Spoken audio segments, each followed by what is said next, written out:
Dear Knight of West Wind, the Creek tribe salutes you. This is the gift our tribe has prepared for you. The leader of the Creek tribe, Dawes Creek, knelt on one knee and offered his highest respect to Wylan, who was sitting on the throne. The first item is the triangular rainbow deer from the misty forest. It is the first pearl presented by our tribe.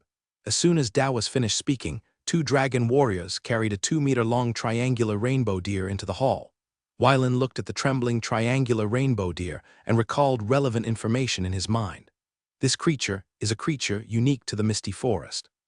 Legend has it that it is the offspring of Miss Misty's pet Darax and a triangular deer, but it is not known whether it is true or not. The triangular rainbow deer has a pair of normal antlers and a single horn in the center of the antlers. The single horn has the effect of purifying water. Sources: depending on the inner emotions, this deer will show different colors. Just like the blue appearance that Wylan saw now, it shows that the deer is very scared inside. Wylan walked down the platform, came to the triangular rainbow deer, squatted down, and looked at a pair of terrified eyes. "Untie it." The 2 dragon warriors heard it, untied the vines that bound the triangular rainbow deer's limbs, and then stepped aside. The triangular rainbow deer stood up tremblingly, raised his head to look at the human in front of him, and his skin color changed from blue to yellow, which represents happiness. "I'll stew you tonight." Wylan reached out and stroked the triangular rainbow deer, saying the cruelest words in the most gentle tone. The triangular rainbow deer was so scared that its whole body turned black, which represents despair, and its eyes revealed despair.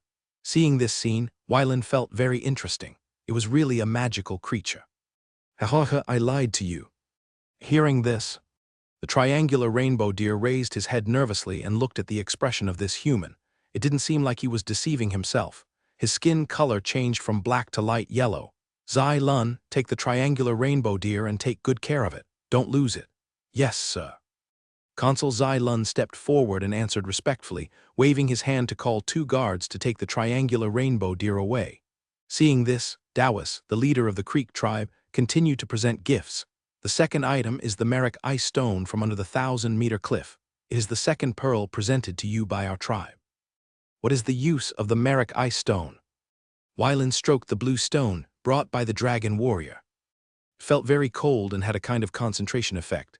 Dear Knight of West Wind, the Merrick Ice Stone can help you eliminate the distracting thoughts in your heart, make you more wise, and make more wise decisions. Dawes heard the words and explained respectfully. "Not bad." Wylan asked the guards to put it away and put it in the warehouse. The first 2 gifts from the Creek tribe were very good, which made Wylan look forward to what the third pearl was. The third item is the most beautiful girl in our Creek tribe. I hope you like it. As soon as Dawes finished speaking, a dragon girl walked into the hall and reached out to take off the mask on her face. The appearance under the mask instantly attracted the attention of everyone in the hall, making it impossible for people to look away. The eyes are like 2 bright gems, flashing with wisdom and mysterious light, making people deeply immersed in it and unable to extricate themselves. Tall and slender, with smooth and graceful lines, every step exudes unparalleled elegance and charm. Wylan looked at the blue-haired girl in front of him and had to admit in his heart that he was attracted by the other's beauty for a moment, but it was only a moment. "Lord Knight of the West Wind, Katarina salutes you." The dragon girl bowed her head and replied respectfully, her voice gentle and sweet. "Intoxicating. Serafina, Katarina will be handed over to you first." "Yes, master." Serafina led Katarina to the side and waited quietly. "Dawes, I am very satisfied with your gift." Wylan looked at the middle-aged dragon man and said with a smile, "The Zephyrus Legion lacks a deputy legion commander in charge of training. I hope you can recommend a suitable person for me." "Dear Knight of Favonius, it is my honor." Dawes replied respectfully. Round the hall, the other tribal leaders and village governors were very envious of this. They did not have such a powerful force as the Creek tribe, so naturally they could not produce valuable treasures. Wylan returned to the upper seat, leaned on the stone seat, supported his chin with his left hand, and waited for other tribal leaders and village governors to continue to present gifts. Until 3 o'clock in the afternoon, the gift was completed, which also represented that the large and small forces in the Zephyrus territory officially swore allegiance to Wylan. "In half a month, I hope you will bring enough warriors to gather in the creek area." I will lead you to conquer the monster clan of the mist creatures and clear the surrounding obstacles. I will follow your orders, Lord Knight of the West Wind." Hundreds of tribal chiefs and village governors bowed and saluted with respect. At 5 o'clock in the afternoon, a dinner was held in the central square of Parkpoo City.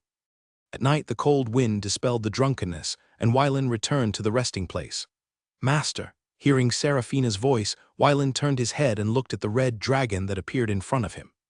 He turned his head slightly and found that the blue-haired dragon girl Katarina in the daytime was wearing a maid outfit, and her tail was shaking uneasily, standing behind Seraphina.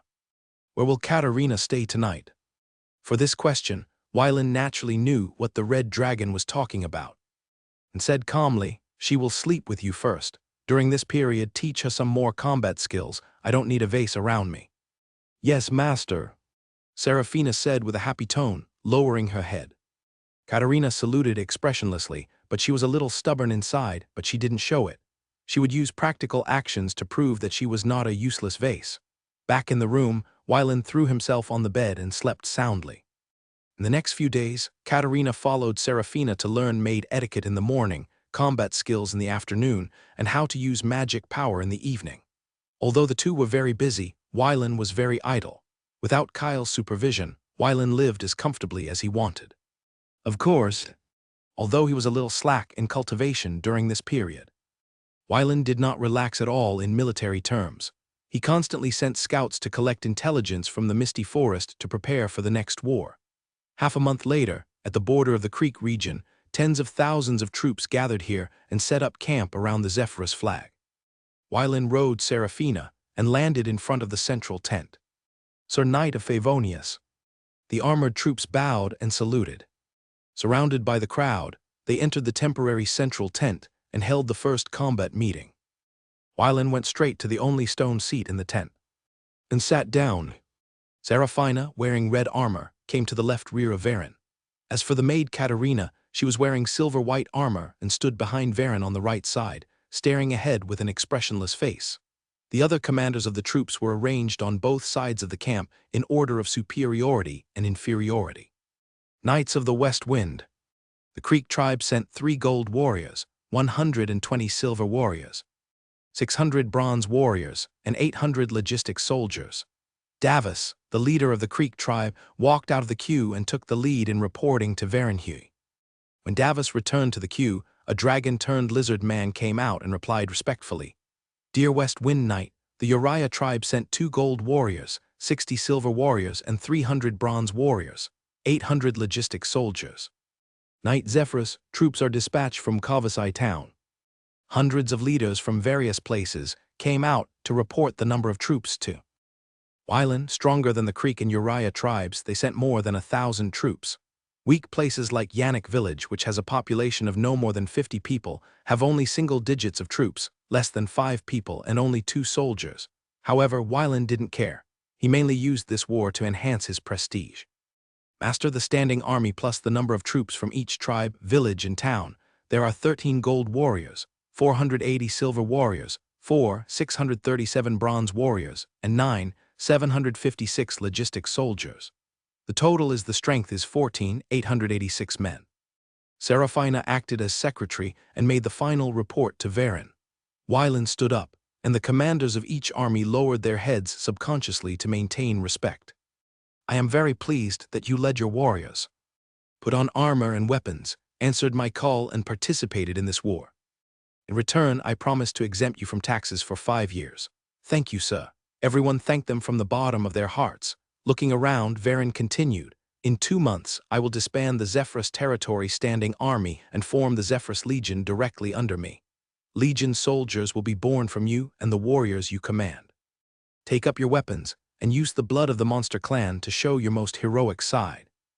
I promise that the immediate family members of the warriors who join the Zephyrus Legion will be exempted from the population tax. The number will not exceed 3. I will treat every warrior who joins the Legion as my own and train them with all my strength." When the commanders of each army heard this, their eyes showed excitement that could not be concealed. In the past half-month, they have learned the true identity of this West Wind Knight.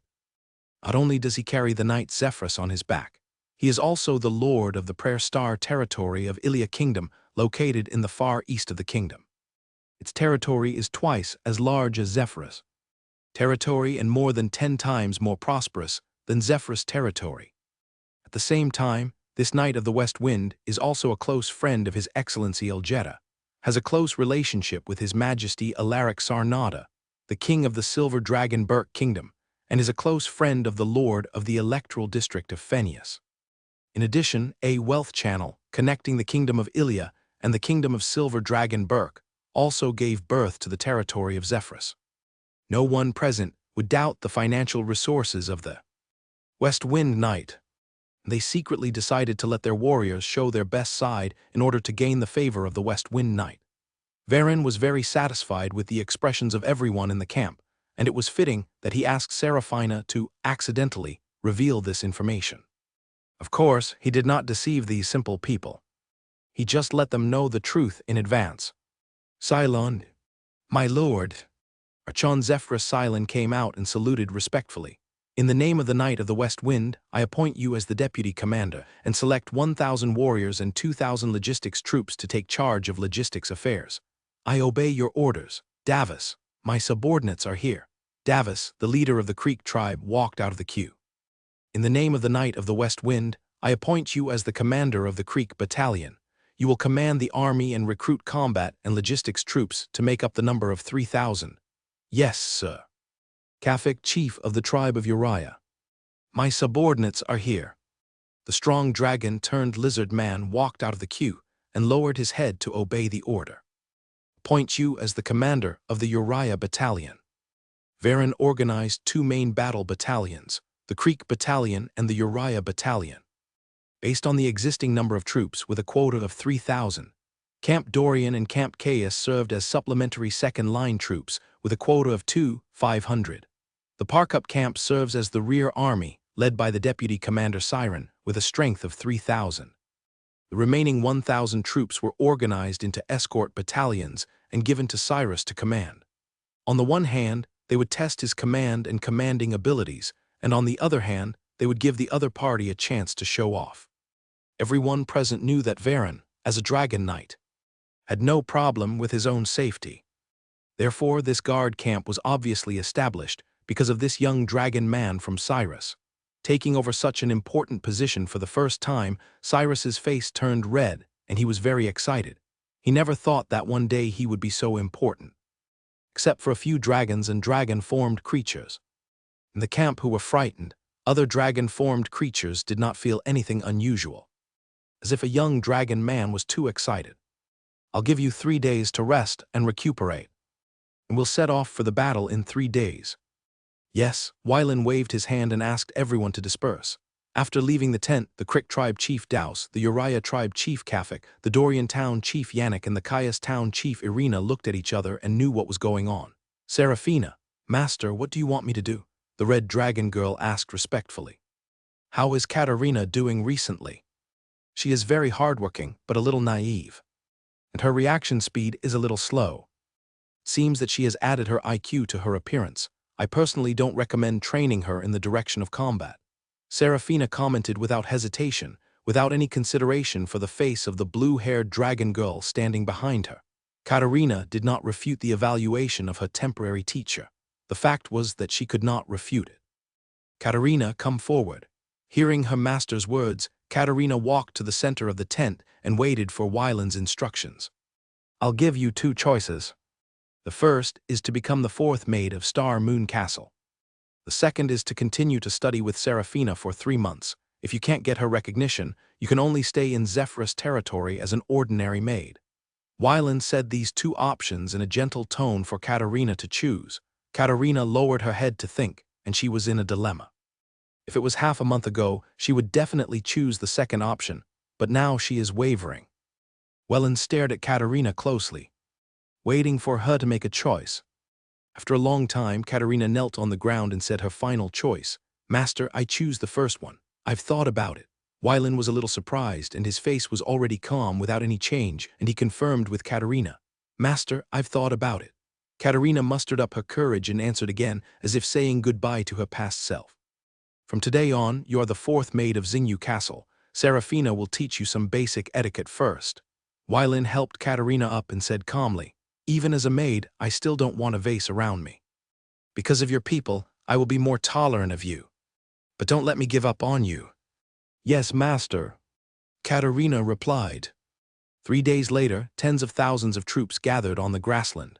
Because the training time was too short, except for some square formations that maintained basic military discipline, the formations of other troops that were mixed together were hard to describe. However, Wylin didn't care about it. This war, which was defined as a war to promote his own prestige, was also a war to select soldiers and generals. As long as they could fight, everything else could be ignored. Serafina showed her dragon body, and a huge red dragon appeared above the army. The extremely oppressive dragon might made the silver. Ranked and lower warriors feel great pressure and awaken the fear in their hearts. Wylin stepped on the top of the red dragon and gave an order, "Go."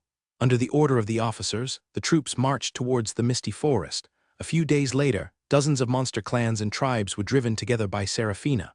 There were tens of thousands of monsters, most of which were lowly creatures such as goblins and dog-headed men. Creatures such as ogres and jackals only accounted for a small part. There were even a few ferocious beasts. Under the threat of the red dragon, they temporarily gathered together. "Fight!" The majestic voice spread across the battlefield. Thousands of warriors took up their weapons. Under the leadership of the Golden Warriors, they plunged into the chaotic Monster Clan team like a silver torrent. Blood splattered everywhere, and the dragon warriors and dragon-like creatures used the blood of the enemy to show their most courageous side. Facing the Golden Warriors with silver dragon blood, even the ferocious beasts of the same rank still fell behind. On the battlefield, an extremely dazzling warrior caught Wylin's attention. With a set of armor, a long sword, and fearless courage, Cyrus still did not lose to the 3 silver high-level ogres. For this talent recommended by Phineas, Wylin could not help but increase his recognition of him. "Master, there are dog-headed people escaping in the chaos in the left front." Serafina's voice made Wylin retract his gaze and look to the left front. A blue dog-headed man led dozens of dog-headed people to evacuate to the periphery of the battlefield with the cover of bushes. "Send them to see their gods." "Yes." Serafina came to the edge of the battlefield. A breath of magma instantly covered several square kilometers of land. The dog-headed people who wanted to escape went to see the gods they believed in before they made any screams. The movement of the red dragon in the sky was like a stone thrown into a calm lake, stirring up layers of ripples. The powerful monsters, ferocious beasts, and rare magic beasts on the ground were attracted by this sudden change. Their eyes met, as if they understood each other's thoughts in an instant. This is a trial field, a contest of life and death. If you want to survive, you must kill these dragon people and dragon creatures. Once you have the idea of escaping, you will be swallowed by the hot magma. Of course, this is just their wishful thinking. No matter what the result is, their ending is doomed. Wylin, who was patrolling in the sky, stood on the top of the red dragon like a ruler, watching this war of blood and fire. As night fell, the battle continued, and it did not end with the setting of the sun. There were always smart creatures who wanted to escape at night, but they all became fuel for the bonfire, illuminating the area shrouded in darkness. Near midnight, the battle that lasted for 10 hours came to an end. The monster clans, the ferocious beasts, and the rare magical beasts became the losers of this war. The surviving warriors began to clean up the battlefield and collect the bodies of their comrades. For them, dying in battle is glorious. After this battle, the misty forest area around Zephyrus's territory will become a vacuum. If Wylin is willing, he can easily obtain these thousands of square kilometers of land. "Let's go down." Hearing this, Serafina fell from the air. The warrior bathed in blood stopped his actions and saluted respectfully, "Lord Knight of the West Wind, let Cyrus come to see me." "Yes." After a while, a slightly tired blood man came to Wylin, but the excitement in his eyes could not be concealed. "Lord Wylin, Cyrus, you have successfully proved your fighting ability to me in this battle. It is my honor to fight for you." Cyrus knelt on one knee and answered respectfully. Wylin smiled, and without paying attention to the sticky blood on his body, he stepped forward to help him up. "Zephyrus's position as Deputy Legion Commander is my affirmation of you, but your strength must be improved as soon as possible." "Lord Wylin, Cyrus will not disappoint you. Please wait and see." "I am looking forward to it." Afterwards, Wylin had several battalion commanders called over, first affirming their combat and command capabilities, then encouraging them, and promising that the spoils obtained in this battle would be at their disposal and not need to be handed over. Finally, it was Zion, the nominal governor of the Zephyrus territory. Orlando was destined to be in charge of all affairs in the Zephyrus territory, and Wylan had no good arrangements for the current governor. Zion was also very clear about Wylan's past actions. He silently waited for the arrangements of the Knight of West Wind, not because he did not want to resist, but because resistance had no effect at all.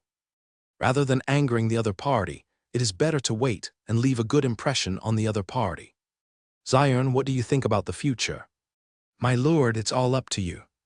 Zion replied and kicked the ball back. Wylan was not going to drag it out any longer, so he spoke frankly. If you want to leave, I can let you go to the capital to work. If you want to stay, I am going to develop this area and you will be in charge of the whole process.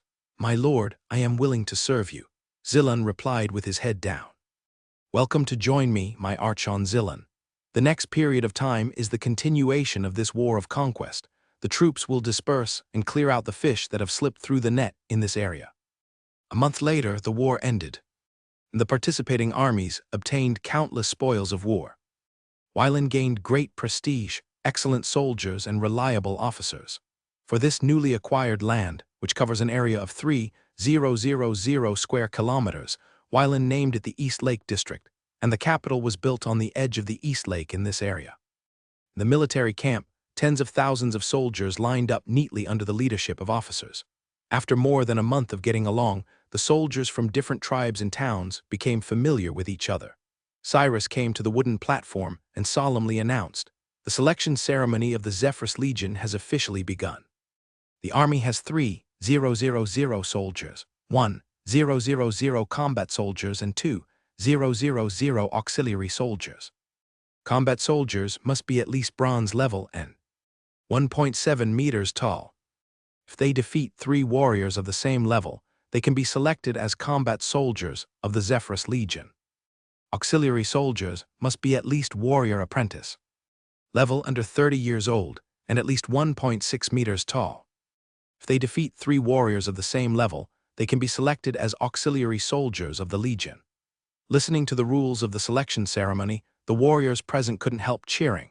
Even those warriors with weaker strength couldn't help but get excited and sang praises to the greatness of the Knights of Favonius. Wylan sat on the viewing platform and watched the scene quietly. Under the rules, every warrior has a chance, which means that the Zephyrus Legion doesn't need waste. Only the bravest warriors can join the Zephyrus Legion.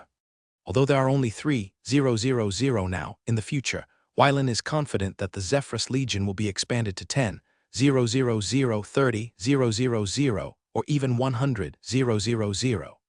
This process will be long, and the Silver Dragon Burke Kingdom will not stop him from recruiting talents.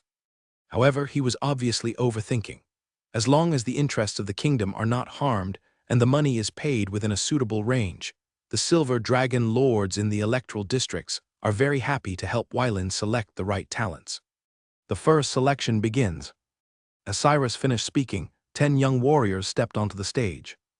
Waiting for challengers, the extremely exciting battle scene was presented in front of everyone, and the cheers on the scene brought the selection ceremony to a climax, making Wylan look sideways frequently and gain a new understanding of the aggressiveness of creatures with dragon blood. Hilda of the Creek tribe was selected. Sisbai of the Uriah tribe was selected. Caius Town. As Cyrus read out, more and more warriors stood out. "Chief Douse, I remember that Hilda is your child." Wylan leaned on the stone seat and asked the chief of the Creek tribe who was watching the battle below. "Yes, Sir Knight of Favonius. Hilda is my 3rd child and my youngest child."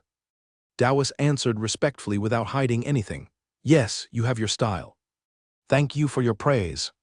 Every time he heard a familiar name, Wylan would use it to communicate with the chiefs of the surrounding tribes and the mayors of the towns, on the one hand to express his attention to them, and on the other hand to exert his authority. After 3 days, the selection of the Zephyrus Legion was successfully completed.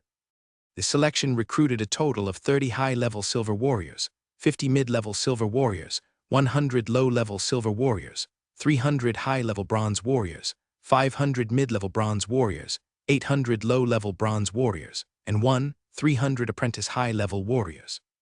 For the Zephyrus Legion, There is 1 Legion commander and 5 deputy Legion commanders. The position of the Legion leader was left to Orlando to serve concurrently. As for the 5 deputy Legion leaders, they were Ridley, the younger brother of the Crick tribe leader, Patrick, the eldest son of Irina, the mayor of Chaos Town, and Cyrus. Except for Cyrus, the other 2 were gold warriors.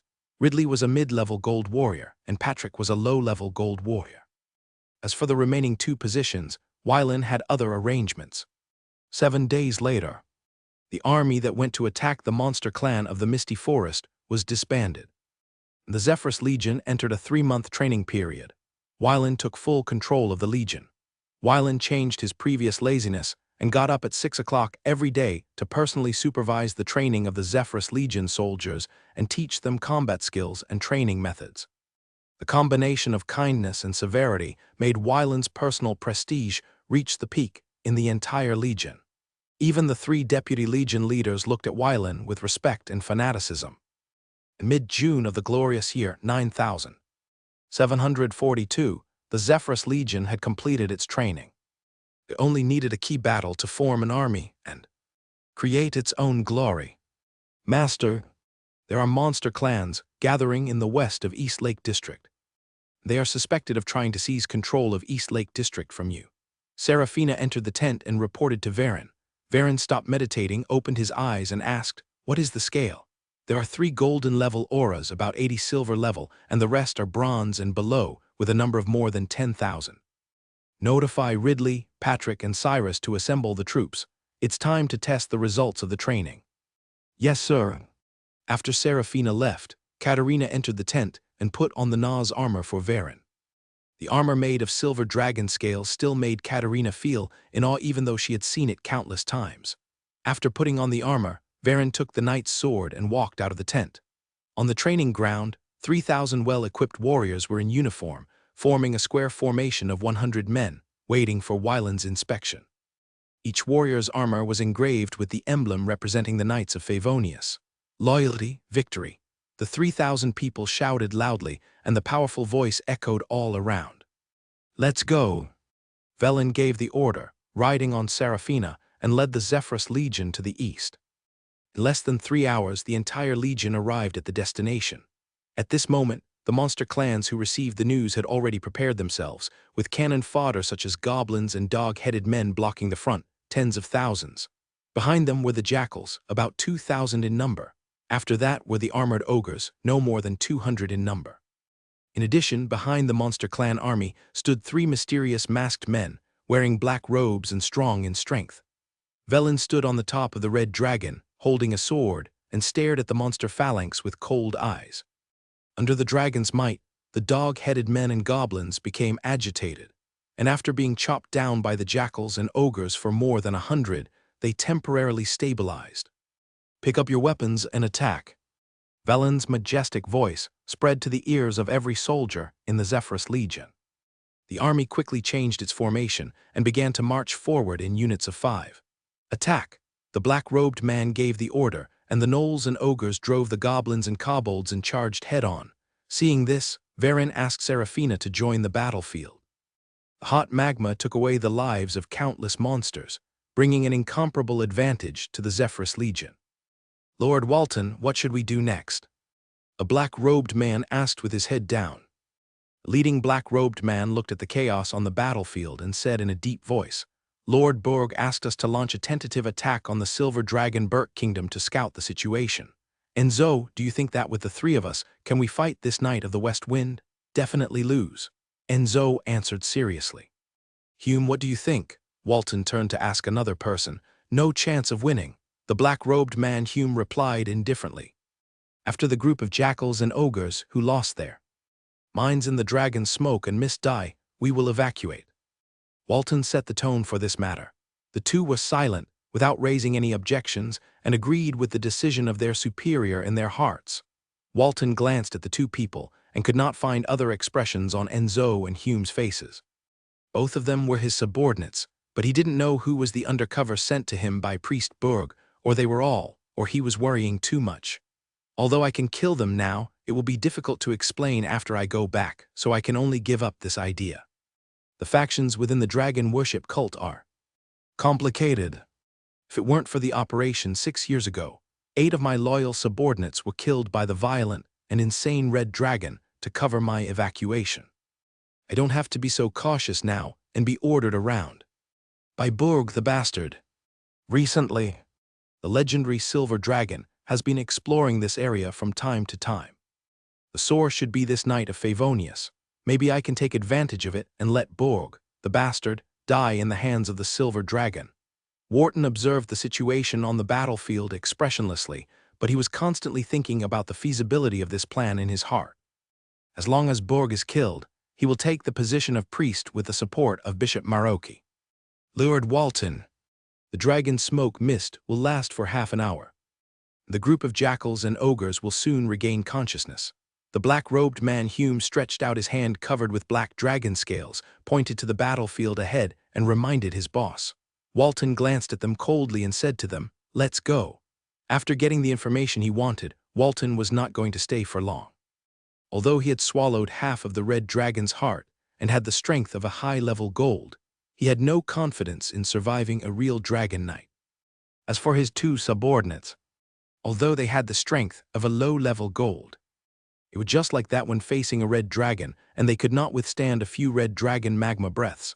As time passed mercilessly, the confused jackals and the confused ogres looked at each other, at a loss.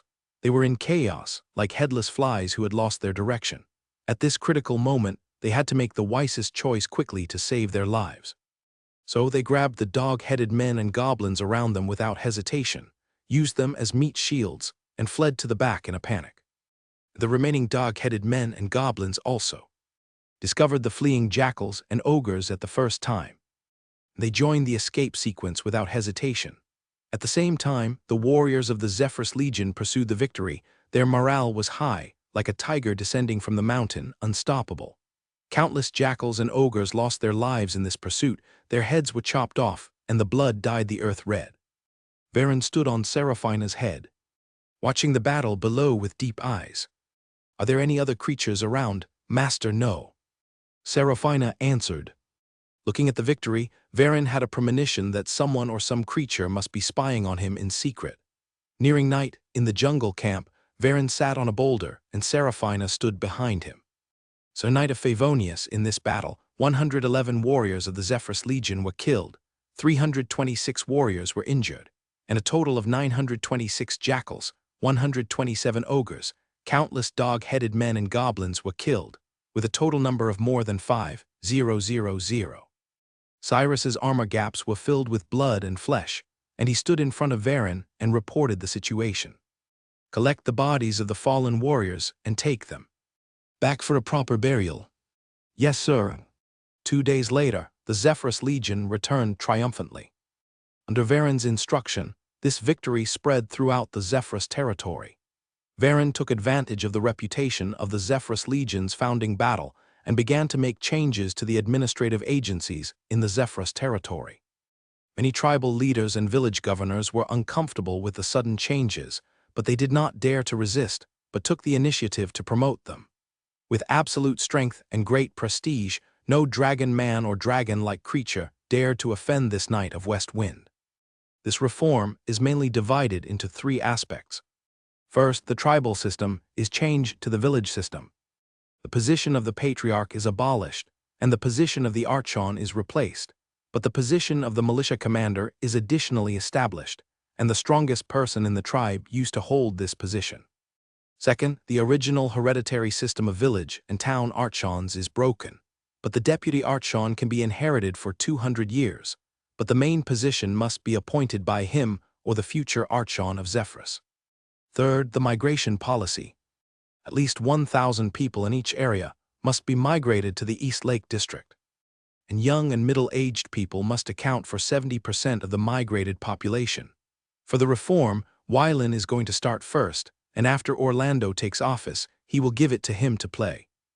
On July 1, 9742 of the glorious calendar, Wylan had been in the territory of Zephyrus for almost half a year without knowing it. I wonder if Kyle and the others in the capital miss me. At night, by the window, Wylan was alone, looking at the bright moon in the sky. Except that no griffin came to ask for wine. There was basically no change. At 8 o'clock in the evening, the familiar voice sounded again. In the valley 600 kilometers east of Zephyrus, there is a dragon worship cult stronghold. 30 kilometers north of the stronghold, there is a secret teleportation array exit, and there is no legendary dragon worship cult elder. Dragon worship cult, its fate. Last time I gave it to Ulgera as a bargaining chip. Who should I give it to this time? If he wanted, he could notify Kyle and Ulgera now and wipe out this dragon worship cult stronghold with his own strength. Under the big background with this merit, he would definitely gain great reputation and high honor in the Silver Dragon Burke kingdom. However, for Wylan, his focus is on the kingdom of Elijah. After all, that is his root. Wylan shook the wine in the glass and began to think about maximizing benefits. The inheritance system implemented by the Silver Dragon Burke kingdom is not the primogeniture system, but a system similar to the electoral system. As long as you grow to the soul rank and have the surname Sarnada, you are eligible to run for the throne of the Silver Dragon Burke kingdom. However, for most silver dragons, inheriting the throne is not as real as pursuing art and wealth. Having stayed in this kingdom dominated by silver dragons for almost a year, Wylan has a deep understanding of this. Among the 21 soul rank silver dragon electors, only a few silver dragons have shown their desire for the throne. The other silver dragons do whatever they want and have no desire for the throne. After dealing with the initial reform affairs of Zephyrus's territory, Wylan is ready to test Phineas. If the other party is reliable, he will send this news to the other party. In fact, Wylan prefers Ulgera in his heart.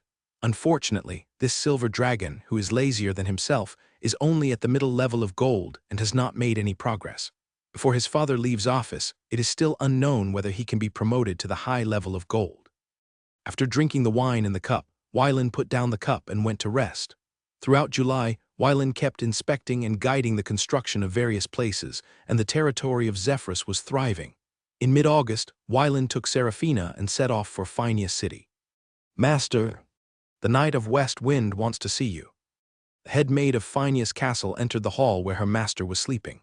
Looking at the huge body, her eyes were full of awe. The sleeping silver dragon opened its eyes, looked at its head maid, changed its body shape, and returned to the appearance of a silver-haired elf. "Lena, let Wylan wait in my study. I will go there later, yes." "Master," the head maid bowed and saluted, then left the room. Phineas looked at the time on the wall and muttered to himself, "Another 3 months.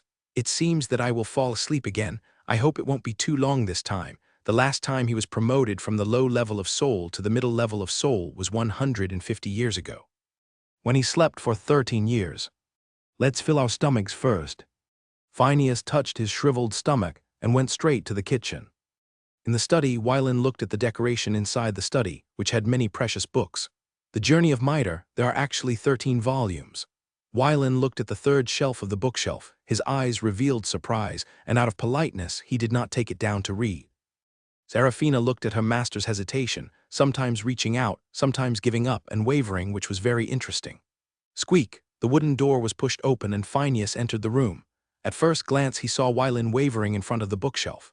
Wylan, who was a beat late, came back to his senses, turned his head, and smiled at Phineas with apology. "Wylan, what's the matter? Have you encountered any trouble in Zephyrus and need my help to solve it?" Phineas invited Wylan to sit down and asked gently, "Brother Phineas, thank you for your concern. The territory of Zephyrus is peaceful. Although there have been some setbacks, they have all been successfully resolved." Wylan replied with a smile, "Then Cyrus can be used at your convenience. Your performance is very good, both in military and combat skills." Wylan praised generously and observed that Phineas smiled more naturally after hearing the praise for Cyrus. Seeing this scene, Wylan could predict that Cyrus and Phineas must have a great relationship, but the silly boy didn't know it. Perhaps seeing Wylan's thoughts, Phineas smiled helplessly. "Viren, maybe you have seen it, but there are some things I can't tell you. What you guess is what it is. I don't want anyone else to know anything. As long as I am in this area for one day, I can help you solve any problems you have. Brother Phineas, don't worry. There are some things I never know." Wylan promised solemnly. Seeing this, Phineas said inconspicuously, "The area I'm talking about can be large or small." "I understand." Velin was a little surprised. It seemed that Phineas had a very high probability of being elected king, otherwise he would not have said this to himself. This was also a pleasant surprise, and one of the purposes of this trip was accomplished. For the next 2 hours, the two had a good conversation, and Phineas promised that as long as the tribesmen and freemen from other regions were willing to go to the territory of Zephyrus, he would not stop them. By the way, I see that you like these books. You can take them back to read, and you can return them to me at any time. Before leaving, Phineas took all 13 volumes of The Journey of Mit off the bookshelf and gave them to Varan. Thank you, Brother Phineas. Varan thanked sincerely. After the visit, Varan drove Seraphina back to Parkup City in the territory of Zephyrus. For the next month, Varan stayed in the territory and occasionally went to a distant place in the misty forest with Seraphina to check, so as to convey a message to the outside world. If he was facing Algera, Wylan could tell him directly about the dragon cult's lair. But this time he was facing Phineas, so Wylan had to put on a show to prove that he had obtained this important news from other channels. In early September, Wylan hurriedly went to Phineas City and reported the news to Phineas. The silver-haired elf was shocked and confirmed again, "Wylan, what you said is true." "Yes, Brother Phineas. We found a dragon worship cult stronghold deep in the misty forest, in a valley 500 kilometers east of Zephyrus's territory. If Seraphina hadn't discovered the breath of the dragon clan, this dragon worship cult wouldn't have been exposed." Seraphina nodded in agreement with a serious expression. "If that's the case, we must get rid of them as quickly as possible, otherwise what are these lowly worms planning?" Phineas said angrily, hating these mice hiding in the dark. Afterwards, Phineas summoned 50 gold rank Frost Dragon Knights, 300 silver rank Frost Dragon Knights, and called 6 silver dragons, preparing to eliminate the dragon worship cult stronghold in the misty forest in one fell swoop. Under the leadership of Wylan, the encirclement and suppression troops arrived at the dragon worship cult stronghold in the misty forest. On the battlefield, Phineas stood above the valley, overlooking the calm valley below, and opened his mouth to fire frost breath. The blue cold air instantly covered the entire valley, breaking the disguise of the outer valley and revealing the nest of the dragon cult hidden in it. Under the impact of the frost breath, more than half of the believers have turned into ice slag, and less than 300 people survived. Faced with the sudden attack, they did not react and could only watch Phineas and other Frost Dragon Knights rushing down. Damn Silver Dragon, a mid-level soul-minded bishop of the dragon cult, activated the blood in his body. After a flash, he turned into a 15-meter-high red dragon and rushed towards Phineas. His wings spread out and flames spewed out of his mouth, trying to stop Phineas' attack. The other 2 low-level soul-minded bishops of the dragon cult did not hesitate at all, revealing the forms of black dragons and green dragons respectively, and joined the battlefield. Wylan held a long sword, found a relatively weak dragon cult believer, commanded Seraphina, rushed towards the other party, and drew a red arc in the air. The opponent was not to be outdone. With a roar of rage, he turned into a 10-meter black dragon, spewing acid. It flew towards Wylan. Elsewhere on the battlefield, the Frost Dragon Knights were also fighting fiercely with the dragon worshippers. They used their wings and frost breath to continuously attack the dragon worshippers. The dragon worshippers turned into dragons one after another, trying to fight back against the Frost Dragon Knights. The entire battlefield fell into chaos. The roar of the dragons and the roar of magic filled the entire valley. On the battlefield, Walton was fighting with a high-ranking Golden Frost Dragon Knight. He was extremely horrified. Where did the mistake go wrong? Why did it turn out like this? After defeating the Frost Dragon Knight, Walton looked around. Borg was also in a difficult battle and was besieged by 2 Frost Dragon Knights. As for his 2 subordinates in name, they had died under the icy breath of the Silver Dragon. In the sky, the 3 bishops were already at a disadvantage. Facing a real dragon, gaining abilities by plundering the dragon's blood is ultimately a counterfeit product, and was easily suppressed by the opponent. "No, I have to escape." Wharton kept moving the battlefield around to create opportunities. On the battlefield, there is never a shortage of smart people, and of course there is no shortage of fools. A few dragon worshippers chose to betray their teammates to create opportunities for themselves to escape. The hot magma devoured Wylan's opponent. Half of the body of the dragon worshipper who turned into a black dragon was destroyed. Looking down from a high altitude, you can clearly see the flesh and blood squirming inside. Wylan swung his sword and cut off the opponent's head, and a hideous black dragon head rolled to the ground. "Seraphina, fly high." "Yes, master." The red dragon soared into the sky. wandering around the edge of the battlefield, constantly harvesting the lives of those who escaped. For the strong who were determined to escape, Wylan could only temporarily avoid the edge and pick the soft persimmon. As time passed, the balance of victory on the battlefield shifted to the silver dragon. Bang, accompanied by a loud noise, a red dragon fell from the sky. The death of the dragon worship bishop here made the dragon worship believers who were in a bloodthirsty state sober up. Seeing this, the other two low-level dragon worship bishops of soul intention used their trump cards to repel the silver dragon fighting with them, and each chose a direction to escape. Magnus, Roderick, you guys go after the green dragon. I'll go after the black dragon. We must not let these dirty bastards get away. Yes, Uncle Phineas, the two low-level silver dragons said and chased in the northeast. The remaining knights and dragons follow Varen's command. Phineas turned his head to look at the battlefield, gave orders, and finally chased in the direction where the black dragon fled. The battlefield gradually became calm, and Varen commanded Seraphina to land on the ground. He was a little confused. The guidance of fate mentioned the teleportation array, but why didn't the dragon worship cult use it? Is there any secret in it? Just as Varen was thinking, other frost dragon knights landed beside Seraphina, quietly waiting for Varen's order. Knight of the West Wind, what should we do next? A golden intermediate silver dragon landed beside Varen and asked. Scout the surroundings, search all possible hiding places, and find all the fish that have slipped through the net. Follow your orders. The three gold-level silver dragons lowered their heads and answered, and then, according to Wylan's orders, each led a team of frost dragon knights to patrol the valley and eliminate the fish that have slipped through the net. Wylan jumped off Seraphina and walked on the ground, looking at the doomsday-like scene around him, where the dragon-like bodies of the dragon worshippers and the bodies of the frost dragon knights were intertwined. About 1/6 of the 300 frost dragon knights died when they came. Stepping on the ruins, Wylan took out the Kingmu staff and cast the spell tree activation to awaken 2 trees. Looking at the terrifying faces on the trunks of the 2 6-meter-high trees, Wylan was a little amused, but this was the spell recorded in the druid's book, and his ability was limited, so there was no way to improve it. With 2 free coolies, Wylan commanded 2 tree people to start clearing the ruins in the central area and exploring the situation inside. Seraphina changed back to human form and followed behind Wylan. She looked at her master's actions with some doubts in her heart, but she did not ask. She believed that her master must have his own reasons for doing so.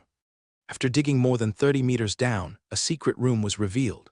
Wylan frowned slightly and drove the tree man down first. After waiting for no danger, he jumped down. The walls of the underground building were covered with a layer of ice.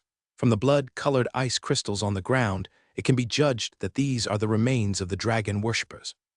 Wylan put the Kingmu staff on the ground and began to sense the surroundings. The magic circle here has been destroyed by the frost breath of Phineas, and it has become an undefended area. Wylan easily obtained the information inside the building. Follow me.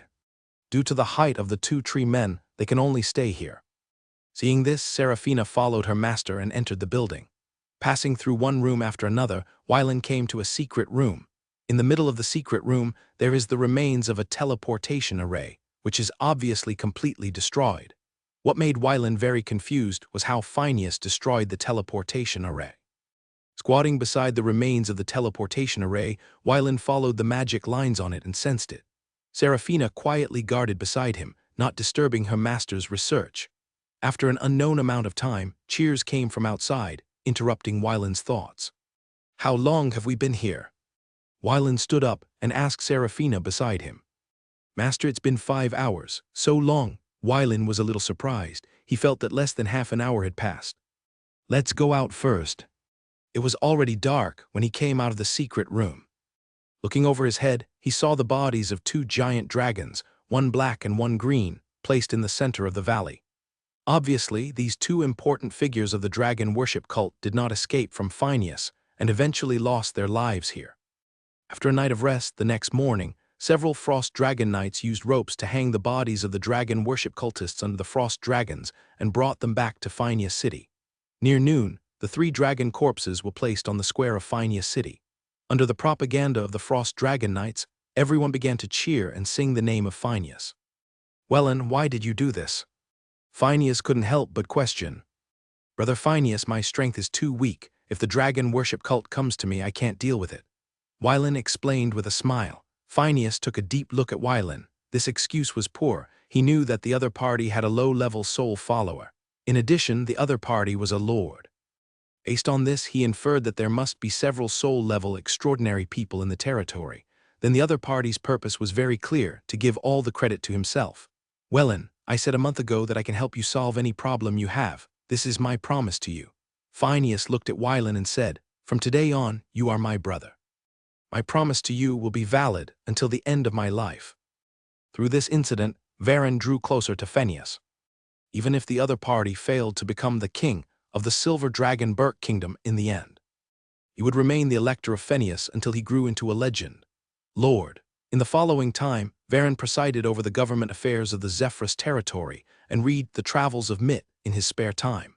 At the same time, he asked Katarina to copy the books by hand in the name of training her writing skills in common language. At the end of December 9742, in the glorious calendar, Varen temporarily handed over the territory of Zephyrus to the former consul Cyrn to govern on his behalf.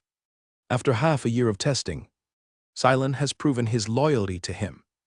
For the sake of the consolidation of the entire region, the first governor of the Zephyrus territory can only be the person he trusts most.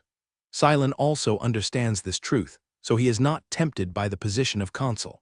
He does whatever the Lord asks him to do, showing his willingness to work hard without complaint. It had been almost a year since he left Sarnada. Varen missed Kyle and the others very much.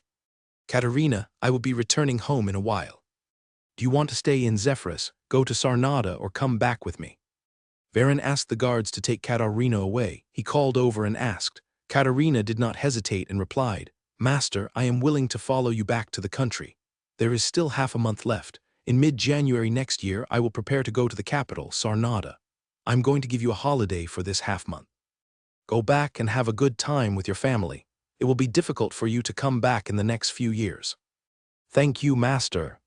Katarina bowed her head and bowed before exiting the study. Half a month before leaving, Wylin summoned the governors of each region in turn and issued tasks to ensure that each region could develop in an orderly manner after he left. 2 months ago, under the king's order, construction of 2 border roads began. Starting from the Belina electoral district, the intersection of the Silver Dragon Burke Kingdom and the Moon Elf Kingdom, a small town called Dean Tower, and ending with Parkpoo City in the territory of Zephyrus. The total length is 300 meters. 126 kilometers of road. Construction began, named Belina Furnius Road, also known as the Northern Route. Another road starts from Dongshan Town in the electoral district of Lavinia and ends in Parkpoo City in the territory of Zephyrus. It has a total length of 627 kilometers and is named the Lavinia Fenius Road, also known as the Southern Route. The construction tasks of these 2 roads were assigned to each electoral district and are expected to be completed within 3 years. Regarding the obstacles on the boundary line, Silver Dragon chooses the simplest method, filling them in when encountering lakes and leveling mountains when encountering them. For these Silver Dragons at the soul level, it only takes 1 meal. The reinforcement and widening of roads and the construction of supporting facilities are naturally the responsibility of the ruling officials and their families, so they don't have to worry about it at all. After Catalina was granted a leave of absence, she returned to her native Creek tribe. Grandfather. The priest of the Creek tribe heard a familiar voice and raised his head to look at his granddaughter, who appeared in front of him as if he was dreaming. Katarina, you're back. Grandpa, the master gave me half a month's leave, so I'm back.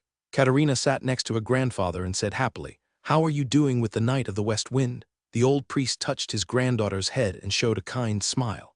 I'm living a good life. I understand who I am by my master's side. Maybe in the past, I would have thought that I would be the best warrior. I would definitely be more than just a vase. I would be a person respected by the tribe like my father and mother. Existence. But after I was taught by Lady Seraphina for a period of time, I discovered. The old priest looked at Catalina quietly and listened to her stories about what had happened in the past year. In the end, I chose to become the head maid. I don't know if I will regret my current choice in the future, but I don't regret it now. When you grow up, you should make your own decision. The old priest replied kindly, The Knight of the West Wind is a great dragon knight, and this continent will eventually tell his legendary story. Follow him and your achievements will not be low. Grandpa, I understand. Katerina replied with a smile. On January 13, 9743 in the glorious calendar, Varen left Zephyrus with Seraphina and Katarina and headed for the capital, Sarnada. Zephyrus Manor in the North City District returned again, 10 months later. Lord, welcome back. Varen looked at Kyle and stepped forward to give him a hug. What about me? Uljeta looked at Varen and asked impatiently. Long time no see, Argenta. Varen gave the other party a hug. My beloved Knight of the West Wind, welcome your return. Argenta hugged her best friend and sent her cordial blessings. Varen let go of Argenta, and as he expected, there was another person. Subordinate, and I have met the Lord. A black-haired woman wearing leather armor knelt on one knee and paid tribute to Varen. Varen helped the other person up, then looked at Kyle, indicating with his eyes that she could start. Ahem, cough, cough. Kyle coughed lightly and explained, My lord. This was discovered by my subordinates 3 months ago. He comes from a half-dragon tribe. His real name is Ansha, his code name is N, and he is an assassin variant. Cursed Assassin, Silver Intermediate level, currently only has 5 curse abilities: Weakness, Blindness, Sleep, Petrified, and Transformation. Anne, welcome to join us. Wylan looked at the girl with the same hair color as himself and said with a smile, I will be the sword in your hand and swear to be loyal to you until death. Anne's face was cold, and he answered respectfully. Wylan touched his chin and became a little interested in the story of the black-haired girl in front of him. When he had time, he could learn about it from Kyle. Then Wylan introduced Katerina to everyone. My lord, what are you going to do? Kyle asked. 5 days later, we will return the same way. And the first thing we will do is to settle accounts with that liar. In the next few days, Wylan went to the palace to meet the king before leaving. The other people began to make preparations before departure. 5 days later, outside the city of Sarnada, the 9 people set out on their return journey.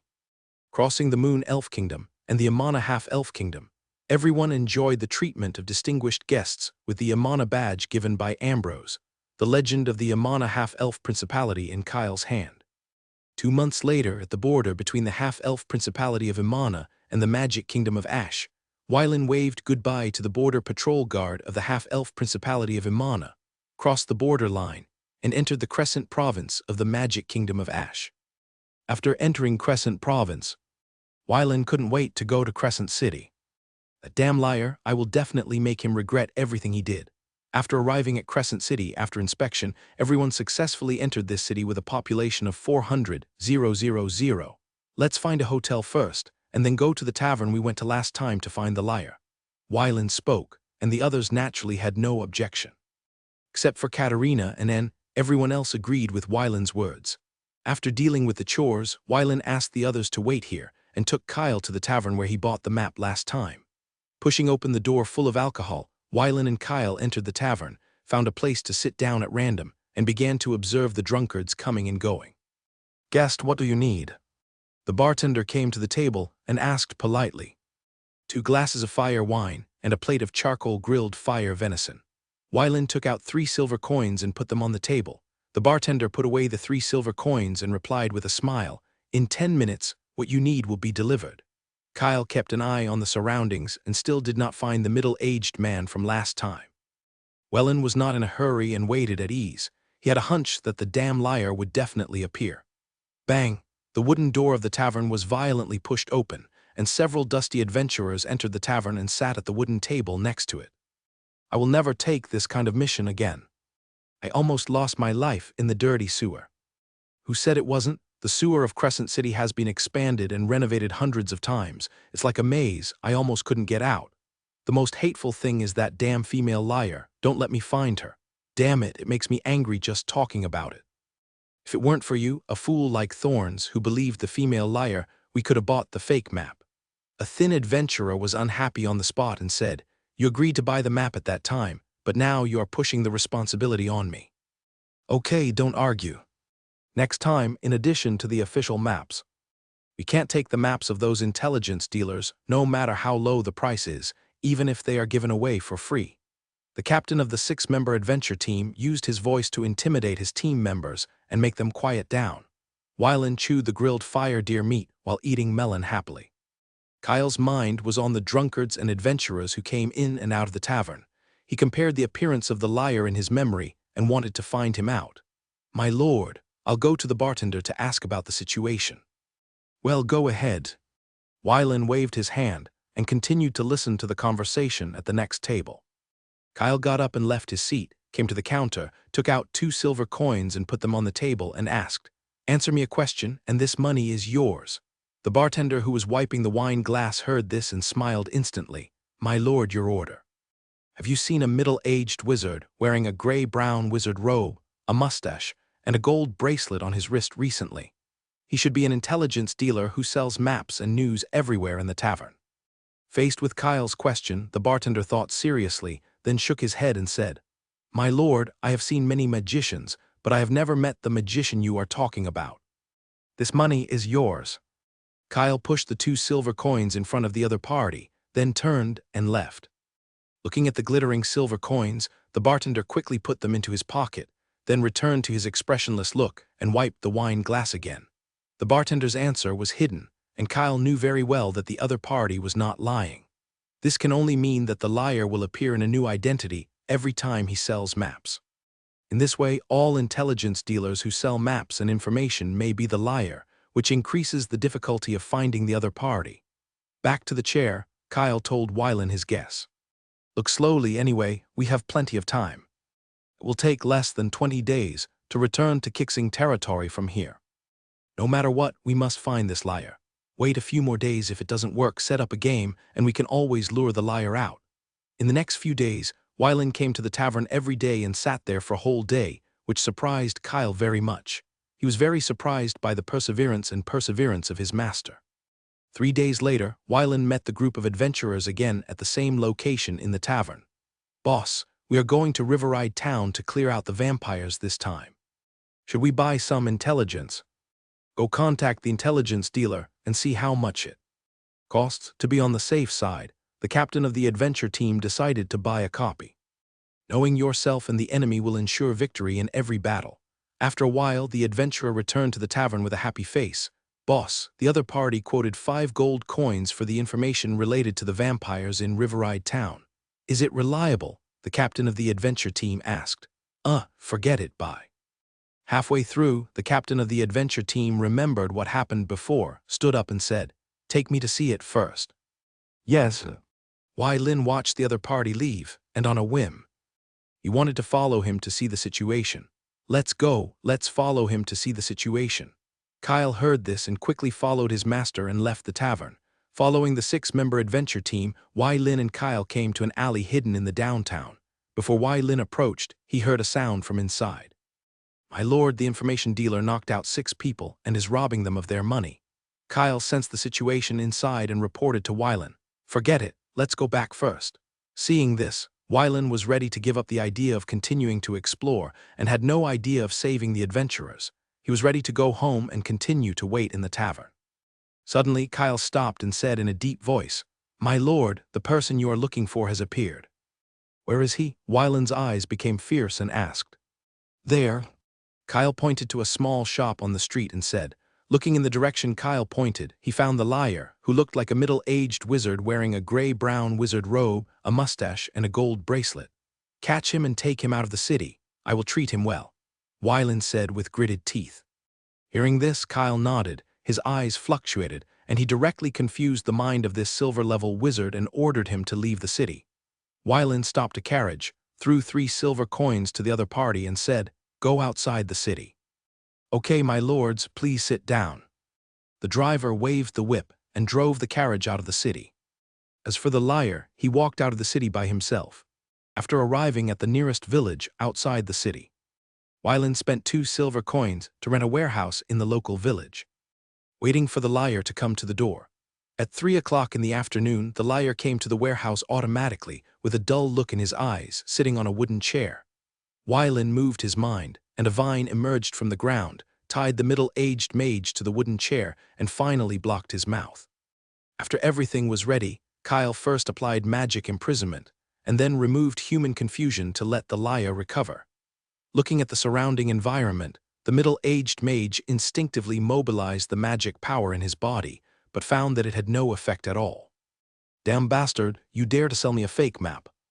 You are damned, I still believe you so much."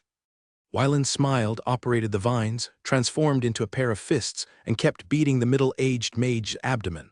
The magic power was imprisoned, and the mouth was blocked, unable to vent the pain brought by the body. Kyle folded his hands on his chest, leaned aside, and watched this scene quietly. Wyland drew out his sword, pushed aside the hair covering his face, and said in surprise, "Tusk, Tusk, Tusk, he looks like a decent person, but he is actually a liar. You said that being a lover of those noble ladies is easier than cheating money." "Woo, woo, woo, woo," the middle-aged mage nodded, then shook his head wildly, his eyes full of innocence. "You dare to pretend to be innocent."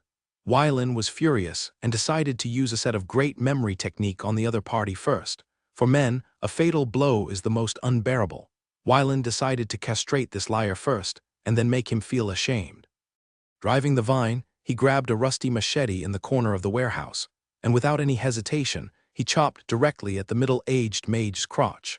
The imagined bloody scene did not happen, which made Wyland feel a little disgusted, and quickly moved away from the middle-aged mage who was tied to the chair. "I was wondering why you didn't become a noble lady or a lover. Turns out that there is no such thing. Was he caught in bed with someone before and chopped off when he tried to escape?" "Woo, woo, woo, woo," the middle-aged wizard shook his head frantically to deny, but in Wyland's view this was already a disguised admission. The more frantically you deny something, the more you are right. "My lord, this seems to be a woman," Kyle suddenly said. "Woman?" Wyland asked with a puzzled look on his face. "Didn't you block his magic power? This look should be his true face now. How could it be a woman?" "My lord, you just broke the other party's disguise. And I found that the other party was a woman." Kyle explained, "But this is also what I am curious about. Who cares if he is a man or a woman? If he dares to deceive me, he will have to pay the price. When I have vented enough, you can study him as you like." Wyland waved his hand, not caring whether the liar was a man or a woman. Seeing this, Kyle stepped aside and continued to be a bystander. Wyland continued to manipulate the vines, using them as fists to vent his inner dissatisfaction. Half an hour later, Wyland looked at the desperate mage, untied the vines on his mouth, took out a chair and a pile of fruits from the druid's book, and signaled Kyle to start his performance. Seeing that his master had had enough fun, Kyle moved his mind, grabbed the mage in front of him, and asked gently, "Tell me, what is your name?" The mage stared at Kyle with dull eyes, not ready to answer his question. Kyle shook his head helplessly, stretched out his right hand, and gently clenched it. An invisible force squeezed the mage's body. All the screams sounded and echoed in the warehouse. "I usually don't do it casually. Don't do it next time, otherwise it's not your body that will suffer but your soul. Do you understand?" "I understand, I understand, I understand." A hoarse voice sounded from the mage's mouth. "Okay, answer my question. My name is Zenobia, this is the name I gave myself." "What's the matter with your appearance?" Kyle didn't waste words and went straight to the point. I don't know, when I was 8 years old, I could change my body shape. Can this appearance be maintained without using magic?" Yes. Yes." Kyle waved his hand, unlocked the magic restraint on the mage, and said, "Restore your original appearance." The mage hesitated for a while, met Kyle's cold eyes, and finally chose to give up resistance and restore his original appearance. Velen sat on the chair and watched attentively. After a while, an ordinary girl appeared in front of the two. Without an outstanding appearance, there was nothing cumbersome on her chest. If she was placed in the crowd, she would not be found without a portrait for careful comparison. It's a very strange feeling. Magic power is just the trigger. The ultimate source is actually the soul. It's worthy of the soul skills known for their strangeness. Kyle touched his chin, looked up and down at the girl in front of him, and said. Wyland was also surprised. He didn't expect that this liar actually had soul skills like himself. "My lord, I want to keep her as a dependent." "Okay." Wyland nodded and said that he had vented enough, so Kyle could do whatever he wanted. From beginning to end, neither of them asked Zenobia for her opinion. As for the person involved, he said that he had no opinion at all, and he didn't dare to have any opinion. The young man in front of him was no different from pinching himself to death and pinching an ant to death. He didn't dare to resist at all. Kyle put the girl down, carved the celestial script with his own blood, and introduced it into her soul. Amid the wailing, the girl was wrapped in light and turned into a giant white egg. Kyle continued to transfer his magic power into it. to transform the other party's body. Wylan took out fruits from the druid's book and watched with relish. The noise attracted the villagers in the village, but under the obstruction of the village chief, no villagers dared to approach the warehouse, and they could only communicate with each other a few hundred meters away. The whole process lasted until the next morning, when Kyle stopped his actions and stepped forward to smash the giant white egg. Before the eggshell fell to the ground, it turned into starlight and gradually disappeared. Wylan heard the noise, opened his eyes, and woke up. An angel with white wings on his back appeared in front of him. It was obvious that this was the result of Kyle's work overnight. The girl gradually came to her senses, fell to the ground, knelt on one knee, crossed her hands, placed them on her chest, and whispered, "Thank you, Master, for giving Zenobia new life." "Get up." Hearing Kyle's voice, Zenobia stood up, turned to face Wylan, and knelt down to salute. "For the deception of the Lord, Zenobia will atone for the rest of her life." "Get up," Wylan said. "Since Kyle has subdued the other party, he is his own person, and he has also vented his anger, and this matter is over. Sin is your code name." "Yes, Master." Then Zenobia folded her wings, returned to her ordinary appearance, followed Wylan and Kyle, and returned to Crescent City. Back at the hotel, Kyle simply introduced the basic situation of Sin to everyone. Did not say much about other information. Gray and Green looked at the new companion in front of them. Through her code name, they had some guesses in their hearts, but since the other party had become a companion, there was no need to ask about the root cause. It was enough for them to know. Blue looked at the other party's ordinary appearance and breathed a sigh of relief. She was indeed the most beautiful one under the Master. After staying in Crescent City for 2 days and letting Sin deal with some personal matters, everyone set off for the Holy Demon City.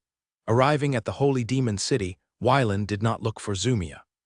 After all, after getting married, he could see her every moment, and he was not in a hurry to get along with her at this moment. After walking and stopping for half a month, Wylan returned to the satellite city of Larik City, the capital of the Kingdom of Ilia. After leaving Larik City, Wylan did not go directly to Meal City. He was ready to fulfill his previous promise and go to the capital to have a good time. Riding on the red phosphorus horse, he went to the capital 100 kilometers away. Compared with the capital of the Holy Demon City and the Holy Third Kingdom of Dawn, the capital of the Kingdom of Ilia is much inferior and is almost crushed in all aspects. But compared with the capital of the Silver Dragon Berg, Kingdom Sarnada, it seems prosperous. The city with a population of over 1 million has more than 3,000 manors, occupying 60% of the entire city. Any earl family that cannot own a manor in the capital will be despised by other nobles. The X family is no exception. It owns 9 manors in the capital, 6 medium-sized manors with an area of about 200 acres, and 3 large manors with an area of about 500 acres. There are 6 passages at the East Gate. Passages 1 and 2 are ordinary passages for civilians, adventurers, small merchants, and other personnel to pass through. Passage 3 is a trade passage. Any caravan with more than 3 carriages must go through this passage and pay taxes before entering the city.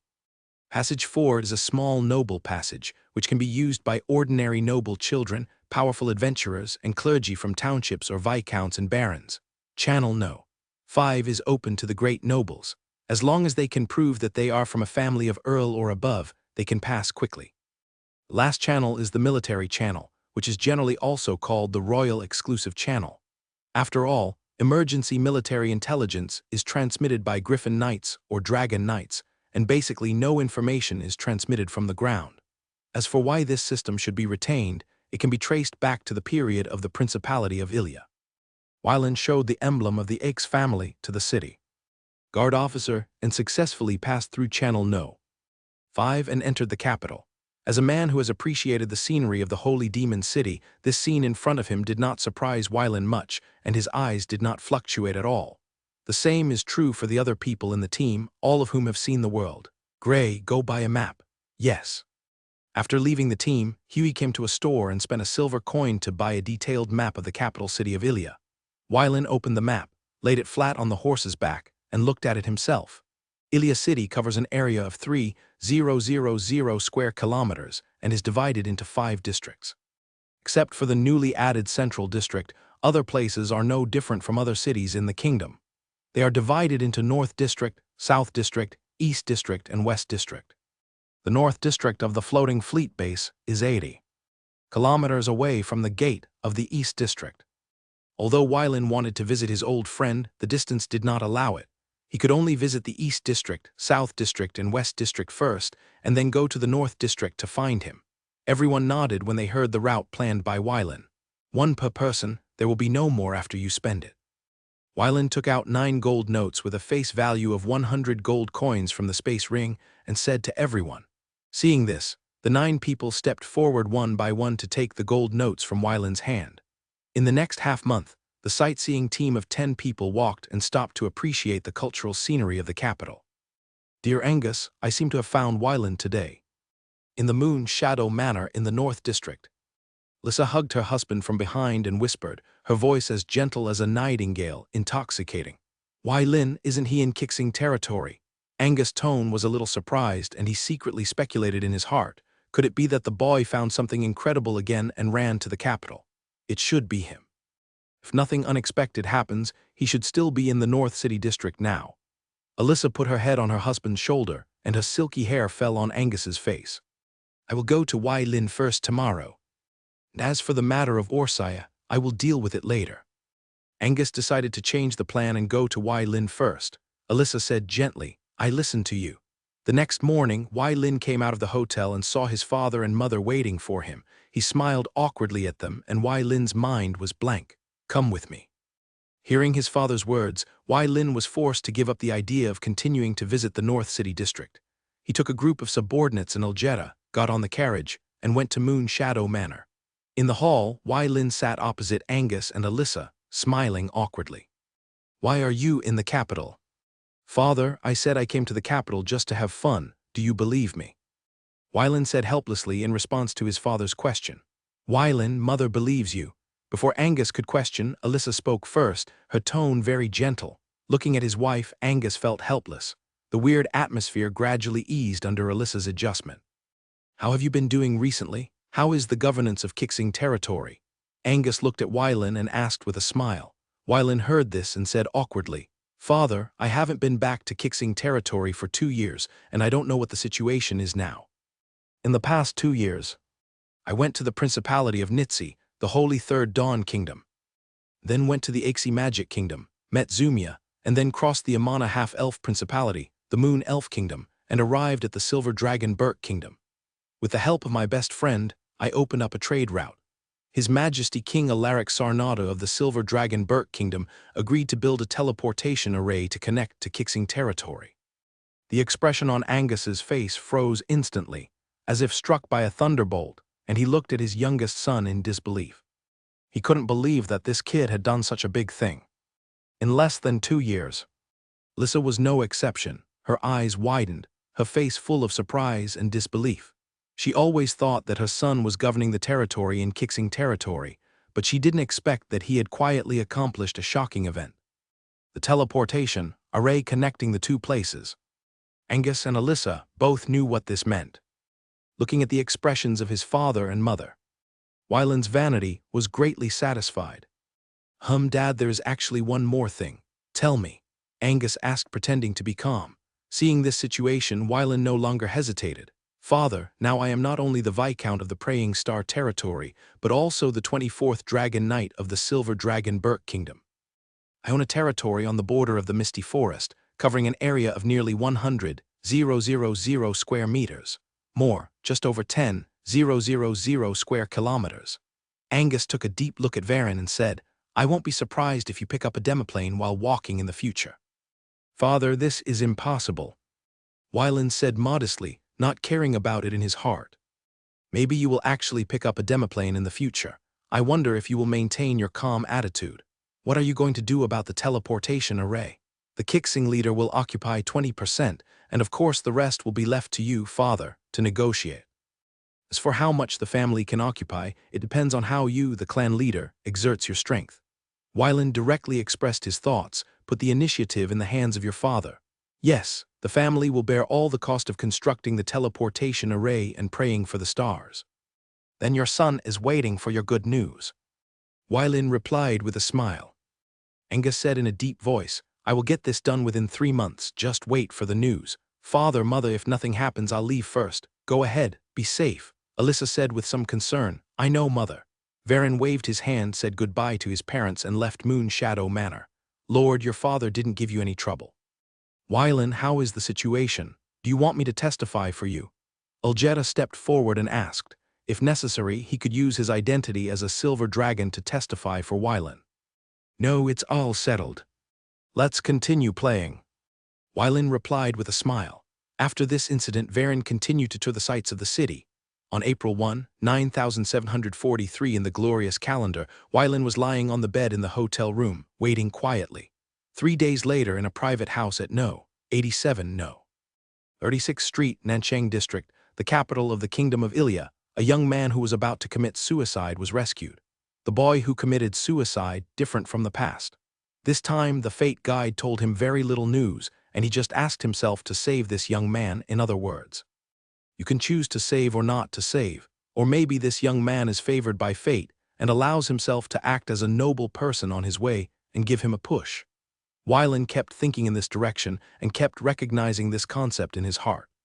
Krell, it's not that my brother won't look for you. But there is really something wrong, so let's wait a little longer. Wylan made a decision in his heart, closed his eyes, and began to rest. At this moment, in the floating fleet base on the floating magic battleship No. 7, Krell suddenly felt chilly and felt that someone had let him down. Vice Captain, what happened? A high-ranking silver officer asked with concern. It's okay, let's continue patrolling. We need to sail tomorrow. We'll check it tonight. Krell shook his head and ordered the officer beside him. Yes. In the early morning of the next day, Wylan allowed everyone to move around freely while he took Kyle to Nanchang District. As a civilian area, Nanchang District is only 1/5 of the area of the royal capital, but accommodates 70% of the population. Although these people are called civilians, they are only relative to the general environment of the royal capital. In fact, most of these people have close relatives serving in the kingdom's regular legions and serving this country. Without this level of status, you cannot obtain subsidies from the kingdom. Faced with high land prices, you can only choose to leave this place and go to surrounding villages and towns or satellite cities to survive. Outside the house at No. 87 on Street 36, Wylan stood outside and looked at a boy of 17 or 18 years old sitting in the yard with confused eyes, staring at a staff in a daze. Kyle followed his master's gaze and asked, "My lord, is this the purpose of your coming here?" Varen nodded and replied, "That's right. Go around and find out information about this family." Yes, Wylan leaned against the wall, observing the other party secretly. Half an hour later, Kyle returned to Varen and reported softly, "My lord, the young man's name is Zelia. His father Selvin served in the kingdom's 3rd Army. 6 years ago, the kingdom and the died in the Dwarves' War. As for his mother, there are 2 very different stories floating around. One theory is that Zelia was brought back from outside by Selvin, which means that this boy was originally a helpless orphan, and naturally he did not have the protection of his mother. Another theory is that his mother couldn't stand Selvin's rigidity and poverty. She chose to abandon her husband and son and run away with someone else. Because of his father's meritorious service, this young man was admitted to the 4th Mage Academy in the royal capital. However, 3 months ago, he was suddenly dropped out of school. After returning home, he has been depressed and closed in. According to some rumors circulating in the market, this young man seems to have been framed by several nobles. In order to preserve the reputation of the college, he and those nobles were expelled from the college. Find a place to stay first, the time has not come yet. Wylan turned and left, his steps light and steady. Kyle did not speak but looked deeply at the young man in the courtyard, his eyes calm and profound, and then followed Wylan and left the place. 2 days later, Wylan and Kyle came outside house No. 87 again. A young man named Zelia, as usual, was sitting in the courtyard in a daze, his figure lonely, as if he was a wild flower swaying in the wind, helpless and pitiful. As the night gradually entered, the young man got up and returned to the house. Through the shadow of the light, Wylan knew that this young man was ready to give his life back to the world. "Interrupt him." Kyle heard this and confined the people in the room. Wylan jumped slightly, entered the courtyard, pushed open the room, and saw that the dagger was only a meter away from the young man's chest. Kyle stayed in the courtyard, leaving the matters inside to Varen while he took a look outside. "Who are you?" The young man rolled his eyes, looked at the stranger who broke in, and asked. Before Wylan could speak, the young man spoke again. If you want money and property, you can just rummage around after I die and I won't care anyway. Why are you so sure that I'm not here for you? Wylan took the dagger from the opponent's hand, patted the opponent's shoulder, let him regain his freedom, sat across from him, and asked with a smile. Come for me? The young man's face was full of doubts. He didn't understand why the other party said that. Could it be that the killer was hired by those people and was going to kill him, but why did he come at this time? Your father risked his life to send you to the Magic Academy, and you want to give up easily. Heh, what can I do? The young man said with a mocking face, feeling desperate for this world. He spent 3 months thinking about this matter. There was no way out anyway, so why linger on? After hearing this, Wylan remained silent and threw the dagger in front of the opponent. The young man picked up the dagger and without any hesitation, pierced his heart with the dagger. Blood spurted out and soaked the young man's body. The body fell to the ground, with a smile on the boy's lips. Maybe he could still see his father. My lord. Kyle entered the room, looked at Varen, who was deep in thought. Then at the young man lying on the ground. Let him live. After Varen finished speaking, he left the room. For a young man with a will to die, perhaps letting him die once in a real sense can slowly change the other person's mentality. Kyle squatted next to the boy, blocking the boy's will, imprisoning his soul on his body, slowly instilling his own power and repairing his body. After pulling out the dagger, there was no secondary bleeding, and the wound on the heart slowly healed under Kyle's healing. 2 hours later, the boy opened his eyes again, looked at the familiar ceiling, and murmured to himself, "Is this the world after death? I don't know the world after death." The familiar voice was the stranger just now. The young man turned his head and saw that the young man who broke into his home was sitting on a wooden chair not far away, and there was a young man standing next to him. Why do you want to save me? The boy looked at the ceiling and asked calmly. After embracing death once, his mentality changed somewhat. Maybe he shouldn't end his life like this. If his father knew about it, he would definitely be sad. If I said this was God's will, would you believe it? I believe it. Upon hearing these words, Varen knew that the young man would not seek suicide again. I will come back to you in half a month.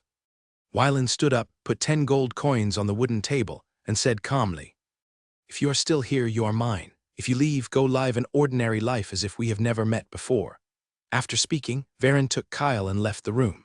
After a long time, the young man got up from the ground, looked at the gold coins on the table, and looked at the blood on the ground. Everything was not a dream, but really happened. Perhaps, as the young man said, God wants him to live, and his father must not want to give up his life.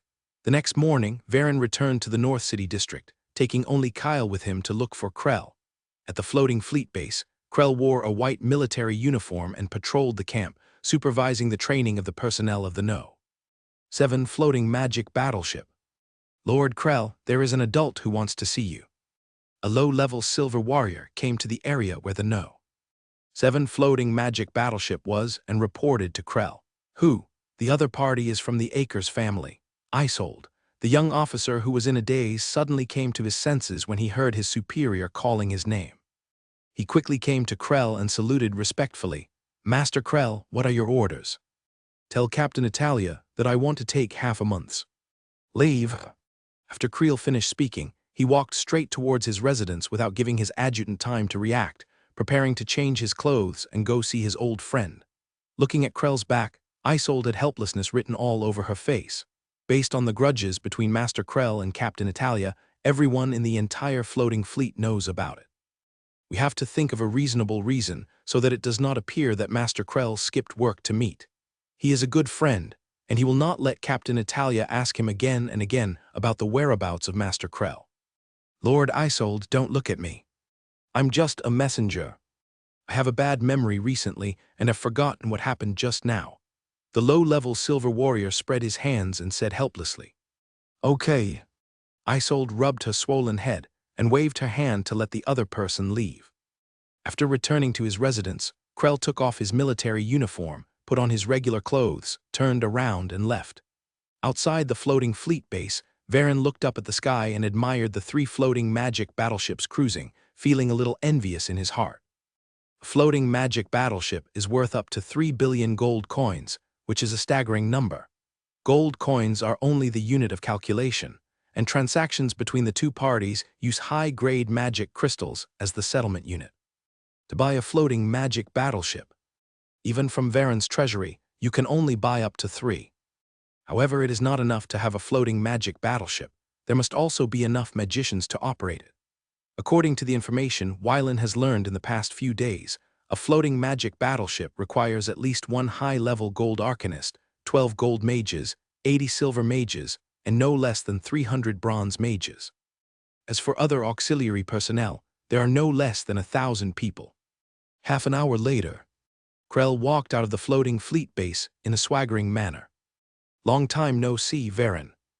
Krell, you have lived a good life these years. I heard that you have become the deputy captain. Wylan stepped forward and gave Krell a hug and said with a smile, "Ha ha ha, it's nothing, you've become a viscount much better than me." Claire's vanity was greatly satisfied when he heard Wylan's praise. "Let's go, I'll take you to a good place." After that, Claire took Wylan to the direction of the West City. Seeing this, Kyle followed the two.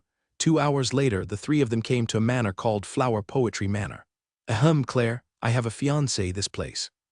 "You're talking like who doesn't have a fiancé? I used to go there without blinking an eye." "What about now?" "Now I don't dare to go." Claire told the truth, leaving Wylan at a loss for words for a moment. "All those who come here are children of influential families with certain resources in their hands. We'll definitely have to buy an industry in the capital in the future. This time I'll take you to meet some people." At the entrance of the manor, 2 low-level silver warriors saw Claire, respectfully opened the door and let the 3 people in. Inside the manor, the decoration is low-key and luxurious. Young people gather in groups of 3 or 4 and communicate with each other. Some young people nod politely when they see Claire.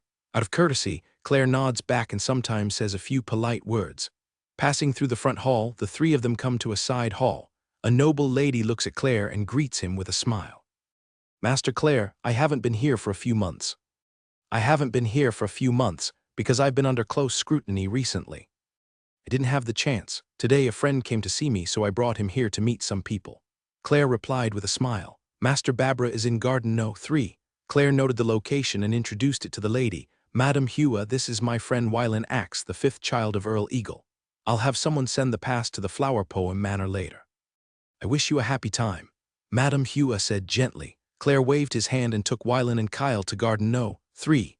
After passing through a long corridor, the 3 of them came to training ground. "We're here." Wylan looked around and asked in surprise, "This is the garden, where are the flowers? Who told you that there must be flowers in the garden?" Claire rolled his eyes at Wylan and went straight to the resting place. He took off his coat as if no one was around, put on a loose training suit, picked a handy weapon, and climbed onto the training platform. Seeing this, Wylan and Kyle went straight to the viewing platform to watch Claire's duel. As soon as Claire stood on the training ground, the magic device below was activated, and a magic barrier instantly covered the duel platform, covering an area of 300 square meters. "Claire, you came out of the floating fleet base." A young man looked at the newcomer with a very surprised tone. Claire shrugged and said helplessly, "You think I don't want to come out? Who made my fiancé my immediate boss? If my friend hadn't come to me, I really had no excuse to come out." "Ha ha ha, poor guy, how are you going to fight this time?"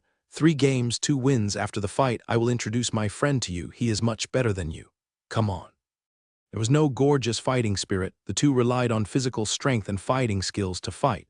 "Kyle, what do you think of Claire's fighting skills?" Wylan turned to ask Kyle sitting next to him. Hearing this, Kyle shook his head and said, "It's a bit too formal, just average." "Haha, I think so too, but this is normal. Claire has hardly been on the battlefield. Having such combat ability is already very good." A moment later, a maid came to the rest area of Garden No. 3 and handed a pass to the Flower Poetry Manor to Wylan. "My lord, please keep it." "Yes." Wylan took the pass, put it in the space ring, and continued to appreciate Claire's battle scene. The maid saluted respectfully and then left. Half an hour later, Claire won the battle with 2 wins and 1 draw. "Wylan, how did I fight?" "Not bad, at least I think so on the surface." "Forget it, you guy, I'll go wash up first." Claire shook his head. Also knew his own strength and didn't care about Wylan's evaluation. The other party served as the commander of the army on the battlefield and fought for 7 years. His combat experience is not comparable to that of a noble young master who has been in the capital for a long time. Even his old father, who has a very high vision, praised Wylan. 10 minutes later, Claire returned to the garden in a loose bathrobe, accompanied by the young man who fought against him. Well, and this guy is Babra Asterix, from the Asterix family. His grandfather is the current Minister of Finance, Mr. Ismail. His father is the Deputy Director of the West City Security Bureau. His mother is the Deputy Commander of the Endoja Mage Corps, the second magic corps of the kingdom. This guy is his father's third child. Claire sat next to Wylan and introduced him. This is the youngest child of Lord Eagle Earl Angus, Varin Aix, Viscount of Kixing Territory in Cardro Province. Although he is about the same age as you, he is a real Legion commander who participated in the war between the kingdom and the dwarves, although he has resigned now. The two officially met under Krell's matchmaking. It was not until now that Varin understood why Krell said that at the Flower Poem Manor.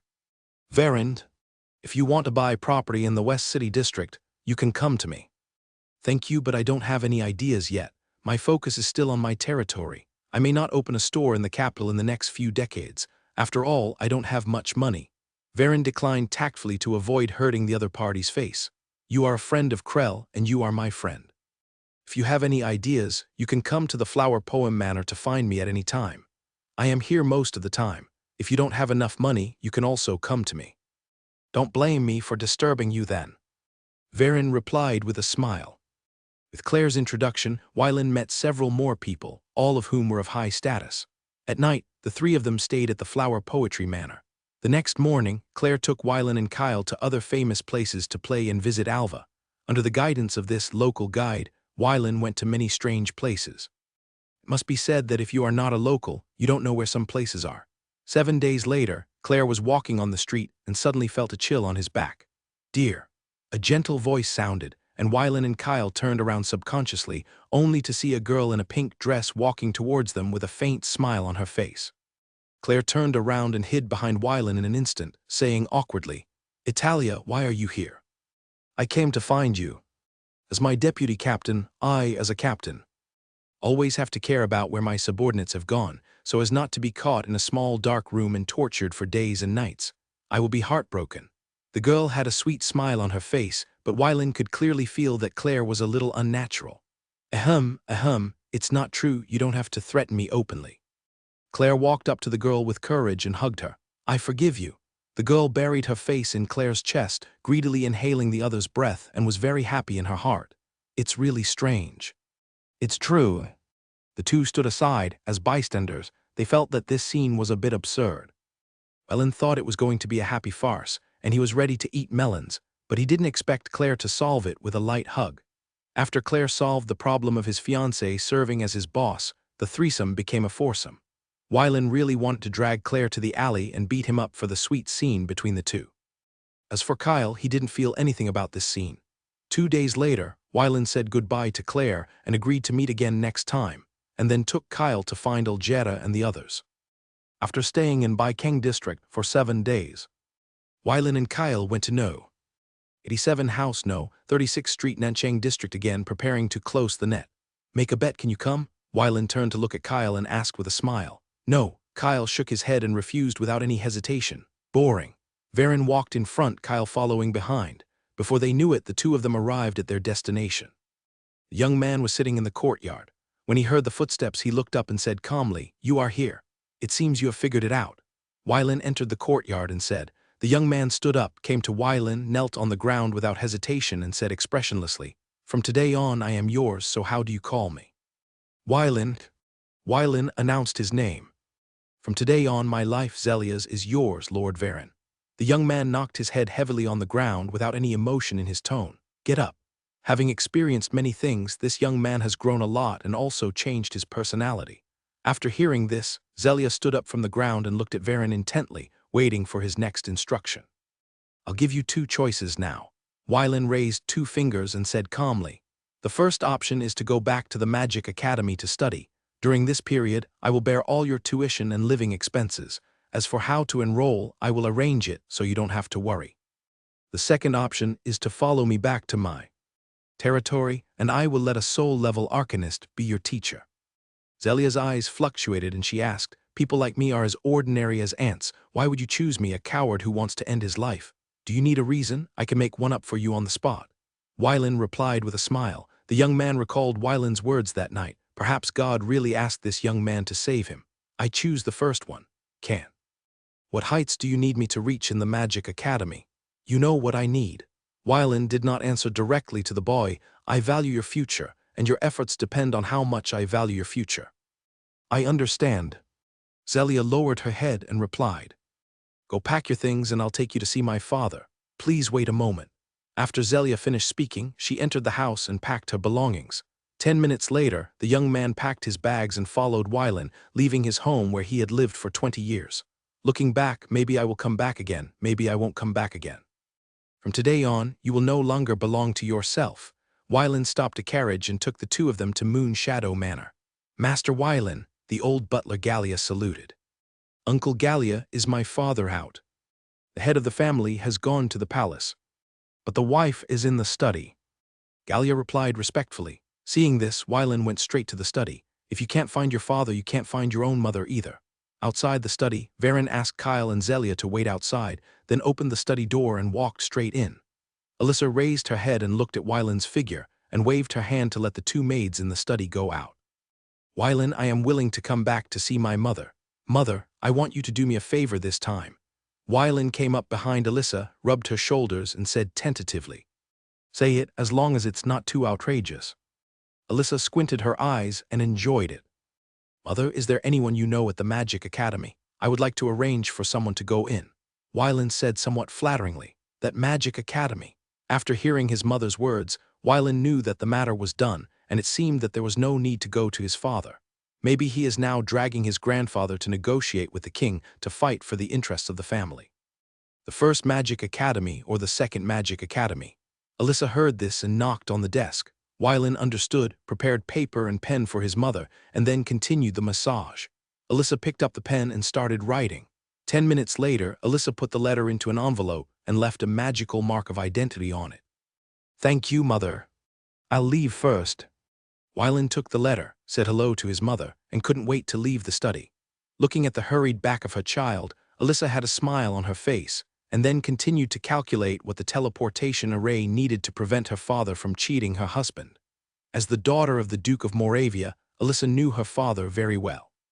For the sake of her husband, she could only feel sorry for her father and hoped that her mother would not be too angry. After leaving the study, Varen took the letter of introduction, took Kyle and Zelia, and went straight to the first Magic Academy. Sitting in the carriage, Wylan was still very surprised. Unexpectedly, his mother would actually meet Mr. Thaddeus, the dean of the First Academy of Magic. This fire elemental mage is known as the most likely to be promoted to a legend in the kingdom of Ilia in the past 100 years. Outside the First Academy of Magic, the guards looked at the eagle flag on the carriage, briefly inspected it, and then let it go. On the way to the central magic building, Varen's outfit attracted many young mages. Sir, who are you looking for? In front of the central magic building, the silver high-level wizard on duty stopped Wylan and the other two and asked, I am Wylan Axe, the son of Alyssa Axe. This is a letter my mother wrote to Lord Thaddeus. Wylan took the letter out of the space ring and told the mage on duty, Please wait a moment, I will report it. The mage on duty was full of surprise on his face. He returned to the duty hut next to the central magic building and reported to the dean's secretary's office through the magic communication crystal. Dung, dung, dung. Isabel, come in. Thaddeus put down the pen in his hand and said. Gold Intermediate Elemental Mage pushed open the door and walked into the dean's office, bowing slightly and saluting with meticulous etiquette. Dean, Alyssa Axe's son, Varen Axe wants to see you. It is said that there is a letter from you which was delivered to you by her son. The child of miracle, Thaddeus muttered to himself and then said to the secretary Isabel, Go and bring him to my office. Yes. Isabel bowed her head and answered, leaving the office, using the magic communication crystal to let the duty mage at the door let her in. Then, under the leadership of Isabel, Varen came to the dean's office. Please come in. Thank you. After Varen thanked the mage, he took Zelia and Kyle into Thaddeus' office. Good afternoon, Sir Thaddeus. Wylan put his right hand on his chest and bowed. Kyle and Zelia followed Wylan and saluted Thaddeus. You are Alyssa's child. I didn't expect that the little girl's child is so big now. Thaddeus waved his hand to call 3 chairs and put them behind the 3 people. Sit down and talk. Wylan sat on the soft office chair after hearing this, took out the letter written by his mother to Thaddeus, lifted it up with fighting spirit, and put it on the desk. Thaddeus did not show any shyness, opened the letter, and read it as if no one was around. "Who is the young man you want to arrange?" Seeing this, Wylan asked Zelia to come forward. Thaddeus went forward to check Zelia's body. His talent was average, his strength was only at the middle level of an apprentice, and his occupation was an earth elemental mage. He turned around and said uncertainly, "You're a legitimate child." "Ahem, Sir Thaddeus, don't joke. I'm not married yet, and I haven't had any close contact with any woman." Wylan hurriedly explained. The old man's words were too scary. Thaddeus looked up and down. This kid is still a novice. It was indeed his guess that he was wrong. Isabel. Secretary Isabel, who was working, heard the call of the dean. Down the half-reviewed documents in her hand, and came to Thaddeus's office. "Dean, you're looking for me. Take him to go through the admission procedures, arrange him to study in the 3rd class of the 1st grade first, and let Talion take care of this boy more. As for the living allowance, it will be issued according to the 2nd level first." Talius pushed Zelia in front of Isabel and instructed him. "Dean, is this appropriate?" Isabel looked at the boy in front of her and said uncertainly, "Suitable." Tarius seemed to think of something and then ordered, "Write my name as the guarantor, and as for his recommender, you can directly write the names of Angus Akers and Alyssa Akers." "I understand, Dean." Isabel lowered her head and replied. Wylan gave Zelia a farewell hug and repeated the words in his ear again. "Your efforts depend on how much I value your future. Study hard." "I will, my master," Zelia said softly, and then followed the secretary Isabel and left the dean's office. On the way to the Elijah building, Isabel looked at the taciturn boy and felt a little envious. "What's your name?" "Zelia," the boy answered. "Don't you have a surname?" Isabel asked uncertainly. The boy shook his head and said, "No." "Does anyone know your current situation?" Isabel asked again. "I don't know." The boy still shook his head. Through the brief conversation, Isabel understood that the boy was born in a humble family and was not clear about the current environment he was in. However, it was definitely not as simple as it seemed to be for the young man to be favored by the children of a big family, and for his parents to use their connections to allow him to study in the first magic academy. "Zelia, I will give you a piece of advice. Even the legitimate son of an ordinary earl family cannot let the dean be a guarantor." Isabel slowed down and explained to the boy, "That is to say, as long as you don't kill or set fire to someone in the academy, other people can't do anything to you, but I advise you not to do so and don't cause trouble for your benefactor." "Thank you for your reminder, Lord Isabel." Zelia had some good feelings for the secretary in front of him and thanked him solemnly. "If you encounter difficulties that you can't handle, you can come to me or find your teacher." Yes. Unconsciously, the two came to the Elijah building where they handled the student registration. "Lord Isabel, what do you want to do?" A low-level silver mage saw the visitor and immediately stood up, bowed and saluted, and asked respectfully. "Hector, process Zelia's enrollment. The guarantor is the dean, and the recommenders are the Eagle Earl and the Countess." Isabel's voice was not loud, but the whole office was small. Except for Hector, the other 3 silver mages were shocked by the amount of information. "What are you doing?" "Lady Isabel, I lost my composure."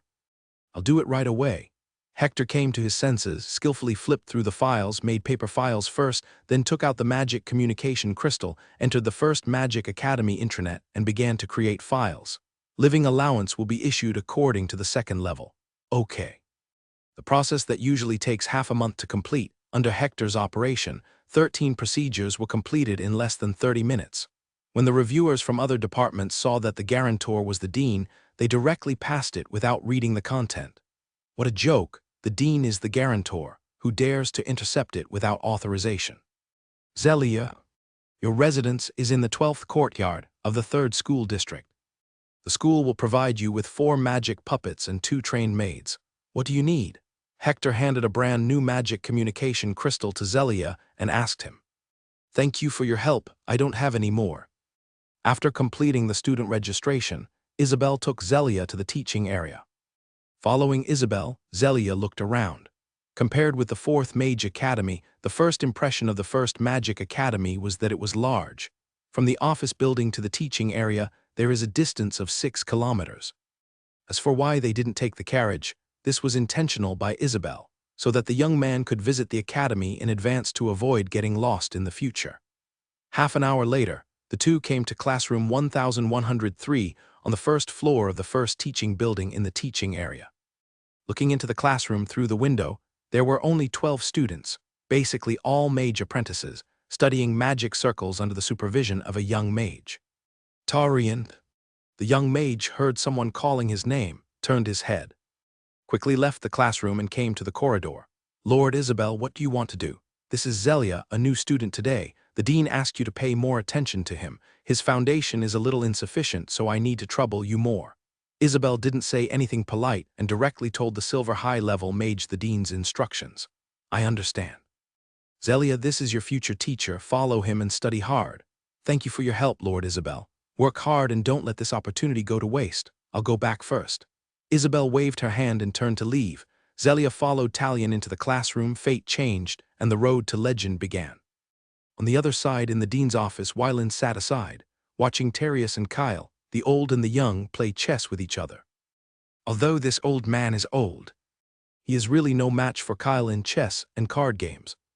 Okay, I admit defeat.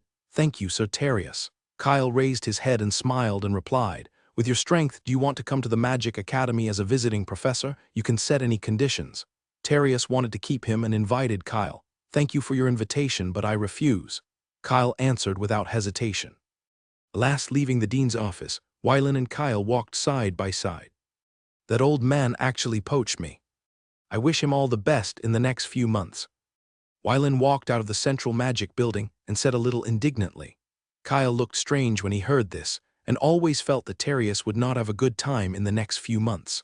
After leaving the first Magic Academy, Wylin and Kyle went straight to the tavern where they had agreed to meet Algeta and others. Wylin, I tell you, there's a very good place. It's a pity that you didn't go there. Back to the hotel, Algeta put his arm around Wylin's shoulders and said excitedly, it won't be those indecent places. Be careful that your fiancé found in the capital of the Holy Third Kingdom of Dawn will come and beat you up. Wylin laughed and teased. Am I that kind of dragon? Algeta said seriously. Is it a place for brewing wine? Wylin asked, his tone a little uncertain. That's right. Algeta was beaming with joy and shared with Wylin, after I go back, I will invite you to taste it first when I figure it out. Then I will prepare for the teleportation array exam and make a fortune. Looking at the expression of this guy, Wylin knew without thinking that he must have obtained some lost secret recipe for brewing wine. What a lucky guy. 3 days later, 8 people and 2 dragons set off to return to Kixing territory.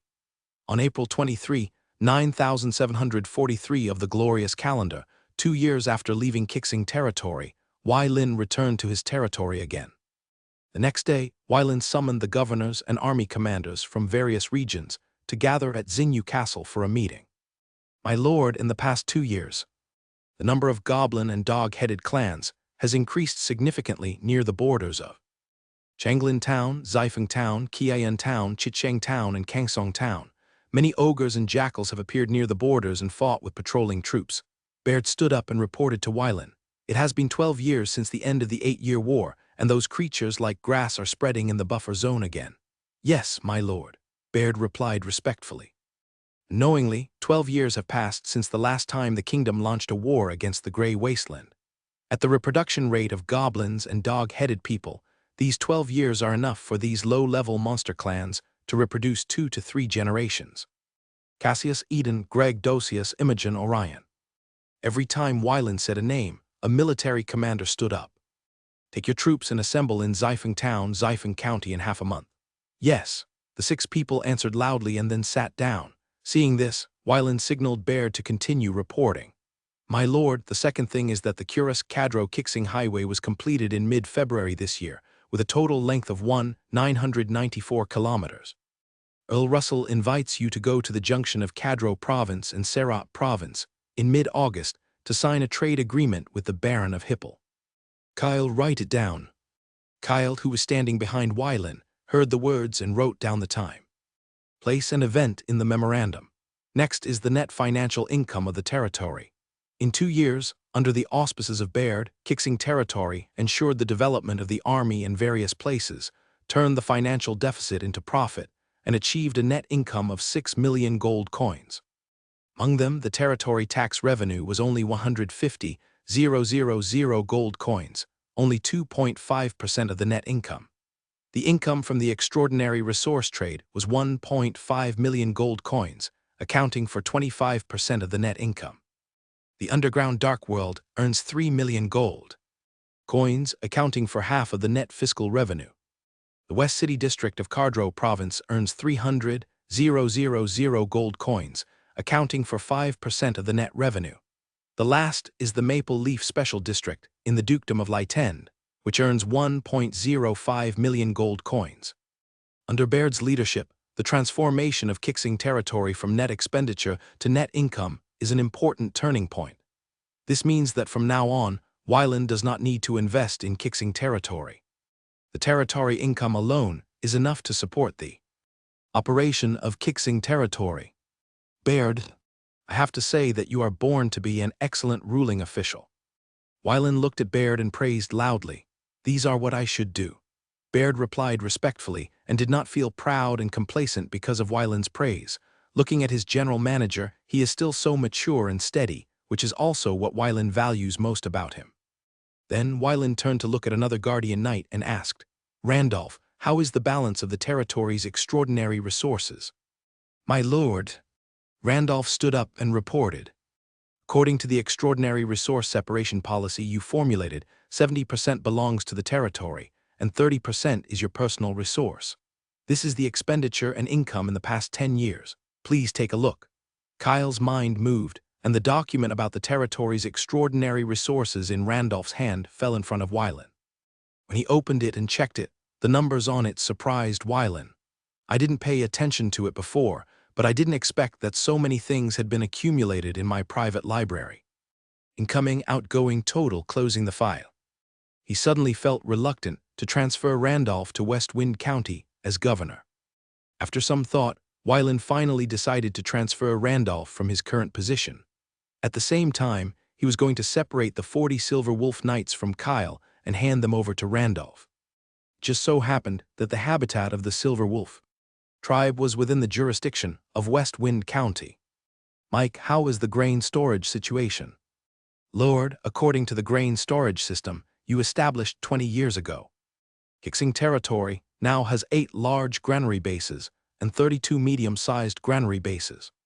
The large granary bases are based on 10,000 tons of wheat, 20,000 tons of dried yam, and 10,000 tons of vegetable roots, and the 8 large granary bases have a total of 320,000 tons. The medium-sized granary bases are based on 5,000 tons of wheat, 5,000 tons of dried yam, and 5,000 tons of vegetable roots, and the 32 medium-sized granary bases have a total of 480,000 tons. The total grain storage is 800,000 tons, which can be used for 900,000 people for 6 years to prevent the last famine sacrifice situation from happening again. After the middle-aged knight finished his report, he sat on the chair with Wyland's tacit consent. Once bitten by a snake, you will be afraid of the rope for 10 years. Next, the governors from all over the country will report. The whole meeting lasted a day and a night. At the meeting, Wyland dealt with the remaining issues, designated the general development direction, and changed the previous policies that were not suitable for the current development status. After the meeting, it was already the next morning. Everyone left Star Moon Castle and returned to their respective places. Wyland walked out of the castle, climbed the inner wall, and looked out to the outer city. On the training ground, his aunt was training the Star Moon Castle guards. How is the Star Moon Castle guards now? Master, under the training of Lady Flora. The strength of the Star Moon Castle guards has improved greatly. 236 people have broken through the Bronze Warriors, and 5 have grown into Silver Warriors. After Hilda finished speaking, Sisina saw this and added, every 3 days, Lady Flora will summon the resting guards for training. This has been the case since she became the instructor of the Star Moon Castle guards. Hearing the explanations of his 2 maids, Wyland could feel that his aunt had a strong competitive spirit. However, this is also a good thing. Under her training, the Star Moon Castle guards may be able to catch up with the second-level troops. Katerina, the 2 of you should teach her more. Yes, master. Hilda and Sisina lowered their heads and replied. After enjoying a moment of peace, Wyland asked his 2 maids to do the work, and he went to the griffin's nest leisurely. My lord. Seeing Wyland's figure, Eunice put the mutant griffin cub in her hand in the soft quilt and saluted.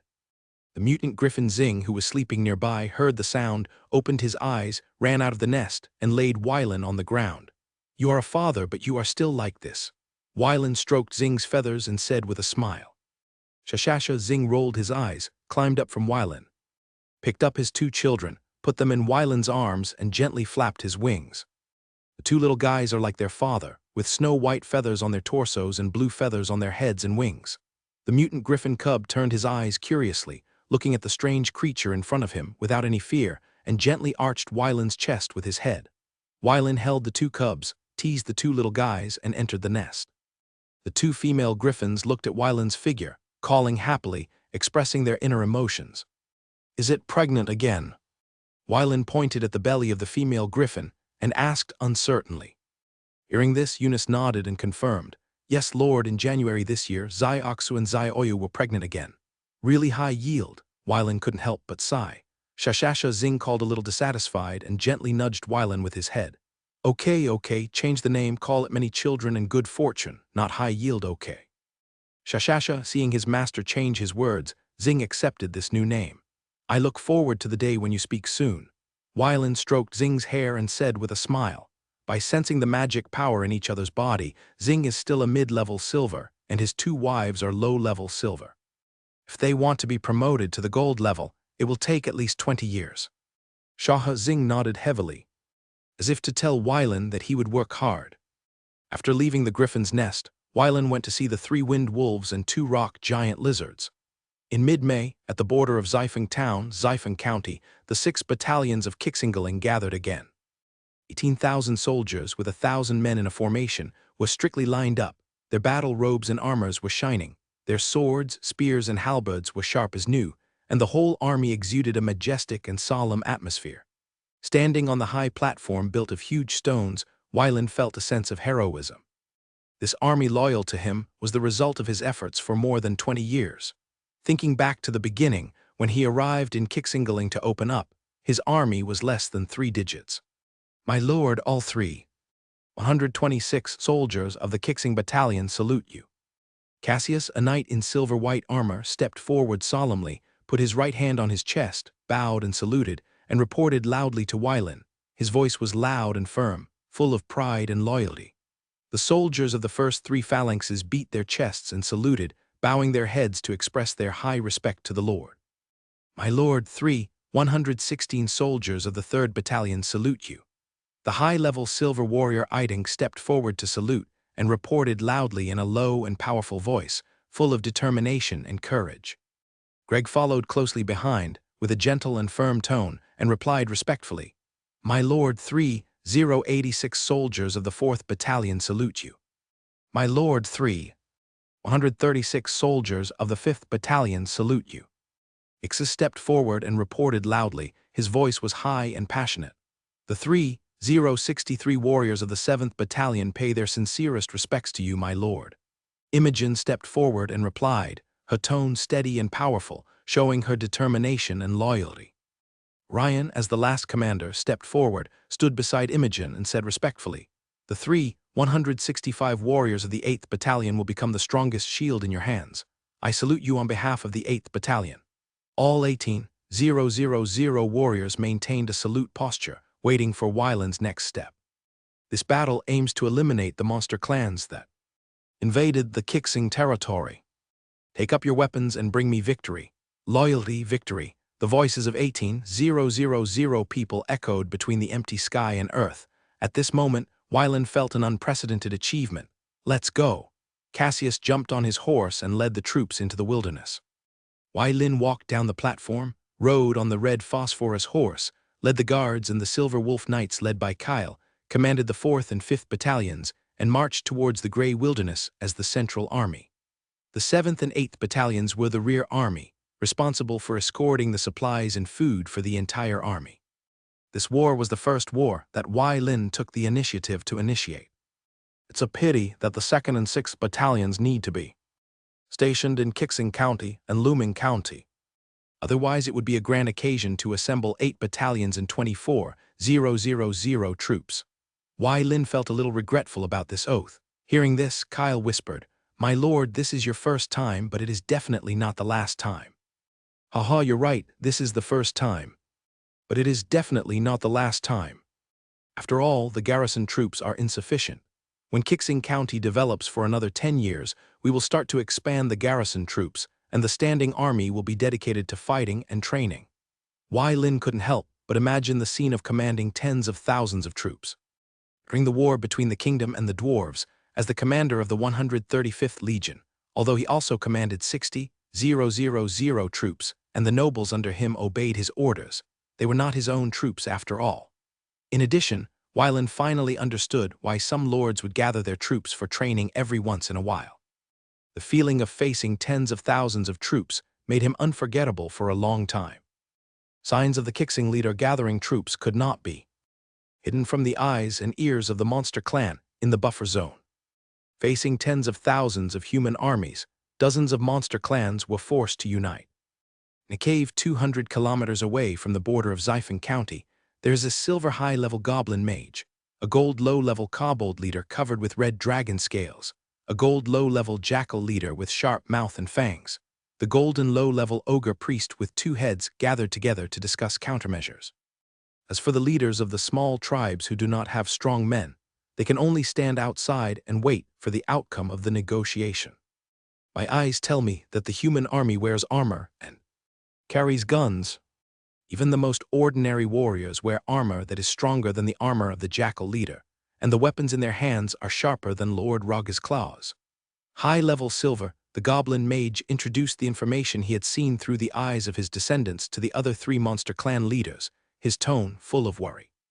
Hearing this, the jackal man opened his eyes and said in a deep voice, "One of my slaves told me that the human territory bordering our habitat is called the Kixing territory. It has only a history of more than 20 years and is not as old as I am dead. 1/5 of them have a long lifespan, which means that their number of strong men is limited. As long as we work together to kill this human army, we will be the masters of this area." Rog, the kobold, turned to look at the knuckle bones on the neck of the jackal leader, shook his head and said, "Humans are very cunning, more cunning creatures than goblins. Leaving here is the best choice." Rog, who is of the bloodline of the red dragon, can actually feel fear. The jackal leader said disdainfully, "Philip believes that human beings are food, and as long as it is food, it should go into Felig's stomach." "Shut up, Philip is the master of this body." The ogre raised his staff and hit the right side of his head to warn him. "Felig is the one, you loser, shut up, Felig." The 2 heads of the ogre each control half of the body and constantly attack the other half. The goblin mage, the jackal leader, and the kobold leader were all used to this scene. Although it looks funny now, they know the fighting power of this 2-headed ogre. 3 years ago, a red dragon from the east destroyed one of my slave tribes. I suspect that the red dragon was the Lord's mount, but I have no evidence. In my opinion, compromising with reality is the wisest choice. The kobold Rog still insisted on his own ideas. The terrifying scene 3 years ago still frightened him. "Roar, reptile, come out quickly to meet the great Cosmo." The extremely majestic voice and the oppressive dragon power made the 4 monster clan leaders in the cave feel deep fear. Outside the cave, the leaders of various tribes crouched at the feet of the black dragon, trembling. "Great black dragon, I don't know why you came here." Rog walked out of the cave, approached the bloodline, immediately crawled on the ground, and asked respectfully in dragon language. As for the goblin mage and the jackal leader, they naturally knelt on the ground obediently and lowered their heads.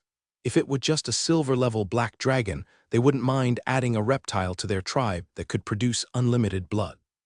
Facing the black dragon that was more powerful than them, they could only kneel on the ground and wait for the other party's instructions. The dirty ogre has not yet crawled at the feet of the great Cosmo. The black dragon did not respond to the kobold leader Rog, but stared at the 2-headed ogre who dared to stand, his eyes full of contempt. "Damn black reptile, Felig will tear you apart." The right head of the 2-headed ogre said angrily. "Damn reptile, you only deserve to be Philip's food." The head on the left raised the scepter and directly cast the curse. "Philip curses your body to decay." The beam of light filled with evil aura was activated, and the black dragon straightened its body upon seeing this. The 3 goblin leaders who were hit by the cursed mage lay on the ground howling, and in less than a moment, they turned into a pool of black water. Upon seeing this, the leaders of other small tribes tried their best to stay away from this place in order to save their lives. Dirty bug. The great Cosmo wants you to pay the most painful price. Faced with the provocation of the two-headed ogre, the black dragon burned with rage, opened its mouth, and fired acid breath. The kobolds and goblins who had no time to escape were covered in acid breath, and their painful wails slowly turned into a pool of foul-smelling liquid. The two-headed ogre jumped up, holding a 3-meter-long mace in his right hand and a scepter in his left hand to apply a strengthening blessing to himself, and rushed directly towards the direction of the black dragon. For powerful enemies, the two-headed ogre's two heads are highly unified, tearing each other apart, and turning the reptiles into its own food and a part of its body. The black dragon relies on its flexible position and uses acid breath to continuously consume the two-headed ogre's physical strength and magic power. Outside the battlefield, the jackal leader witnessed this scene, and some inappropriate thoughts came into his mind, and he subconsciously picked up his weapon. Tarquin, you have to think clearly. After hearing the words of the kobold leader Rog, the jackal leader Tarquin came back to his senses and put down the weapon in his hand. Half an hour later, the two-headed ogre faced the black dragon, who was also a low-level gold player, and was ultimately defeated. Damn black reptile, Philip will never forget you. The same goes for Felig. Felig will turn you into food. Ha, dirty ogre. The great Cosmo admits that you have some strength, but you will not have a future. After the black dragon finished speaking, he was ready to send the other party to death with his acid breath. The two-headed ogre saw this and broke the scepter. The next moment, an unknown force enveloped the body of the two-headed ogre. In an instant, under the eyes of the black dragon, the two-headed ogre disappeared. The black dragon stared at the disappearing two-headed ogre with his eyes wide open, helpless and furious, and wantonly slaughtered the ogres within his sight. During the whole process, the number of goblins, dog-headed men, and jackals affected was countless, but their leaders did not dare to complain. The massacre ended only when the last ogre was torn into pieces by the black dragon. Your choice. The black dragon landed in front of the dog-headed leader Rog, the wolf leader Tarquin, and the goblin wizard, and made a cold voice. Great Lord Cosmo, Rog surrenders to you.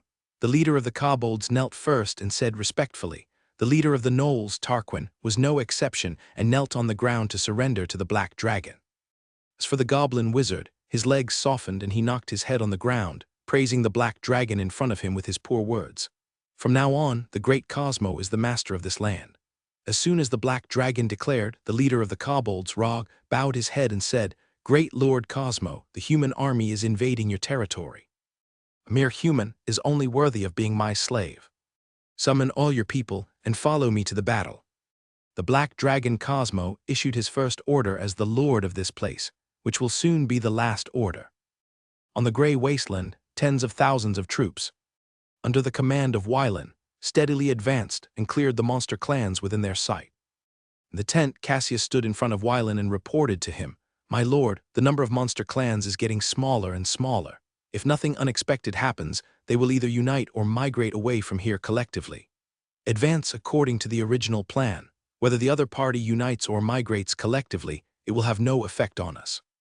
I will follow your orders. Cassius bowed and saluted and left the tent.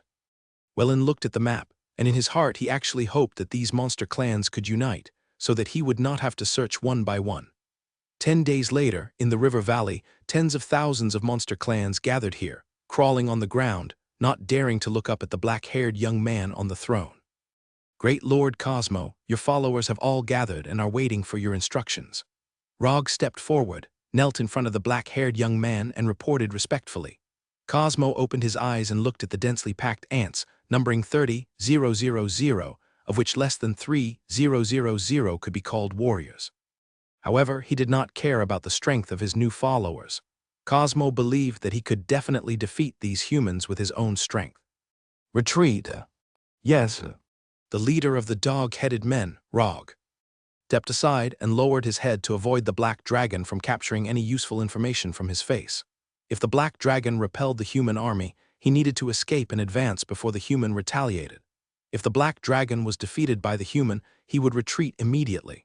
In a word, following this stupid black dragon would be over sooner or later. This is the buffer zone between the Grey Wasteland and the Kingdom of Ilia. Even the most ignorant slaves under his command knew that the kingdom of Ilia was a warlike and retaliatory country. This stupid black dragon really didn't know where it came from, didn't find out such important information in advance, and ran here to make trouble.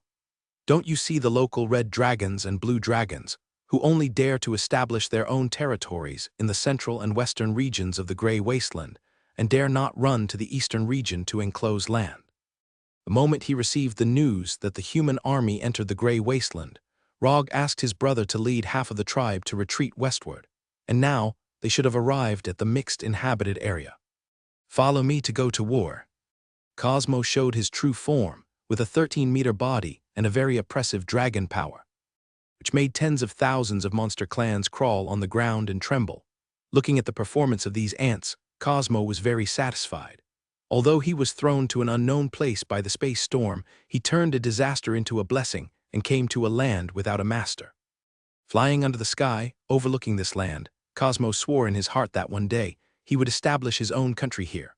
Roar, accompanied by a roar, the chaotic and disorderly monster army began to march eastward. The wailing of slaves and the beating and scolding of warriors filled this river valley. Lord, large army of monster clans was found 50 kilometers ahead. With a number of about 30,000, a knight arrived at the center of the army, dismounted, knelt on one knee and reported respectfully, "They really stick together for warmth." Wylin touched his chin and muttered to himself, "My lord, I am a little curious about who organized them."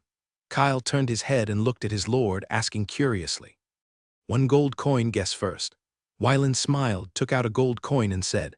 Kyle thought for a while and also took out a gold coin. "I guess either it is a dragon-like creature or a giant dragon forcing these monster clans to unite." "No, there is only one guess." Wylin shook his head and said, "Then it is a dragon-like creature." Kyle thought for a while and chose the option with the highest probability. "Then I guess it was the ogres who made these monster clans unite." "My lord, I have a hunch that you have fooled me again." "Actually, I don't know really."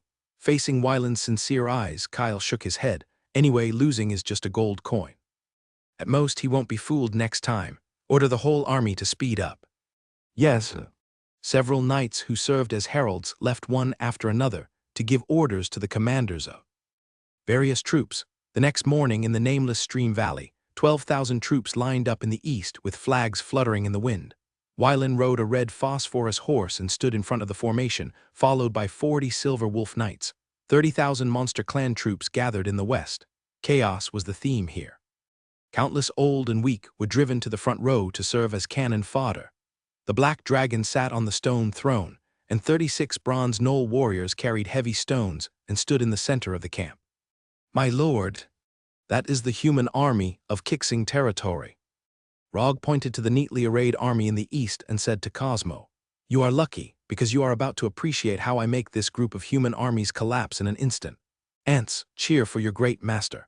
After the arrogant declaration, Cosmo showed his true form as a dragon, and his huge body caused cheers from the monster clan.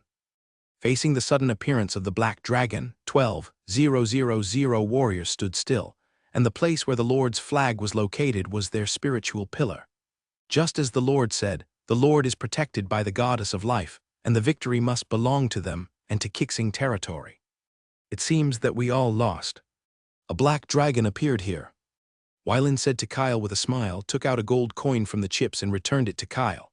"Then, my most beloved master, can I do it?" Kyle took the gold coin and asked Wylin in a very relaxed tone. Wylin pointed at the flying black dragon and said in a very pleasant tone, "The family is still missing a dragon to pull the cart. Just don't kill it. You can take care of the rest." Kyle flew into the air after hearing this. "What, how?" Before the black dragon could finish a sentence, he saw the human in front of him, stretched out his hand, gently squeezed it, and felt a strong sense of suffocation.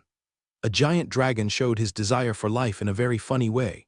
Looking at the appearance of an ordinary dog-headed man falling into the water, Rog no longer hesitated, stepped back a few steps, and jumped into the crowd. If he didn't run now, when would he run? "Attack!" Wylin's voice resounded in the ears of the officers. Tens of thousands of troops took up their weapons and charged towards the monster clan in the west. The momentum was so great, like an overwhelming force, pressing towards the scattered monster clan army. With broken limbs and arms flying, wailing continued, and blood dyed the nameless stream red. The huge body of the dragon was thrown in front of Wylin. Kale fell from the sky, stood on the top of the black dragon, put his right hand on his chest, bowed slightly and saluted Wylan. Wellen waved his hand, telling Kyle to skip the formalities, dismount, and stand in front of the black dragon. Looking at the angry and humiliated eyes, Wylan lifted the scabbard and tapped the black dragon's eyes. Nice eyes. My uncle should like this pair of dragon eyes very much. This pair of wings is also good enough for the rock monitors to evolve. This heart can be used to train a dragon warrior, a good thing. This pair of claws is a bit dull, and it can be sold at a good price after polishing. The black dragon Cosmo showed fear on his face, looking at the human in front of him as if he had encountered a demon. The magic power was blocked, and the body could not mobilize a trace of power. Except for the eyeballs that could still move, it had become a livestock to be slaughtered. Kyle, this black dragon has a strong desire to resist. So do it according to my method just now. By the way, leave some dragon meat. Although I heard that black dragon meat is a bit sour and smelly, I believe in your cooking skills. Wylan nodded to Kyle, indicating that he could proceed to the next step. Kyle understood, and the fingers of his right hand behind his back slightly wavered, unlocking the seal on the black dragon's mouth. Damn, you guys. Hearing his own voice, the black dragon Cosmo shut up instantly. Damn it, why did this human unlock the seal on his language? If he spoke out his heart, he would become the main ingredient of the black dragon feast. Big black rat, what do you want to say? When Cosmo heard Wylan's address, he wanted to swallow this damn villain in one bite. My lord, oh no, my dearest master, my name is Cosmo, and I am here to become your dragon. Sorry, you are late, I already have a dragon. Wylan replied with a smile. In the eyes of the black dragon Cosmo, this seemingly gentle smile exudes a biting coldness. Dear master, I am willing to be your second dragon. The black dragon Cosmo showed a flattering smile on his face. For his own life, he can temporarily put aside the so-called dignity. He is a flexible black dragon. He first gained the trust of the other party, then waited for an opportunity to retaliate, and finally inherited the other party's property and escaped. It was a perfect plan. If you can beat a red dragon, one level higher than you, I will reluctantly let you be my second mount. The steady voice entered the ears of the black dragon Cosmo like a bolt from the blue. What did he hear? This damn human actually had a red dragon, and it was stronger than him. Dear master, do you need a mount on the ground? In order not to become food. The black dragon Cosmo used all his strength just to survive. Little Red, who was eating grass behind Wylan, raised his horse's head, stepped forward on 4 hooves, and nudged his master with his head. Cosmo looked at the beast that was not even a dragon beast and dared to destroy the good things of the master. He was so angry that his teeth itched in his heart. Your position will be mine sooner or later. Wylan and Kyle smiled at each other, and they had a tacit understanding. Wylan approached step by step with his words, and with the 2 spells Mind Induction and Mind Weakening cast by Kyle on the soul of the black dragon Cosmo, the other party kept changing roles and thinking in the way of a slave. Kyle, I remember that the castle is still short of a horse to pull the carriage. Wylan said softly, Yes, my lord. Kyle nodded slightly. The black dragon's ears stood up, and he couldn't wait to say, My dearest master, Cosmo came here just to pull the carriage for you. Please make sure Cosmo takes this important position. Hearing the black dragon's words, Wylan couldn't help laughing, which was really interesting. It must be said that this black dragon had no idea that his thinking had been changed inadvertently. In a place where the black dragon Cosmo couldn't look, Wylan raised 2 fingers. Seeing this, Kyle understood and cast the spell Truth Revealed for Cosmo. Since you are my mount, should I keep your treasure? When the black dragon heard the word treasure, its greedy nature from its blood made it want to resist, but it finally succumbed to the role of a slave and opened its mouth to spit out all the gold, silver, and jewelry stored in its body. Wylan looked at the pile of glittering treasures in front of him and estimated that there were about 3 million gold coins. These treasures exuded an alluring light, attracting the attention of everyone present. Master, this black dragon's sanity is on the verge of collapse. Kyle felt the fluctuations in the black dragon's soul and conveyed information to his master through voice of the heart. The greed of the 5-colored dragon for treasure is indeed engraved on its soul. Wylan was sure that if he took away Cosmo's treasure in front of him, the black dragon would definitely go berserk. Cosmo, as the royal coachman of Xinyu City, your salary will be 10 gold coins per year. Thank you for your generosity, my dear master. Cosmo is willing to serve you. For the treasure vomited by the black dragon, Wylin finally let him eat it back. Anyway, he didn't need this little money, and there was no need to turn the black dragon that he had tamed with great difficulty into a giant monster that had lost its mind. Cosmo ate the vomited treasure contentedly and felt the return of his magic power. He immediately used transfiguration to turn himself into a strong black horse. As Wylin's exclusive mount, Xiaohong felt that her status was threatened and nudged her master with her head, calling softly. During the dragon training, tens of thousands of monster clan troops suffered a devastating blow in front of the well-equipped Kixing army, and less than 2,000 monsters escaped. In addition, Wylin also learned from Cosmo why he appeared here, and he became very interested in the mysterious pool buried under the lake. As the sun set, the 7th and 8th battalions replaced the 4 battalions that participated in the battle and cleaned the battlefield. For the heads of the bronze and above monster clans, the soldiers cut them off and pickled them with lime as proof of military merit for his use. Some of these heads were hideous and twisted. Some were broken, and some were still covered with blood and mud, as if telling the misery of their lives.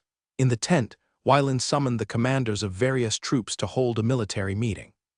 According to the information told by Cosmo, most of the monster clans on the border of Xifen County and Qian County were strangled in this battle.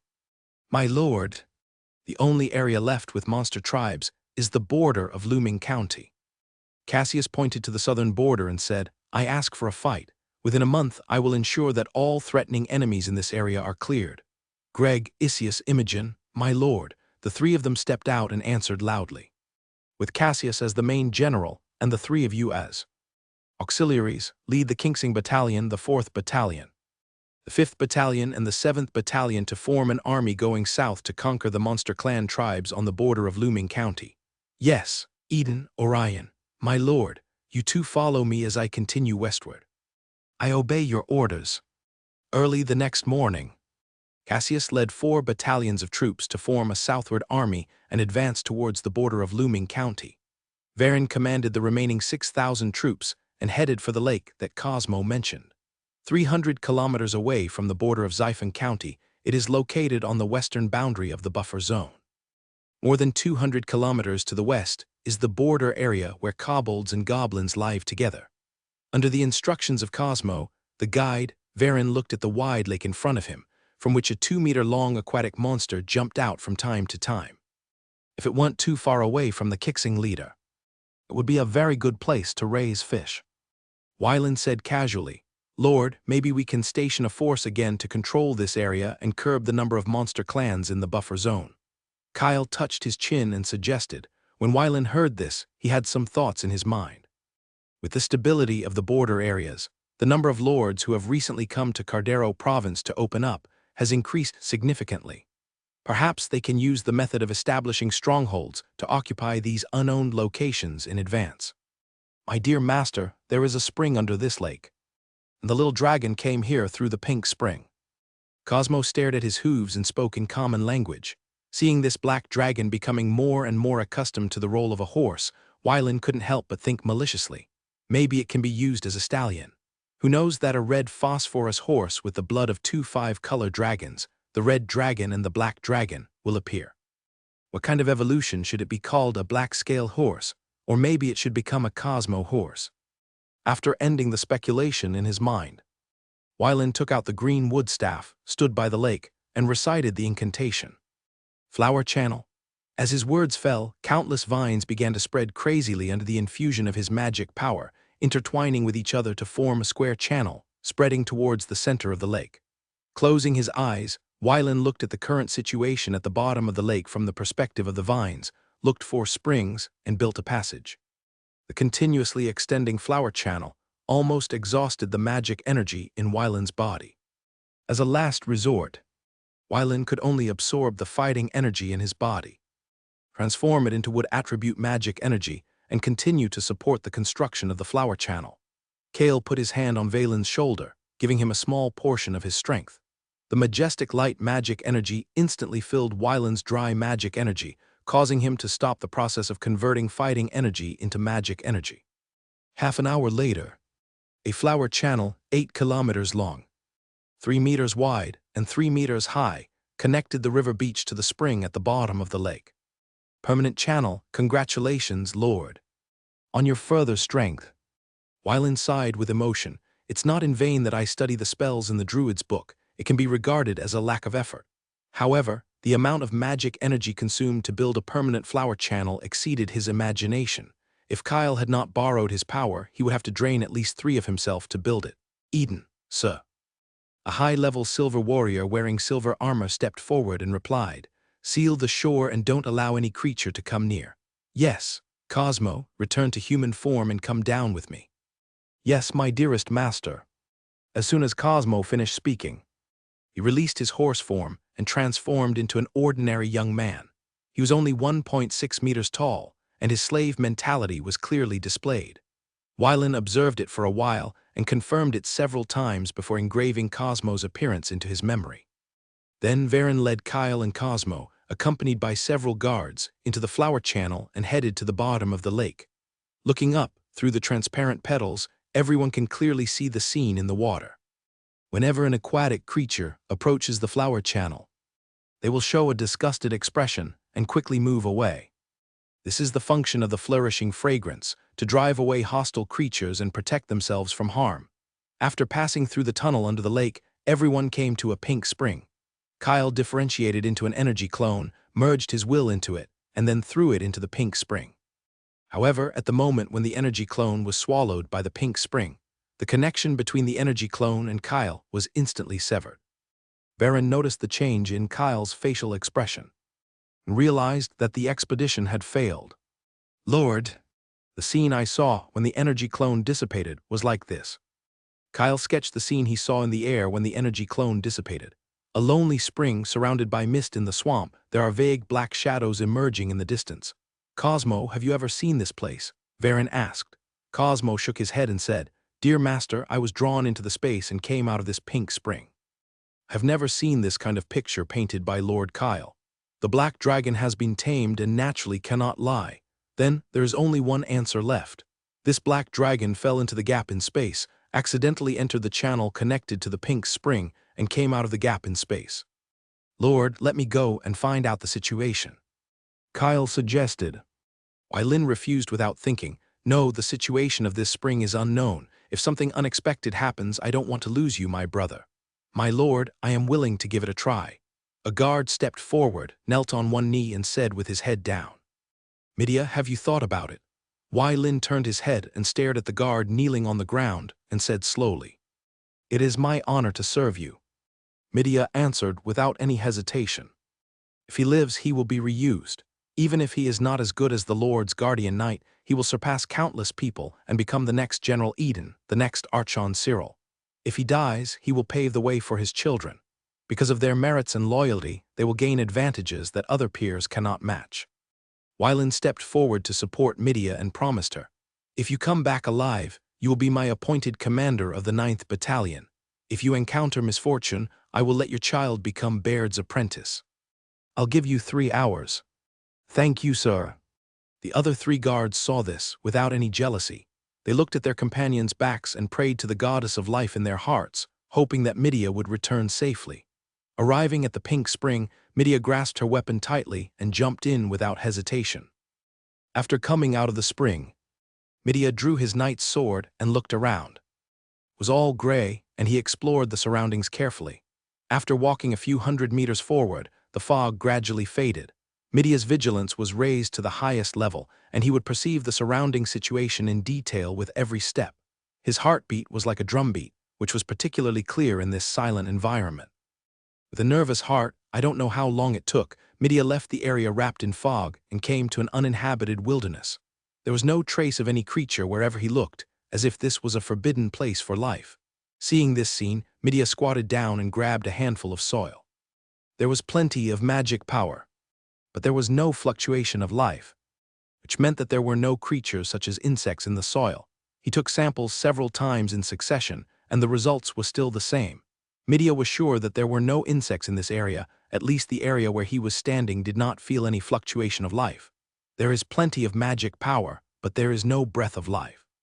With doubts, Midia decided to explore a distance forward and set off to report back. Silently estimating the time in his heart, Midia walked forward for an hour, repeating the previous exploration and still no life fluctuations. Looking back, the big tree that he used as a mark has become blurred, like a lonely giant beast, silently guarding this wilderness. It's time to go back. Less than 10 minutes after Midia set off to return, gray-white creature suddenly drilled out from the ground and attacked him without saying anything. Facing a strange creature that was only a bronze intermediate, Midia, a silver intermediate knight, easily took the opponent's life at a speed that the opponent could not catch. Carefully observing the surroundings, Midia divided some of his energy to check the gray-white creature he killed.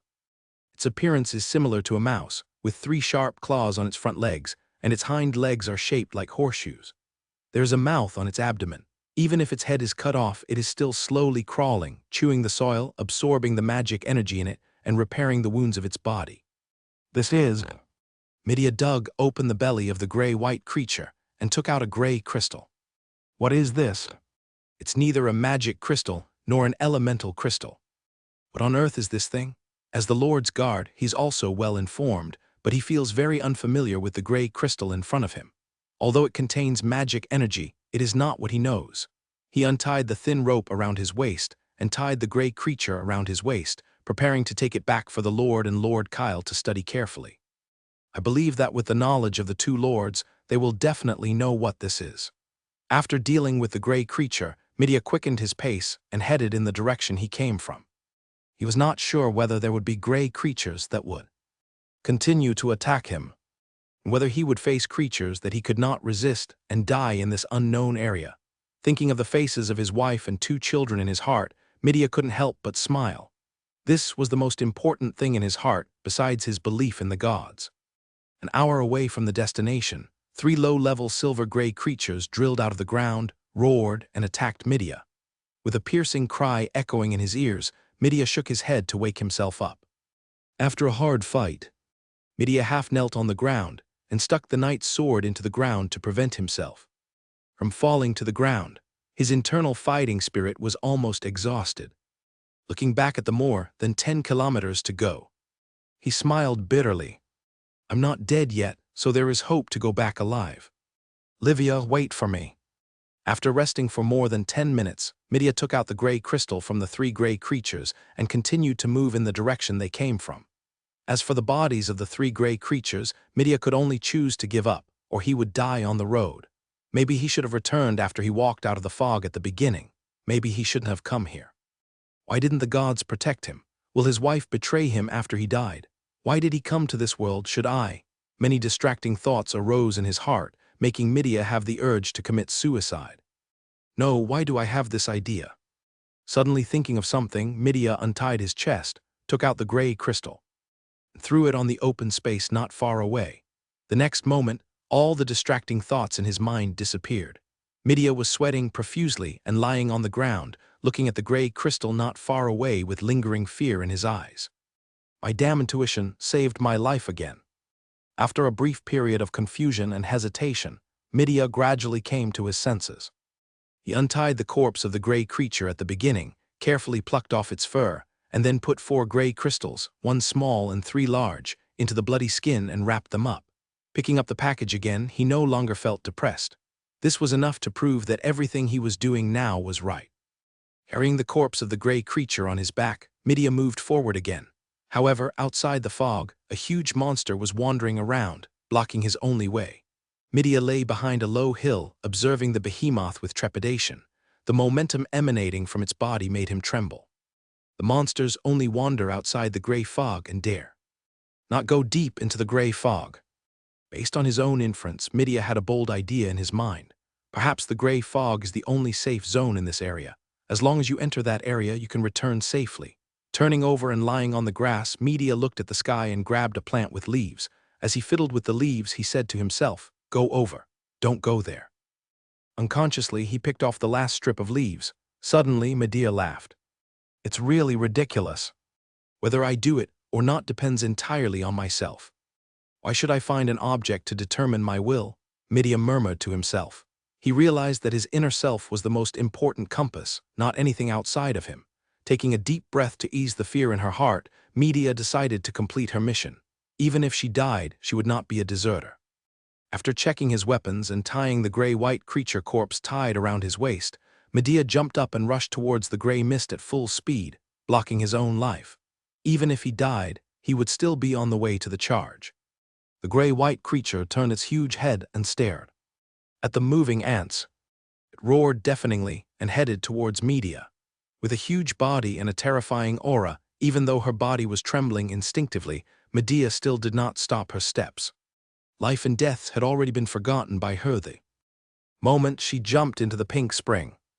The gray creature came at high speed, like a meteor across the night sky, and arrived in front of Medea in an instant.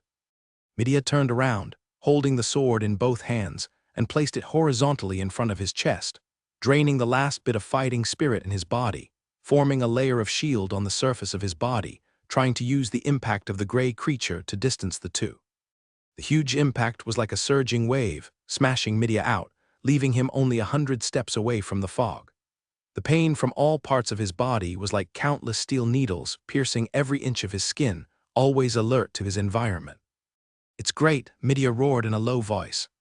With the help of the knight's sword that had cracks, he rolled towards the fog area with his unyielding faith. 10 steps away from the fog, the gray creature rushed to Medea again, opened its huge mouth of the abyss, and swallowed the soil under him into its stomach. In a critical moment, Medea was very decisive and exchanged an arm for a chance to go further. At the last moment, he finally succeeded in entering the gray fog area.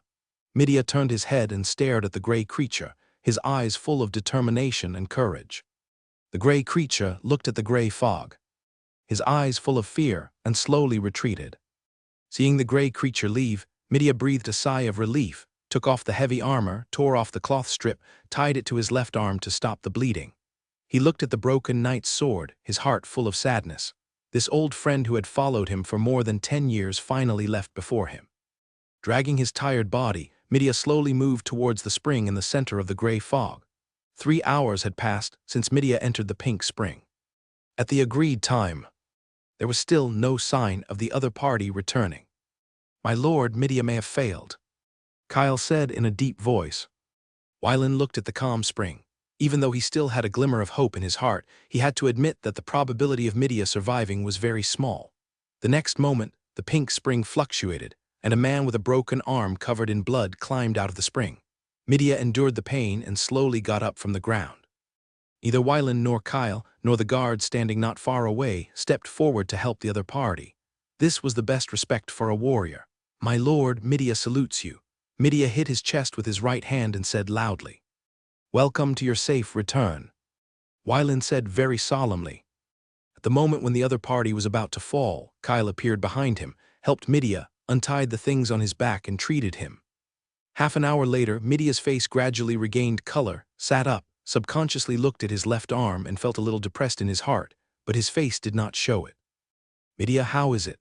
"I'm fine, thank you for your concern, Lord." Medea stood up and answered. Wylan manipulated the vines to form a chair, motioning Medea to sit down and talk. "What is the situation inside the pink spring?" Medea sat on the rattan chair with half of his buttocks, telling everyone about his experiences in and outside the gray fog. "How does the gray creature you met by the gray fog compare to me?" "It is far inferior to the Lord, stronger than the black dragon that appeared on the battlefield. If it weren't for my bet, it might have been in the belly of the gray creature." On the other side, Kyle carefully studied the gray creature brought back by Medea and could not find any memory related to it from his memory. Unbuttoning the fur, revealing the gray crystal stored inside, Kyle took it in his hand, closed his eyes, and carefully felt it. There was no difference between it and the magic crystal and elemental crystal. Then he absorbed the magic energy inside without encountering any obstacles. Looking at the magic energy thread that he pulled out from the inside of the gray crystal, there was no difference between it and the free magic energy in the air. And it did not contain any other strange breath. Next, it is to test whether this gray crystal can make people depressed and have suicidal thoughts, as Medea said. "Evans." Hearing Kyle's voice, a guard stepped forward and bowed. "Lord Kyle, what do you want?" "Take this crystal." Hearing this, Evans took the larger crystal from Kyle, held it tightly in his hand, waited quietly. After 15 minutes, Evans' facial expression was calm at first, then hesitant, then ferocious, and finally calm again. Compared with the beginning, there was an inexplicable breath all over his body, as if he had lost hope of life. Kyle saw that the time was ripe and took back the gray crystal from Evan's hand. After losing the influence of the gray crystal, Evans instantly showed a lingering fear expression, and his eyes were full of fear. Correspondingly, the gray crystal was 1 point smaller than before Evans touched it. On another level, Evans' soul was a little stronger than before he held the gray crystal. Although it was very small, Kyle's keen observation still made some discoveries. According to what Midia said, he became depressed after killing 3 low-level silver-gray creatures and removing the gray crystal. This happened after a period of time. He used his own will to break the influence of the gray crystal, which shows that Midia is more determined than Evans. This is the secondary conclusion Kyle drew from this experiment. In addition, gray crystals of corresponding levels should only affect extraordinary creatures of corresponding levels. Through voice of the heart, Kyle told Varen his speculation. Strengthening the soul, if it has no side effects, will be an extremely important extraordinary resource. Thinking of this, Wylan was a little disappointed, but this gray crystal was still a rare thing. The place the pink spring is connected to is a blocked place somewhere in the real world, a demi-plane or a mezzanine space. It's all possible. Only after exploration can this question be answered. Wylan stared at the pink spring and issued an order. Select 20 people from the Silver Wolf Knights, and also order Eden to select 30 people from the 3rd Battalion to form an exploration team, with Huey as the captain of the exploration team. Cosmo. Dear Master, Cosmo is here. Cosmo stood up immediately after hearing his name.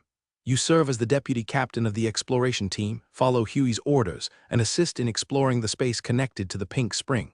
Yes, my greatest master. Just call me Lord from now on. Varen waved his hand and said to Cosmo, a black dragon who likes to flatter himself. 3 days later, under the guidance of Midia, the 52 members of the exploration team had a basic understanding of the gray-white creatures. After everything was ready, the exploration team led by Huey entered the pink spring one by one and headed for the unknown space. Kyle, as the highest combat force, was stationed near the pink spring to prevent any unexpected events. As for Wylan, he returned to the army and continued to command the troops to completely eliminate the surrounding monster clans. Orion, the 8th Battalion has left 3 brigades stationed here to follow Kyle's instructions. Yes, Lord. The status of this lake in Wylan's heart has risen to a new level. Wylan already had a complete plan in mind on how to control this enclave located 300 kilometers away from Kixing territory. As the Black Dragon of Cosmo, he became the nominal lord of this area. As for the dependents, a group of kobolds and goblins was selected from the slave miners in the underground world. The number was controlled at about 3,000 as Cosmo's nominal dependents. Sir, we have seen dwarves ahead, numbering about 300. A knight dismounted from his horse, walked quickly to Varen, knelt down on one knee and reported loudly. Distance? Wylan asked.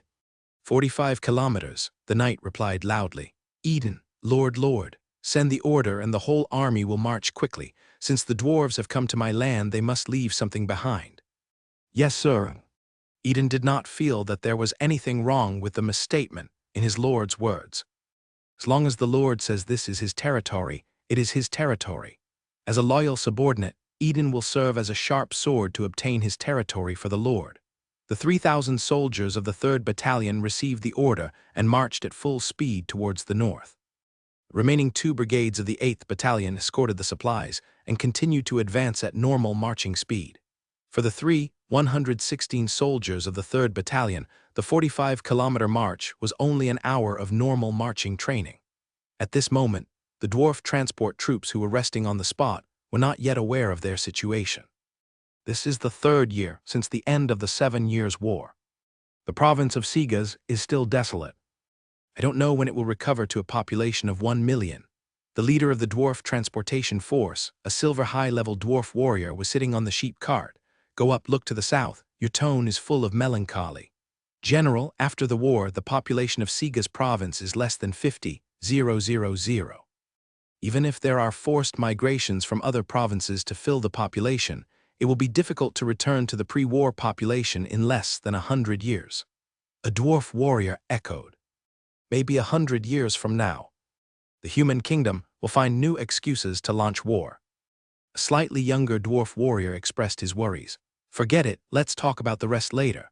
The leader of the dwarf transportation force ended the topic and told the two deputies, be more vigilant. The cargo of Lord Marquis Darragh, the father of Lord Bruce, was once in this territory has been lost twice, so we must be cautious. The slightly younger dwarf warrior had some confusion on his face and asked in confusion, General, this place is dangerous, why don't you choose to change the route?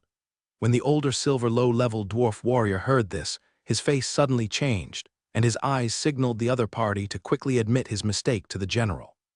You asked a very good question. Then let me ask you how you want the transportation troops to redirect the resource points. In this area, hearing the anger in the general's tone, the young dwarf warrior shut his mouth knowingly, wishing he could give himself a hammer. Why did his head get so hot that he asked such a stupid question? Suddenly, the ground shook. Feeling the fluctuations coming from the ground, the battle-hardened dwarf general picked up the hammer and shouted loudly, Enemy attack, be on guard. Hundreds of dwarf troops heard the sound and moved, driving the slave sheep and forming a circle around the transport carriage to ward off the upcoming enemy. On the hill, a flag was raised. General South. The dwarf general followed the sound and saw a well-prepared iron army within sight. Varin rode on a red phosphorus horse and looked at the dwarf transport troops at the bottom of the valley. The flags on them seemed familiar, as if they had seen them somewhere. Attack! Varin directly ordered an attack on this dwarf transport force. Except for the escort and 20 silver wolf knights guarding the lord, all the soldiers of the 3rd Battalion, including Commander Iden, launched a charge. Retreat, run as much as you can. The dwarf general issued his last order, gripped the hammer tightly, and attacked the enemy at all costs. Kermid, come back alive. The older silver low-level dwarf warrior told his junior, turned around and shouted. Run live as long as you can. Behind the dwarf general, there were only 100 people charging with him. Most of them had gray beards and were old and frail. For them, perhaps they should have died on the battlefield between the kingdom and humanity, but they survived because of the favor of the iron-forged dwarf god. Retreat. With the final orders from his colleagues and superiors, Kermid was filled with anger and led the remaining dwarf warriors to mount the slave sheep and retreat to the north. Hundreds of dwarf veterans sacrificed their lives to buy half an hour for their descendants to escape. Order Eden to stop the pursuit. Yes, sir.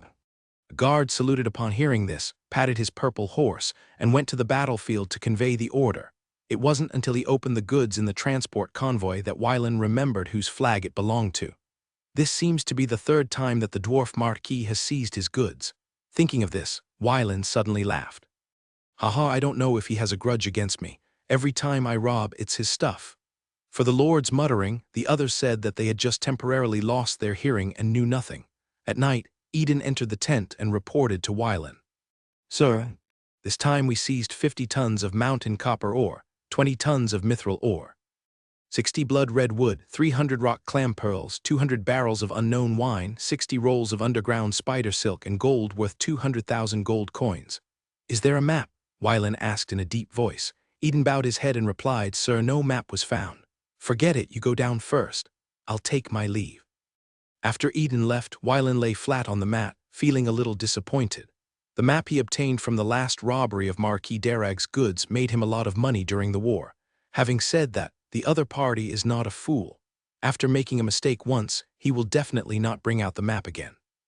In the next half-month, Wylan led his army to surround the lake within a 50-kilometer radius. All monster clans living here would not escape the fate of being destroyed. In mid-June of the glorious calendar 9743, at the river beach named Pink Lake, Varin and Kyle sat opposite each other and discussed the map in front of them. My lord, the situation has been confirmed, and my subordinates have also entered the space connected to the Pink Spring to explore 3 times. Various signs indicate that this place should be a new mezzanine space. So, that Pink Spring is the connection between this mezzanine space and the real world, Wylan said with some surprise. He didn't expect that one day he would also find a passage in the mezzanine space. Yes, Lord. Kyle nodded and confirmed, however. There are 2 ways in which the gray-white creatures appear in this mezzanine space. The gray-white creatures of silver and below emerge from the ground. As for the gold-level creatures, has the ability to fly and can be seen as coming from the sky. In addition, there are floating islands 10,000 meters above the ground in this mezzanine space, and they move around along fixed routes, but no signs of biological activity have been found on them. After saying that, Kyle took out a gray crystal the size of his head and placed it in the center of the map. Could this be the gray crystal of a gray soul level creature? Wylan asked with some uncertainty. No, this is the gray crystal of a golden high-level gray-white creature that my subordinates hunted. Kyle replied with a smile. As for the soul-level gray-white creature, I swept hundreds of thousands of square kilometers and found nothing. So, the gray fog surrounding that passage may be the main reason why you can't search for gray-white creatures in this area. Wylan looked at the center point of the map and said, my subordinates think so too. Kyle lowered his head slightly and replied. A message popped into Wylan's mind about the bright gray crystal. He looked up at Kyle and said, I'm holding this gray crystal to try the effect. If there is any problem, interrupt me immediately. Yes.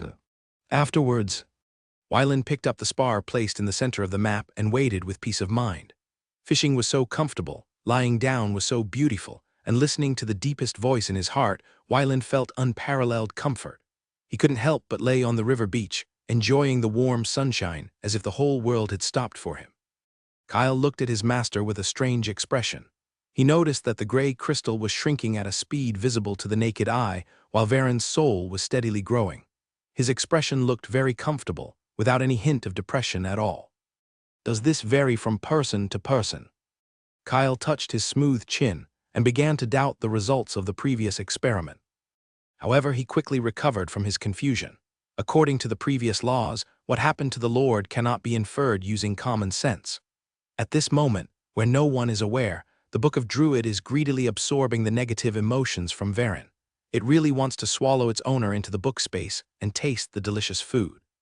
However, it was afraid of being discovered by that abominable angel, so it could only quietly absorb the depressed atmosphere from its owner. One day, we'll let this hateful angel crawl in front of this book and speak words of praise. Just like it listened to the compliments of its former master's slaves for tens of thousands of years. When I close my eyes and open them again, it's dusk. Wylan sat up and subconsciously touched the gray crystal in his arms, only to find that it was empty. There was confusion in his eyes. You took it. Kyle immediately replied, My lord, the gray spar has been completely eaten by you. Wylan's head was full of questions. Lord, how did you feel at that time? Wylan said with some embarrassment, how can I put it? The beauty of fishing and lying down kept feeling in my heart, and I gradually fell asleep. Kyle took a deep look at Wylan and said, My lord, after 2 years of neglect, I think you should practice hard. You forget it, there is still a banquet waiting for me. I can't do it without working hard, I listened to you. Wylan gave up the resistance. After all, he was the one who asked Kyle to supervise him in the first place, and asked him to do it before he became the Soul Knight. Monitor yourself. By the way, I am planning to wait until the teleportation array is established before starting the development of this mysterious space. It's up to you. Kyle replied. That night, based on the specific situation of his master, Kyle formulated 3 training plans, which were updated every 3 months to ensure the simultaneous development of druids and knights. Half a month later, 18,000 troops gathered in Xiphon County. In this crusade, 286 people were killed and 127 wounded. Heads that can be used for military merit: 17 high-level silver heads, 68 mid-level silver heads, 166 low-level silver heads, 966 high-level bronze heads, and 2,888 mid-level bronze heads. 18 There are 126 bronze level ones, and there are about 120,000 bronze level ones and below. This war has extended the borders of the Kai-Xing territory for 300 kilometers, and it is estimated that the monster clan tribes are almost extinct in the land of 100,000 square kilometers. Perhaps in the next decade, tribes migrating from elsewhere will fill the empty space. The camp was filled with laughter and laughter.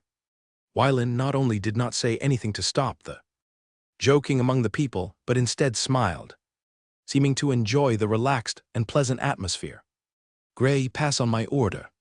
Ordinary soldiers will be rewarded with 3 gold coins. Junior officers will be rewarded with 5 gold coins. Mid-level officers will be rewarded with 10 gold coins. senior officers will be rewarded with 20 gold coins, and battalion commanders will be rewarded with 100 gold coins. Wylan said loudly. His voice was sonorous and powerful, full of majesty. After recording, Huey put his right hand on his chest and saluted, and left the tent. He sent a messenger officer to hand over this order to General Baird, asking him to send troops to escort the full amount of gold coins to Xiphon County. The 2-month crusade finally came to an end. Wylan returned to Xinyu City and began to practice from 6 a.m. to 11 p.m. under supervision of Kyle, with 1 day off every month. Feeling his strength improving day by day, Wylan was in pain and happiness. 2 months later, hundreds of nobles gathered in the territory of the Hippel Barony, located on the border between the provinces of Cadlo and Serop, to witness the signing ceremony of the Cuirass-Kixing trade agreement. Behind Wylan, 40 silver-level Silver Wolf Knights stood straight. Count Russell Cuirass looked back at his guards. All the 100 knights were silver-level, but they were still at a disadvantage against the smaller number of Silver Wolf Knights. The difference was immediately apparent, and the nobles of Cadlo province were honored. "Wylan, it's been 3 years since we last saw each other." Russell walked up with a smile and hugged Wylan. Wylan also opened his arms and hugged him. "Brother Russell, I haven't seen you in recent years. You look much better." "Ha ha ha, it's all thanks to you," Russell replied with a smile. "Without you, brother, during the 7 Years' War, I'm afraid I couldn't bring anything back to my territory except for my military exploits." "You can't say that. This is the result of everyone's joint efforts." After the two chatted with each other, they came to the center of the Cuirass-Cadero-Kixing road. "The first name should be written by you," Russell said, and stepped back 3 steps, not giving Wylan a chance to return. Seeing this, Wylan was a little helpless. He picked up the feather pen, wrote his full name on it, and stamped it with the seal representing the legal effect of Viscount Kixing. "It's your turn, brother Russell." After saying that, Wylan stepped back a few steps and gave his position to Russell. After hearing this, Russell came to the wooden table, wrote Russell Kulisk, and stamped it with the seal representing Count Kulisk, indicating that this trade agreement was supported by the entire Kulisk family. Afterwards, the nobles of Cadero province and Serop province took turns to sign and seal the Cuirass-Kixing trade agreement. After a while, the Cuirass-Kixing trade agreement, with the lives and seals of hundreds of nobles, was signed. From this moment on, the Cuirass-Cadero-Kixing highway was officially opened. The agreement stipulates, for all nobles who sign the trade agreement according to the size of the title, the Baron can issue 3 passes, the Viscount can issue 9 passes, and the Viscount Kixing and the Count of Kulisk can issue 15 passes. For all caravans with passes, caravans with less than 15 carriages are exempt from tolls. Caravans with more than 15 carriages are calculated according to the distance of the journey. For the excess carriages, a toll of 1 silver coin is paid for every 30 kilometers. The toll will be collected by the nobles of the corresponding section of the road, and the city entry fee is not allowed. For all, the above 23 provisions guarantee the interests of all nobles involved in the construction of the Cuirass-Cadero-Kixing highway from all aspects. Any noble who violates the above trade agreement will be punished by all nobles who signed the agreement. A grand banquet was held in the territory of the Barony of Hippel. Everyone tasted the specialties of various noble territories. Amidst the laughter and joy, the prelude to the first round of trade exchanges was opened. "Brother Russell, let me introduce you. This is my cousin Brian." In the bustling banquet scene, Wylan pulled his cousin from the crowd to Russell and introduced him enthusiastically. "Meet Count Curisco." Brian seemed a little reserved. Russell said very kindly, "No need to address me so respectfully. Just call me Russell or call me the same as Wylan." Seeing this, Brian smiled apologetically. He knew very well that the other party could put down the Earl's status and communicate with him because of Wylan's face. The gap between the Baron and the Earl is not so easy to cross. Under Wylan's matchmaking, Brian and Russell completed an order worth 30,000 gold coins. In this transaction, Brian provided a batch of high-quality goods, and Russell bought these goods at a relatively favorable price. There are many similar goods, and how to trade them depends on whether the relationship between the two can withstand the test. In this banquet, except for the ice blue magic potion order worth 100,000 gold coins signed by Wylan and Russell, Wylan did not sign any trade orders with other nobles. On the one hand, it was a respect for Russell, and on the other hand, it was also for the future development of Kixing territory. 3 months after the signing of the trade agreement, the number of caravans traveling to and from Kixing territory increased several times. These caravans brought specialties and wealth from all over the place and also injected new vitality into the development of Kixing territory. On January 1, 9744 of the glorious calendar, a letter was delivered to Wylin.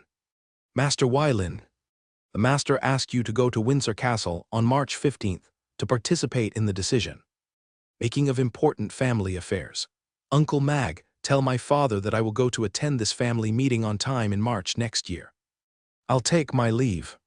After watching Angus's guardian knight leave, Wylin opened the letter and read it carefully. From his father's language and words, Wylin could clearly feel his fatigue. After 3 months of negotiations, the ownership of the teleportation array was finally determined. According to the agreement signed between the X family, the 7 dukes and the royal family occupies 25% of this teleportation array together with the Silver Dragon Burke Kingdom. The Duke of Moravia occupies 10%, the other 6 dukes occupy 6%, and the X family occupies 29%. The construction cost of the teleportation array requires 20 billion gold coins on a unilateral budget. In this way, Wylin needs to spend 3 billion gold coins on the teleportation array in the territory of Zephyrus, which means that his treasury will shrink by 30%. The family only occupies 29%. Wylin put down the letter in his hand and thought deeply. According to the previous verbal agreement, he occupied 20% of the teleportation array, but now it seems that it is no longer feasible and he needs to make concessions. The range of 10% to 15% is the most reasonable. Anyway, I occupy 15% of the share in the Zephyrus territory, so I won't lose anything. However, he couldn't give up the teleportation array share for nothing. The exchange of interests is good for both the family and himself. Giving blindly is not desirable, and asking blindly is even more undesirable. At night, Wylin came to the windowsill, put a bowl on it, and poured the glowing wine. The next moment, the mutant griffin star arrived as expected, holding the wine in its mouth, and disappeared into the night. Wylin sat in front of the window and waited at ease. 10 months later, a fish disaster will break out in the eastern part of the Synapse subcontinent. Fish disaster, I remember the last one happened 200 years ago. Wylin searched his memory and recalled that there had been 13 fish disasters in the history of the kingdom. With different durations, the long one was the Corvos fish disaster, which lasted for 13 years and affected 12 countries along the coast of the Synapse subcontinent, from the northernmost coast of the Ash Magic Kingdom to the southernmost Holy Shia Orc Kingdom. The short one was the Mews fish disaster, which lasted less than 3 months and affected only 5 countries. The Bashio Kingdom, the Principality of Bogonghan, the Kingdom of Ilia, the Half-Elf Kingdom, and the Kingdom of Cube. The fish disaster is called the Deep Sea Fishman Riot, also known as the Deep Sea Fishman Holy War, or it is more appropriate to call it population reduction. Deep sea fishman is a broad concept, such as amphibious fishman, 3-tailed fishman, spiked fishman, single-eyed fishman, 4-armed fishman, etc., are all called deep sea fishmen, and they believe in countless gods. The vast ocean is their habitat. According to incomplete statistics, there are as many as 33 gods believed by deep sea fishmen. Although there are many gods, their strength is generally weak. The gods of the deep sea fishmen attack and conquer each other. Every once in a while, they launch a fish disaster to reduce the number of deep sea fishmen and improve the faith of their believers. This fish disaster widespread. Kixing territory is located on the western border of the kingdom. No matter what the situation is, deep sea fishmen cannot come here. After thinking for a while, Wylin decided to ask his father for detailed information about the fish disaster when he went to Windsor Castle to attend the family meeting 2 months later to see if there was any opportunity to gain benefits. The news, guided by fate, was definitely not nonsense. There must be some way to make profits, but he just hasn't discovered it yet. On March 1, Wylin ended his crazy practice and got a brief respite on the way to Cadero province. Wylin even sighed that if he hadn't been so lazy before, he might not be so tired now, in order to give himself more time to practice.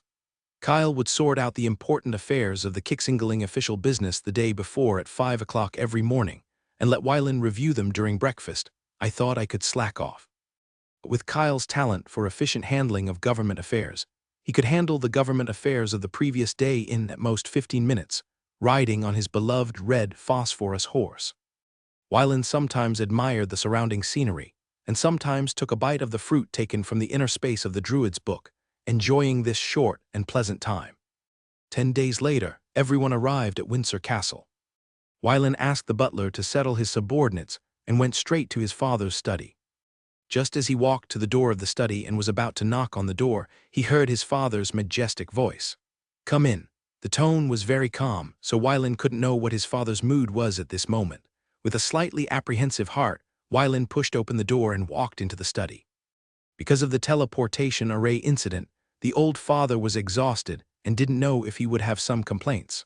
Of course, this complaint was just a father's emotion for his child, which was very pure and would not hinder the father's love for his child. "Father, good afternoon." "Sit down." Hearing his father's words, Wylan came to the rest area and sat down opposite Angus.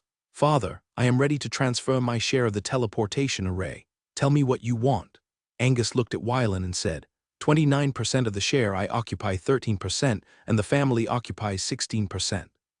Wylan said slowly, "For this 7% share, the family needs to give me 4 extraordinary resources." Angus nodded and responded, "Okay, after the meeting, you follow your eldest brother to choose." "Ha, father, then I won't be polite. Don't feel sad when the time comes." "I give it to my son. Why should I feel sad?" Angus couldn't help but smile. Wylan was confused, thinking back to his father's words. He was not only the patriarch of the X family, but also his own father. There was really no need to feel sad. Make good preparations. The 4 earls of the family will be back in a few days. Angus stood up and prepared to leave. Seeing this, Wylan said, "Father, I have a question." "Go ahead." "Father, do you know how to make money from the fish disaster?" Angus's face changed slightly, and then he calmed down and explained. "Some parts of the deep-sea fishmen contain magic energy, which is a magical material loved by many magicians. Many of the weapons in the hands of the deep-sea fishmen. Tribal-level professionals are rare, extraordinary materials on land and are of great value." For half an hour, Wylan learned many things that were not recorded in the books from his father. Now a very realistic goal is in front of him. His territory is inland. If he wants to make a profit from it, he can only rely on other methods. When will the fish disaster break out? Faced with his father's sudden question, Wylan did not hide anything and said straight to the point. 7 months later. Affected area? Not sure, it may be large or small. Wylan said slowly, but the coastal areas of the kingdom will definitely have a fish disaster. Simon's territory is close to the sea. Angus took a sip of tea from the teacup and said. Wylan looked at his father and could clearly infer from his words why he said that, but it was the same everywhere. "Forget it, father, let's go to Earl Simon's territory." "Okay, I have to deal with some things. You can go see your eldest brother." "Father, I'll go first." Wylan got up and left the study. On the way to the attached castle, he thought about the feasibility of the plan.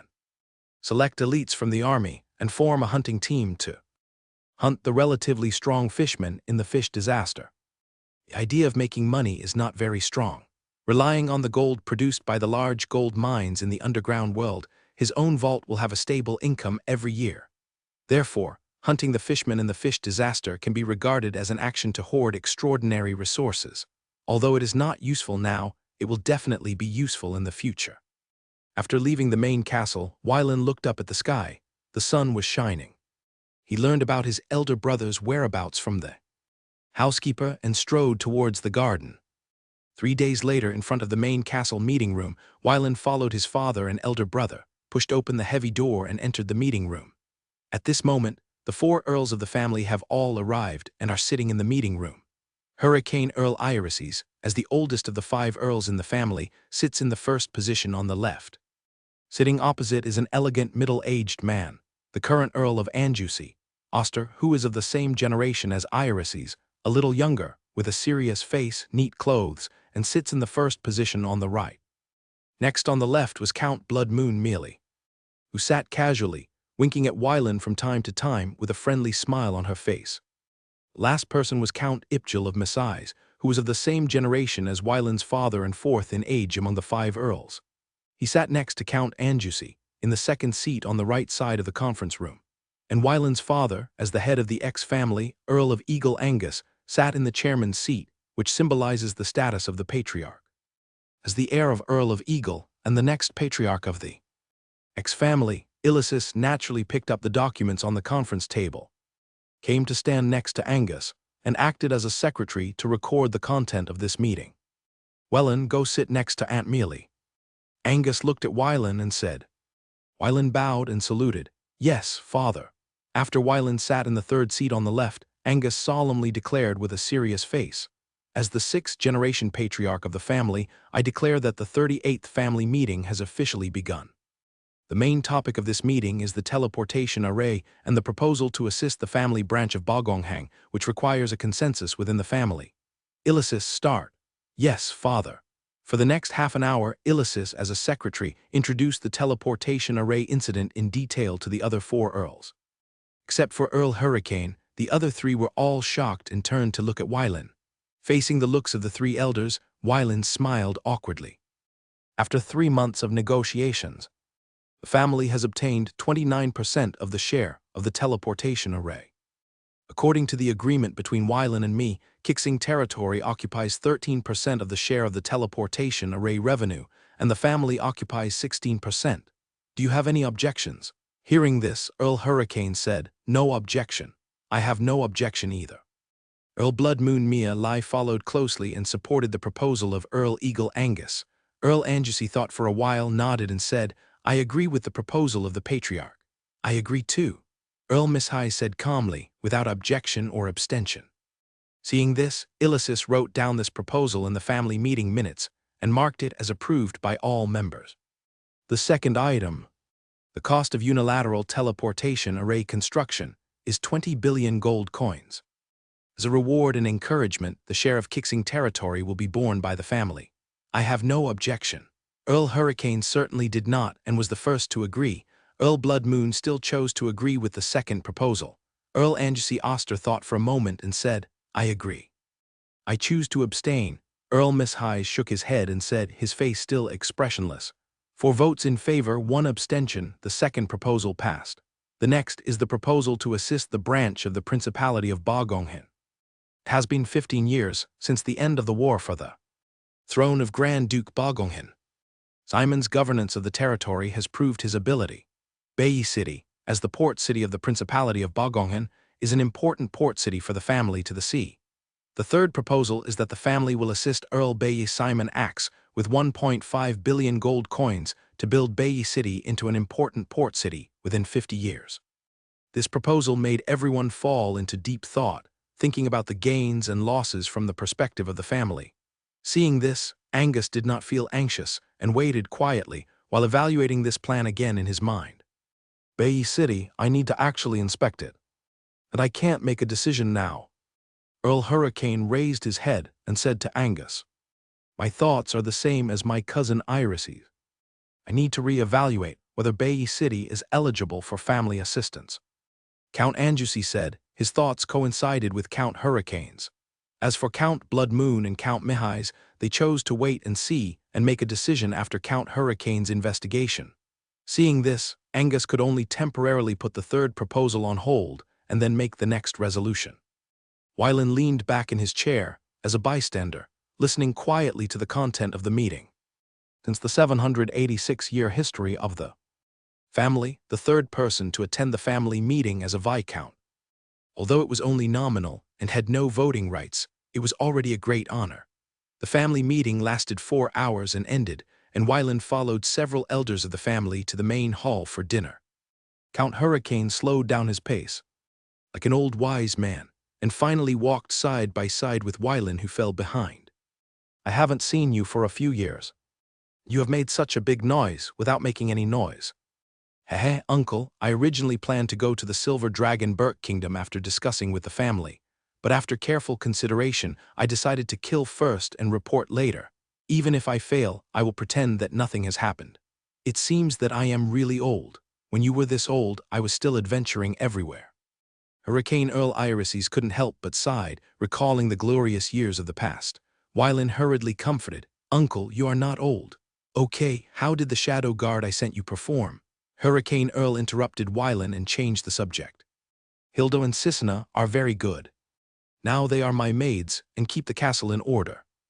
You order them like this? Forget it, since the people have been handed over to you, you can arrange them however you want. Wylan heard a hint of dissatisfaction in the tone of Hurricane Earl, and he smiled apologetically. It is indeed a bit of a waste to use such an excellent shadow guard as the head maid. By the way, uncle. Wylan suddenly remembered something and said to Count Hurricane, I have left a piece of land for you in the Kixing Territory Special Zone. Tell me, boy, what are your intentions? Count Hurricane looked at Wylan deeply and said. Seeing this, Wylan no longer beat around the bush and said directly, Uncle, can you lend me a few middle-level officers of the Hurricane Corps to help me train a 3,000-man army? Yes. Count Hurricane nodded and said, in September this year. I will send a group of 12 instructors to find you. Thank you, Uncle. Wylan replied with a smile. Knowingly, the two came to the main hall. As they sat down, Butler Galia directed the maids to serve the dishes. Wylan looked at the food in front of him, the tempting aroma. However, he couldn't act now. When all the dishes were ready, Angus, as the patriarch, elegantly picked up the knife and fork, gently cut off a small piece of meat, and put it into his mouth. This action marked the official start of the lunch. Seeing this scene, Wylan couldn't wait to pick up the knife and fork and began to eat like a hungry tiger. Every lunch after the family meeting seems simple. But it is not. The ingredients used are all very precious. Just like the steak in front of everyone, it was a golden high-level monster hunted by Angus, who specially sent 3 soul knights to go deep into the danger and hunted it. The most essence of it was carefully cooked, and the taste was wonderful. The fruit on the left is called ice flower fruit, produced from ice flower trees. Wylan knew that there were only 12 ice flower trees in the White Rock plantation, and only 120 ice flower fruits could be harvested every 5 years, which was extremely precious.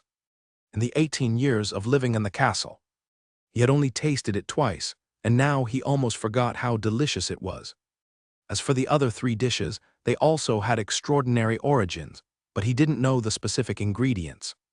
After enjoying these 5 delicacies, Wylan leaned back in his chair with satisfaction, enjoying the intimate massage of the maid beside him. Do you want more? Illusis looked at his younger brother sitting opposite him and asked with a smile. Wylan followed the direction of his eldest brother's finger, looked at the only 2 ice flower fruits left on the plate, and nodded without hesitation. He ate too quickly just now and had not tasted the flavor. Seeing this, Illusis signaled the maid to serve this dish to his younger brother. Wylan picked up the ice flower fruit on the plate and tasted it carefully. The refreshing feeling made him unable to stop. Angus looked at his lazy little son, shook his head helplessly, and smiled as he asked the maid to send his own ice flower fruit to Wylan. After a while, Wylan looked at the 11 ice flower fruits in front of him, and his face turned slightly red. It's over, I won't become a foodie. After cautiously looking at the smiles of several elders, Wylan decided not to worry anymore and thought to himself, foodies, just be foodies. Anyway, this is what they gave me and I don't want it. I can give the extra to Kyle to try. Wylan no longer cared about his own face, put 10 ice flower fruits into the space ring, and then took the remaining one in his hand. Father, Grandpa Iorises, Aunt Miyali, Grandpa Ost, Uncle Ipjil, and eldest brother, I'm leaving first. Go ahead. After hearing his father's words, Varen turned and left the hall. After a while, Count Ipjil of Mitchais put down the knife and fork in his hand and waved all the maids in the main hall to leave. Angus, our miracle son, does he know he has this title? Hahaha, Angus. I'm also curious whether this kid knows the nickname his grandfather gave him. Earl Hurricane agreed with a smile, put down the knife and fork in his hand and asked. Angus smiled and shook his head, you probably don't know yet. So, everyone knows that the little guy Varen is still kept in the dark. Count Miyali of the Blood Moon said curiously, with a faint smile on her face. I think it should be like this, but that's fine. A smile appeared on Count Oster's old-fashioned face. We shouldn't interfere too much with the little guy's development. By the way, Illusis, don't tell your brother about this. Grandpa Oster, I understand. Illusis replied respectfully. After leaving the main hall, Varen went straight to the residence where Kyle rested without stopping. Hearing the approaching footsteps, Kyle stopped meditating, opened his eyes, got out of bed, walked to the door and opened it. Weilin, who was about to knock on the door, saw the door open automatically and had no choice but to put down his raised right hand and enter the room. Here, ice flower fruit, try it. Weilin smiled and took out 3 ice flower fruits and placed them in front of Kyle. Thank you, Lord, Kyle said gratefully. You don't have to be so polite. Weilin replied with a smile. I may have to be known as a foodie because of these ice flowers, but it doesn't matter. It won't have any impact on me anyway. Kyle picked up an ice flower fruit, took a bite, chewed it carefully, and analyzed its ingredients. My lord, if this fruit, called the ice flower fruit, is paired with the Duoyan flower and supplemented by a magic plant called white star grass, a potion can be prepared to help the bronze knight break through the silver knight. Hearing Kyle's words, Varen's eyes widened and he said in surprise, You actually know potions. I have been studying in the past few years, so I am just getting started. Kyle hesitated, decided to hide part of his strength, and answered humbly, I see, it's okay. Weilin comforted himself, and then returned to his optimistic attitude. I exchanged the families for extraordinary resources at the cost of 7% of the teleportation array's profit share. Since the ice flower fruit has such a magical effect, let's include it in the selection. Weilin then thought about it and remembered the pitiful yield of Bing Huaguo. If improvements were not made, it would probably be useless. However, he suddenly remembered that there seemed to be records about output optimization in the Druid's book, but the method was a bit strange.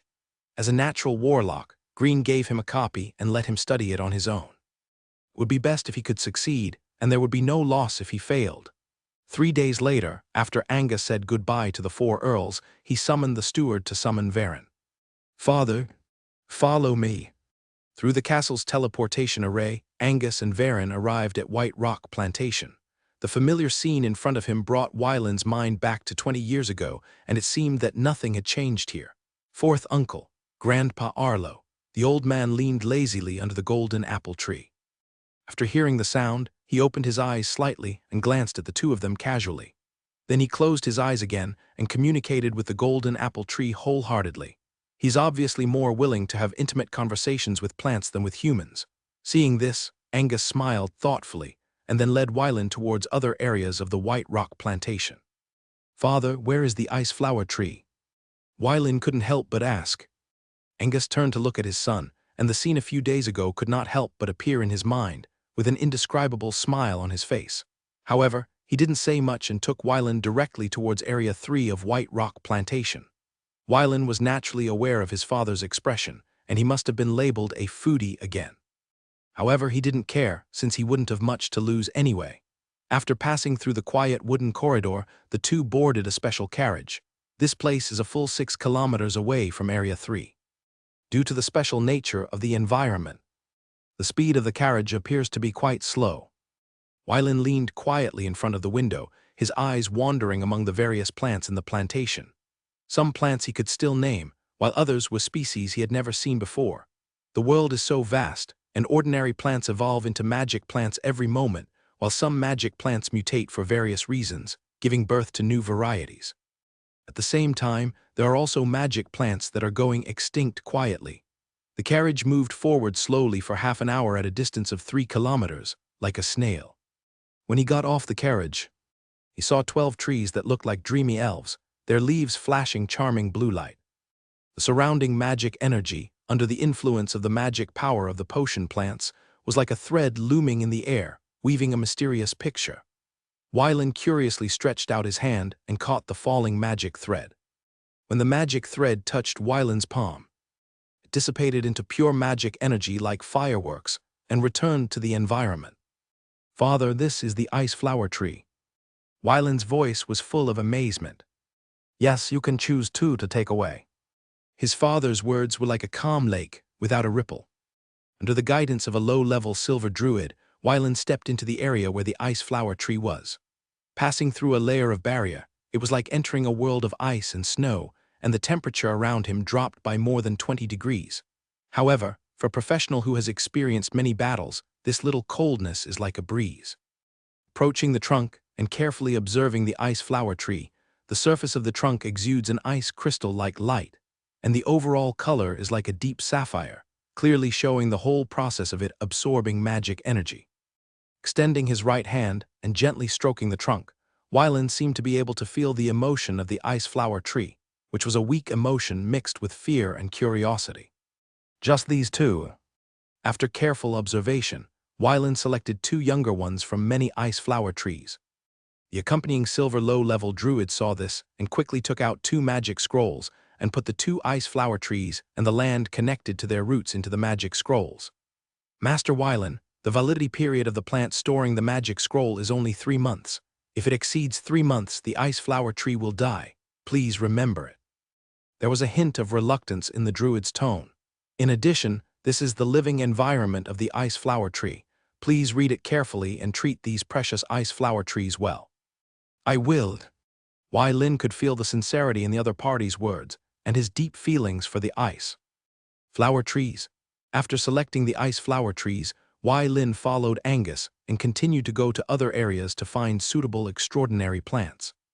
At dusk, the two of them returned to Windsor Castle through the teleportation array. 2 days later, Wylan said goodbye to his parents, left Eagle Territory, and returned to Kixing Territory. In the second half of the year, he needed to do 3 things. The first thing was to form a hunting team to go to Bay City, the territory of Earl Simon, to hunt fishmen and obtain extraordinary resources. The second was to wait for his grandfather to send a team of mages to build a teleportation array in June next year. The last thing was to deal with the 4 extraordinary plants in his hands and optimize them. The day after returning to Kixing Territory, Wylan ordered the commanders of each unit to select 20 silver-level warriors from each battalion. Except for the commanders of the first few battalions in the sequence, the commanders of other units all looked worried. However, they must fulfill the orders of their masters with all their heart and responsibility. As for the placement of the 4 extraordinary plants brought back from the family, it was directly handed over to Randolph to be responsible for, and he, the Lord, did not have to worry about it at all. Gradually, time came to the beginning of June, at the No. 3 training ground in the outer city of Xingyu Fort. 300 silver-level professionals from the army, academy and ruling institutions stood neatly on the training ground, looking at the Lord they were loyal to with respectful eyes. My lord, among these 300 silver professionals, there are 20 high-level silver professionals, 110 mid-level silver professionals, and the rest are low-level silver professionals, including 278 warrior professionals and 22 spellcasters. I am going to go for this operation. What do you think? My lord, you are planning ahead. Kyle learned from his lord 3 months ago that the X family intended to assist Earl Simon and build Bay City into an important port city. That's right, since you know this important news. You have to use it in advance. Although the proposal of the family to assist Bay Territory has been temporarily shelved, Wylan believes that this proposal will be passed sooner or later. In addition, Wylan is going to visit the Maple Leaf Special District of the Duke of Lightend. Since he went there once more than 20 years ago, he has never been to Maple Leaf City, which is known as the new adventure holy land of the Synapse subcontinent. Kyle did not speak. He knew very well what his master was thinking. He just wanted to be lazy. But he agreed to it because he had worked hard for 10 months. As for the 25-year deadline, he could just go to the mezzanine space to hunt a few more gray creatures to strengthen his master's soul. Maybe he could grow into a soul knight in less than 25 years. With a backup plan, there is no rush. Seeing Kyle silent, Wylan was in a very good mood and looked forward to his leisure time. Before that, he had to endure 4 months. As a natural sorcerer, Green held the precious cultivation manual given to him by the Lord and was fascinated. He immersed himself in the ice flower tree plantation for 3 consecutive months and devoted himself to studying the ice flower tree. 69th day. The 33rd experiment. Experimental materials: 3 leaves of the ice flower tree, 1 branch of the ice flower tree. Purpose of the experiment: to induce reproduction. Green carefully closed the experimental record book and handed it to a young druid who had just graduated from the Mage Academy, ready to start the experiment. With an innate keen perception of natural elements, Green is like a loving mother, approaching the ice flower tree, gently infusing magic energy into the trunk and soothing the emotions of the ice flower tree. In a moment, 3 leaves of the ice flower tree and a branch fell off automatically as if they were cast by magic, and fell into Green's hands obediently. Looking at the gently swaying branches, Green gently stroked the trunk of the ice flower tree. The two druids who served as Green's assistants were full of astonishment, as if they had seen the most incredible scene in the world. Although they have witnessed such scenes many times, they still cannot look at this magical scene with a calm mind. "Sir, are we still going to use lab no? 3 today?" The cute girl with freckles on her face walked forward and asked cautiously. "Issa, just call me teacher, don't use honorifics." Looking at her two slightly immature assistants, Green showed a helpless smile. The girl's talent is okay, but after all, she has just graduated from the Mage Academy, and her personality is a bit restrained, which may be related to the environment they grew up in. "Adams, go get 3 low-level magic crystals." "Yes," the boy answered respectfully, and turned and walked quickly towards the ice flower tree plantation. Pushing open the heavy door of the No. 3 experimental area, Green came to the center of the laboratory, gently placed the ice flower tree leaves in the center of the magic circle, and then modified the secret text around it. The freckled girl on the side opened her notebook and concentrated on recording the secret text carved by Green. After waiting for Adams to bring the magic crystals, Green began to explain the meaning, usage, and carving specifications of these secret texts to the two. Half an hour passed in a flash. Green looked at the modified magic circle and placed 3 low-level magic crystals precisely into the corresponding grooves. After completing all this, Green waved his hand to let the two assistants step back and then cast the spell Magic Thread. Under Green's control, the magic power as thin as a hair covered the 16 secret texts. Then, Green spread his palm and let his blood drip onto the leaves of the ice flower tree. The magic circle was activated, and the low-level magic crystals dimmed at an alarming speed.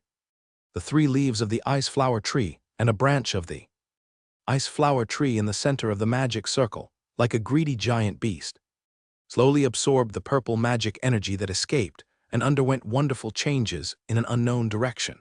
The whole process lasted for 10 minutes and finally ended with the exhaustion of the low-level magic crystal magic energy. Lou carefully took out the leaves and branches and came to the experimental field nearby. She gently inserted the branches into the soil, and then used her magic power as a bridge to make the 3 ice flower tree leaves and branches merge into one. She gently moved the leaves and watched them shake up and down like a happy dancer. Lou nodded with satisfaction, then stepped aside and cast natural growth to accelerate the growth of the branches. 3 hours later, the branches grew like mushrooms after rain and became a 1-meter-high ice flower tree seedling. The leaves have not withered. The texture is 3 times more than that of ordinary ice flower tree leaves. The trunk has 2 more holes for absorbing magic energy. The roots. Adams and Issa stood behind Green and recorded at the fastest speed, record once every 3 days. "Yes, teacher." Adams nodded and replied. Issa also nodded and replied, "Yes, sir." 2 months later, Green finished his work report and returned to the ice flower tree plantation from Xinyu Castle. He saw Adams running over in a hurry with an anxious expression on his face. "Teacher, the No. 27 experimental sample has not shown any abnormality for 30 consecutive days. It has bloomed today. According to what Teacher Theodore of the Mage Academy said, your experiment was successful. Take me to see it first." When he arrived at the No. 27 experimental field, Green squatted next to the 2-meter-high ice flower tree, touched the ice flower tree with his hand, and felt the flow and change of magic power inside, which was more than 3 times faster than that of a normal ice flower tree. Under normal circumstances, the growth rate of this ice flower tree will be 3 times that of the original ice flower tree, which means that it will bear fruit once every 20 months instead of once every 5 years, which is a huge improvement. However, judging from the current experimental progress, it will take at least 6 months of observation to determine the situation. In early September, the officers sent by the Hurricane Count arrived at the Praying Star territory. To Wyland's regret, none of the 12 Golden Warriors were familiar to him. However, he still held a banquet and promised them that he would not hesitate to reward them as long as the Praying Star Battalion made significant progress. With Wyland's promise, the morale of the 12 instructors from the Hurricane Corps was high, and they began to train the soldiers of the Praying Star Battalion the next day. In mid-September, the hunting team led by Huey and went to Bay City with a letter of introduction. As for Wyland and Kyle, they went to Maple Leaf City, the territory of Duke Lytend, through the Cardero Province teleportation array. As early as 13 years ago, Duke Lytend built a teleportation array in Maple Leaf City and connected it to the teleportation array network of various provinces in the Kingdom of Elijah. Therefore, you can directly reach Maple Leaf City through the Cardero Province teleportation array without having to go to Lytend City and then walk to Maple Leaf City. Leaving the teleportation hall, what comes into view is a peculiar style, where the primitive architectural style and the magical urban style are compatible with each other. Tall orcs and short goblins walk together, and dwarf vendors bargain with human warriors.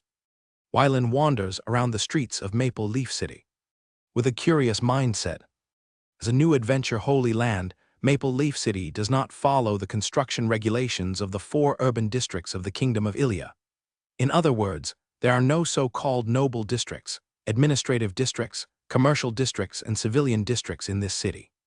Buying a detailed map of Maple Leaf Special District from the roadside, Wylan finds the direction and moves in the direction of the Kixing Chamber of Commerce. The entire Maple Leaf Special District covers an area of about 3,000 square kilometers, with a layout of 4 cities, 1 fortress, and 13 towns. Maple Leaf City, as the name suggests, exists as the capital of Maple Leaf Special District. Assad Fortress, named after the eldest son of Duke Lytend, is located at the entrance of the Dark World and has a 60,000-man army stationed there. The other 3 cities are named after the 3 daughters of Duke Lytend, namely Myri, Eudora, and Elsie. As for the 13 towns, they are named after the generals under Duke Lytend.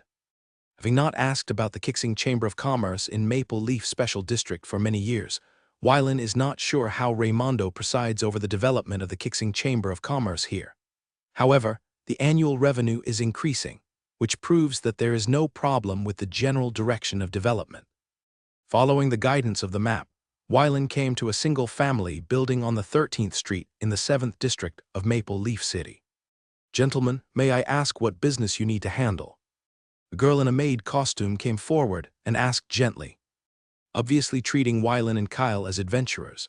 "I'm looking for the president of your Chamber of Commerce," Wylan said with a smile. Kyle looked at the girl hesitantly and reminded her, "We are from Kixing territory in Cardero Province.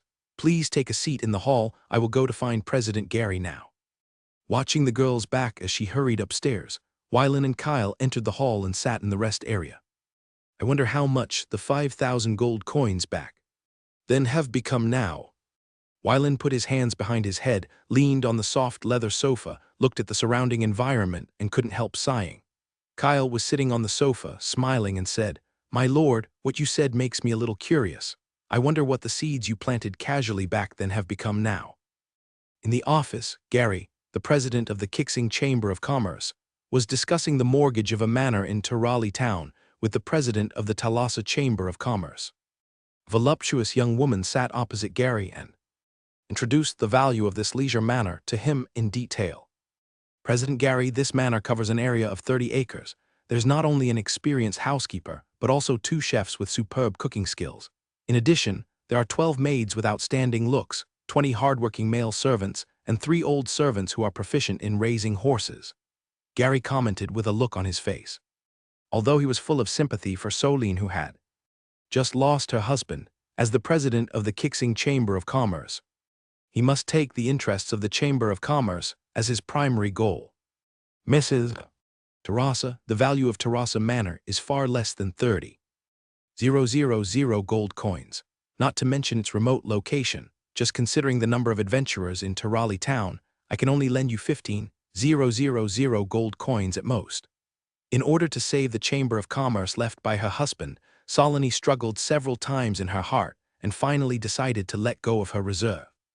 She loosened her clothes on her chest, showing her advantages, hoping to increase her bargaining chips. However, Gary still maintained a gentlemanly demeanor. He calmed down and reminded, "Mrs. Terrassa, please respect yourself." Although Gary's heart was inevitably fluctuating in the face of the pitiful Mrs. Soline, the sword of Damocles above his head always warned him, so that he dared not cross the line. He knew very well that his current achievements were inseparable from the support of Lord Duke. If it were not for Lord Duke's recommendation, he would not have been promoted to the 4th president after the third president stepped down. Back then, he was just an attendant of Lord Duke. It was with the appreciation of Lord Duke and his own unremitting efforts that he came to where he is today. He should not destroy his future because of his momentary selfish desires. Seeing this, Solini had no choice but to accept Gary's proposal. Then I'll leave it to President Gary. Knock, knock, knock, come in. President, there are 2 adults led by Kixing who want to see you. Gary stood up and said to Solni, Mrs. Terasa, I have something else to do. You can take the deed of Terasa Manor and go to my secretary to handle the relevant documents. President Gary, please do as you please. Afterwards, Gary asked the maid to entertain Mrs. Terasa and went straight downstairs. When he arrived at the hall, Gary saw Wyland's face in the lounge area at a glance. As the president of the Kixing Chamber of Commerce, he naturally remembered the appearance of his lord. He walked up quickly, came to Wyland, put his right hand on his chest, and said respectfully, Sir, are you the current president of the Kixing Chamber of Commerce? Wyland asked.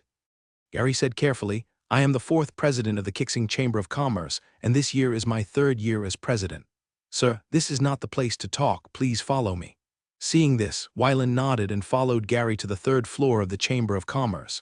Everyone in the hall, whether staff or customers, stared at the scene in front of them. The president of the Kixing Chamber of Commerce led the way in a humble manner, leading the 2 young men upstairs. Arriving at the luxuriously decorated room on the 3rd floor, Gary personally made tea for the 2. The environment is well decorated and suits my taste. My lord, this is left by the 1st president of the Chamber of Commerce, Lord Duke. It's a pity that I didn't wait for you to come here to inspect. Gary explained on the side. Hearing this, Kyle asked, tell us about the development of the Kixing Chamber of Commerce in the past 20 years. My lord, please wait a moment, I'll go get some documents. After a while, Gary came to the room with a pile of documents and put them on the table. Wyland picked up a document with the date on it being January 1, 9724 of the glorious calendar, and the person who recorded it was Duke. Looking through it, you can clearly know the development route of the Kixing Chamber of Commerce. Seeing this, Gary began to introduce the current situation of the Kixing Chamber of Commerce to Wyland and Kyle. Sir, the Praying Star Chamber of Commerce currently has 9 potion shops worth 1.2 million gold coins, 37 single-family hotels and 83 ordinary hotels worth 1.33 million gold coins, 3 high-end restaurants for powerful adventurers, and 16 popular restaurants for ordinary adventurers worth 730,000 gold coins, 7 massage parlors worth 230,000 gold coins, 23 taverns including 5 high-end taverns, 8 mid-range taverns, and 10 low-end taverns worth 1.53 million gold coins, 1 plantation covering an area of 300 acres, 2 plantations covering an area of 200 acres, and 5 plantations covering an area of 100 acres, account for 50% of the food and beverage needs of hotels, restaurants, and pubs, worth 280,000 gold coins. 2 leisure manors covering an area of 200 acres, 5 leisure manors covering an area of 100 acres, 12 leisure manors covering an area of 50 acres are worth 480,000 gold coins, 2 pet breeding bases worth 650,000 gold coins. An adventure guild has 300 people. 1/3 of the members are from the territorial army, and the rest are local recruits. It is estimated to be worth 300,000 gold coins. Finally, there is Prayer Star Bank, a small bank registered in Maple Leaf City and recognized by Duke Lightend and the Kingdom. It is estimated to be worth 3 million gold coins. The bank has internal liquidity of 2.5 million gold coins. It does not accept deposits and acts as a prayer bank. Star Chamber of Commerce funds aggregation and dispersion place. Not counting working capital, the total value of all properties of the Kixing Chamber of Commerce is 9.73 million gold coins, ranking 83rd among all chambers of commerce in Maple Leaf City. Isn't the land valuable? Wyland asked curiously. After hearing this, Gary respectfully replied, because of the development direction you set 20 years ago, try to be as low-key as possible and not arouse the hostility of other chambers of commerce and the attention of major forces. Therefore, the development focus of the Kixing Chamber of Commerce is in other towns in the Maple Leaf Special Economic Zone. There are fewer industries within the city. Seeing this scene, Wylan was a little embarrassed. He believed that he had planted the mine to restrict the development of the Kixing Chamber of Commerce, but the current development scale was not bad. Including working capital, after more than 20 years of development, the original 5,000 gold coins have become 9.73 million gold coins, an increase of 946 times, which can be regarded as a great achievement. My lord, there is nothing wrong with the ledger. The profit range is reasonable. There is no discrepancy with the territory's commercial ledger. Kyle closed the last account book and said to Varen. When Gary saw this, he breathed a sigh of relief. Fortunately, he stuck to his heart. Although he relied on his status as the president of the Chamber of Commerce, he used his own gold coins to make some investments within a reasonable range, and did not violate the internal rules of the Kixing Chamber of Commerce. Who recommended you? Wylan asked Gary with a satisfied smile. This subordinate was promoted by Lord Duke. Gary replied respectfully. Varen said with some surprise, "It turns out to be Duke. I thought you were selected by Raimundo." My subordinate's achievements today are also inseparable from the guidance and support of Lord Raimundo, but without Lord Duke, my subordinate would not have the opportunity to stand out. Stick to your heart and be sincere in your work. Thank you for your praise. Gary was overjoyed to be recognized by the Lord. For him, this was one of the most exciting moments in his 55 years of life. After some encouragement, Wylan left the Kixing Chamber of Commerce and prepared to visit the Maple Leaf Special Zone. After leaving Maple Leaf City, patrols gradually became more frequent.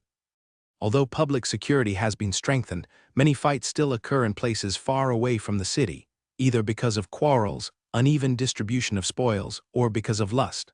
However, this is only for weaker adventurers. Powerful adventurers do not dare to act recklessly in Duke Lyten's territory. They do not want their heads to be hung on the walls of Assad Fortress. In contrast, the interior of the Dark World is the best place to resolve disputes. In a hotel, Wylan was lying on the bed, waiting quietly. 600 kilometers northwest of the entrance to Maple Leaf Underground World, there are 3 mutated plants growing with white leaves and blue stems, which have the effect of soothing the soul. Repairing the soul is a good thing. The last time fate guided him to tell him similar news was about the mutated white thorn flower growing on the border of Silver Dragon Burke Kingdom. But it was a pity that he didn't find it. Anyway, the fish disaster is a step-by-step process. Let's get the mutant plants first. Wylan was afraid of the situation like last time, so he decided to get it first. The next morning, when Kyle learned of his master's decision, he chose to obey. There are no legendary creatures in the Maple Leaf Underground World. With his strength, even if he encounters danger, he can still evacuate safely with his master. After changing their itinerary, Wylan and Kyle came to a horse storage place and gave the red phosphorus horse to the other party to raise. Ziohung lowered her head and ate the fine forage.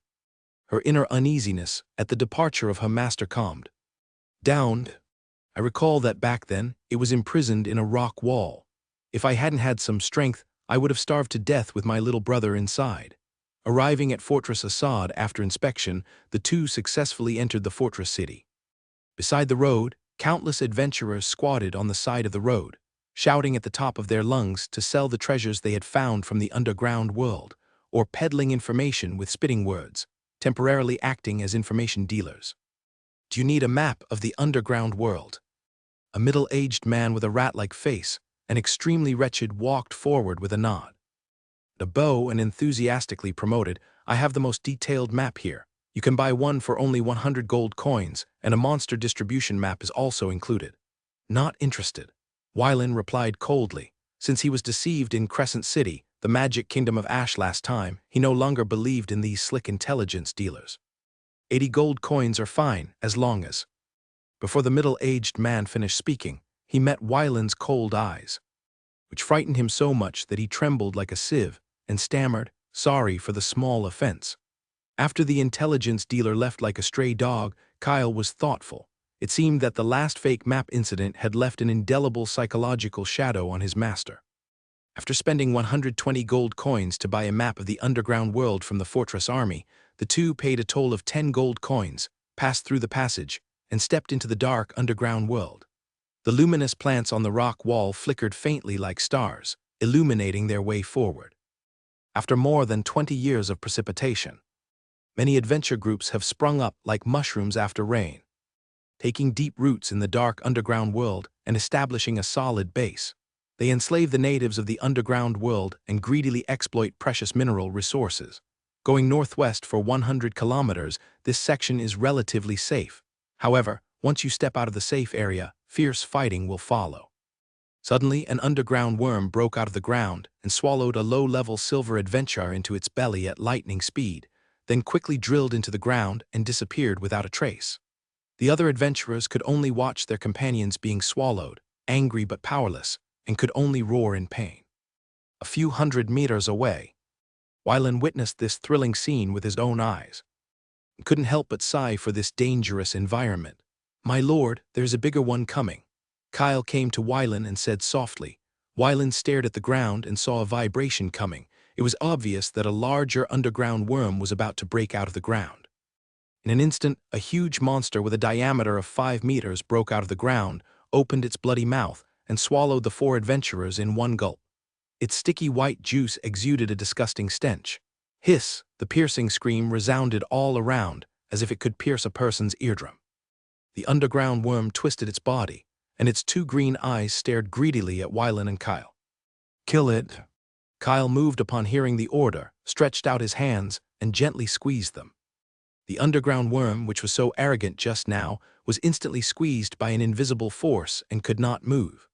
The next moment, the heart and brain of the underground worm were crushed, and its huge body fell to the ground powerlessly, raising clouds of dust. "There is another small one." Kyle let go of his perception, and soon found the underground worm that was fleeing. He attacked without mercy, crushing the opponent's heart and brain directly. Then, Kyle took out the 2 magic cores from the bodies of the 2 underground worms. Although Kyle had cleaned the green juice on the magic cores, Wylan still felt that the 2 magic cores were disgusting. The energy density of the small magic core was equivalent to that of the intermediate magic crystal, and the large one was slightly lower than the high-level magic crystal. The total value did not exceed 100,000 gold coins. "Let's go." Bypassing the disgusting corpse of the underground worm, the 2 continued to advance to the northwest without stopping. Time passed silently, and several adventurers came here in a dusty state. They were surprised to find the corpse of the underground worm. "Thank you for the blessing of the god of life." A priest bowed his head and recited the scriptures devoutly. Several others followed suit, thanked the gods for their gifts, and then began to collect the extraordinary materials that could be used on the underground worms. "Boss, we can sell at least 5,000 gold coins this time, and we'll make a fortune." An adventurer shouted excitedly, ignoring the smelly mucus, holding the peeled skin of the underground worm in his hand. "Stop yelling, hurry up and work. The longer you delay, the more likely it is to have an accident." The middle-aged man crawled out of the underground worm, threw away the undigested limbs and arms, and urged anxiously. At this moment, beside an underground river, Wylan and Kyle were quietly lying in the distance, choosing a suitable mount. "Master, have you chosen which shadow wolf to be your mount? Let me take a look." Wylan seemed a little hesitant, because the size of these shadow wolves was almost the same, and each one was majestic, which made it difficult for him to choose. "Why not choose the one on the left?" Kyle pointed to the black and white shadow wolf and suggested. Wylan looked in the direction of Kyle's finger and thought it was really good. "Kyle, catch the one on the left, the third one in the middle, and the second one on the right.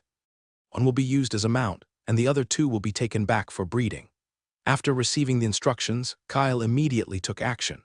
Feeling the threat from behind, the 28 shadow wolves raised their heads in unison and turned their heads alertly. They saw a golden-haired human who was as terrifying as the god of death, galloping towards them. Awu, with a roar, the 28 shadow wolves scattered like frightened birds, fleeing in different directions. How could a mere terrifying human compete with their 28 powerful tribesmen? The advantage was obviously on their side. Looking at the decisive Wolf King, Kyle was stunned at first, then came to his senses and immediately imprisoned 4 shadow wolves, including the Shadow Wolf King. "Oh, what?" A white-haired shadow wolf looked down at its body moving backwards. With a look of astonishment on its face, it didn't understand why it was running forward while its body was moving backwards. After a while, 4 shadow wolves were brought to Wylan. Wellen reached out and touched the white-haired shadow wolf, which felt very good. Awa, awa, awa, the white-haired shadow wolf looked at the black-haired human in front of it. Although it wanted to resist in its heart, its body was out of control. It could only swing its tail constantly and succumb to the coercion of the blonde human. It's you. Wellen chose his mount, summoned the druid's book, and put the other 2 female shadow wolves into the space in the book. Watching his people being swallowed by a book, the white-haired shadow wolf was so scared that it clamped its tail and made a whining sound. Let's go. There's still 400 kilometers to go. It's a long way to go. The caves in the dark world are as complicated as a maze. If there is no map, it will probably take a lot of time to find the route. In less than half a day, the white-haired shadow wolf forgot about its people and ran happily in the dark world. Although it was a little sad that its people were eaten by the book, this human took out a lot of delicious fruits that it had never tasted, which made it quickly forget this unpleasant thing. Even the Wolf King was serving the blonde human heartlessly, and the white-haired shadow wolf forgave himself in an instant. With the shadow wolf as a mount, the speed of traveling increased several times. After traveling 800 kilometers, the 2 stopped beside a cave and began to replan the route. Wellen put down the map helplessly and sighed. This place is still 80 kilometers away from the destination, and the known boundary of the map is here. We can only rely on ourselves from now on. My lord, I will capture the mayor of this city-state tomorrow to lead the way for us. Kyle pointed to the small city-state built by the dark elves on the map and suggested, this is the only way. After resting for 8 hours, Wellen waited quietly in the cave while Kyle went to capture the mayor of the dark elf city-state. Madame Beria. The traces of human adventurers near the city-state are becoming more and more frequent. Just yesterday, our 2 elite slave hunting teams, 4 priests and 20 warriors returned to the arms of our god. A priestess in a robe humbly crawled on the ground. Through the gap in her collar, it can be seen that she was only wearing that thin robe. The dark elf mistress on the soft bed suddenly opened her eyes, sat up, and ordered, send someone to find out the situation of the goblin city-state in the northwest. Yes, Madame Beria. Suddenly, a gust of wind swept past like a sharp blade, and Kyle appeared in the luxuriously decorated hall. Come. The priestess looked at this strange human, astonished like a clay sculpture. Before she could say anything, she covered her chest and fell to the ground. 12 dark elf warriors guarded on both sides of the hall like sculptures. They drew their weapons in unison and stabbed their hearts without hesitation. Kyle walked forward and looked at the dark elf mistress who was imprisoned by him. She was a low-level gold. With a thought, he took out an iron chain and tied it around her slender neck, then swaggered and led the dark elf mistress out of the hall. Kyle came to this dark elf city-state for 2 purposes this time. One was to capture the guide. The second was to test the results of his practice, the ability developed based on the gray crystal, which allowed him to slaughter low-level creatures in a depressed way. The dark elf mistress, who once controlled the lives of thousands of troops and tens of thousands of slaves and was high above, now walked out of the hall like a livestock to be slaughtered. Dozens of dark warriors watched their masters being humiliated by humans like this, and the humiliation in their hearts erupted like a volcano. They drew their swords and rushed forward aggressively. Commit suicide. These 3 words seemed to come from the abyss of hell, lightly echoing in the ears of the dark elf warriors. The movements of dozens of dark elf warriors instantly became stiff. They slowly raised their weapons and pierced their hearts in front of Beria, the dark elf mistress. When the low-level silver dark elves and below approached Kyle within 100 meters, their eyes became empty and dull, like zombies, mechanically ending their lives with the weapons in their hands. Although the dark elves of the middle-level silver and above have a certain resistance to resist this mental influence and will not take the initiative to end their lives, they are also unfortunate. The holy flames ignited from their bodies, from the inside out, from the flesh to the soul, sending them to the gods they believe in. From the hall to the city gate, Beria witnessed all this cruelty with her own eyes. The fear in her heart surged like a tide. Her expression became numb, and she could only mechanically follow the other party to leave. The impact range is limited. The speed of magic energy consumption has increased sharply, which needs to be improved. During the flight, Kyle held the iron chain in his left hand and rubbed his chin with his right hand, thinking hard about how to improve it. 10 minutes later, Kyle returned to the original cave, threw the dark elf on the ground like throwing garbage, and dragged the other party into the cave. Wylan heard the noise and opened his eyes. "My lord, this is the mayor of the dark elf city-state." After that, Kyle came to the side and sat on the shadow wolf, waiting for his master's interrogation. "Do you know everything about this area?" "Not familiar." Beria answered without thinking. "If you are not familiar, then you are useless." Wylan shook his head regretfully, drew out the knight's sword, and prepared to send the other party to see the gods of faith. Looking at the approaching humans, Beria's face was terrified, and she shouted hoarsely, "I am familiar, I am familiar." Wylan was unmoved, and her hand raised the sword and fell. "Pachai?" Beria looked at her left arm separated from her body and let out a miserable howl. "Ah!" The originally charming face became distorted because of pain, and she kept rolling on the ground. "Next time, it'll be your head that'll be cut off." "Yes." Yes, Kyle saw this and unlocked the magic imprisonment, allowing Beria to catch her breath and stop bleeding and heal her wounds. The two were not in a hurry, waiting for the dark elf in front of them to heal. Beria lowered her head, with a sinister and vicious look in her eyes.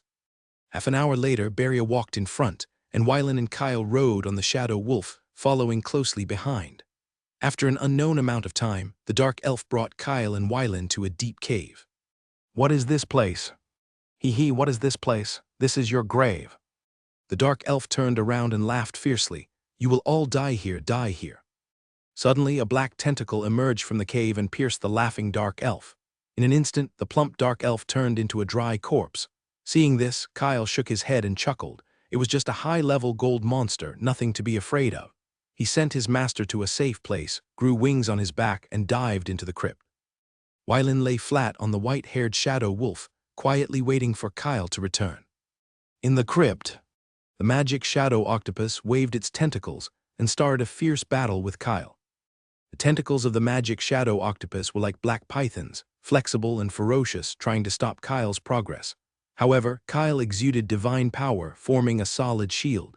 Every time the tentacles touched the sacred shield, it would cause a fierce collision. The tentacles instantly turned to ashes, and Kyle rushed to the heart of the shadow octopus. The shadow octopus felt threatened by Kyle, and it danced its tentacles more frantically, trying to stop the other party from approaching. In the end, Kyle successfully broke through the shadow octopus's defense and took away the other party's heart. Without the core, the dancing tentacles lost their activity and fell to the ground. Wylan sealed the heart of the shadow octopus in the space ring and could only send Kyle to a nearby city-state again to capture a city lord. Then, under the guidance of the goblin, the two continued to move northwest. Compared with the dark elves who didn't know how to live or die, the goblins well explained what it means to be a hero who knows the times and dare, not of the slightest unreasonable thoughts. 2 days later, the two arrived at their destination.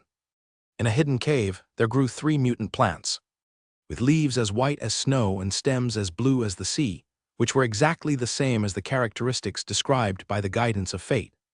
Wylan stepped forward and carefully placed the 3 mutant plants along with the surrounding soil into the space of the druid's book, preparing to take them back and give them to Lou to cultivate carefully. "My lords, can I leave now?" the goblin asked nervously with a trembling voice, fearing that the 2 humans would go back on their word and break their promises. "You can leave now." Hearing this, the goblin knelt on his knees and kowtowed heavily, as if he had been pardoned. "Your noble character is like the brilliance of the sun and the moon, which will be unforgettable to Grohl for the rest of his life." "Okay, stop flattering me. Since I said I'll let you go, I won't play word games with you. You can leave without worry." Wylan saw through the goblin's mind at a glance. The goblin Grohl remained calm, still with a flattering smile on his face, and slowly retreated. 100 meters away, after confirming that the other party really let him go, he ran towards the direction of his city-state like a cunning rabbit, using all his strength. Wylan and Kyle did not delay any longer and immediately set out on their return journey.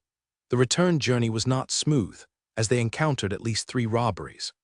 However, these adventurers who played the role of robbers all became wandering ghosts under Wylan's command without exception. Before returning to the Assad fortress, Wylan sent the White Shadow Wolf and its companions into the inner space of the Druid's book, and then swaggered out of the underground world. After a series of strict inspections, Wylan and Kyle successfully left the Assad fortress, retrieved the red phosphorus horse, and rushed to Maple Leaf City without stopping, and went to the border province of Sina Province through the teleportation array. 10 days later, Wyland finally arrived in Bay City. In the deep sea 8,000 kilometers away from the Sinop subcontinent, countless deep-sea fishmen, like their ancestors, once again launched an expedition to the habitat of land creatures. A large number of deep-sea fishmen belong to dozens of divine churches and march westward in a mighty manner. Even the Mermaid Kingdom and the Naga Kingdom in the deep sea can only temporarily avoid the sharp edge and dare not take the initiative to provoke when facing hundreds of millions of deep-sea fishmen locusts. When the fish disaster broke out, coastal countries dispatched troops in an orderly manner to resist the invasion of deep-sea fishmen. In the face of low-intensity fish disasters, each country has its own set of operating rules.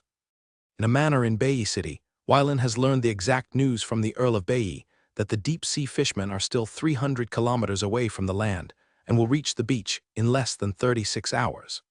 Lord Wyland, my master asked me to invite you to attend a meeting at the City Lord's mansion tomorrow morning.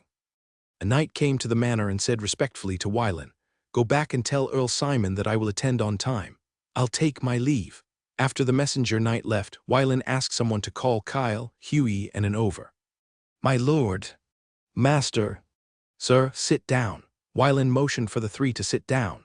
"I have learned from Earl Simon that this fish disaster is a low-intensity fish disaster, which means that the fish disaster will not last more than half a year. I need you to hunt as many valuable deep-sea fishmen as possible within half a year. Huey, Anne, you two will each lead 150 people. After half a year, we will count them, and I will reward the winner." "Yes, master." Huey stood up and saluted and replied, his face calm and his personality still so stable, and followed closely and said excitedly, "Yes, Lord." Kyle sat aside and witnessed all this. For the reward mentioned by the Lord, he naturally thought of the 7-color life flower. More than 20 years have passed, and there should be a few mature plants. In addition, there are 2 7-color life flowers stored in the underground treasure house. However, that kind of thing can only be taken once in a lifetime, and improving talent depends entirely on luck. As strong as Lord Orlando, he is now a mid-level gold knight. He will be able to become a high-level gold knight in no more than 2 years. As weak as General Baird, he is the last of the 15 guardian knights to advance to a gold knight. Although there are other reasons, it cannot change the fact that his talent has improved the least. As for his master, he cannot be judged by common sense. He knows that there are 2 events of rapid improvement in cultivation. One is to trade with the Star Realm Mage, drink tea, and achieve a breakthrough in cultivation. The other is to explore the meta space and get the gift of the Corruption and Prosperity Flower and achieve a breakthrough in strength. As for whether there are similar situations, at least he has not encountered them in all these years of following the master. Kyle, the legendary deep-sea fishmen, are afraid of the legends of various countries. They will only stay in the outer sea and wait and see, and dare not approach the inner sea. This time, the fish disaster has soul-level fishmen, and you will solve it. Yes, Kyle nodded and replied. The next morning, Wyland went to the Lord's mansion of Bay City. Compared with 10 years ago, the Lord's mansion has changed a lot. Passing through the garden, Wyland came to the hall. At this moment, the hall was full of important generals under Count Simon, but facing Wyland, who walked in with big strides, they all avoided and saluted to show respect. At the invitation of Count Simon, Wyland sat in the first position on the left, second only to Count Simon himself. According to the news from the capital, the number of deep-sea fishmen attacking Bay territory is about 300.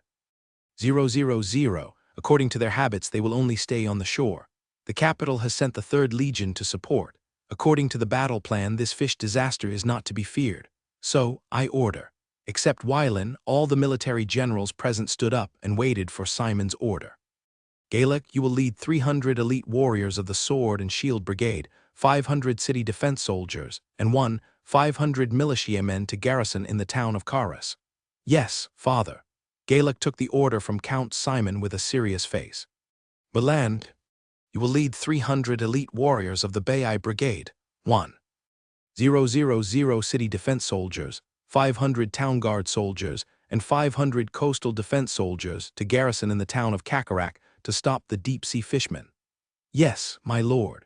A middle-aged knight took the order with a solemn expression, and expressed his determination to defend the town of Kakarrak to Simon. Simon gave orders in an orderly manner and deployed defenses for his territory. Before the source of the principality's army, as the lord of this place, he needed to fulfill his obligations and responsibilities, protect the people, and guard the territory.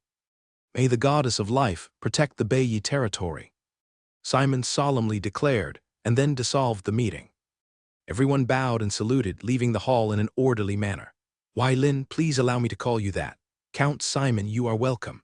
Wai Lin said with a smile. He could feel the respect in Simon's tone. He was a smart man. As the son of the patriarch, Wai Lin was strong in himself and brought an army of silver professionals. Must be because of the patriarch that he asked him to come to Beiyi territory to help him resist the fish disaster. Wai Lin, the backbone of my men is seriously insufficient. I beg you to support some warriors. I am willing to pay according to the top adventurer hiring price. Simon pleaded sincerely with a sincere attitude and words. Count Simon, we have the same blood in our bodies. Wai Lin said slowly.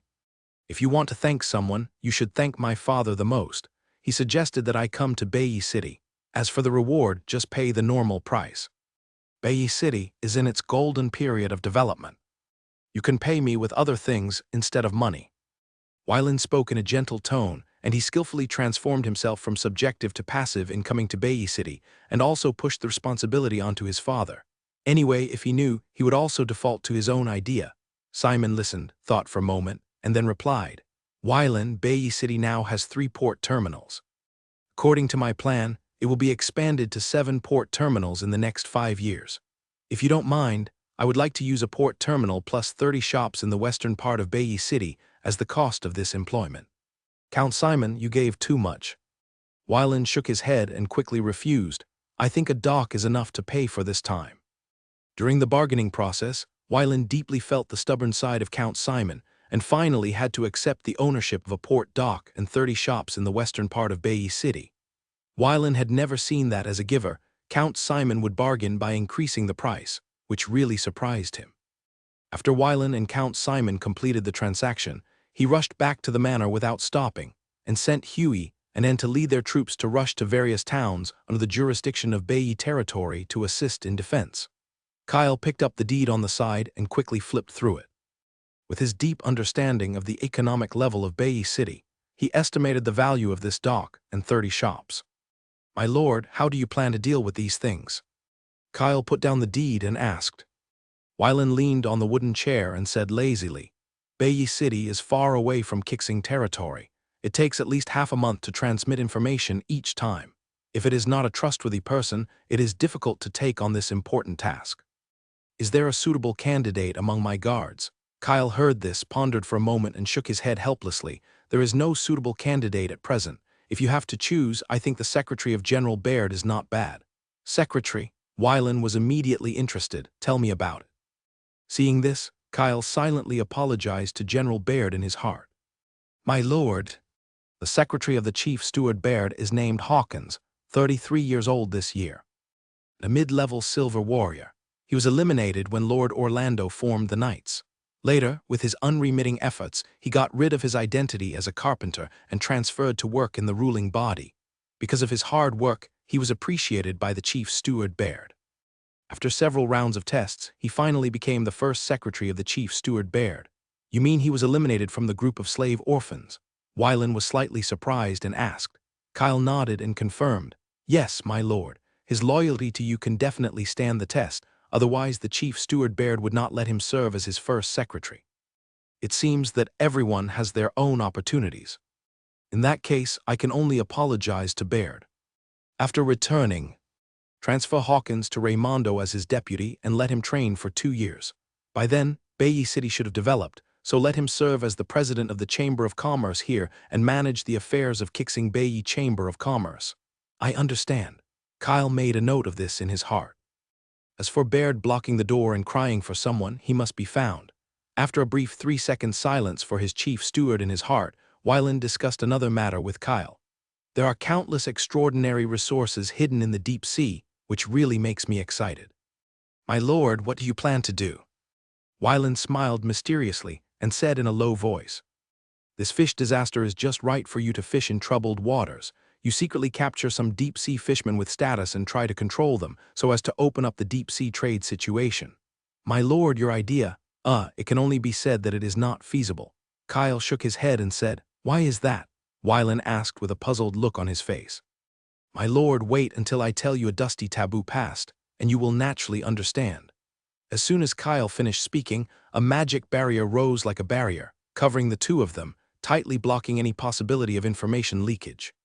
In the year 2445 of the magic calendar, Wilburen Prees, a legendary arcanist who was proficient in illusion, used mysterious means to distort his soul, change his physical form, and transformed into a spiky fishman, devoting himself to the church of the god of the spiky fishman.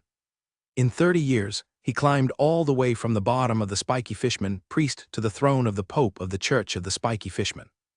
During this period, he used illusion to control 1/3 of the spiky fishmen, making them psychological puppets controlled by him. However, his soul could not withstand the backlash of tens of millions of spiky fishmen's souls, so he extradited the souls of these puppets to a mysterious half-plane. As for how he did this almost impossible thing even, the gods have no way of knowing. Are only some rumors involving foreign gods, but they are just guesses. The IQ of fishmen is comparable to that of goblins, and most of them are low-intelligence creatures. After becoming the Pope, Wilburen began to implement his plan to change gods. He first turned all the spiky fishmen in the church into his puppets, and then modified the doctrine. Under the close monitoring of his puppets, anyone who dared to oppose was killed silently. In 300 years, the lower-level spiky fishmen have changed 5 or 6 generations, gradually adapting to the sacred canon of spiky fishmen modified by Wilburen, and the power of the god of spiky fishmen has been continuously weakened in this process. Finally, in the history of magic, in 2775, Wilburen launched the final plan. He replaced the god of spiky fishmen with himself and became the new god. The whole process was as smooth as flowing water. The weak god of spiky fishmen's godhood, body, and consciousness were all devoured by Wilburen one by one. In the year 2812 of the magic calendar, Wilburen ascended to the throne and became the new god of spiky fishmen with a human body. After this incident broke out, the gods of the deep-sea fishman pantheon no longer let their believers roam freely. The incident of the spiked fishman god made them feel terrified. Other gods of the deep-sea fishman pantheon began to centralize power and strengthen the control over believers. Wai Lin suddenly realized and asked suspiciously, "I remember that the fish disaster began in the magical calendar. Could it be affected by this incident? This is only a minor impact. It can also be said that it was affected by the taboo incident. The deep-sea fishman tribes under the centralization reduced a lot of fighting, and the number of races increased significantly, but their IQ was not enough to feed so many people. So there was a subsequent fish disaster to reduce the excess population and obtain high-quality believers at the same time." What happened to Wilburen Press later? Wai Lin looked at Kyle and asked curiously. Kyle said in a deep voice, "The current spiked fish god is the original Wilburen Prees." Wai Lin's jaw almost dropped in astonishment. He couldn't believe his ears. "You mean he didn't die?" "I mean he wasn't killed by other gods. My lord, Wilburen Prees' actions conform to the rules of the world. However, after this taboo event, the gods revised the pantheon law to block taboo events to prevent future generations from imitating them." Kyle explained patiently, "We have to give up this idea. If we have the opportunity to establish contact with the Mermaid Kingdom in the future, we may be able to achieve deep-sea trade." Seeing that the Lord had given up this idea, Kyle removed the magic barrier. On the sea surface of Kara's town, a rolling black tide came from the horizon.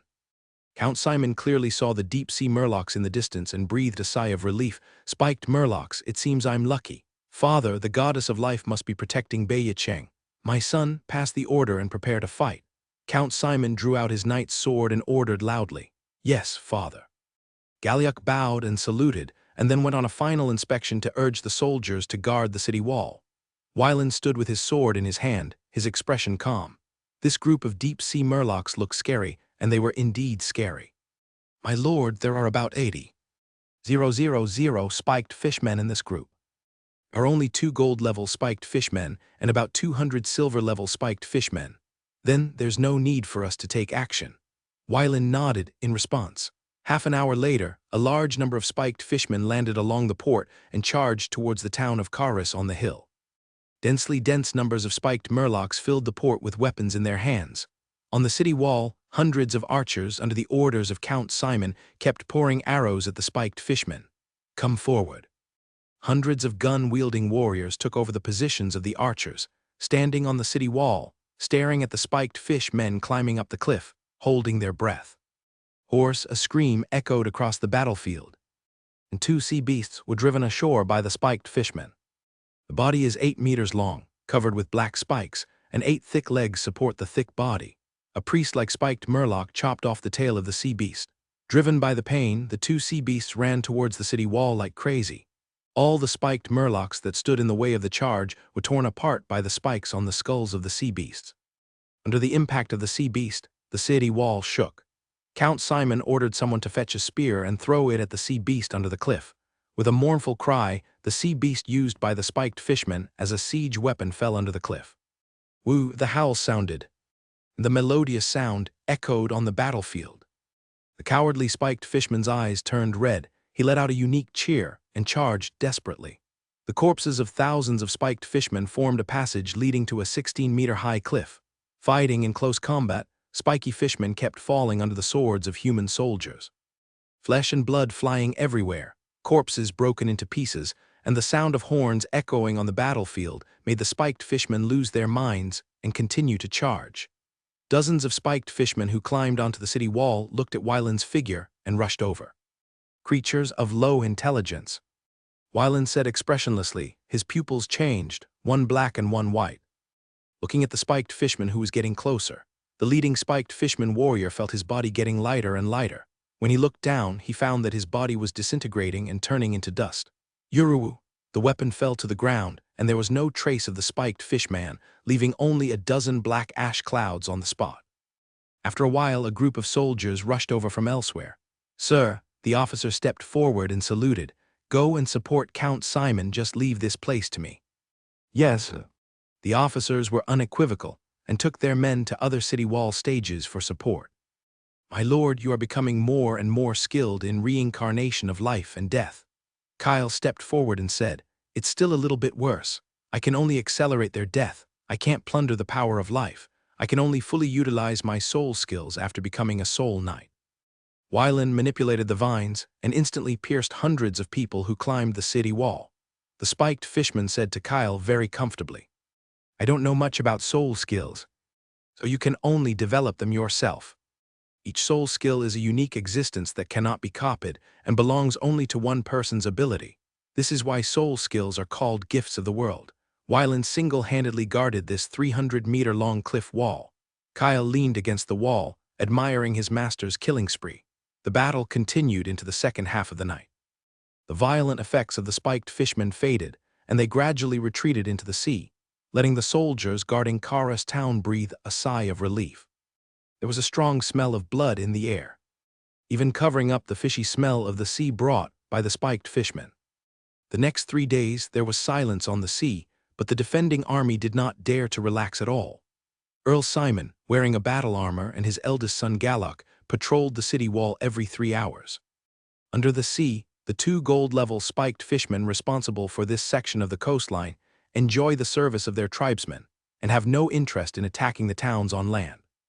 A 6-meter-long spiked fishman turned over, pointed at the 8th fish scale on his back, and asked the 3-tailed fishman slaves who were serving him to massage it vigorously. Then he said to his companions, "Yuruk, wait for another half."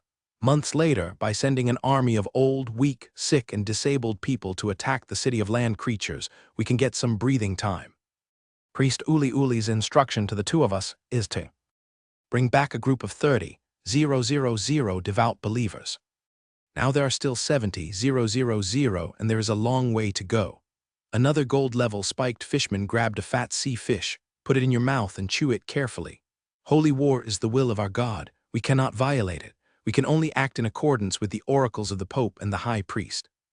Yubuki, I heard that you married your 33rd wife, and you changed wives very quickly." Yuruk, the spiked fishman, changed the subject and said, Wupki couldn't help trembling when he heard this. "I can only blame my wives who are looking for other spiky fishmen for peace. They are so delicious." I bet I can enjoy another feast after I go back. I am excited just thinking about it. Compared with you, I am too kind. Yurak showed a ferocious smile on his face, which frightened the spiky fishman's servants who were serving him and trembled. Kindness, in just 100 years, you can eat 68 of your own offspring. In comparison, I am a kind, spiky fishman. The spiky fishman Wubuki said mercilessly, not caring about the face of his colleagues at all. Ulu ulu. This is a tradition that has been passed down in our tribe for tens of thousands of years. Failed offspring are useless. If they are not enjoyed, do they have to keep them for giving birth? Yurak said indifferently. In his concept, this behavior is very normal. Wupki heard this and turned over to let the servant change the place for massage. Each tribe of spiky fishmen has its own tradition. Even the tribe where the Pope is located has a tradition of killing their fathers. Over the next 140 days, the spiked fishmen launched several offensives, but under the command of Count Simon, they successfully defended 6 towns in the Northern Territory. In early February of the glorious year, 9745, the fish disaster that lasted for 5 months gradually subsided. Mid-February, Count Simon used his personal wealth to hold a grand banquet to celebrate the victory of this defense war. In the evening, the drunk Wylan returned to the manor to rest with the help of Kyle.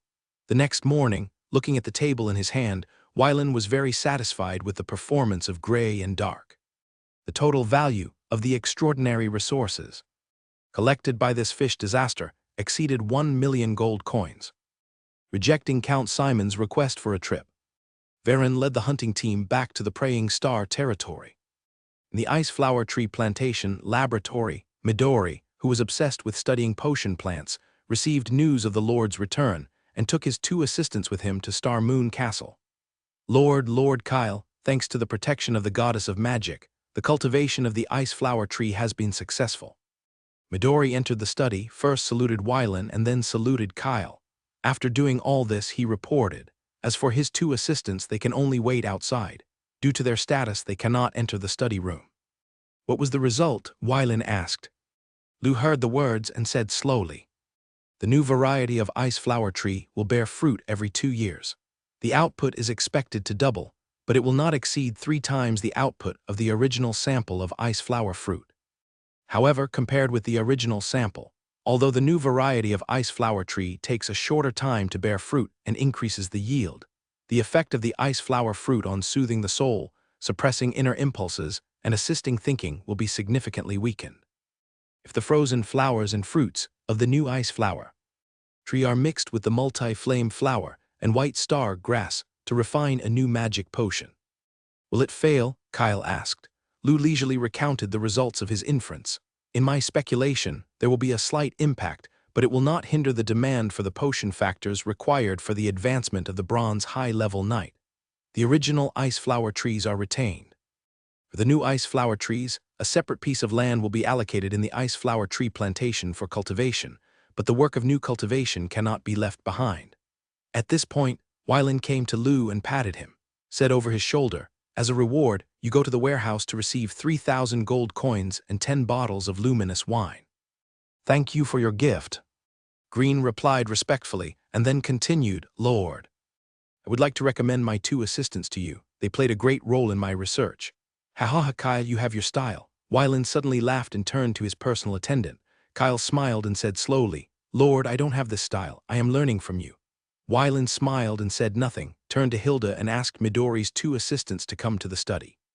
Outside the main castle, a man and a woman, wearing gray robes, stood on the stone slab, feeling a little scared.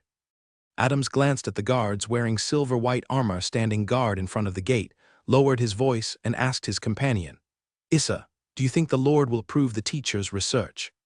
I hope the goddess of life can protect the teacher. Issa prayed softly, feeling equally confused inside, hoping that the kind teacher's research results would be recognized by the Lord. Just when the 2 were anxious, Hilda came out of the main castle with a smile on her face and said gently, You are Midori's assistants. Yes, sir. Adams looked at Hilda with a bit of obsession, then immediately lowered his head and replied respectfully. Issa followed closely, bowing her head and saying yes. Come with me, the master wants to see you. Hilda said softly, then turned around and led the way for the 2 of them. Following Hilda, Adams and Issa became more and more uneasy. During the whole process, they walked with their heads down and did not dare to look at the interior decoration of the castle to avoid causing trouble to the teacher. After passing through the hall, climbing the stairs, and walking through the corridor, the three of them came to a quaint study room. Following the head maid into this place, which is known as the absolute center of the prayer circle, Adams and Issa kept their heads down the entire time. "Keep your head up." Hearing the gentle voice, the two of them slowly raised their heads. A young black-haired man appeared in their field of vision, leaning against the desk with a warm smile on his face. As a native of the Kixing territory who has studied at the Master College for 11 years, he is naturally very familiar with the Lord's appearance. The blond man sitting next to him is Mr. Kyle, who is respectfully called Left Wing and is also the teacher's direct superior. As for the identity of the dependents, apart from Varen, only Kyle and his dependents knew about it. Externally, the 6 people, Gray, Blue, Fantasy, Green, Dark, and Sin, are affiliated with the Lord's Guards and are under the jurisdiction of the Guardian Knight Kyle. Adams, Issa, is this your name? The two of them looked at such a gentle lord, not as serious as they imagined. Their anxious hearts were relieved. "Lord, my name is Adams. I was born in Bakesing Town, Kixing County. I entered the Mage Academy at the age of 11 and graduated at the age of 26. My teacher is Master Theodore, the Dean of the Druid branch." Adams stepped forward and said respectfully replied. Isha mustered up her courage and stepped forward to answer. "Lord, my name is Isha. I was born in Maley Village, Bakesing Town, Kixing County. I entered the Mage Academy at the age of 12 and graduated at the age of 25. My teacher is a druid, Master Osama, Vice President of the branch.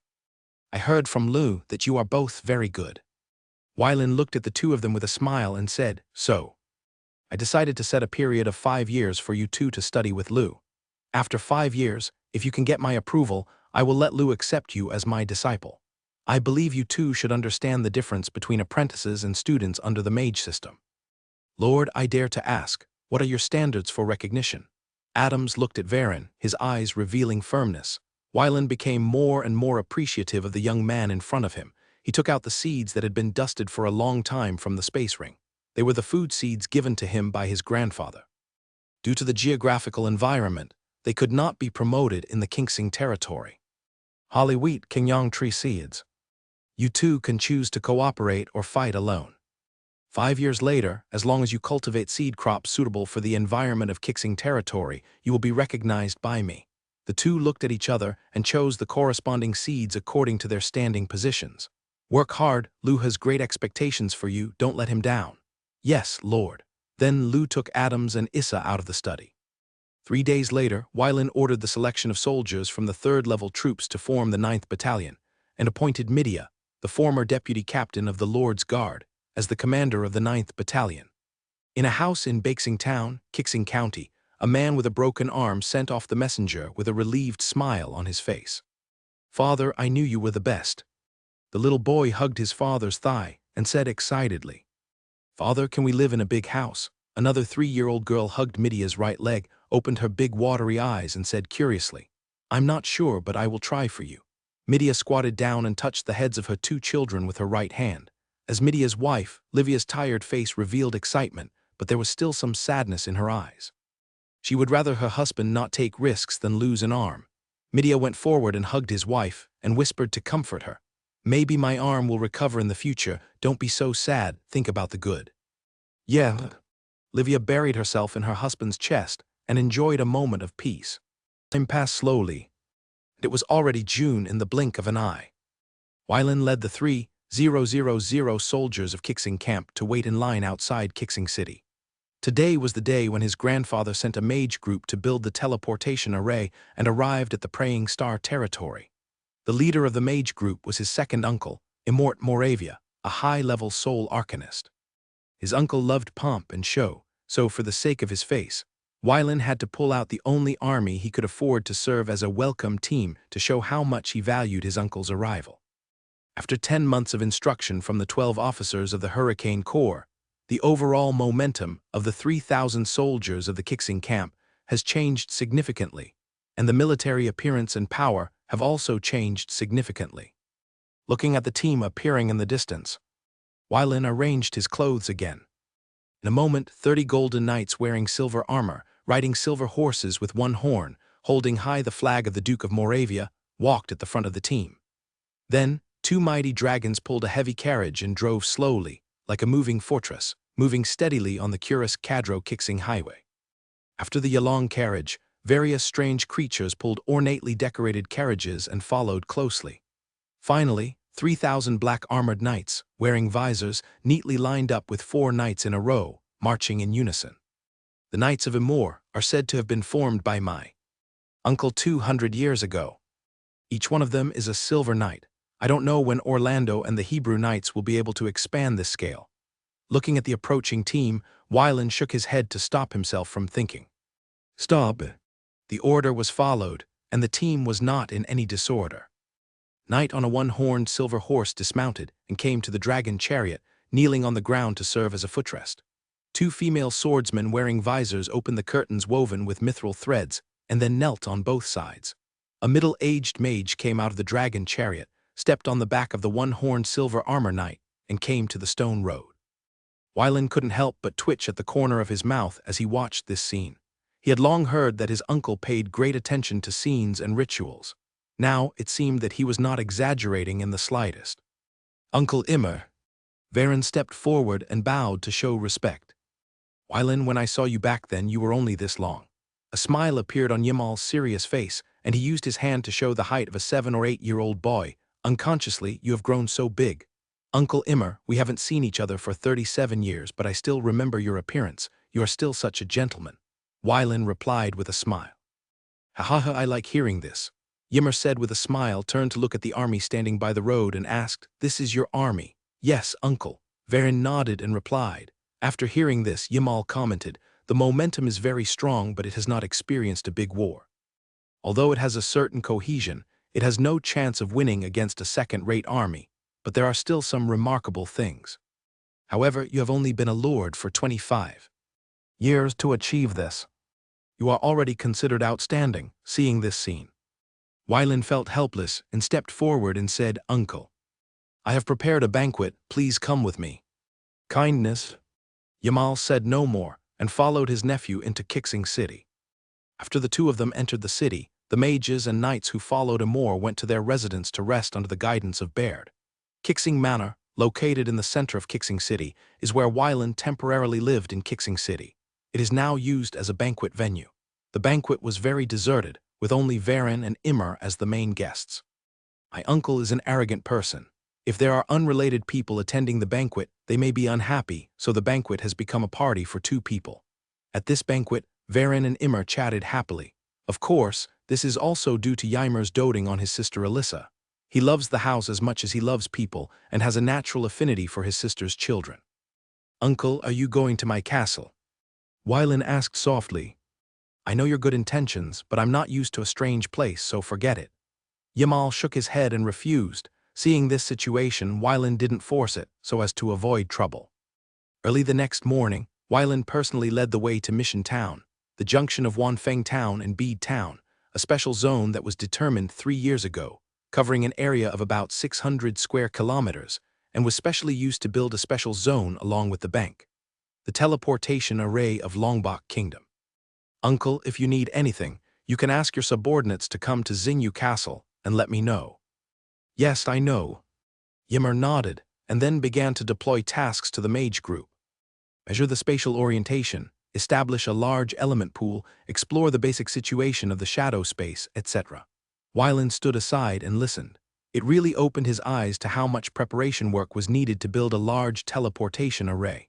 There are 8 general direction tasks, which are responsible for 8 soul masters. There are as many as 136 small direction tasks, divided into primary tasks and secondary tasks, which are respectively responsible for the Gold Mage and Silver Mage. After staying in this area for 3 days, seeing that there were no problems, Varen returned to Star Moon Castle and continued his penance. On the night of July 1, 9745 in the glorious calendar, after sending away the mutated Griffon who came to get the wine, Varen leaned against the window sill and began to wait. 3 years later, 600,000 kilometers north of the Synapse subcontinent, a large plain world will be swallowed by the World Mother, and tens of thousands of plane fragments will be scattered during the period, forming a half-plane. One of the medium-sized half-planes will fall directly into the alien space and flow along an unknown route. The coordinates will be after half a year. Wellen put down the glowing wine in his hand, found paper and pen, and wrote down the string of coordinates on it. Looking at the coordinates on the white paper, Wellen was confused. The more he looked, the more curious he became. Wellen directly called Zisna and asked her to bring Kyle over. In the room, Kyle sat on a wooden chair, staring at the coordinates on the paper, referring to the knowledge in his mind, and comparing the rules of the alien space to calculate. Unknowingly, 3 hours passed while Kyle was thinking. "What's the situation?" Wellen saw Kyle put down the white paper and asked. Hearing this, Kyle said, "My lord, I have only calculated the first coordinate now, which means 200 kilometers southwest of Kixing territory in the real space, and from here we enter the shadow world. The next 3 coordinates have different meanings, and I need to calculate them before I know them. Take your time, forget it if it doesn't work." Wellen was not in a hurry. It was just a medium-sized demoplane, which was nothing. He believed that he would definitely have multiple demoplanes in the future. In the next few days, Kyle was devoted to calculating the coordinates. Wellen was very glad that someone knew how to calculate the coordinates, otherwise these 4 sets of coordinates would only be used as decoration. 3 days later, Kyle came to the study with a regretful expression. "My lord, except for the second set of coordinates, I can't calculate the next 2 sets of coordinates. There are not many records of different spaces in my inherited memory, and I can't calculate the specific location based on the next 2 sets of data. Even the second set of coordinates I calculated contradicts the first set of coordinates."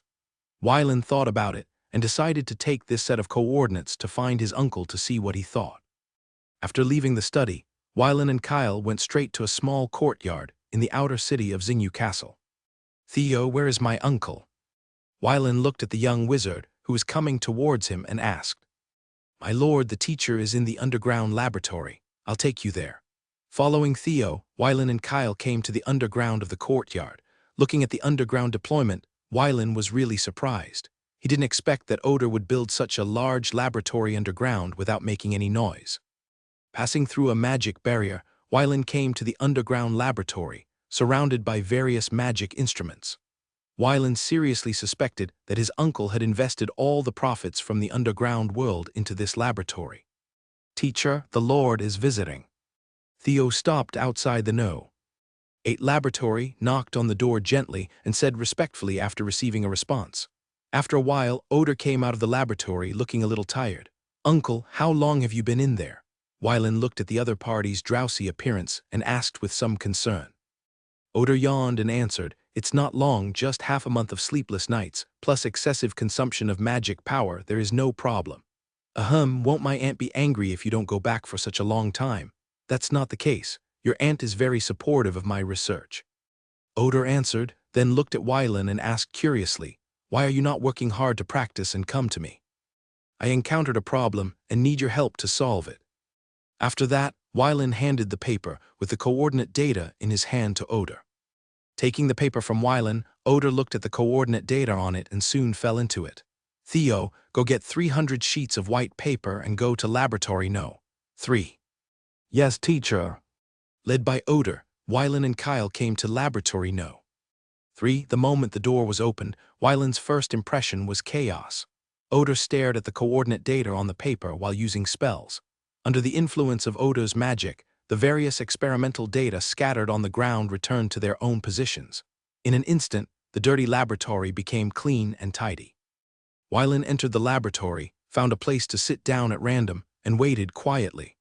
Kyle was attracted by the experimental data on the side and couldn't help but pick it up and read it against the wall. 3 minutes later, Theo came to laboratory No. 3, put the paper in front of his teacher, and then stepped aside. Oder frowned and began to record various data on white paper. Wellen looked at the busy Oder, and in order to pass the time, he directly called Theo outside the laboratory, moved a set of chairs, and played chess to pass the time. Facing the invitation of the Lord, Theo began to be a little restrained, and after several chess games, he gradually let go of his mentality. Time passed slowly, and the two were immersed in the ocean of knowledge, and the two were immersed in chess and cards. "I don't know how long it took," Oder subconsciously went to get the white paper, only to touch the cold table. Looking up to the right, he had already used up all 300 sheets of white paper. Leaning back on the chair, Oder rubbed his head to relieve his tired expression. Seeing this, Kyle put down the book in his hand, came to Oder and asked, "Sir, what's the situation?" "I calculated 2 coordinates. The first set of coordinates is different from your calculation results. According to my calculation results, we should enter the shadow world from the bottom of a lake 300 kilometers to the west. The calculation results of the second set of coordinates show that it is southwest of the shadow world, but the directions of the real world and the shadow world are opposite, which means that we need to go 600 kilometers northeast from the entry point to open a passage to the different space from this place. As for the third set of coordinates, there is a problem with the coordinates. According to the Arcanist's thinking, its starting point does not correspond to the location of the channel from the shadow world to the alien space, and there is even a gap of 30,000 kilometers between the two. If you calculate according to the druid's direction, the starting point of the third set of coordinates corresponds to the starting point of the second set of coordinates to open the channel, but there is a dead spot there, commonly known as the Ouroboros corridor, after entering. Even gods may not be able to walk out in this case. It may be that our calculation method is wrong from beginning to end. Kyle did not doubt the authenticity of these 4 sets of coordinates. What happened in the past shows that there has never been any error in the things that his master took out. As for why it was not solved, it may be that the starting angle is wrong. There is another possibility that the expansion of the world will cause deviations in some of the rules we are currently relying on. Oder raised his head and said to Kyle, "It may be the case." Kyle nodded heavily. Then the two of them looked at the door of the laboratory at the same time. At this moment, the 2 people immersed in the world of chess and cards did not notice the 2 people who walked to their side. "My lord." Hearing Kyle's voice, Wyland turned his head awkwardly and looked at the 2 people. They were trying to solve the coordinates, but he was lazy here, feeling a little ashamed. "Wyland, under what circumstances did you create these 4 sets of coordinates?" Oder lifted his hair that blocked his vision and asked. Hearing this, Wyland recalled the news told by the Destiny Guide and then signaled Theo to leave first. Seeing this, Theo stood up and left the laboratory. Seeing this, Kyle immediately called it a magic barrier, covering the 3 people in it. This set of coordinates was obtained when a large plane world was swallowed up. As for other information, I don't know. In this case, it is necessary to join the Dole's Milich Grand Vizi Kazit world inference. According to the new pattern after the world turmoil, the druid's thinking direction should be used for calculation, and the correct coordinates should be obtained. After getting the exact information, Kyle and Oder returned to the experimental world and devoted themselves to the busy calculation work. As for Wyland, he could only call Theo back and continue playing chess to kill time. 3 hours later, the 2 walked out of the laboratory with new calculation results. "What's the result?" Wyland put down the chess piece in his hand, stood up and asked. "The 4 sets of coordinates are all in the same position." Wyland couldn't wait to take the paper with the 4 sets of coordinates and read it carefully. The first set of coordinates is 500 kilometers southwest of Kixing territory, from where you enter the shadow world. The second set of coordinates is from 800 kilometers east of the shadow world to enter the alien space. The meaning of the third set of coordinates is gradually complicated. The node where you leave the shadow world and enter the alien space is the Kikari time coordinate as the origin, and the coordinates of the 5 scales are repeated to go to the coordinate node at.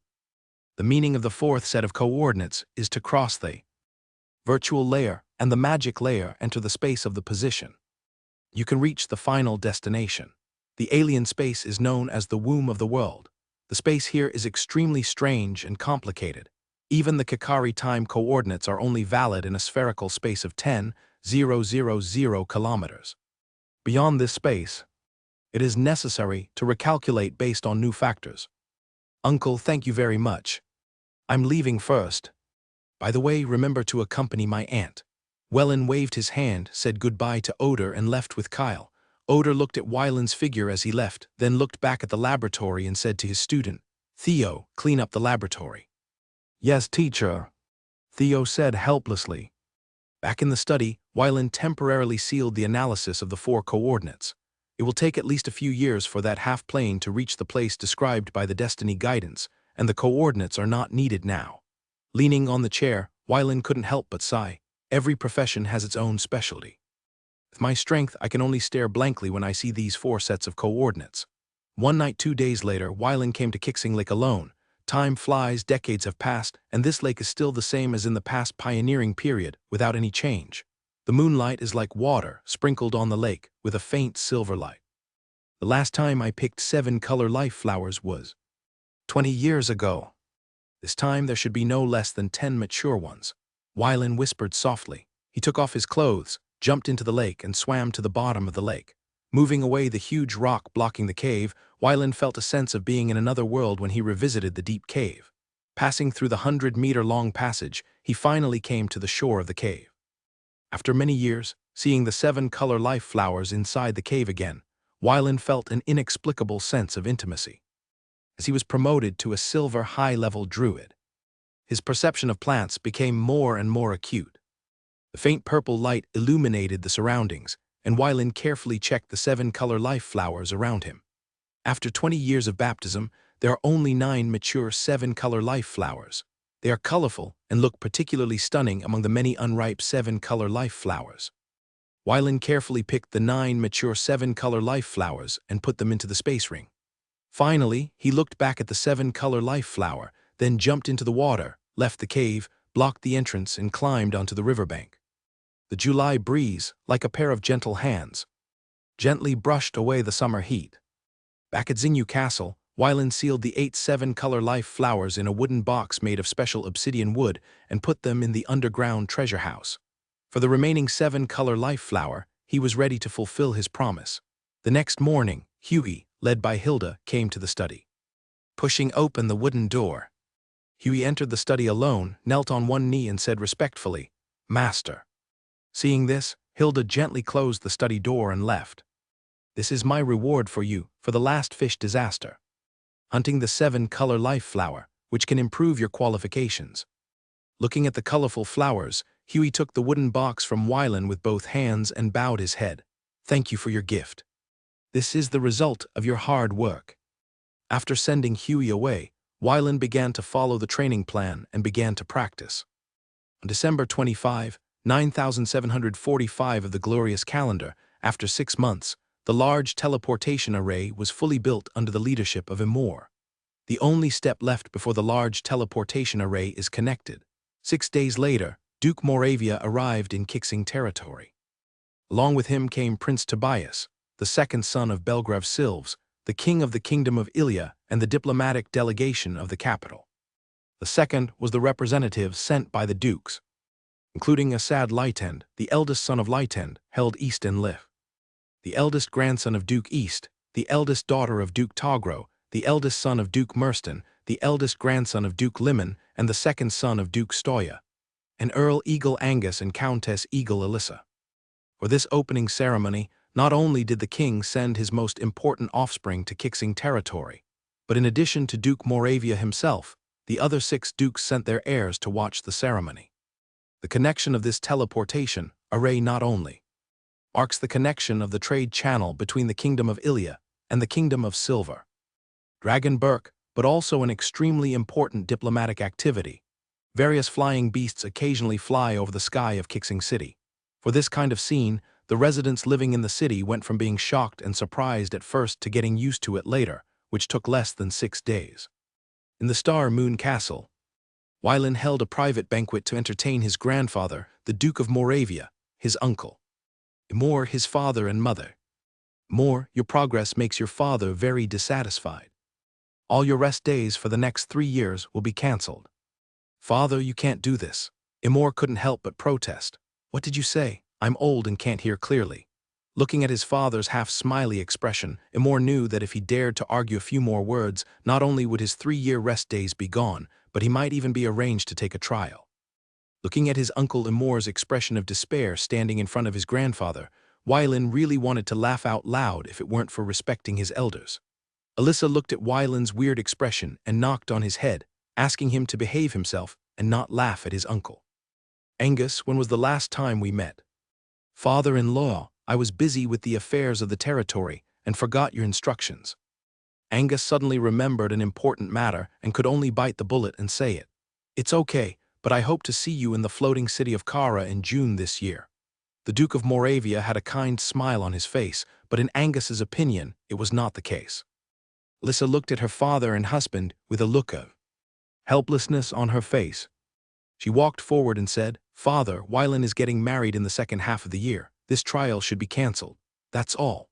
Moravia turned to look at her grandson, then at her daughter, and said regretfully. When Angus saw this, he was secretly relieved. His father-in-law's test was not easy to pass.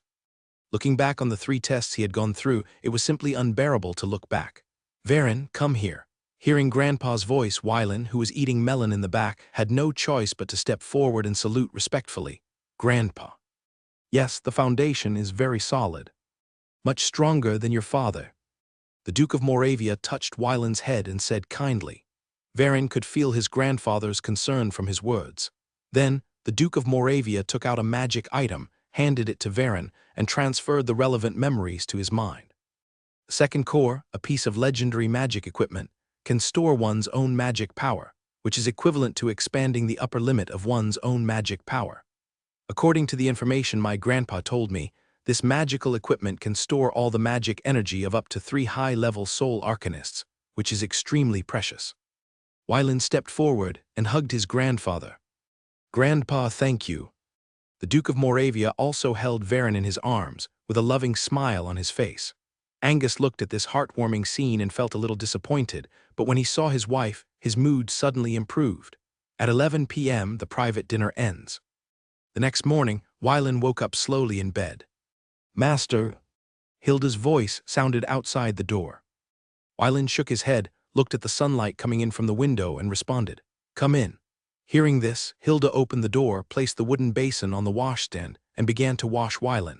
Master, Prince Tobias sent an invitation letter, hoping to invite you to the hospitality manor outside Kixing City as a guest. Hilda reported important matters while wiping Varin's face. When? Wylan asked, lying on the bed with his eyes closed. Hilda put the towel into the tub, took out the invitation letter from her arms, placed it on Varin's chest, and reported, Prince Tobias invites you to attend a tea party at 3 o'clock this afternoon. I see. Seeing this, Hilda took the wooden basin and left the room. Before leaving, she closed the door gently. After lying in bed for more than 2 hours, Wylan got up from the bed and wandered to the study room, ready to choose a suitable gift and change into a suitable dress. After all, you are going to meet a prince, so you still have to dress formally.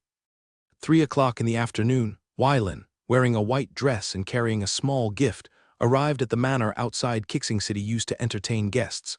After getting off the carriage and standing at the door of the manor, Wylan felt something strange. This place seemed to be his own territory, and he should invite the other party as the host. Seeing someone coming out, Wylan shook his head and threw this thought away. I have met Prince Tobias. Varin handed the gift to the other party's entourage, then saluted Tobias to show his respect for him. You don't have to be so polite. Tobias smiled and helped Varin up. Viscount Kixing, please allow me to call you by your name. It's my honor. Wylan naturally wouldn't refuse the other party's gesture of kindness. Then in exchange, you can also call me Tobias. Without the honorific. After a brief contact, Varin could tell from Tobias's facial expression that the other person was showing his true feelings.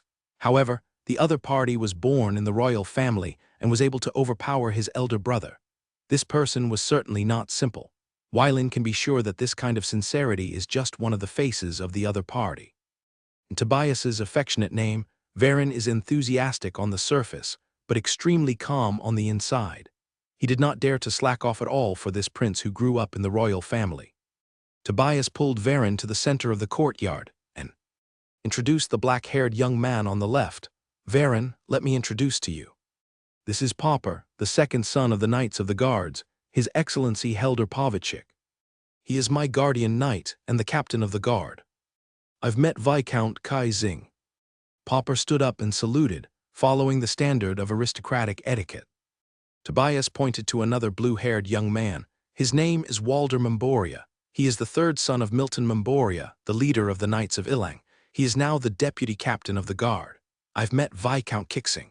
Wald greeted him with knightly etiquette. Baron smiled and praised. Popper Walder, although it is our first time to meet you, I firmly believe that you must be Prince Tobias's capable generals and provide him with all-round support. Popper and Walder looked calm, but their slightly raised eyebrows revealed their truest thoughts. Obviously, these words were very useful to them in the future. Under Tobias's warm greeting, everyone sat around the round table woven by vines and chatted. After a few chats, Tobias, as the host, quickly got to the point. Wylin, although I am the leader of the diplomatic team, my understanding of the Silver Dragon Burke Kingdom is far less than yours. I hope you will give me some advice. Tobias looked at Wylin with a smile and said very humbly. Wylin took a sip of tea, put down the cup, and calmly explained his unique insights about the Silver Dragon Burke Kingdom, but the important part was not mentioned at all. Tobias said earnestly, Viren, I am so grateful. To express my gratitude, I have a leisure estate of 200 acres in the capital of Meal City, and I would like to give it to you. Popper understood and took out a deed and handed it to Villain. Prince Tobias, you are too polite. I am just doing my duty as a noble of the kingdom and doing my best. As for the thanks, I am really ashamed to accept it. Besides, this leisure estate is worth at least 500,000 gold coins. It is difficult for me to accept it. Villain pushed the deed back and smiled and declined. Tobias was firm. Villain, this information may not be important to you, but it is very important to me as the head of diplomacy. The information you told is definitely worth this leisure. Man or deed? Velen thought for a while, looking embarrassed and hesitant, but finally replied, Thank you for your kindness, Your Highness Tobias. Tobias still had a smile on his face and said in a gentle tone, You're welcome. 2 hours later, Velen stood up and said goodbye, turned around and left. After seeing Velen off, Tobias immediately put away his smile. His face was as gloomy as water, and he walked into the manor without any expression. Popper and Walder saw this and quickly followed. Your Highness, what should we do next? Popper asked. Tobias replied in a deep voice, Change the previous plan.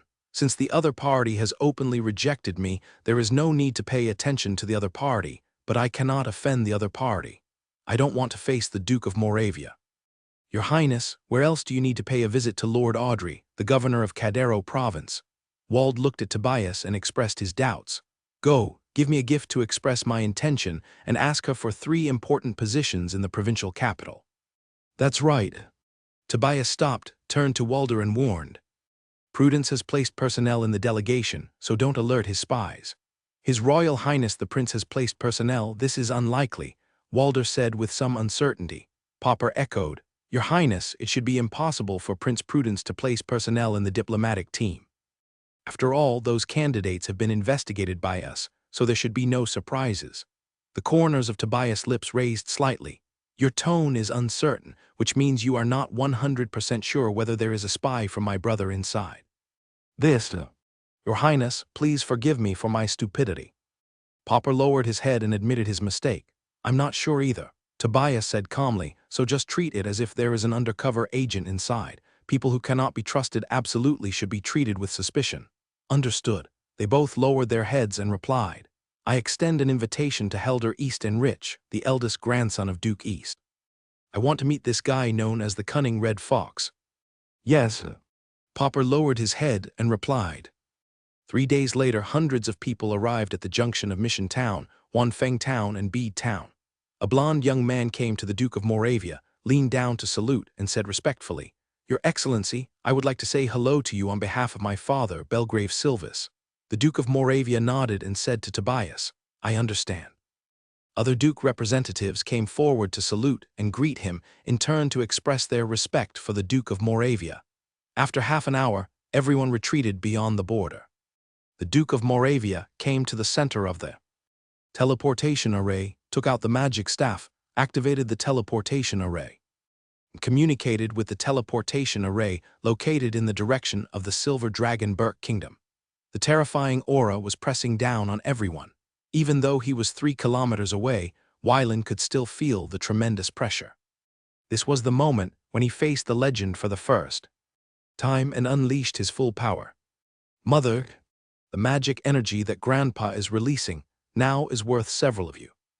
Wyland turned to look at his mother and asked curiously. Alyssa thought carefully and replied, About 30,000. After getting the answer, Wylan said nothing and watched the feast with peace of mind. The vast magic energy rushed toward the Duke of Moravia like a surging torrent. Under the pressure of this overwhelming and majestic force, the space was overwhelmed and gradually distorted.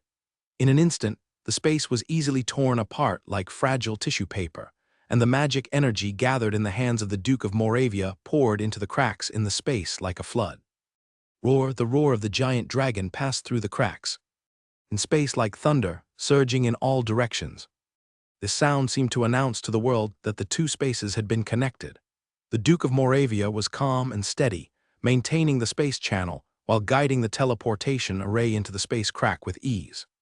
At the same time, in the Parkpo area of the Zephyrus territory of the Silver Dragon Burke Kingdom, a legendary ancient silver dragon that was 200 years old stared at the cracks in the space with burning eyes, and used magic energy to accurately connect the teleportation array. Entering the rift in space, responding to the call from the other end. 3 hours later, the two sides cooperated tacitly and stopped their movements in a tacit understanding. Without the support of magical power, the space cracks slowly contracted like a deflated rubber ball and finally disappeared into the real space like a phantom. The Duke of Moravia exited the teleportation array and waved to call the second Prince Tobias. Tobias came to the Duke of Moravia and asked, "Respectfully, Duke of Moravia, what are your orders?" "The teleportation array has been established. In less than half an hour, people from the Silver Dragon Burke Kingdom will arrive. The next affairs are diplomatic, so I will not interfere." "I understand," Tobias replied. Half an hour later, the 4 large element pools started to buzz with a buzzing sound, and powerful energy poured into the teleportation array from 4 directions. As the energy gathered, the teleportation array flashed with dazzling light. After the bright light, 13 figures appeared in the center of the teleportation array. Varen looked up, and as he expected, Phineas was among the team. With a friendly smile on his face, Tobias stepped forward and introduced to everyone. "Everyone, the Kingdom of Ilia welcomes you. I am Tobias Silvis, the second Prince of the Kingdom of Ilia. He is also the person in charge of foreign affairs." "Hello, Prince Tobias. I am Ralph Nelson, the Foreign Minister of the Kingdom of Silver Dragon Burke." A dragon man stepped forward to respond and then introduced to the other party, "This is from our delegation. The leader, Your Excellency Phineas, he will be the next king of our Silver Dragon Burke Kingdom." Hearing this, Phineas bowed slightly and saluted, "Prince Tobias, I'm glad to see you." "Lector Phineas, I am also very happy to meet you here." Tobias responded very naturally, with proper etiquette, showing his importance to the other party. The two introduced the members of the delegation to each other and drew closer to each other. Under the auspices of Tobias, a banquet was held here. From chefs to service staff, from ingredients to tableware, all were brought by Tobias from the capital to show their importance to the delegation of the Kingdom of Silver Dragon Burke. During the banquet, Wylan wandered around the edge and did not talk to Phineas. He did not want people to know about his close relationship with Phineas. The next morning, Phineas led the diplomatic delegation of the Kingdom of Silver Dragon Burke to the capital. As the teleportation array was opened, the representatives of each duke gradually left. Due to the agreement between the Duke of Moravia and the royal family and the 6 dukes, they were not allowed to directly or indirectly interfere with the existence of Kixing territory by any behavior or means, forcing them to have nothing else to do except watching the ceremony, and they could only go back to their homes. It was 3 days after the Duke of Moravia left Kixing territory when I heard the news from my father. "Father, do you want me to leave a piece of land for the family?" "No, you have given up a lot of benefits by leading the opening of this teleportation array. You can manage the commercial areas developed from these lands yourself, which is considered as compensation for you." Angus declined his child's kindness. Seeing this, Wylan stopped dwelling on the topic and asked about the candidates for the garrison. "The teleportation array is stationed and is guarded by a legendary strongman sent by the royal family. For reasons of territorial ownership and autonomy, he will be stationed in the Cardro province." "I understand." Varen nodded in response.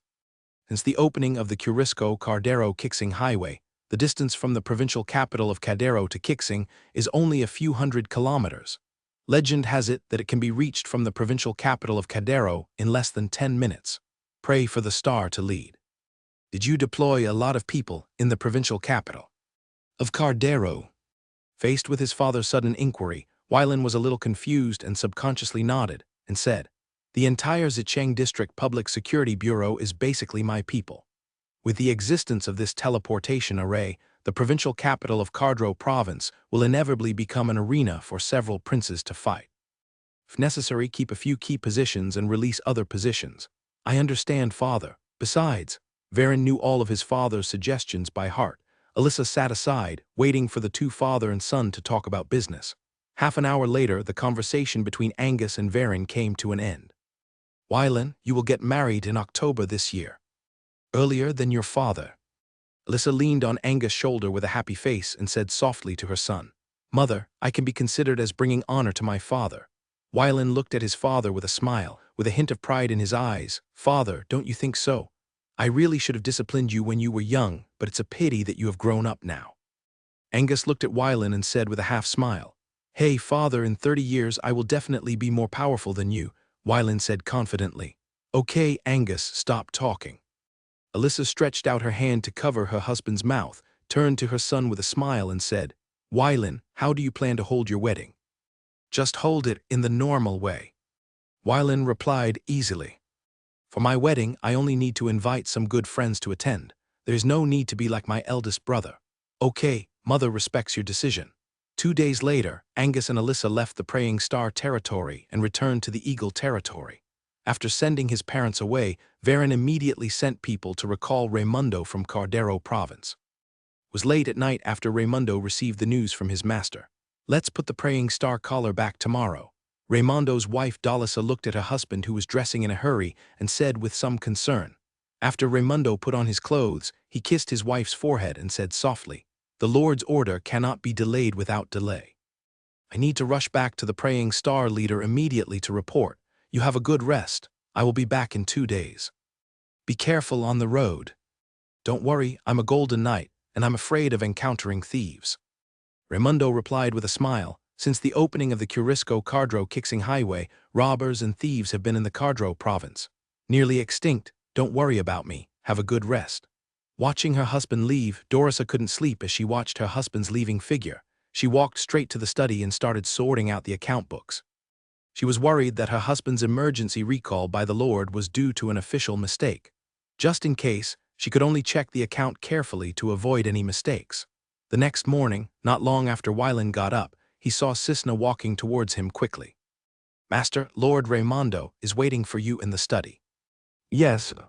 Wylan replied subconsciously, then suddenly realized and said with some uncertainty, "You said Raimundo is back." "Yes, Master, Lord Raimundo just returned from the provincial capital of Cardero Province overnight." Cisna confirmed again. "Okay, you go down first." "Yes, Master." Wylan straightened his face and went straight to the study.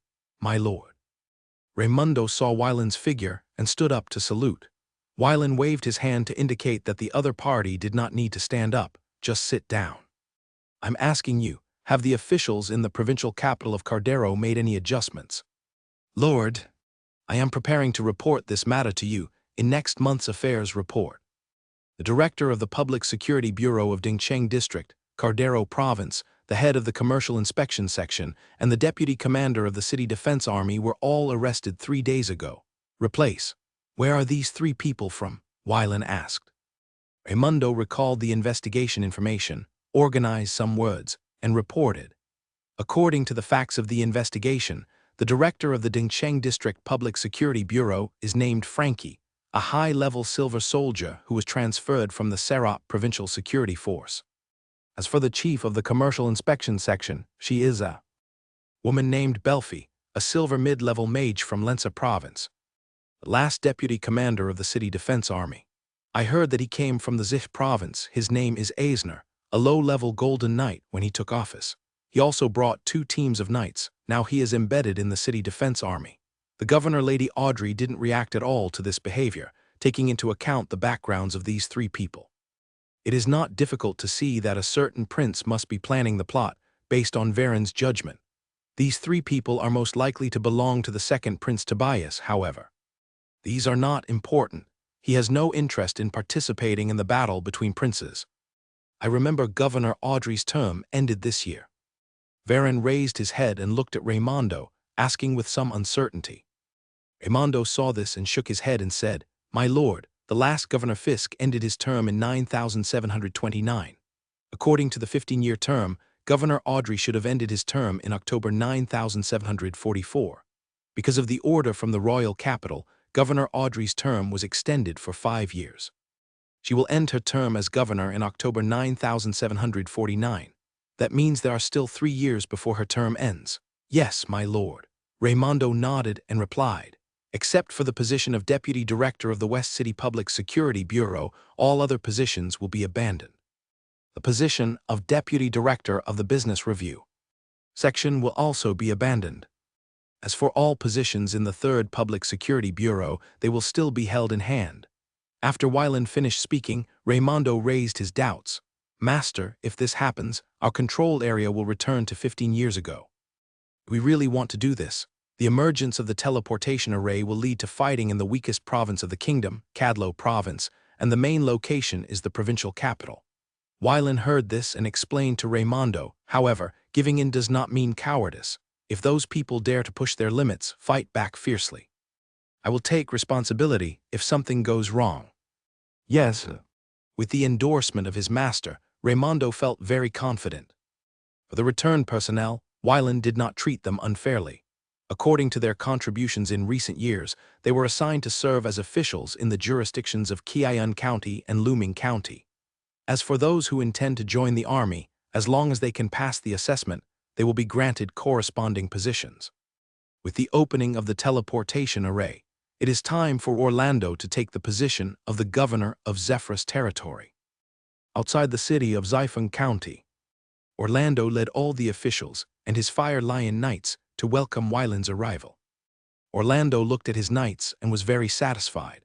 After 20 years of development, with the continuous support of the Lord, the Fire Lion Knights have expanded from the original 15 to the current 800. 16 high-level Silver Knights, 52 mid-level Silver Knights, 183 low-level Silver Knights, 363 high-level Bronze Knights, 110 mid-level Bronze Knights, and 76 low-level Bronze Knights are his answers. Under the effect of the core of the tactics, the fighting spirit used by each knight of the Fire Lion Knights is the same as Orlando's. Can be transmitted to each other. Promoted to the middle-level Gold Knight, learn the combat skills contained in the core of the tactics intranet. Take yourself as the core, and use the fighting spirit of the same origin as the bond to pull the hearts of the 800 knights into the communication channel that belongs exclusively to the Fire Lion Knights. Limited by its strength, the internal network now has a maximum range of only 15 kilometers. Seeing the figure in the distance, Orlando said in a serious voice, "Raise your guns." 800 knights sat up straight, with serious faces, raised their spears and looked ahead. Wyland passed through the spear formation formed by the Fire Lion Knights and came to Orlando. "My lord." Orlando knelt on one knee and saluted Wyland. Wyland turned over and dismounted, stepped forward to help Orlando up and said helplessly, "Every time I come, you always give me a different feeling. However, I am very sure that handing Xiphon County to you is definitely my most correct choice. Thank you for your praise." Orlando said very modestly, "Take me to see this Xiphon city." "My lord, please follow me." Under the leadership of Orlando, the governor of Xiphon County, Wyland felt the local cultural atmosphere of Xiphon City. Compared with the peaceful atmosphere of Kixing City, the residents of Xiphon City are very martial. Located in the border area, weapons are hung in front of every household, ready to fight at any time. Every street has 3 to 5 arenas. Passing through the city, more than half of the arenas are in use, and young and middle-aged people vent their energy on them and seek improvement in fighting skills and methods. Crossing the avenue, Wyland followed Orlando to the City Lord's mansion of Xiphon City. The City Lord's mansion is very simple. Wyland has a hunch that the 2 stone statues at the door are not from Orlando's hand. Entering the City Lord's mansion, Wyland was a little surprised. The decoration style is simple in a nice way and poor in a bad way. "Where do you spend so much money every year?" Wyland covered his forehead with a helpless tone. Hearing this, Orlando lowered his head and replied, "My lord, most of the income of Xiphon County is invested in the construction of militia. As for the City Lord's mansion, I think it can be used for work. There's no need for gorgeous decoration. It is okay as long as it looks good. Well, your personality, forget it, it's up to you. Tell me about the militia situation in Xipheng County. My lord, please follow me. Orlando immediately raised his head and said excitedly. Following his guardian knight, Wylan came to a side room. In the room, there was a sand table of the entire Xipheng County army, which recorded the detailed topography of the 4 areas of Changlin Town, Xipheng Town, Mixian Town, and Bed Town in detail. There were different numbers of red chess pieces in each village and town. Orlando came to the bookshelf next to him, took down a recent record of the number of militias, and gave it to Wylan for inspection. My lord, the current population of West Wind County is 166,831, and the number of militia men is 27,626. From high to low, the subordinates are divided into 2 levels. The first level, the strength is at the middle level of warrior apprentices and above. Organized into 3 battalions, each battalion has about 3,000 people, a total of 9,000 people, and 3 days of training every month. The second level, the strength is at the low level of warrior apprentices and above, organized into 6 battalions, about 18,000 people, used as reserve forces, and 1 week of training every 3 months. If the Lord needs, under the extreme conscription, 50,000 young and middle-aged men and women can be conscripted from West Wind County. Looking at the data on the paper, Wylan was very surprised. In other words, Orlando seemed to have turned West Wind County into a huge military camp. If Wylan needs to expand the army, the militia of the first level 3 battalions of West Wind County can be pulled out and armed, and assigned officers and generals, which is an army. Although the combat effectiveness is weaker than the standing army, it is definitely stronger than the army formed by those small nobles. I'm going to let you take over the new territory. If you don't want to, I won't force you. Wylan closed the file and asked Orlando, as long as you need me, I can do anything. Orlando answered without hesitation. For him, he and his brother are where they are today, all thanks to their master. Without the master, he and his brother would have been sacrificed to the evil god back then. Zephyrus, a territory located in the eastern part of the Phineas Electorate of the Silver Dragon Burke Kingdom, covers an area of about 13,000 square kilometers. I will appoint you as the highest governor of this area, and also the commander of the Zephyrus Legion, leading the Fire Lion Knights to govern this area for me. I obey your orders. Orlando took on this difficult task without hesitation. Wylan looked at his guardian knight and said, within 10 years, I will let the Red Phosphorus Horse Farm deliver 3,000 Red Phosphorus horses to your knights. Thank you, my lord. 2 days later, after completing his inspection of West Wind County, Wylan returned directly to Star Moon Castle and sent someone to call Randolph. Randolph received the order, put down his affairs, and rushed to Star Moon Castle. My lord, Randolph, I am going to let you serve as the governor of West Wind County. Are you qualified? As long as the Lord needs me, I am a brick. You can put me wherever you need me. Randolph replied respectfully. Gray. Hearing Wylan's voice, Gray stepped forward and saluted respectfully, saying, Master. After taking the 7-color life flower, Gray did not disappoint Wylan's expectations and successfully advanced to the low-level black and white swordsman of gold. For this month, you will follow Randolph and learn management experience. You will take over his position in a month and manage all affairs of the supernatural plantation. From today on, your code name will be sealed and your real name will be restored to Lahair. Yes, master. Lahair knelt on one knee, saluted Wylan, and accepted the appointment. After that, Wylan looked at Randolph and said, I will leave Lahair to you. There must be no problems with the plantation. In addition, from now on, the 40 Silver Wolf Knights will be under your command. Respect your will, master. Randolph came to Lahair, knelt on one knee, and bowed his head to answer. A month later, Orlando resigned as the governor of West Wind County, and Randolph took over the position of governor of West Wind County. At the same time, Lahair, the captain of the Lord's Guard, took over Randolph's position and managed all the magic potion plantations and supernatural creature farms in Kixing territory. On the shore of the Pink Lake, the black dragon Cosmo prostrated himself on the ground and saluted Varen. Great master, welcome to your arrival. I, your humble servant, feel very honored. Who did you learn this from? Varen looked at Dragon with a flattering smile and always felt very uncomfortable. Serafina, wearing red armor, looked at Cosmo, who was also a 5-color dragon, with disgust on her face. If the master was not here, she really wanted to teach this 5-color dragon a lesson. Great master, this is what I learned from the dog-headed General Orphus. If you are not satisfied, I can send him to see the 5-color dragon mother now. Cosmo observed Varen's face and immediately chose to betray his dog-headed military advisor. Low-level silver dog-headed warrior, standing not far away, heard Cosmo's words and knelt on the ground in fear, trembling. Forget it. Hearing this, the dog-headed General Orphus calmed down his uneasy heart and made a decision in his heart that he would record Cosmo's every move every day. In order to retaliate against this bastard, he decided to shorten the reporting time to the governor of West Wind County from once every 5 days to once every 3 days. Ophos. The dog-headed general stood up and came to Wylin, knelt on the ground, bowed his head and replied, "My lord, what do you want? How many subordinates do you have?" Reporting to the lord. I have 500 dog-headed warriors as strong as steel. 800 brave and fearless goblin warriors. They are all the most outstanding laborers in the underground mines. After rigorous training, they have been transformed and are your most loyal slaves. As the dependents of Lord Cosmo, they are stationed around the Pink Lake and control an area of about 2,000 square kilometers. The dog-headed man Orphos bowed his head and answered with awe in his voice. Wylin stared at the dog-headed man in front of him. His skin was dark and there were black scales on his back. Obviously, he had become a dragon because he lived next to the black dragon. From today on, you and your subordinates are not allowed to get close to the Pink Lake. Wylin ordered, "I obey your command." After Orphos answered respectfully, he immediately stood up and went to convey the order for the army to withdraw to the periphery of the Pink Lake. "Cosmo, great master, what do you want?" Cosmo asked.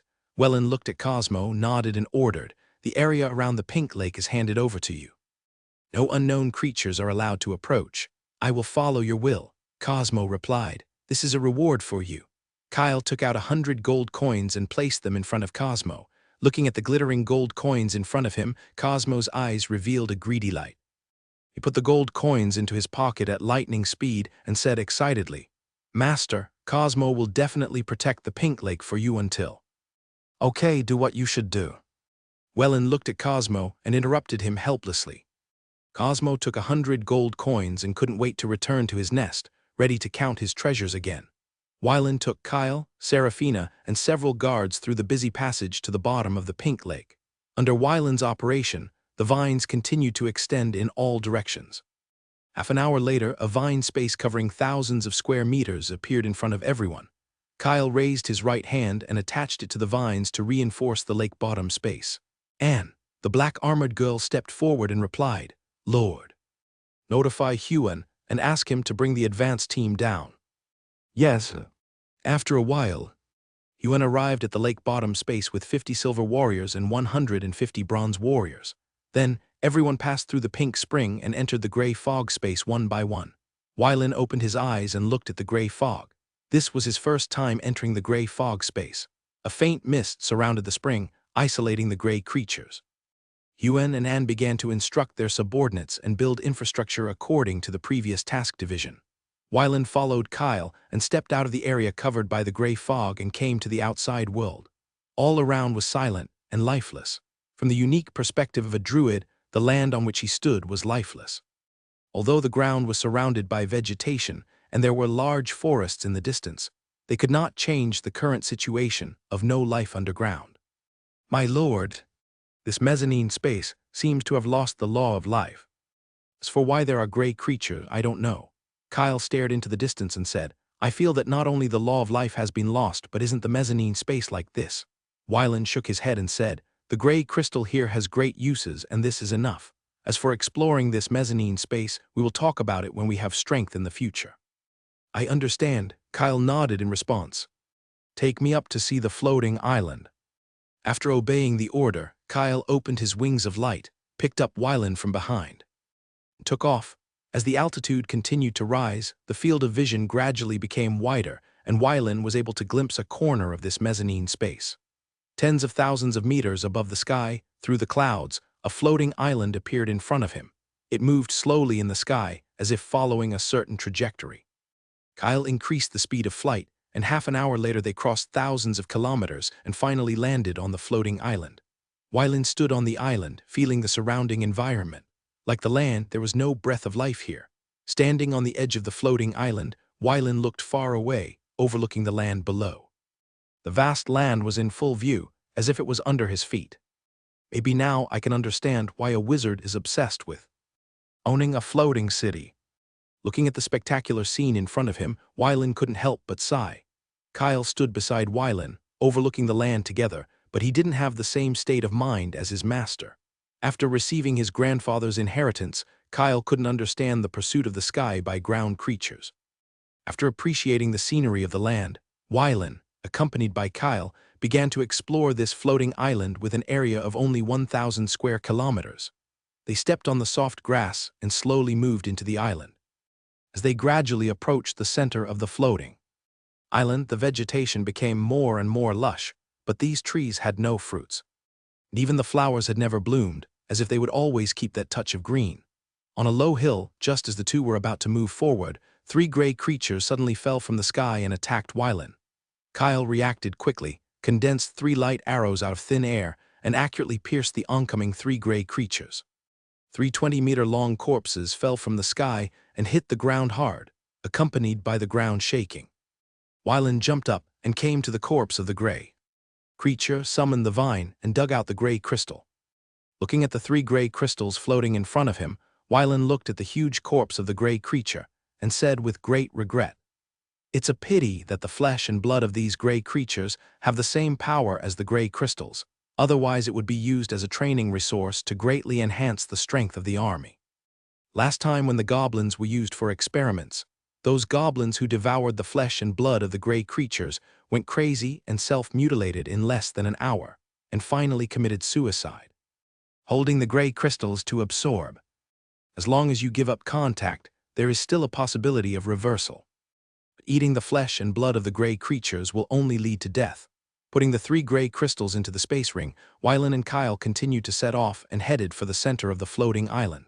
Shortly after the two left, the gray creature's body quickly decayed and merged with the ground. 3 hours later, Wylan climbed the central peak of the floating island. After completing the journey, the two left the floating island and returned to the ground. In 8 hours, the Gray Mist Spring outpost has begun to take shape. The total area of the gray mist surrounding the spring is only 3 square kilometers. If there is no strong soul-level person in charge, it means that the Gray Mist Space Outpost covers a maximum area of only 3 square kilometers. So far, Wylan only has 2 soul-level extraordinaries under his command. One is his personal attendant, and the other is the chief mage of the Star Prayer Leader. Therefore, for the development of gray fog space in the first few decades, we can only be relatively conservative and should not be too radical. After the Guardian Knights grow up, they may be able to build a fortress directly in the gray fog space and expand the hunting area. Dark fantasy. Sir, the 2 men stepped forward and saluted. From now on, the 2 of you will be in charge of this place. One will be in charge of the Pink Spring Lake bottom space, and the other will be in charge of the Gray Fog Space Outpost. They will be rotated every 3 months. The specific order will be decided by you. Get as many gray crystals as you can, and put your own safety first. Yes, sir, and Yuhyun replied, accepting the appointment. After finishing the arrangements for the Gray Mist Space, Wylan returned to the Praying Star territory and began to deal with matters. In early March of the glorious calendar, 9746, negotiations between the Silver Dragon Kingdom of Berk and the Kingdom of Ilya were completed, and the Zephyrus-Kixing Trade Agreement was signed. The agreement stipulates, Article 1. The teleportation array follows the rules of reciprocating the teleportation array. That is, the Praying Star Leader teleports once to the Zephyrus area, and the Zephyrus area teleports once to the Praying Star Leader, alternating. In special circumstances, emergency teleportation. The person using the teleportation array needs to pay double the teleportation fee of 300 people to both parties as a special fee for teleportation array transmission. Article 2. The cost of a single person is 2,000 gold coins, and the cost of a mount is 300 gold coins. The goods are divided into 7 levels according to the price range. The first level requires a transmission fee of 2,000 gold coins per ton. The 7th level needs to pay 5 per ton, 100 gold coins transfer fee. Third, the entire trade agreement has a total of 46 articles covering all aspects. With the signing of the Zephyrus Kai Zing commercial agreement, the teleportation array was scheduled to be officially put into operation on March 25th. For the purpose of local management, Weiland divided 200 square kilometers at the junction of Wanfeng Town, Mission Town, and Bade Town to establish a commercial and trade zone, which was temporarily managed by Bade. 14 days before the teleportation array was put into operation, Weiland was buried in various matters every day, received visits from noble heirs from various provinces, and was busy with business negotiations.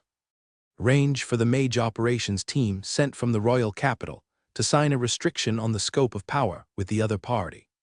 Deploy personnel to join the teleportation array tax team and jointly monitor the teleportation array's income with the royal family, 7 dukes and families. Planned road construction, participated in the meeting of nobles of Cardero province, brought the small nobles in the province into the trade capital, and provided convenience to his 2 uncles and cousins. Weiland never imagined that one day he would be so busy. Even during the pioneering period, I was not so busy. There are too many things that I can only handle by myself and cannot ask my subordinates to help. Lord, this afternoon, 2 Earl heirs visited at 2 o'clock in the afternoon and 5 o'clock in the afternoon. Kyle opened his notebook and reported with some helplessness. Okay, send these documents to Baird first, and let him complete the follow-up trade negotiations with these nobles. Varen collapsed on the ground, feeling very exhausted. These 2 nobles are from that province. And who recommended it? Count Imberch from the Danny province has a letter of recommendation from Count Hurricane. Earl Samuel from Tonks province has a personal letter from Earl Bloodmoon. Weiland felt dizzy for a moment, but facing these nobles holding letters from their elders, he had no choice but to meet them. Forget it, I'll feel relaxed now that I've been busy for a while. After some self-hypnosis, Weiland stood up, put on his coat, and left the study. March 23rd. Night. In the Star Moon Castle Hall, Varen held a banquet for Phineas. Weiland, you look a little tired. Phineas came to Weiland's side, looked at him, and asked with concern. Seeing this, Weiland responded with a smile. I've been a little busy lately, but I've taken care of everything. Thank you, Brother Phineas, for your concern. However, I didn't expect that Brother Phineas would become the next heir to the King of Silver Dragon Burke Kingdom in less than 2 years. If I have a choice, I don't want to be the heir. Phineas had a smile on his face, but his tone was quite helpless. However, since I have been appointed as the next king, I must shoulder this responsibility. I am responsible for my tribe, my people, and the land of Silver Dragon Burke Kingdom. Be responsible, Brother Phineas. Varen looked at the silver-haired elf in front of him and praised him. Phineas smiled and said, "Ha, don't talk about this. I heard that there was a fish disaster here recently. How is the situation?" The fish disaster lasted only a short time. Although my territory was inland, I still participated in the fish disaster. Next, Varen recounted the incident to Phineas in a light-hearted tone. It seems that the shortest fish disaster in the West Napa subcontinent has been born. Indeed, the fish disaster that lasted only 3 months is really rare, as if it was suddenly interrupted. Let's not make random guesses about this so as not to cause trouble, Phineas reminded. When Weiland heard this, he nodded to express his understanding. At 9 o'clock, the private banquet ended. The next morning, when it was almost time to leave, Weiland took out 50 bottles of glowing wine and gave them to Phineas. After sending him away, Weiland looked at the 3 silver dragon scales emitting magic energy in his hand and felt a little amused. But these 3 silver dragon scales in the underground treasure house. Kyle took the 3 silver dragon scales from his master, silently estimated them in his heart, and reminded, "Master, these 3 silver dragon scales can withstand my 3 full-strength attacks. Are you sure you don't carry them with you? I still have the token given by Miss Anastasia on me. These 3 silver dragon scales can be used as souvenirs. There is no need to use them as shields." "I understand."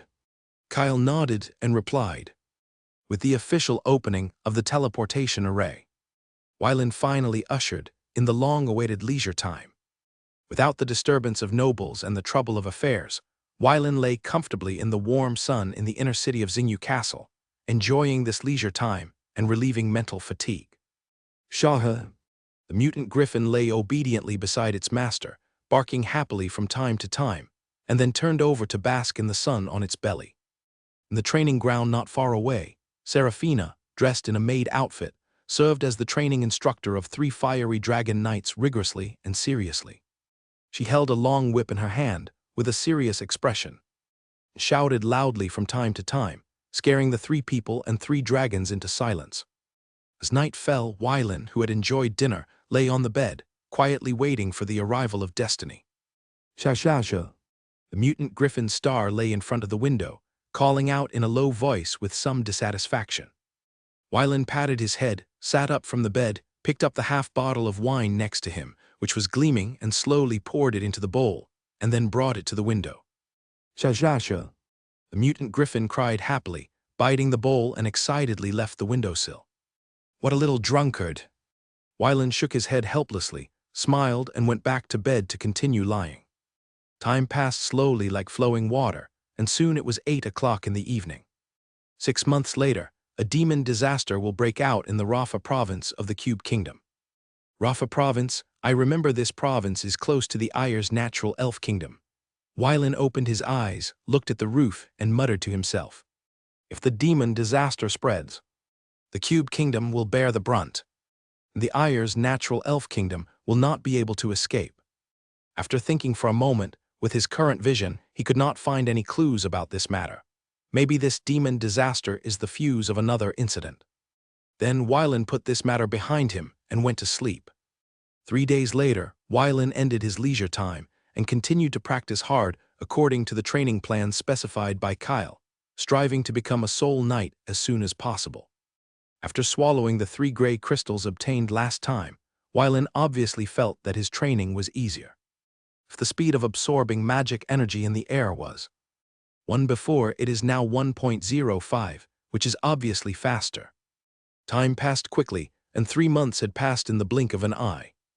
In early July, Weilin began to write invitations to invite friends and some elders he had met over the years to attend his wedding.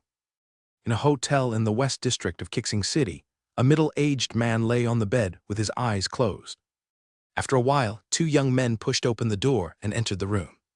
Hearing the sound, the middle-aged man sat up, looked at the 2 followers who returned, and asked, "What's the situation?"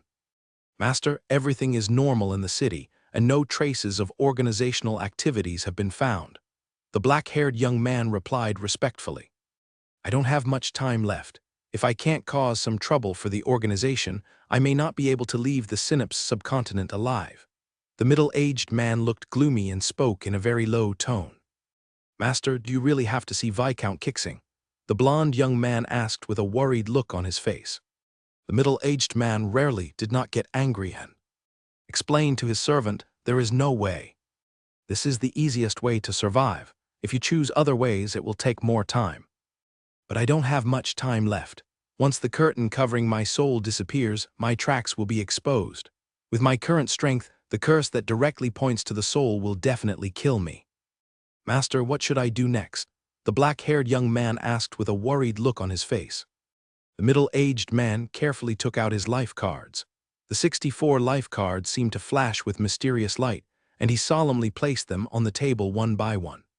He concentrated, took out one, engraved his name with his magic power, and then placed it steadily in the east direction.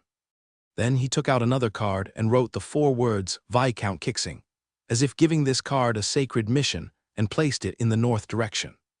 After completing all this, the middle-aged man placed the remaining 62 cards in order between the 2 life cards like a puzzle. The scene in front of him was like a mysterious painting.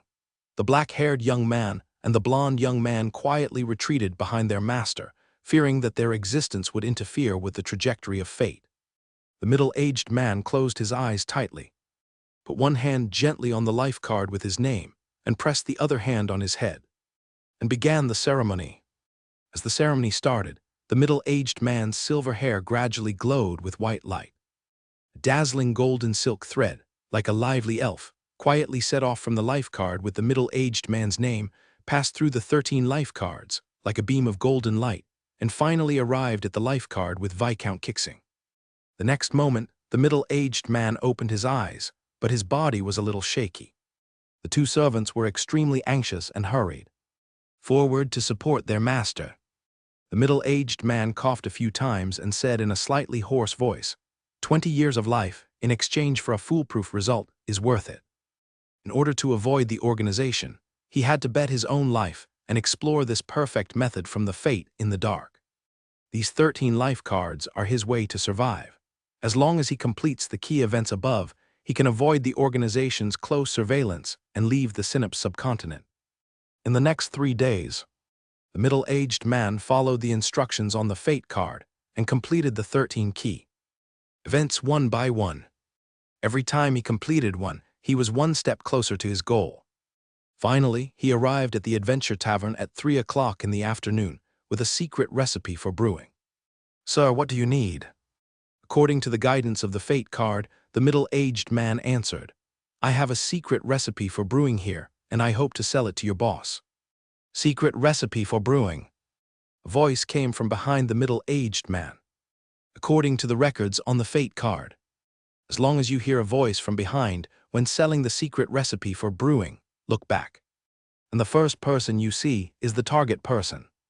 The middle-aged man turned around according to the prompts, and his eyes fell on the black-haired young man who appeared in front of him, and the other party's face was full of curiosity. Beside the black-haired young man, there was a calm blonde young man, obviously his follower. "How much do you want for this secret recipe for brewing?" Wyland saw that the other party was in a daze and took the initiative to ask. 100 gold coins. The middle-aged man quoted the price. "Do you have any other requests?" Wyland looked him up and down and asked directly. The middle-aged man followed the instructions on the card and replied with a smile, "Can I stay alone with you for a while?" Hearing this, Wyland immediately became interested and immediately asked the tavern manager to prepare the room. The middle-aged man was relieved to see that his goal was achieved and followed Wyland into the room. Kyle was the last one to enter the room, gently closed the door, and stood aside like a sculpture, staring at the other person. "Viscount Kixing, please forgive me for being so presumptuous." Wyland looked at the other party. His heart was calm, with a polite smile on his lips, and he extended his hand to signal the other party to take a seat. The middle-aged man understood, bowed politely, and then sat steadily opposite Wyland. "My Lord Viscount, I am Evart, from the Casimir Organization, also known as the 7 Stars Organization." The middle-aged man introduced himself slowly. "You may be unfamiliar with our organization, but your uncle August Moravia has a deep connection with our organization." Wyland's face suddenly became solemn. His eyes were as sharp as a sword, and he signaled Kyle to seal this room. After receiving the instructions from his master, Kyle immediately cast a magic, and a solid magic barrier covered the entire room like a dome. However, in the face of this move, the middle-aged man did not show the slightest fear. He was calm and continued to tell the ins and outs of the matter calmly. In the 9608th year of the glorious calendar, that is, 138 years ago, August Moravia joined the 7 Stars Organization under the guidance of Ragnar, one of the 7 stars, or should be bewitched, and became a deputy star. "Okay, what do you want to trade?" Wyland waved his hand to interrupt him, expressionless. "I have 13 bases of the 7 Stars Organization. The list of important members in my hand. I hope you can help me introduce the Duke of Moravia." Evat didn't waste any words and directly stated his purpose. "So you are also one of the deputy stars?" "Yes." Evat didn't hide it and admitted it directly. "Kyle, take him back first." "Yes, my lord." After Kyle and Evat left, Wyland hurriedly met Uljeta, drank with her for half an hour, and then returned to the castle. That night, a team of knights escorted a letter to the Cardro province. In a guest room in the outer city of Xinyu Castle, Evat sat in front of the window, looking at the moon in the sky, feeling particularly comfortable. As long as he can get in touch, he can use the intelligence in his hand as a bargaining chip to exchange for his chance of survival. If he cannot leave the Synapse continent within a safe time, he will face the curse of the organization, and his soul will be broken into pieces, which will be an extremely terrifying thing.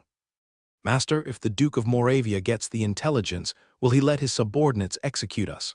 The black-haired young man asked with some concern. The blond young man who was celebrating heard the words. His joy was gone in an instant, and he looked at Ivat with a worried face. You two idiots, do you think I will choose a dead end? Ivat said very confidently, the Duke of Moravia is the lord of a force, and with the style of the past 200 years, as long as you don't directly become his enemy, you can save your life after paying the corresponding price. Sometimes reputation is not worth mentioning, but sometimes reputation is a benchmark. Vat looked at the two subordinates, who were confused, and shook his head. He shouldn't explain anything more to the idiots. 6 days later, the Duke of Moravia arrived at Kixing territory. Grandpa. Wellen, where are the people from Casimir's organization? Wellen could clearly feel that his grandfather was suppressing his anger under his calm appearance. Without any nonsense, he asked Kyle to bring the people over. Vat looked up at the old man in front of him and met his cold eyes. It was like encountering a cold winter, and fear rose in his heart. Vat has met the Duke of Moravia. Disgusting guy, I really want to ignite your soul. The Duke of Moravia said bluntly without any emotion in his eyes, tell me your conditions. Vat was relieved when he heard this. It seems that fate will not deceive himself. I want to take my two subordinates away from the Synapse subcontinent. In exchange, I will give you the 13 bases of the 7 Stars organization and the list of important members, including the traces of the 2 7 Stars, Ragnar and Winona. Disgusting guy, your request is granted. If you dare to deceive me, I will let you know my methods. The Duke of Moravia warned Ivat in a very cold tone. Don't worry, I won't joke with my life. Ivat forced a smile on his face, but his weak legs made this golden high-level fortune-teller kneel on the ground. Virand, Grandpa is very grateful that you can bring me this precious news. The Duke of Moravia turned his head and looked at his grandson. His tone was slightly slow, and he forced a smile on his face and said to Virand, Grandpa, this is what I should do. Then the Duke of Moravia stuffed Ivat and his 2 slaves into his half-plane, left the Kixing territory, and rushed back to the Duke of Moravia. After sending his grandfather away, Virand was in a very good mood. At this moment, Wellen had no idea that his fuse had caused a violent upheaval in the upper class of the kingdom, and many earls and marquis families were implicated. 3 earls were even sent to the guillotine in the central square of the capital and executed in public, including Earl de Lesser. As September approached, his wedding was getting closer and closer. Wellen rarely stopped practicing, and even Kyle went out early and came back late, very mysterious, and no one knew what he was doing. The entire Kixing territory was preparing for the Lord's wedding. As for the date of the wedding, Wellen thought carefully and finally chose Kixing Day as the date for the wedding.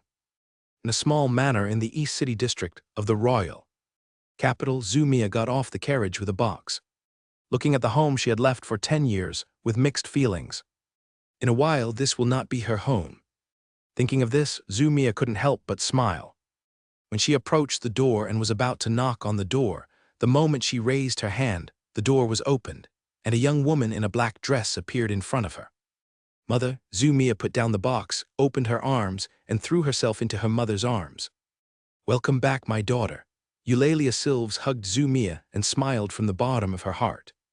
Entering the manor, Zumia sat on the soft leather sofa and looked at the pastries brought by the maid. The shape was weird. It was obvious that it was made by her mother, but she didn't dislike it. She picked up a piece and put it in the end. Her heart was full of nostalgia. Ash Magic Kingdom Mind Academy, will you go back? Eulalia Silves stroked her daughter's hair and asked. I have resigned from the professorship. Zumia answered slowly, although I am reluctant, I need to make choices in life. I don't regret my decision now. You are still as independent as when you were a child, Eulalia said with a smile, but this is my daughter. Mother wishes you happiness. I will, Zumia replied with a smile and then asked, where is your father? Eulalia explained, there has been some turmoil in the kingdom recently. Your father is busy, but he will be back in the evening. Well, I know. As night fell, Cyprian, Eulalia and Zumia enjoyed a quiet time in the manor and talked about the interesting things about their 3 brothers, 2 sisters, and 2 younger sisters from time to time. In early October, guests arrived at Kixing Ling one after another. On October 8th, in the early morning outside Kixing City, Weilin was wearing a white dress and looking into the distance with expectant eyes. Kyle, dressed in butler's attire, stood aside, looking mature and steady compared to his master. The sun gradually rose, and a carriage appeared in the distance. A girl in a white dress carried a box, slowly stepped down from the carriage, and slowly came to Varen. "Haven't seen you for a long time." "It's been a long time indeed." Weilin thought he would be very excited, but when he actually saw her, he felt unusually calm. "This is my first time coming to Kixing Ling. Can you show me around my future husband?" Zemia looked at the young man in front of her and couldn't help but recall the scene of their first meeting at Zia Meng Lake. 25 years passed in a blink of an eye. "It's my pleasure," Varen replied with a smile. Kyle walked up to Shermia and politely took the box from her hand. Zemia nodded slightly to express her gratitude and then followed Weilin into Kixing City.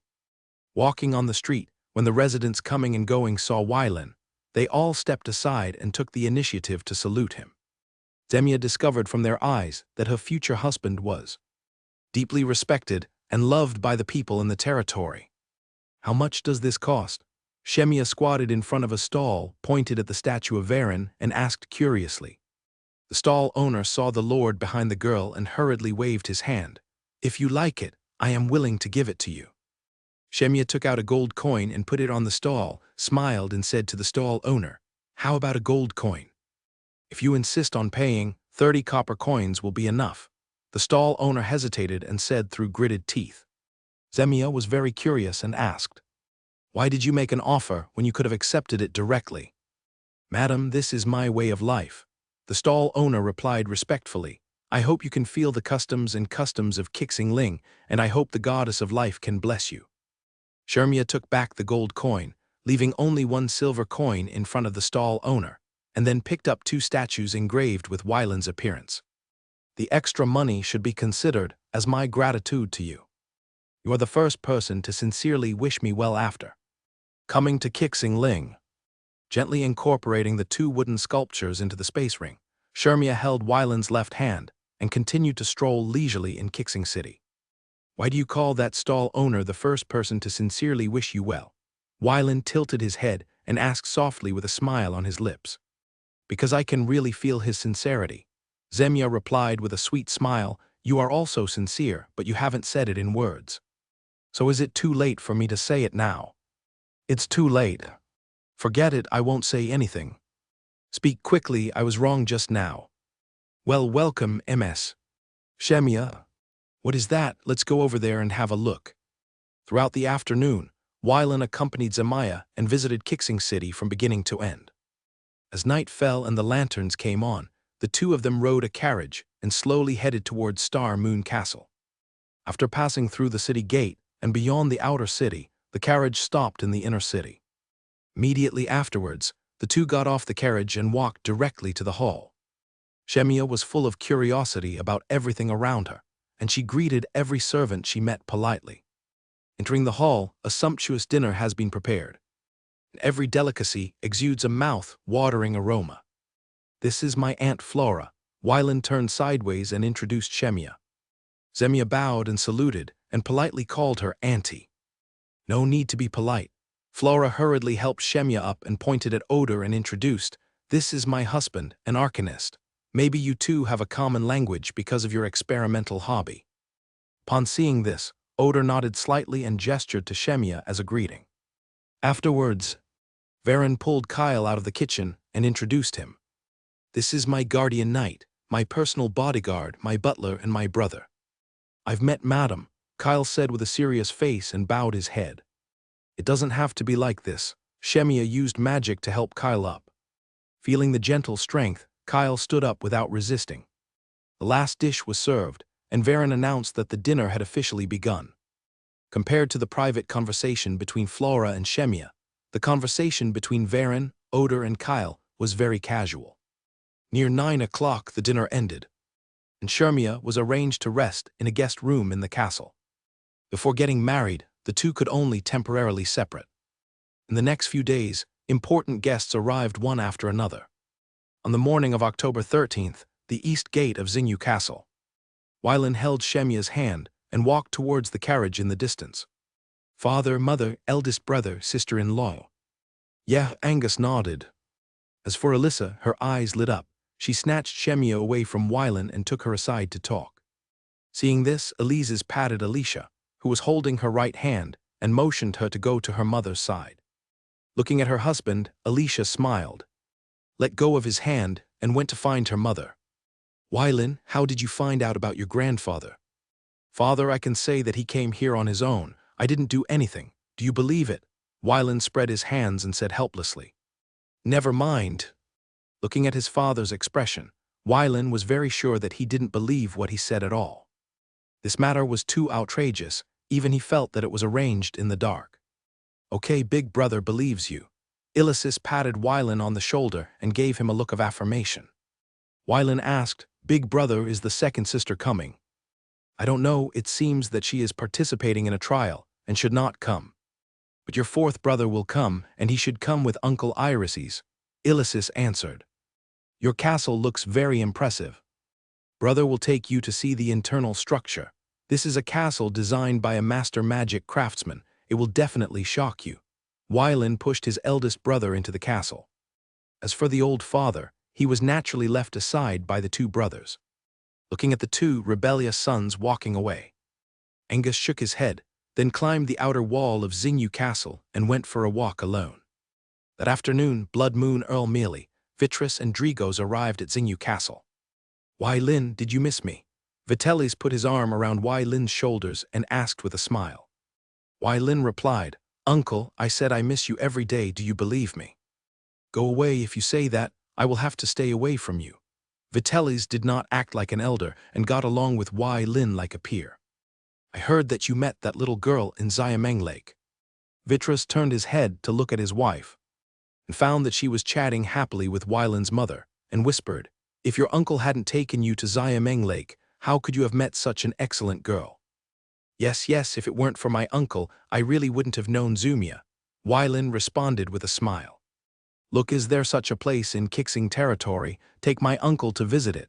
As the host, you can. Weilin interrupted Vitrus and said in a serious voice, Uncle, my castle was built by a master. I'll take you to see it. Oh, okay, it's a good time to go and see it. Vitrus said hurriedly, pulling Weilin to walk towards Xingyu Castle. Hurricane Earl Irises, his wife Fiorella, eldest son Xerxes and his wife Lavinia, and Lyses arrived in Kixing territory. Grandfather, grandmother, uncle, aunt. Weilin called them in order according to their age and behavior. Not much, but he is quite handsome and has inherited your grandfather's appearance very well. Fiorella, the wife of Hurricane Earl, came forward and hugged Weilin, saying kindly, Okay. Hearing her husband's voice, Fiorella reluctantly let go of Weilin's face. Looking at this grandmother, Weilin was a little embarrassed. I don't know why he likes to rub his face. As the host, his father and mother invited the Hurricane Earl and his wife in. Weilin followed behind and chatted with this uncle who had never met before.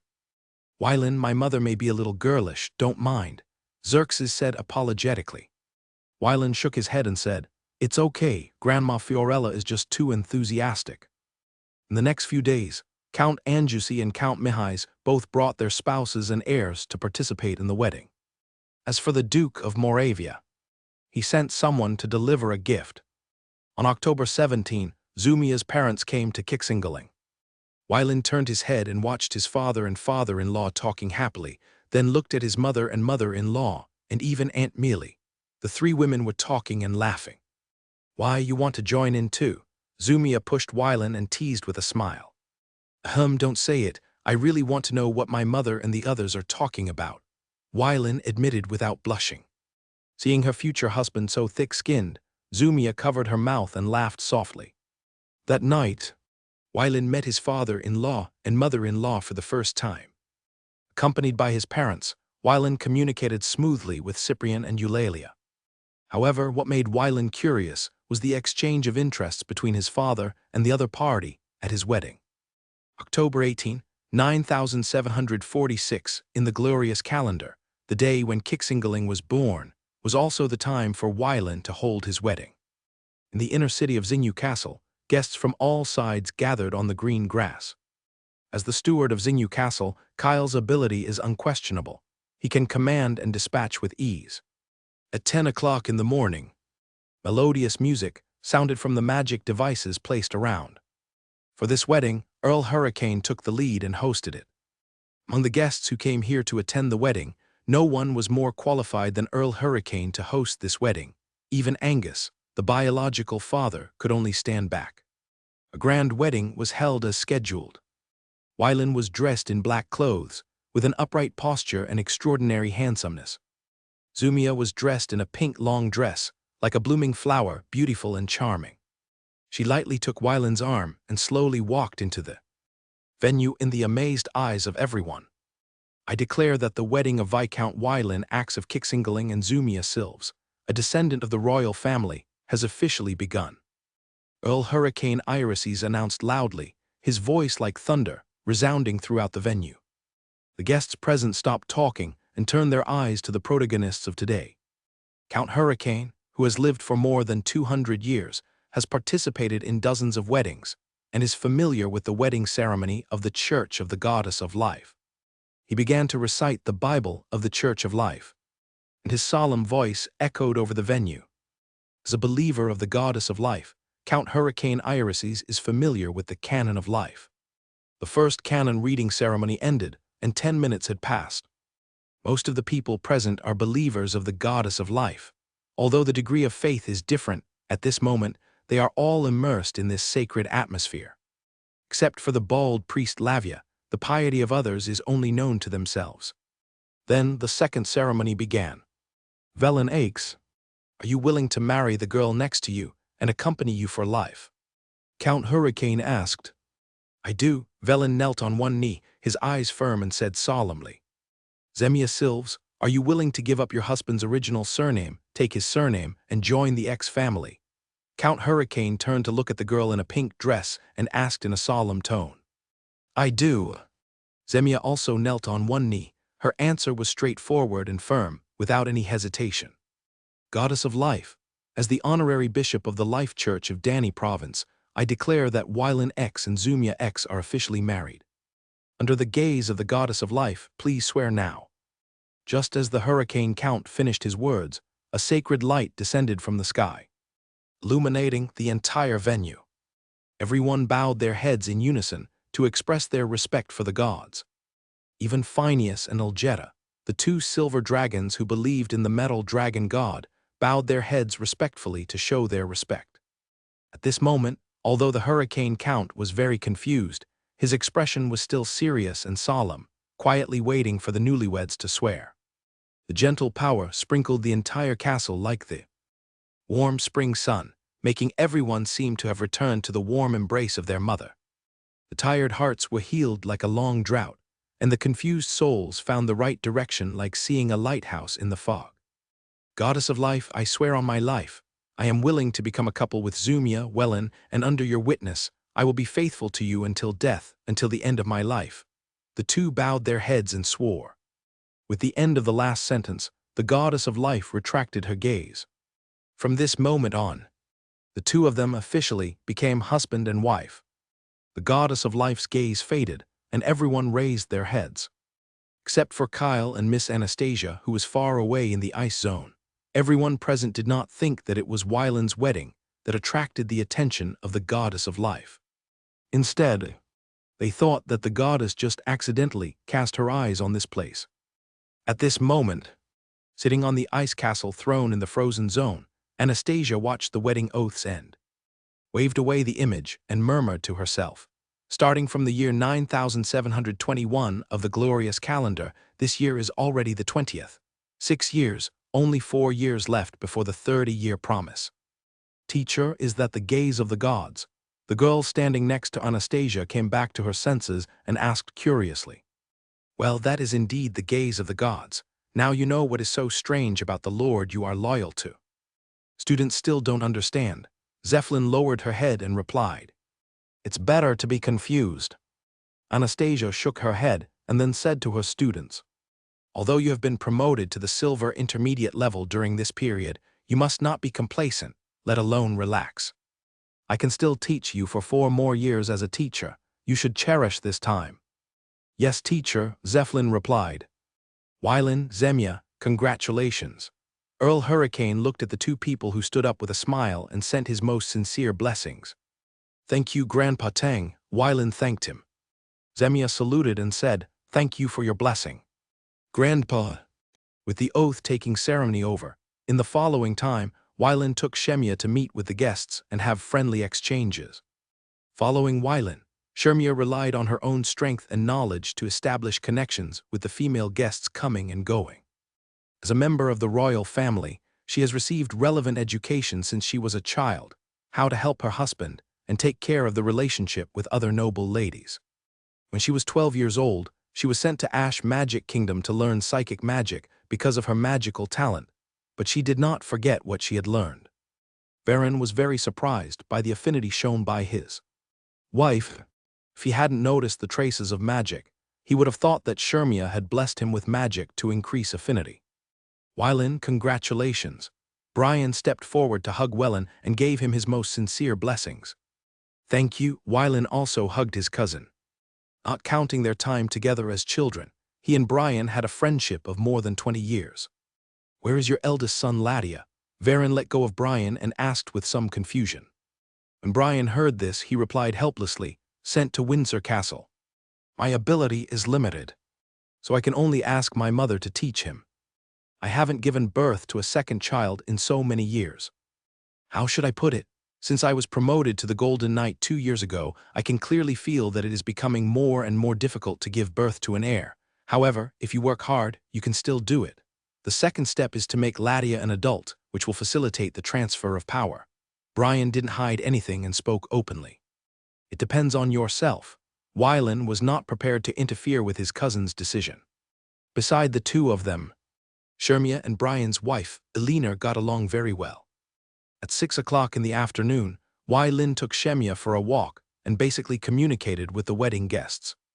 Half an hour later, at dusk, Wylan and Shemya stood on the square and began to dance for the first time to the ancient melody. 6 minutes later, the first dance ended, which also meant that the wedding ceremony officially ended. Then the guests danced with their partners to the melody of the music. At 8 o'clock in the evening, the banquet ended. Under Kyle's arrangement, the guests went to their rooms to rest. "You guys go and have a rest." He turned to the 2 head maids who were following behind him. Hilda and Cisna bowed their heads and said respectfully, "Yes, master."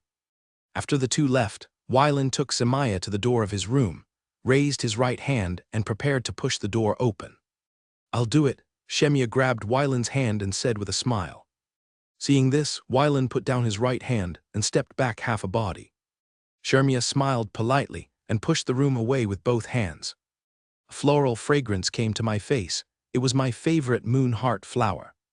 Turning his head to look, he saw 2 pots of moonflowers placed on the windowsill, emitting light blue light under the moonlight. Hilda and Cisna must have prepared it. After hearing his wife's words, Wylan came back to his senses and asked curiously, "Then why didn't I ask them to prepare it?" "Because I know you well, you wouldn't have thought of this." Shemya rolled up her sleeves, revealing the string of star rings on her wrist, and said with a smile, "Well, you're right." Entering the room, Shemya closed the door and observed the furnishings of the room with interest. 2 bookshelves are placed on the left side of the room. 2 soft leather sofas were placed near the window. In the right corner, there is a desk made of obsidian wood with a book placed on it. Shemya took a closer look and saw that it was an adventure travel diary. At this moment, Wylan was lying on the bed imageless, emptying his mind. A few minutes later, Shemya came to the bedside, lay on Varen, put her ear against his chest, and listened to the beating of his heart. "What do I need to do next?" Wylan put his right hand on his wife's silver hair, stroked it gently, and asked, "What do you want to do?" Shemya closed her eyes and asked, "So, my dear Varen, what do you need from your wife?" "Help me train a mind mage." "Okay," Zemia replied without any hesitation. The two of them stayed in this posture, chatting incessantly. After a while, Zumia sat up, waved her hand to turn off the magic lamp, and started to do business. The next morning, Wylan opened his eyes, reached out and touched a piece of softness, and saw that the other party did not respond, so he pinched it a few more times. Zumia opened his eyes, looked at her husband's expression, hugged him and buried him in her chest. Okay, it's my fault. After playing for a while, Wylan had to beg for mercy and stopped playing with Zumia. Then I'll forgive you first. Then the two got up from the bed. Zumia used magic to dress herself and Wylan. Actually, I want you to dress me. Wylan looked at the brand new white dress and teased with a smile. Zumia smiled. Dear Wylan, why don't I strip you now and put it on you again? Forget it, my father and others should still be waiting for us. Wylan shook his head and refused. Wait a minute. Wylan was about to go out when Zumia stood in front of him and used magic to tidy up his messy hair. Then she nodded with satisfaction. That's it. Let's go. Wylan stretched out his right hand and held Zumia's left hand, heading to the hall ahead. In the hall, Angus, Alyssa, Cyprian, Eulalia, Ilyssus and Acelia were talking and laughing, waiting for Wylan and Zumia to arrive. Hearing the footsteps, the six stopped talking and looked towards the gate at the same time. Entering the hall, being watched by 6 pairs of eyes, Wylan politely saluted and called everyone in turn. Zumia, come here. Alyssa waved and said to Zumia kindly. Seeing this, Zumia reluctantly let go of Wylan's hand and sat down next to her mother. As for Wylan, he sat down next to his father. Seeing the master coming, Hilda began to arrange for the maid to serve the dishes. After eating with us, you two can go and play, Angus said to Wylan, and then cut a piece of meat and put it in his mouth to taste. Have fun, this is the only memorable day in life, don't leave regrets. Zumia's father Cyprian smiled at the two and reminded them gently. After finishing breakfast, Wylan and Zumia said goodbye to their parents and eldest brother and sister-in-law. Left Xingyu Castle, rode a red phosphorus horse together, and began to play in Kixing territory. The first stop was Lancia Lake. On October 19th, the day after Kixing Day, cities and towns were immersed in the annual grand ceremony. In addition, the holding of the Lord's wedding pushed the celebration to a climax. 2 hours later, the two arrived at the wheat village under the jurisdiction of Bakesing Town, Kixing City, Kixing County, a small village of 600 people. Outside the village, the endless golden wheat fields were as magnificent as waves. Zumia smiled when she saw it. It's beautiful. I think so too. Wylan hugged Zumia's waist, leaned his head on her shoulder and echoed. Zumia gently raised her hand and used magic to pick a few grains of wheat from the wheat ears on the roadside. Looking at the full grains in her hand, she was full of joy. Entering the village, the villagers were sitting in the center of the village, and several elderly elders were hosting the event. The two stopped in the distance and watched the event silently, for fear of disturbing the villagers. Did you advocate this kind of activity? Zumia looked at the rough dance with interest and asked curiously. Wylan shook his head and replied, Not really. This is the unique culture derived from the wheat village. Many years ago, I set the rules and did not allow anyone to interfere. Only in this way, after the precipitation of time, can the most simple cultural atmosphere be nurtured. Wylan, choosing you is the wisest decision of my life. Zumia put her hand on her waist, held Wylan's hand tightly, and said lightly. I feel the same, Wylan responded softly. In the quiet village, girl inadvertently glanced outside the village, lightly took a bunch of ripe wheat ears, then said goodbye to her parents and slowly walked out of the village. For the girl who was walking towards him, Wylan did not turn around and leave directly, but waited quietly in place. Just because he recognized at a glance that the person coming was the freckled girl Issa, Green's assistant, who had met once a few months ago. Lord, Madam, congratulations to you. Issa came to the side of the red phosphorus horse and presented the golden wheat ears in her hand. Issa, thank you for your good wishes. Wylan responded softly with a smile on his face. Zumia took the wheat ears with gratitude. Thank you, Issa. May you be happy on the Star Prayer Day. After Issa bowed and blessed, she turned back to the village with a heart full of joy. Let's go. At the current speed, we still need 4 hours to reach Lancia Lake. Okay. Zumia carefully put the wheat ears that meant blessings into the space ring, drove the red phosphorus horse, and continued to move north. On the way to Lancia Lake, Zumia passed through a quiet town and 6 peaceful villages. Wherever she went, people celebrated the Star Prayer Day in a unique way. The joyful atmosphere deeply touched her, and even the bottleneck that had been bothering her began to loosen inadvertently. As night fell, the two finally arrived at Lancia Lake. Located to the east of Lancia Lake, Lancia City is brightly lit, like a city that never sleeps. Many families came together to enjoy the beauty of Lancia Lake.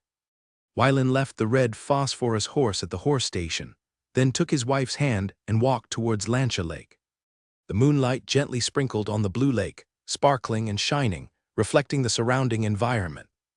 The flowers of the wind orchid tree exuded bursts of fragrance, making people feel extremely comfortable. Wylan vaguely remembered that, when he first came to Lancia town for inspection 25 years ago, the development plan introduced to him by Andrew has now become a beautiful reality. "What do you think of this place compared to Xiameng Lake?"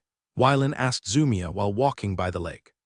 "Xiameng Lake is beautiful, but Lancia Lake also has its unique charm. If I have to make a choice, I would prefer Lancia Lake." Zumia looked at the glimmer on the lake and answered with a smile. "Let's go, I'll take you to see Lancia City. It is the most beautiful city in Kixing territory."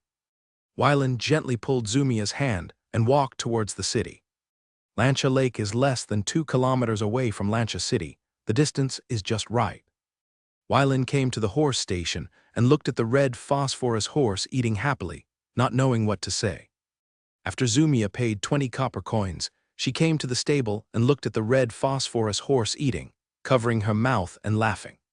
Hearing the sound, the red phosphorus horse raised its head, looked at the owner standing next to it, lowered its head and ate a few more bites, and then reluctantly came out of the stable.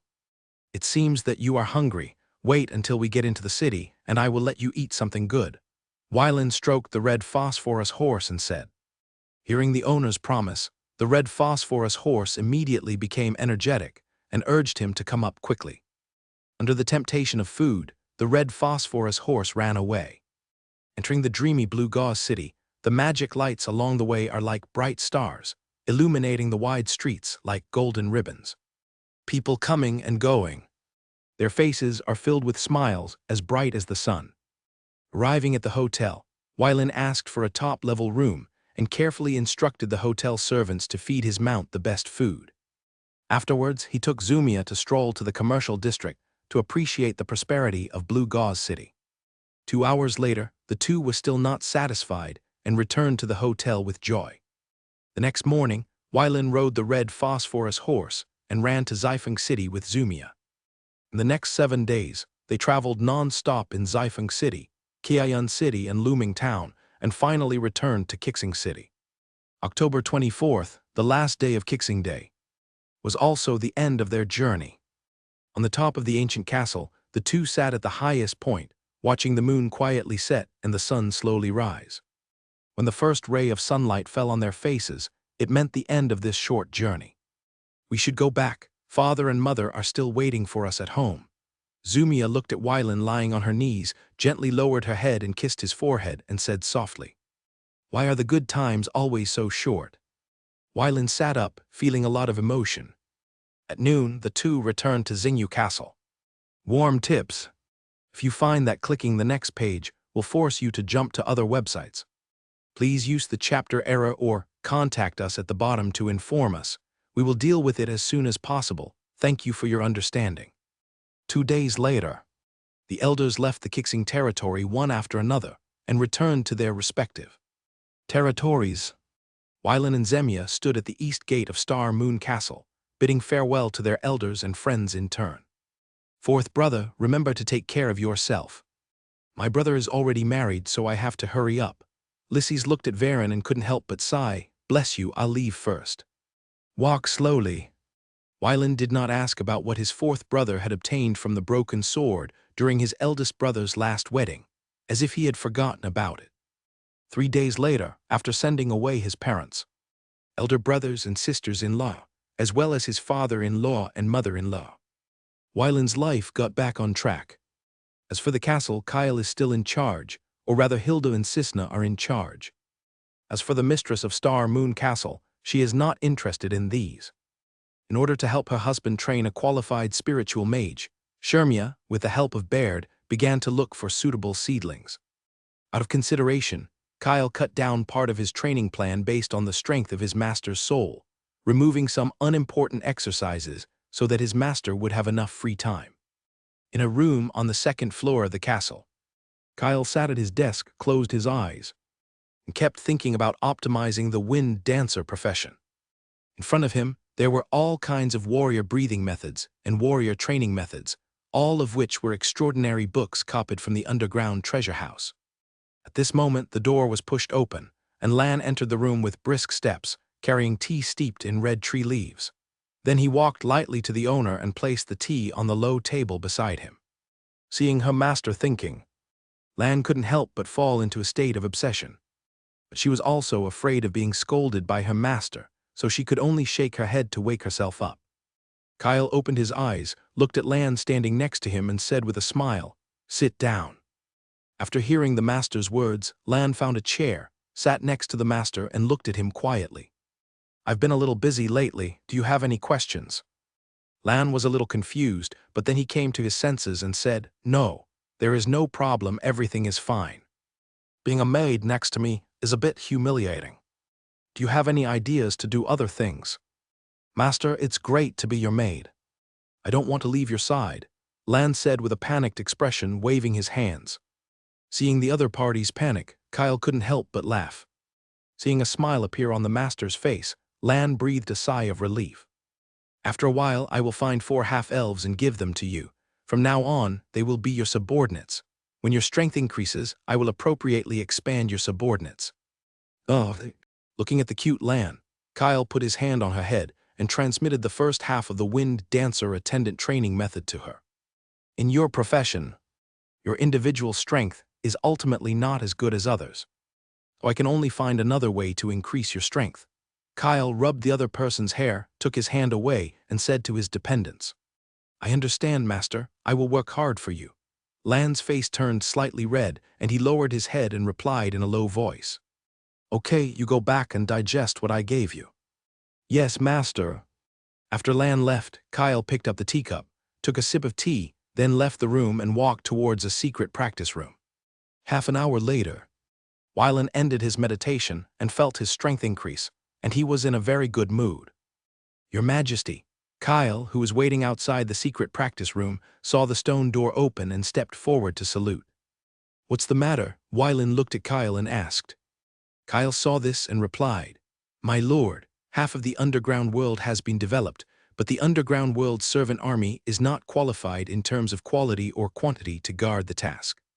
Therefore, Your Excellency Oda suggested that the slave army will be optimized.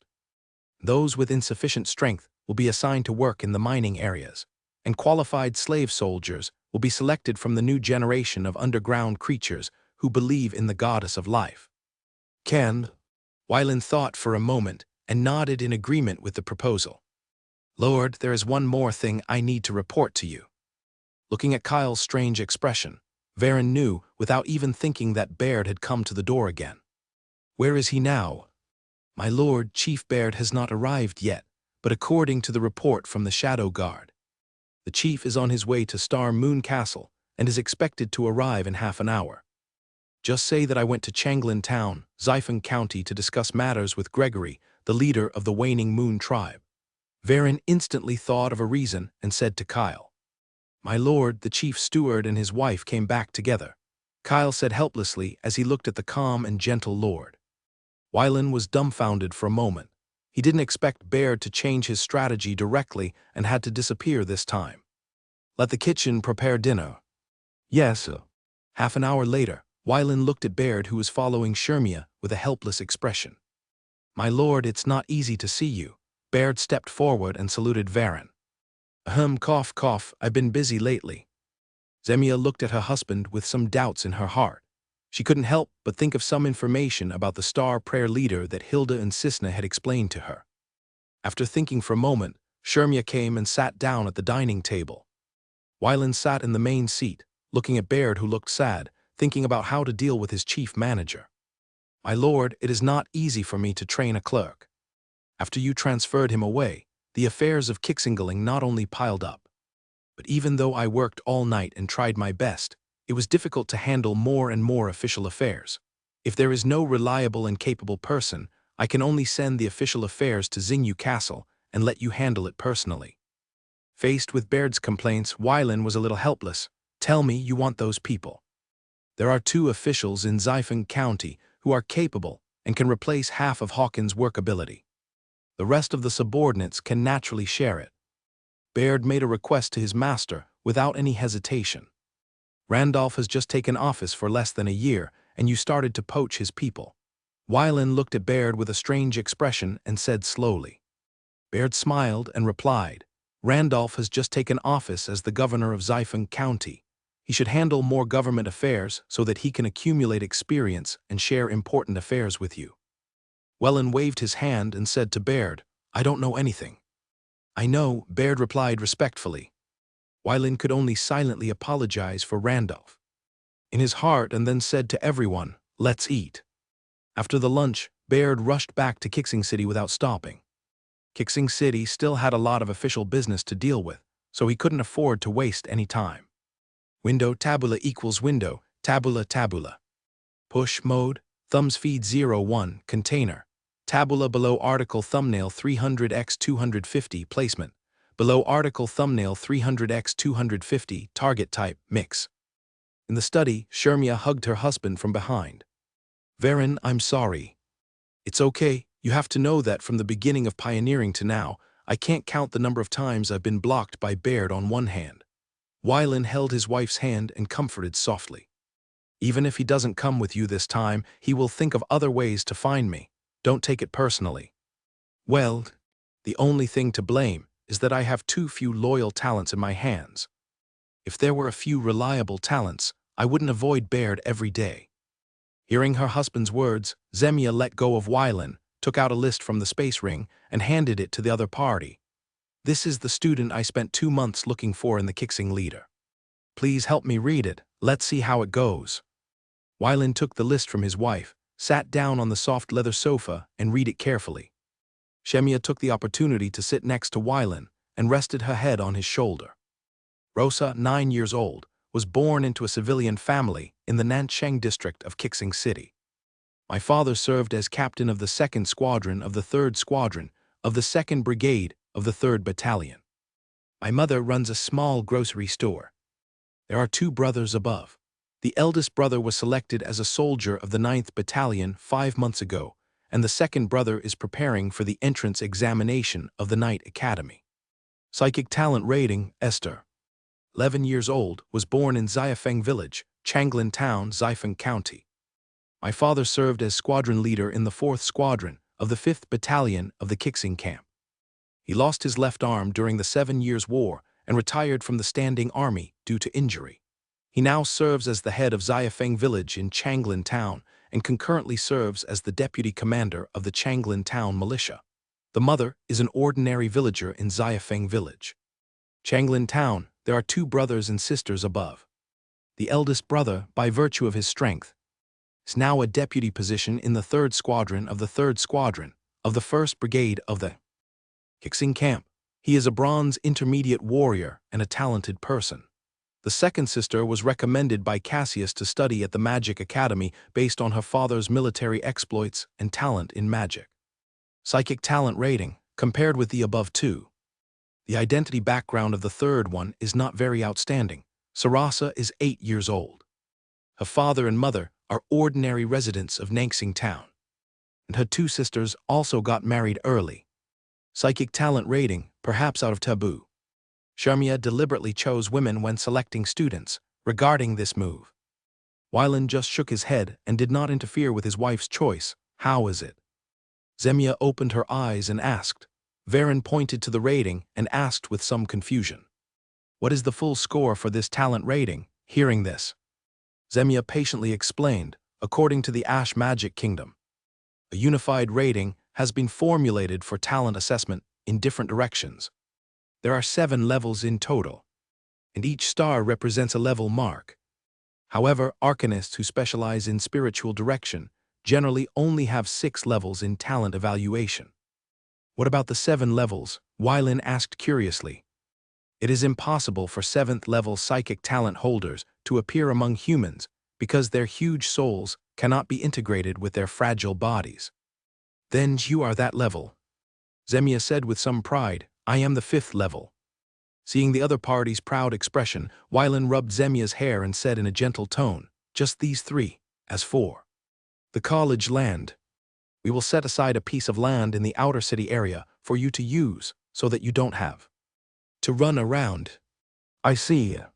Under Eunice's design and guidance, a spiritual academy covering an area of 30 acres was built within half a month. Zemia followed the previous teaching model and began to teach her 3 students. Time passed slowly and the Kixing leader flourished. With the opening of the Kixing leader teleportation array, countless caravans rushed to the Kixing leader from the kingdom every day, heading towards the Silver Dragon Burke kingdom.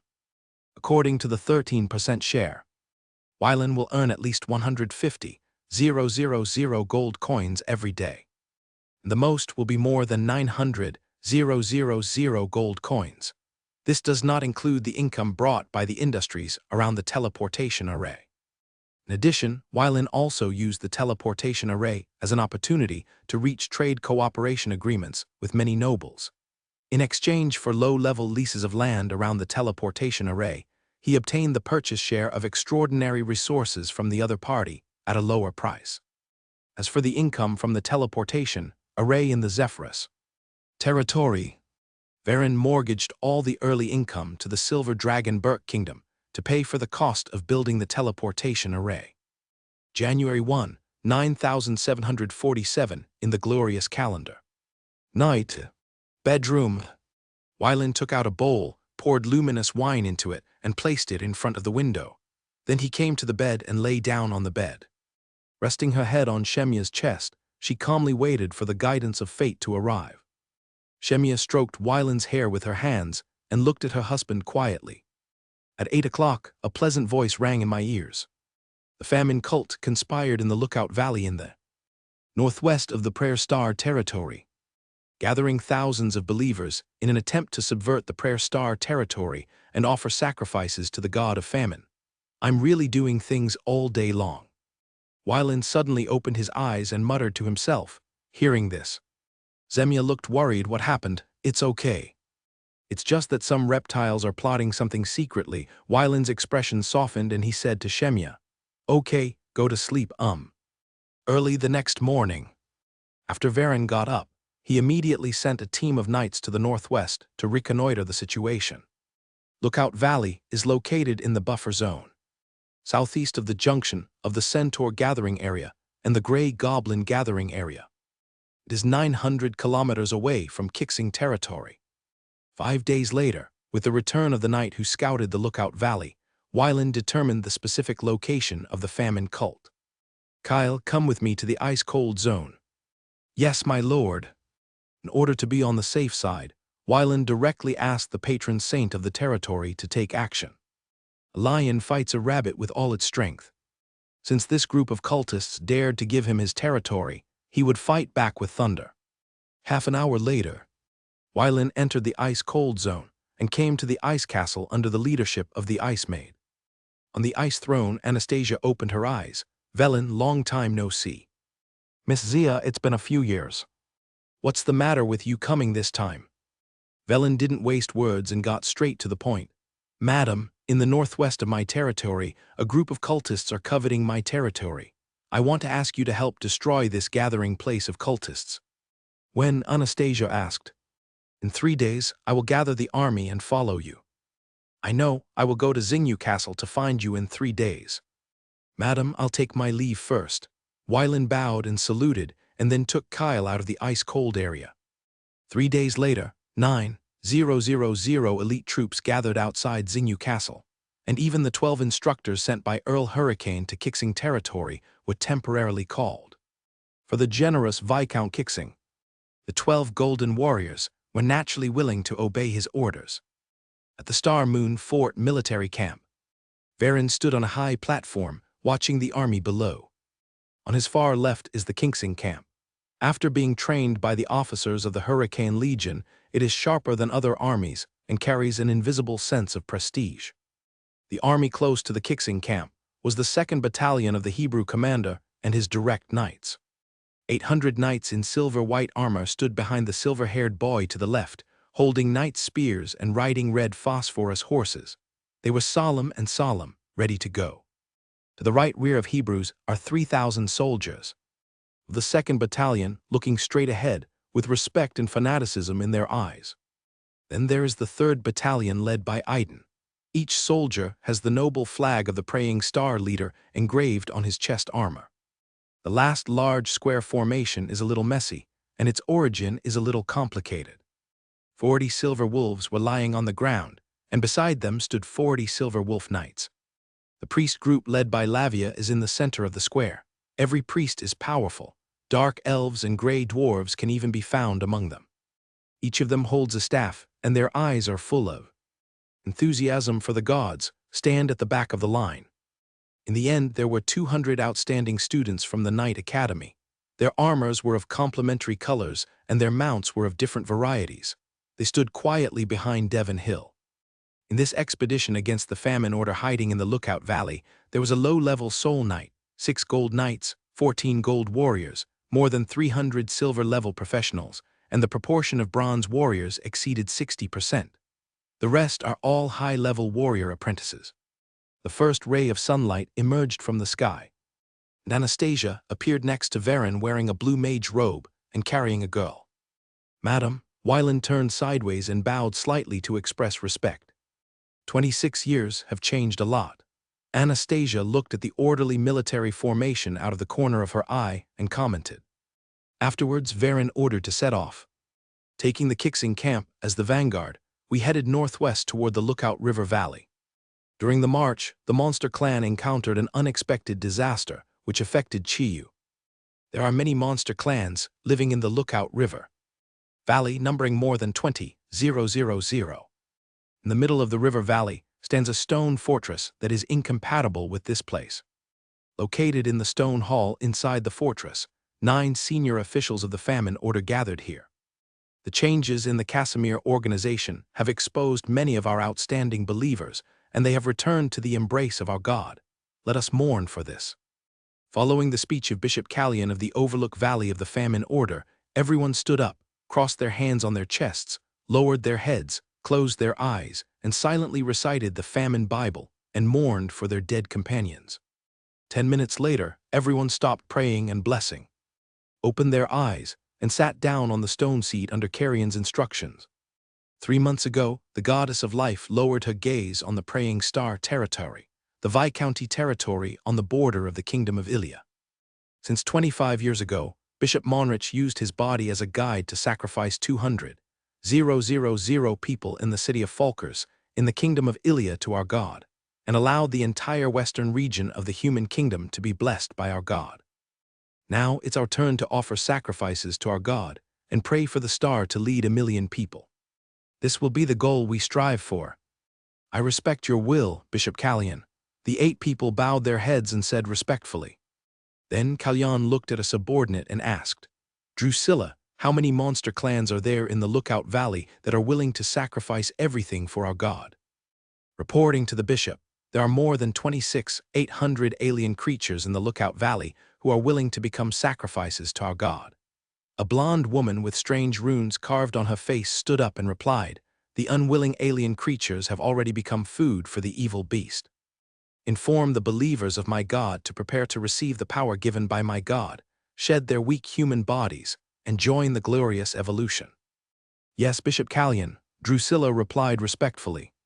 Callion waved for Drusilla to sit down, then turned to look at his student Bellamy. How many famine knights were born?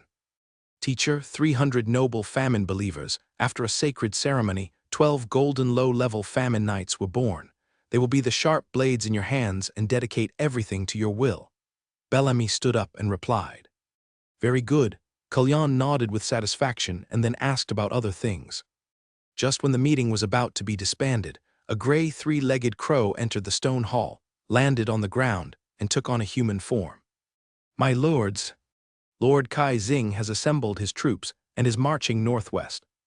The predicted destination is the Lookout Valley. You can see it clearly. The smile on Kalyan's face disappeared instantly, and he asked, "Dear Bishop Kalyan, I am sure this is true." The man in gray nodded and confirmed. "It seems that one of us betrayed us." Soon as these words came out, everyone around them showed angry expressions and cursed the traitor in Bishop Kalyan's mouth. "Drusilla, Your Majesty Bishop," the blonde woman stepped forward and saluted. "Go down and prepare for the sacred ceremony. We need excellent warriors." "I obey your will." The blonde woman bowed and saluted and then quickly left the hall. Under the command of Kalyan, the Lookout River Valley entered a state of war, erupting with enough force in the shortest possible time to deal with the upcoming Kixing leader army. After a while, everyone had left the fortress except Bellamy, who stayed behind. "Bellamy, go and activate the secret teleportation array in the bunker. Send irrelevant people to see the god of famine." Kalyan called his student to him and whispered to him. "Yes, teacher." Bellamy bowed his head and saluted and walked briskly out of the fortress. After everyone left, Bishop Kalyan returned to the stone chair and sat down, closed his eyes, and looked at the faces of the famine believers in the valley in his mind. Half an hour later, Kalyan stood up and disappeared in the fortress, an underground base 20 kilometers away from the stone fortress. "Bishop, why are you here?" A middle-aged priest looked at Kalyan, who suddenly appeared, and hurriedly lowered his head, trying to hide the panic in his eyes. "Rusai, what are you panicking about?" Kalyan asked in the most intimate tone, with a gloomy smile on his face and a creepy, gentle voice. Hearing this, Luzai pretended to be calm and answered, "Bishop, Kai Xing's army is invading. I am afraid, please forgive me." "No, you leaked the news about Lookout Valley." Kalyan's eyes were like ice, staring at the middle-aged priest, and said coldly, "What I?" Before the middle-aged priest finished speaking, a cold light flashed, and a complete human head was taken off by Kalyan. The headless body fell to the ground, and under the influence of Kalyan's magic, it quickly decayed and turned into a pile of smelly feces in the blink of an eye. Hearing the sound coming from the stone cave, two believers rushed in, looked at Bishop Kalyan, who appeared in front of them, and knelt on the ground hurriedly. "Greetings, Bishop. Luzai betrayed the church and has been executed by me. Take his head and send it to various strongholds to watch to stabilize the army." "I will obey your will, great Bishop Kalyan." The two believers kowtowed and respectfully took Luzai's head from Kalyan's hands and walked backwards out of the stone cave. After waiting for the two believers to leave, Kalyan waved his hand to close the stone door and waved to a wall on the west. In an instant, the prohibition hidden in the stone wall was damaged.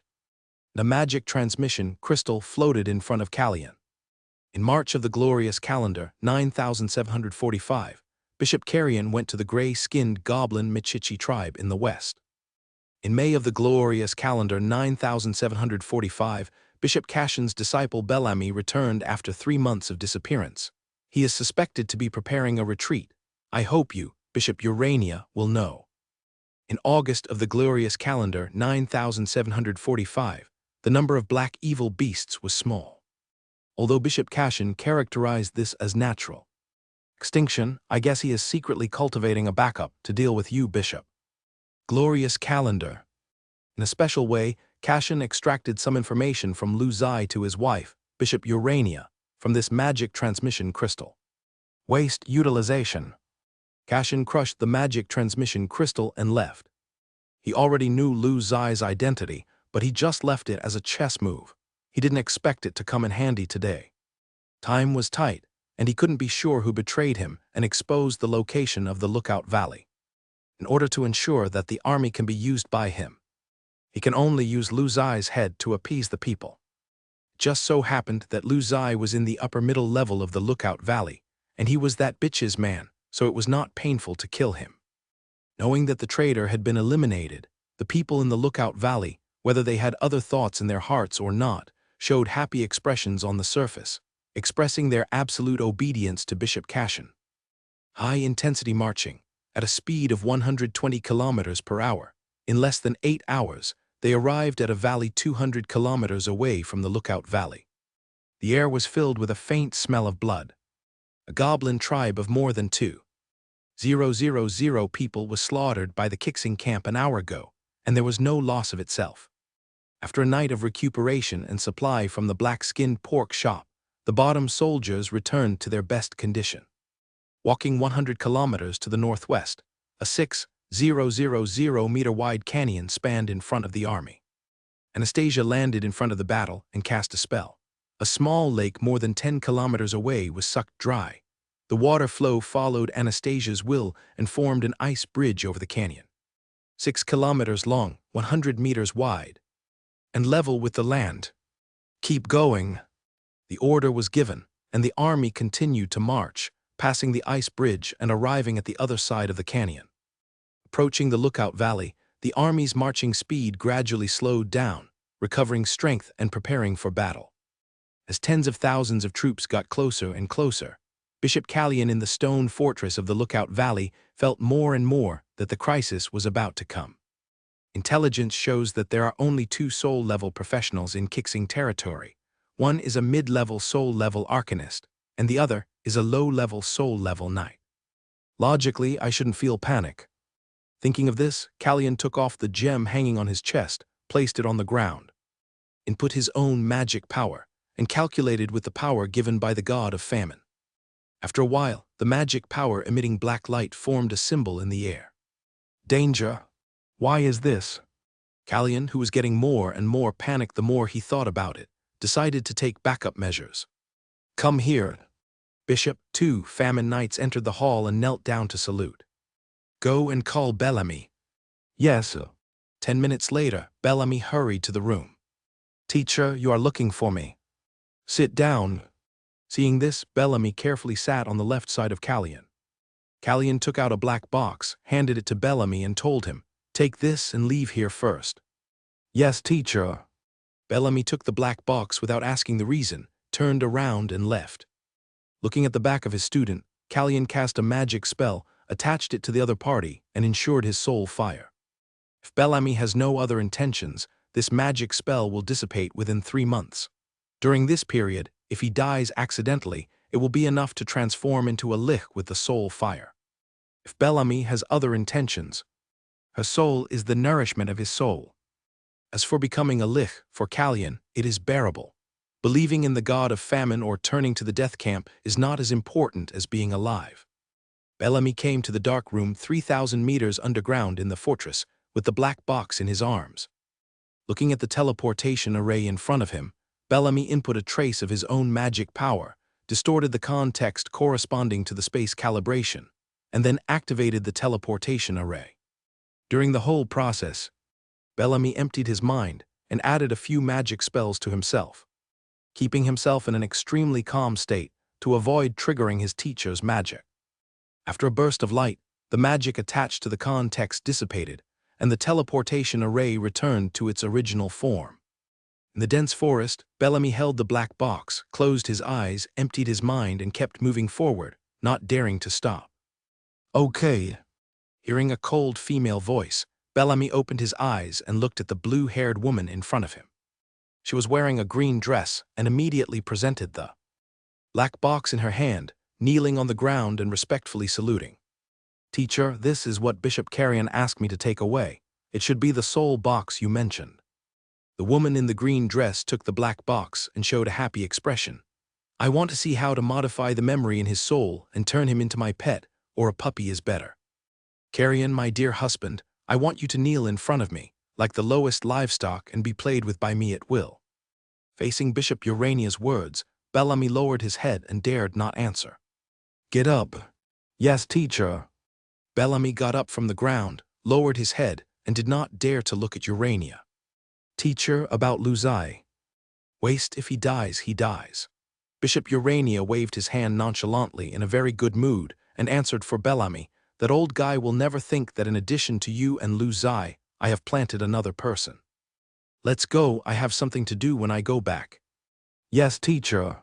Following Bishop Urania, Bellamy kept his head down, thinking about who in Lookout Valley was most likely to be the undercover planted by the teacher. The sun was shining brightly, 30 kilometers away from the Lookout Valley. and tens of thousands of troops were stationed here to relieve fatigue, replenish their physical strength, and prepare for the next battle.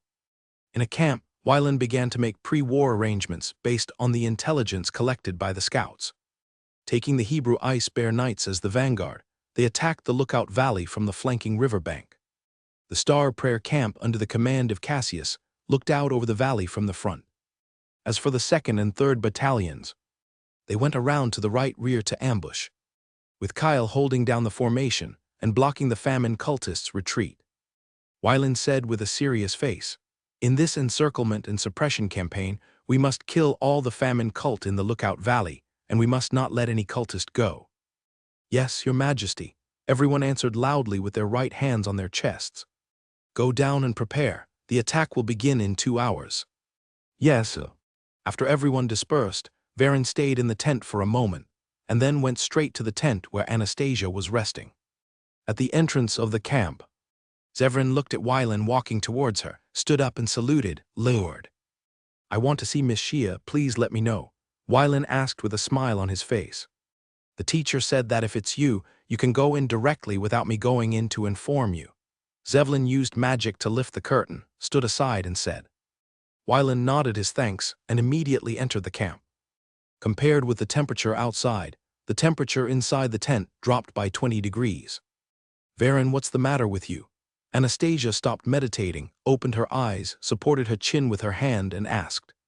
"Miss Shia, I hope you can be gentler in your actions. Please leave the responsibility to my army for the weak cultists." Wylan said straight to the point without being polite. Anastasia nodded and replied, "I'll try my best. Then I'll take my leave first." "Kindness." Wylan exited the camp and returned to the resting place. After thinking for a moment, he asked the guards to call Hebrews.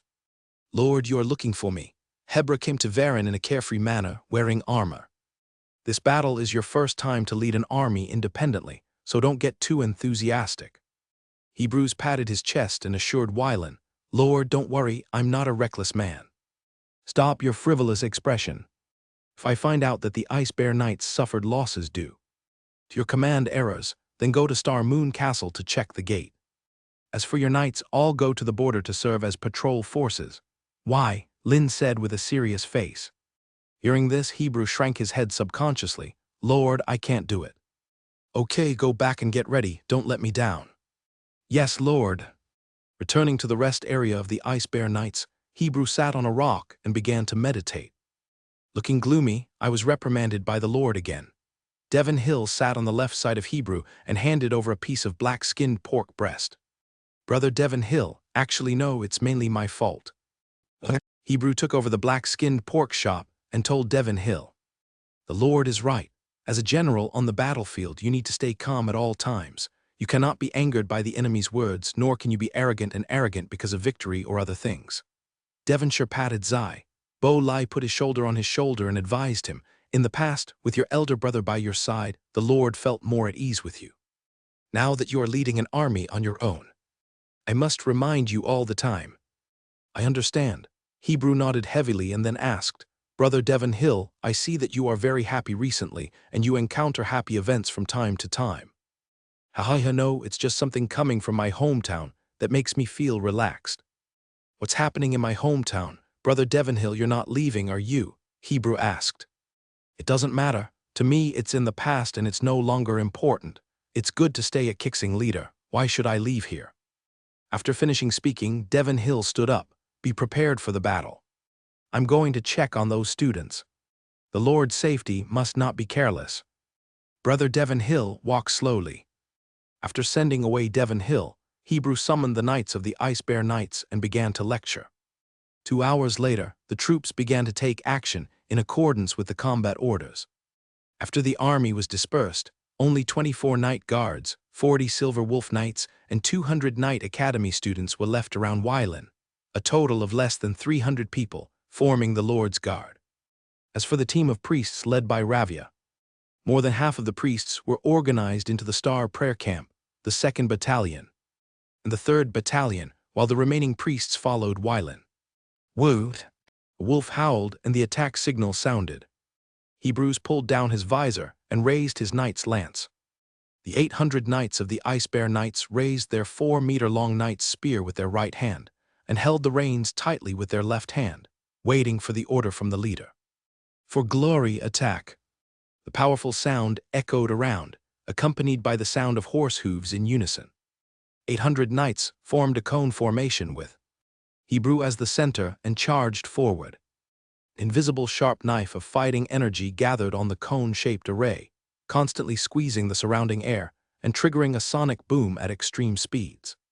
As the earth trembled, the 300 elite believers deployed by Bishop Callion of the Famine Order in the Outlook Valley communicated with each other about the seeds of famine in their bodies. Instantly, the chaos mist enveloped the 300 elite believers. The mist dissipated. 303.5-meter-long famine beasts crawled on the riverbank, quietly looking at the gold intermediate famine priest standing on the observation tower. Looking at the famine beasts behind him, the gold intermediate famine priest had some disappointment in his eyes. Even if the famine beast transformed by the irreversible sacrificial ritual at the cost of life and thinking were forcibly raised from the bronze rank to the silver rank, they were still weaker than the famine beasts transformed by the normal silver chaplain knights. Forget it, it's good to have some to use. Looking at the knights approaching from a distance, the gold intermediate famine priest retreated behind the famine beasts and prepared to meet the opponent's attack. Hebrew looked at the monster 3 kilometers away, covered with black hair, sharp teeth and sharp mouth occupying 1/3 of the head. 4 limbs evolved into claws, and there were 3 white spikes on the back. Seeing this scene, Hebrew's eyes were full of excitement, but he recalled his master's instructions and gradually regained his composure. He had no objection to being the gate guard of Xingyu Castle, but he could not accept the knights he had cultivated with all his heart and soul to serve as patrol troops. Ice air armor, Kali's sharp knife, life amplification, ice shield. Every time he advanced 500 meters, Hebrew would trigger a collective combat machine that covered the entire knights. At the last 500 meters, Hebrew directly erupted his core combat skill Ice Giant Bear. Golden mid-level priest looked at the galloping knights as if facing a giant wild beast. Even with his strength, he would be shattered to pieces in an instant. Adding a magic spell to his eyes, a giant frost bear ran across the land. What is this? The famine priest's eyes were full of panic. Looking at the giant frost bear that appeared in his eyes, he directly abandoned the army of famine beasts and fled backwards at all costs. Without the command of the famine priest, the 300 famine beasts stayed in place like the sculptures of their colleagues, waiting for their fate. Bang! The stinky blood and broken limbs were thrown into the air under the charge of the Ice Bear Knights. With the power of ice, everything around was frozen, solidified in the air and gradually turned into ice crystals, scattered on the earth. The famine priest who lost his spirit did not run less than 800 meters before he was stabbed through the chest and decapitated by Hebrews. Without stopping, Hebrews took his knights and headed towards the center of the Lookout Valley. On the battlefield in front of the Lookout River Valley, the Star Prayer Battalion, under the command of Cassius, fought steadily and in tacit cooperation with each other to continuously kill the famine cultists. With the assistance of 6 officers dispatched by the Hurricane Legion, the gold-level famine priest had to abandon the cultists under his command for his own safety. After all, the gold-level famine priest, who was promoted through the power of the gods, was no match for the professionals who grew up to the gold level through practice. Faced with the disadvantage of the battlefield situation, Callion still hides in the dark. The hidden danger always surrounds his mind. He is not sure whether the opponent has a trump card, so he will not take action unless absolutely necessary. Even if you die here, you can still be reborn. But it will eventually cause damage to your soul, so it's better to be more stable. With his superb hiding ability, Callion is extremely confident. Even in front of a legend, he can conceal his traces for a short time, not to mention that the other party cannot have a legend. On a low hill, this place is more than 10 kilometers away from the front battlefield. But for Wylin, he could still clearly observe the situation on the battlefield. At this moment, Anastasia, who was standing next to Varen, suddenly opened her eyes and raised the corners of her mouth slightly. Seeing this, Wylin asked, "Madam, you have found the bishop of the famine order here. A mouse is still a mouse. Even if it is good at hiding, it is still a mouse. Afterwards, Anastasia rose into the sky and flew towards the northwest of the Overlook Valley. The speed was so fast that Varen, with the strength of a high-level gold knight, was unable to capture Anastasia's traces. No, how could this happen? Why is there a legend here? Looking at the legendary mage coming at a rapid speed, Kalyan suddenly understood why the previous calculation was dangerous. In a daze, the surroundings were frozen. Before Kalyan could react, his body and soul were already frozen by ice. Mutilated soul, rotten body, disgusting smell. A cold voice reached his ears, and Kalyan lost consciousness instantly. Anastasia neatly eliminated Kalyan, and then used ice freeze on the stone fortress dozens of kilometers away. In an instant, the 3 golden famine priests, dozens of silver-level famine knights, and hundreds of black beasts raised underneath all turned into ice crystals. The power of ice and snow spread from the center to the surroundings, and the Lookout River Valley, covering thousands of square kilometers, instantly turned into a world of ice and snow. On the battlefield, under the influence of ice and snow, the famine cultists' thinking became slow, and their bodies began to stiffen. On the hill, Wylan watched this scene with envy in his eyes. In the Lookout River Valley, the remaining famine cultists frequently resorted to various tactics and fled to the northwest. Seeing this scene, Cassius still chose to play it safe. Naturally, the 2nd and 3rd battalions were there to stop these fleeing famine cultists. His mission was to eliminate as many famine cultists as possible wherever he could see them, and not to let any fish slip through the net. After 3 days and 3 nights of strangulation, no native creatures could be seen in the Lookout River Valley. A large number of corpses were piled up in the open space and purified by the priest with holy light. Pastor Lavia. Lord, Lavia heard the voice, turned to look at Varen, who appeared behind him, and leaned down to salute. Varen pointed to the sealed head of a gold-level famine cultist and asked, "With these merits, what position can you be promoted to within the church?" 2 gold high-level famine priest heads, 2 gold mid-level famine priest heads, 2 gold low-level famine priest heads, and 4 gold low-level famine knight heads will allow me to be promoted to a secondary parish bishop. Ravi. He looked at the head placed in the wooden box and answered, "Very good." Wylan nodded with satisfaction, then asked the guards to put down the priest's head, and then said, "I hope these achievements can help you." Seeing this, Lavia waved her hands quickly and said, "Lord, I think it's good to stay in the Praying Star, leader. I have no intention of leaving. Let's forget it. I have been in Kixing territory for 25 years. This place is already my second home.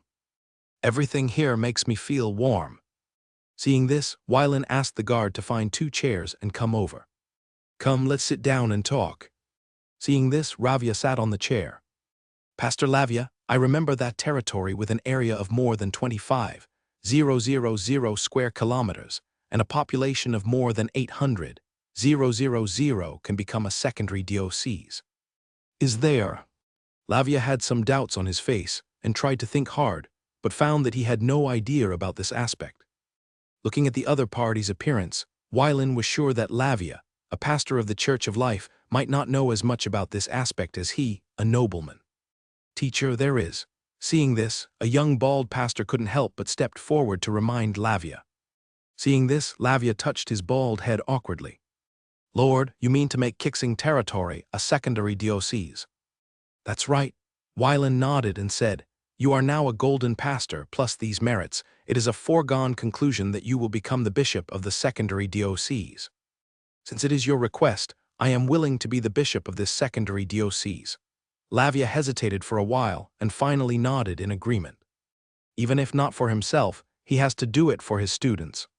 If he takes the position of a secondary bishop, his students and colleagues who have followed him for many years will also benefit and receive more resources from the church. "Then I'll leave these to you, Pastor Lavia. I still have a meeting." "My lord, take care." After waiting for Wylan to leave, the young bald pastor stepped forward and said happily, "Congratulations, teacher. I once taught you not to be proud and to stay calm in the face of anything." In response to the teacher's admonition, the young bald pastor quickly bowed his head and said yes, and then said, "Teacher, do you want to tell other pastors about this?" Don't worry, if your teacher I don't become the bishop of the secondary diocese, it will be so embarrassing. Lavia touched his bald head and stopped him. I'll listen to you, the young bald pastor replied. On the other side, Wylan entered the tent, and the officers of each unit were in place. Hebrew looked at the figure of his master, and his face was full of excitement. This time he led the knights not only to wipe out a complete army of famine beasts, but also to penetrate the Lookout Valley from the flank, successively destroyed 3 famine cult strongholds, killed hundreds of famine cult members, and killed 2 low-level gold famine priests and a mid-level gold famine knight. Looking at Hebrew, who was too proud of himself, Wylan stood behind him and knocked on his head. A crisp sound rang out, and everyone couldn't help but look over, looking at Hebrew, who was confused. They couldn't help but laugh. Wylan came to the main seat and sat down, announcing the start of the meeting. My lord, the Star Prayer Camp killed 256 famine cultists, including 686 ordinary famine cultists, 457 famine cultists transformed into famine beasts, and 113 silver-level famine cultists. With the assistance of the Hurricane Corps instructors, a total of 2 low-level gold famine knights and 1 low-level gold famine priest were killed. Cassius stood up and reported the results to Wylan. Wylan nodded and motioned Cassius to sit down. Seeing this, Hebrew stood up and reported, My lord, the Ice Bear Knights under my command have annihilated a total of 987 famine cultists, including 300 defective silver-level famine beasts, 483 ordinary famine cultists, 113 silver-level famine cultists, and 91 black evil beasts, with strength ranging from bronze to silver. In addition, the knights also killed a gold mid-level famine priest and 2 gold low-level famine knights. As for the 2nd Battalion, it was commanded by Deputy Battalion Commander Divil, who was responsible for intercepting the famine cultists fleeing to the northwest. A total of 433 famine cultists were annihilated, including 33 silver-level ones. The rest were bronze-level and below famine cultists. Wylan cast his eyes on the last person in the tent, his young face showing maturity and calmness. Wylan had special knowledge of the identity information of the 2nd Battalion Deputy Battalion Commander Divil. Since the establishment of the 2nd Battalion, after training, it entered the era of Orlando's trusteeship. It was not until 10 years ago that the separation strategy of the governor and the army commander was implemented, which ended the era of Orlando's leadership of the 2nd Battalion. For special considerations, Wylan finally handed over the 2nd Battalion to Hebrew for management, making this kid the most special existence in Kixing territory. He is not only the governor of Orlando City, but also the commander of the 2nd Battalion. As for the Deputy Commander Dwyer, he is not old, less than 35 years old. He entered the military camp at the age of 15 and has spent 20 years of military career. He also has the strength of a high-level silver. Compared with the commander of the 3rd Battalion, Eden, he is slightly inferior, but compared with others, he is already very outstanding. In addition, Wylan also learned that this kid was actually the pioneer who went to the underground world with Eden to explore the way, which surprised him a little. Wylan thought for a moment and waved his hand to signal Hebrew to sit down. Although he intended to separate Hebrew's command over the 2nd Battalion and let DeVille serve as the commander of the 2nd Battalion, after considering many aspects, he thought that this was not the right choice. As a first-level unit, the 2nd Battalion's status was only below the Prayer Star Battalion. After Hebrew, the 3rd commander could only be his own guardian knight. Seeing Wylan nod to him, Eden stood up and reported, Lord, the 3rd Battalion blocked 326 famine cultists and annihilated a total of 326 people, including 103 silver-level famine cultists, and the rest were bronze-level and below famine cultists. Under the leadership of Lord Kyle, a total of 2 high-level gold famine priests, 1 mid-level gold famine priest, and 1 low-level gold famine knight were killed. You did a good job. Wylan nodded to Eden and motioned Eden to take a seat first. Then, Wylan cast his eyes on the second person on the left and asked, Devon Hill. Hearing his name, Devon Hill stood up and said respectfully, My lord, do you want to return to your hometown? Hearing this, everyone sat upright with serious expressions, not daring to move. For my subordinates, this is already my second home, As for the past, it is already the past. Devon Hill replied calmly without any ripples in his eyes. At the latest in 3 years, I will form another night group. I hope you can lead this night group for me. It's my honor. Sit down. Seeing this, Devon Hill sat on the chair. Afterwards, Wyland stood up, looked at everyone and said, "From today on, the 3rd Battalion will be named the Blue Veil Battalion, and it will be upgraded from the original 2nd-level troops to the 1st-level sequence." "Thank you, my lord." Eden blushed, stood up and saluted and said loudly, "This is the result of your joint efforts with your subordinates." Wyland turned to Eden and said, then motioned for him to sit down. At this moment, Hebrew couldn't help but cast an envious look, wondering if the 2nd Battalion could get a special name in his hands. "Or I'll go and ask the Lord tomorrow." As soon as this thought came to his mind, Hebrew threw it out of his mind. No. It's better not to have a name like this. Outside the tent, a knight hurried into the camp, turned over and dismounted and walked quickly towards the tent. At the entrance of the tent, the 2 knights on guard saw this and stepped back, lifted the curtain, and let the scouts enter the tent. "My lord, a centaur force of about 6,000 was found 100 kilometers northwest of the Lookout Valley. More than half of them were wearing armor, and most of their weapons were iron weapons. Their destination was the Lookout Valley." The knight entered the tent, knelt on one knee, and reported with his head down. "Go down and assemble the troops. Follow me to meet this centaur force." "Yes, sir." The meeting ended, and everyone left the tent one by one and went down to assemble the troops. After a while, only Wyland and Kyle were left in the tent. "My lord, I think these centaurs are not here for looting," Kyle said, breaking the tranquility of the tent. "You mean these centaurs are here for business?" Wyland thought about it for a while and understood what Kyle meant. "Yes, my lord, this possibility is very high." Kyle nodded and replied, "At the end of the 7 Years' War, we handed over all the gray goblin slaves to the centaurs. If the other party is not hopelessly stupid, they will use these gray goblin slaves to generate profits. In addition to the hatred between them and the dwarves, we are their most ideal trading partners. If it's like you said, there's nothing wrong with trading with them. Except for the proceeds from the teleportation array in the Zephyrus territory, which are used to repay the expenses of the Silver Dragon Burke Kingdom. There is just no place to spend the proceeds from the Kixing territory trade zone. In addition, the underground world brings huge profits every year, and the wealth of the underground treasure house is always growing. In other respects, a lot of wealth has also entered the various warehouses of Star Moon Castle.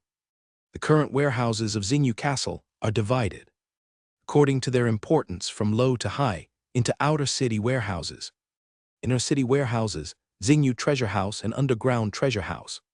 The warehouses in the outer city generally store 1,000 sets of excellent knight equipment, 3,000 sets of excellent warrior equipment, 150,000 feather arrows, 36 magic crystal cannons, and 15,000 tons of grain, which can be used by a group of people. 10,000 people can eat it for 6 years. The warehouse in the inner city stores 200 sets of excellent knight equipment, 500 excellent warrior equipment, no less than 20,000 kilograms of black-skinned pork, as well as lapis lazuli, red crystal, blood mahogany, and black radiant wood of slightly lower value, of extraordinary materials. In addition, the inner-city warehouse reserves 300,000 gold coins, 600,000 silver coins, and 1.5 million copper coins all year round, which are used to pay the Xinyu Fort defenders. As for the Star and Moon Treasure House, it stores high-value extraordinary materials such as mithril, orichalcum, fine gold, luminous wine, and multi-flame flowers. It stores extraordinary materials obtained from fish, disasters, and is generally managed by Kyle and Hill. The 2 head maids, Tatsu and Cisna, assisted. Finally, there is the Underground Treasure House, which stores a large amount of wealth. The only people who can enter this underground treasure house now are myself and Kyle. Although he is the Lord of Prayer Star territory, Wyland does not know how much wealth he has. Outside the Star Moon Castle and within the Kixing territory, Baird knows best about the calculation of wealth. Outside the underground treasure house and within the Star Moon Castle, Kyle knew everything. As for the specific value of the underground treasure house, Not even Kyle knows. When I become a legend, I'm afraid I will have to find a demoplane to serve as my treasure house. Varen leaned on his chair, put his hands behind his head, and joked to himself. Lord, I'm afraid it won't be long before you consider this matter, Kyle said after hearing this. Wylan was a little surprised and asked, Isn't there still 2/3 of the underground treasure house? Having said that, Lord, can you ensure that the current space of the underground treasure house can keep up with the speed at which you acquire wealth? Kyle asked rhetorically. Forehead. Wylan was speechless for a moment and didn't know what to say. Let's not talk about this matter for now. Varen put his legs on the table and changed the subject. After Ravia becomes the secondary Diocesan bishop, he will be qualified to form Diocesan Church Knights. Kyle had a rough guess in his mind and said, In this way, my lord, you will continue to expand outwards. That's right. Wylan nodded and said, It's located on the border, so we have to take advantage of it. When Cardro province becomes an inland province, there won't be such a good opportunity. The Kingdom Church has a rule that if a noble's territory exceeds 25,000 square kilometers, he or she can apply to become a secondary diocese under the jurisdiction of the bishopric. But once a noble's territory exceeds 40,000 square kilometers, it will be mandatory to establish a secondary parish. I don't want a strange priest to parachute into the Prayer Star leader. Although I can use some means to make the other party leave on their own, this will leave a legacy for the church. To avoid negative influence, I took advantage of this opportunity to support Pastor Lavia. After the two talked for more than half an hour, they left the camp. At this moment, the army has been assembled. Varen asked the Hebrew Ice Bear Knights in the 2nd Battalion to stay, and took the Kingsing camp and the Lancia camp to the northwest. 100 kilometers away from the Lookout Valley, under a big tree, Centaur Chief Rhodes looked at the sheepskin map nailed to the tree and studied it carefully. General Surilan, what do you think of this place? The Centaur general, standing aside, looked at the direction of Rhodes's finger and replied, Great Chief, this place is surrounded by mountains on 3 sides. There is only an exit in the south, which can serve as a transfer point for transactions. That's right, he is indeed the best wise man of our Blehan clan. Rhodes praised, and then said with emotion, Since receiving the batch of gray-skinned goblins from humans 7 years ago, our people have free yourself from busy chores and give your tribe more warriors. Unfortunately, this come as with a lack of food and difficulty in trading the extracted resources. Although those gray-skinned goblins can still survive using grass roots and bark, in order for them to work efficiently, they must provide edible food. After hearing this, Sulilan said, Great Chief, as long as we seize this opportunity and reach a deal with humans, we can exchange the resources accumulated in our hands for the food, weapons, and other useful items we need. A mere gray-skinned goblin will eventually become our centaur slave. Ha, that's good. As long as you conquer the gray-skinned goblins and multiply them for several generations, they will be our centaur's eternal slaves for us to drive. By then, the population of our Blehan clan will exceed 200,000, and the entire tribe will have a population of more than 1 million. Speaking of excitement, Rhodes couldn't help but wave his fists to express his inner joy. Captain General Sulilan, the vanguard, reported that a human army of about 6,000 people came from the Lookout Valley and is expected to arrive here in an hour. A centaur warrior wearing leather armor came under the big tree and reported to the two. Captain, I would like to lead a vanguard to contact humans to avoid misunderstandings. Sulilan turned around and saluted and said.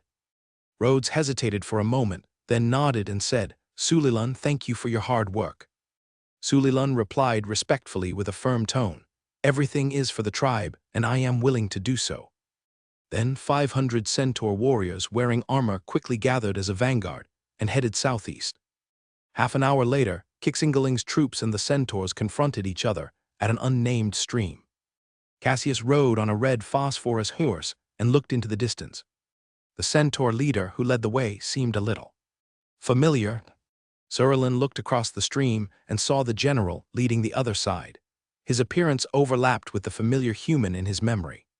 Seeing this, Surilan took off his weapon and handed it to his personal guards. He walked to the other side unarmed. Looking at the centaur leader on the other side, Cassius suddenly remembered that the knight handed the sword to a knight, patted the red phosphorus horse, and went to the other side of the stream. Window. Tabula equals window. Tabula tabula. Push mode. Thumbs feed 01. Container. Tabula below article thumbnail 300x 250 placement. Below article thumbnail 300x 250 target type mix. General Cassius, long time no see. Surlin crossed his hands, placed them on his chest, and saluted the other party. Cassius looked at the centaur general in front of him, and a kind smile appeared on his serious face. He responded, "General Surlin, I didn't expect to meet you here. As the messenger of Chief Rhodes, I came here with goodwill and hope to meet your lord." Surlin got straight to the point without beating around the bush. "Okay," Cassius nodded in response and then continued, "Only you can go, the other centaurs need to stay here." "Of course," Surlin replied with a smile.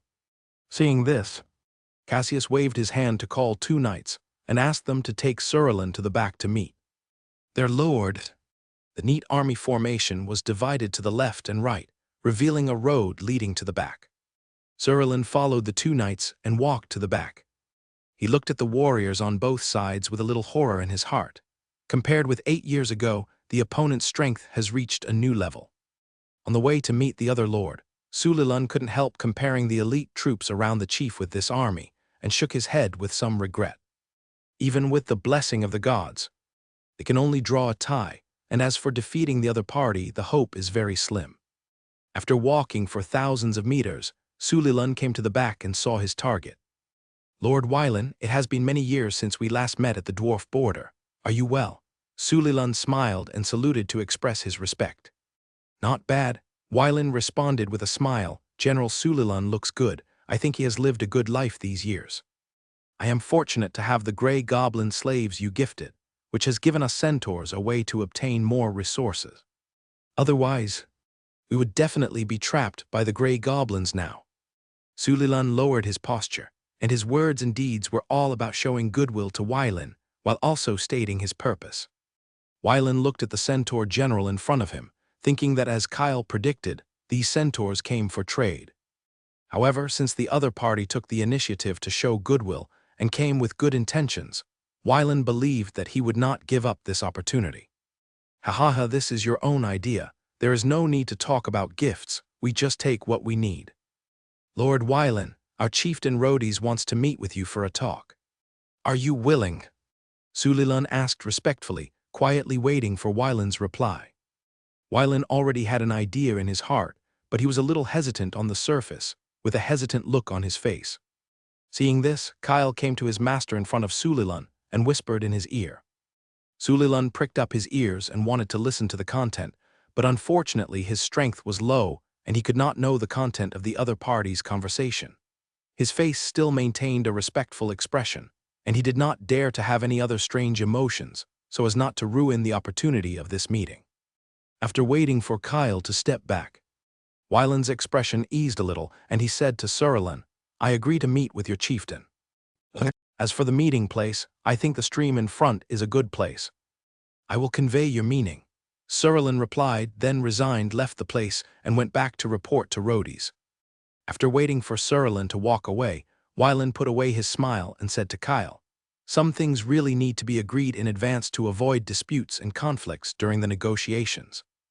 My lord, leave it to me next. I will strive for the greatest benefit for you." Kyle bowed his head slightly and said confidently. Seeing this, Wylan nodded and asked the guard to call Cassius. "My lord, you are looking for me." Cassius came to Wylan and bowed. "Cassius, it won't be long before Sulilun comes back to you and asks you to introduce Kyle."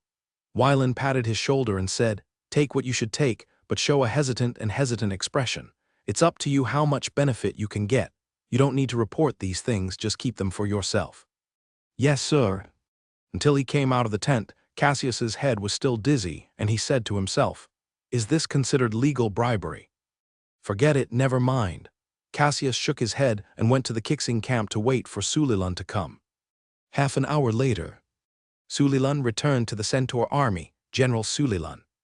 "How is the situation?" Rhodes asked the guards to invite Sulilun into the tent, and asked impatiently. Sulilun crossed his hands, placed them on his chest, bowed and saluted, and then told the whole story. You said the other party is the human lord 9 years ago.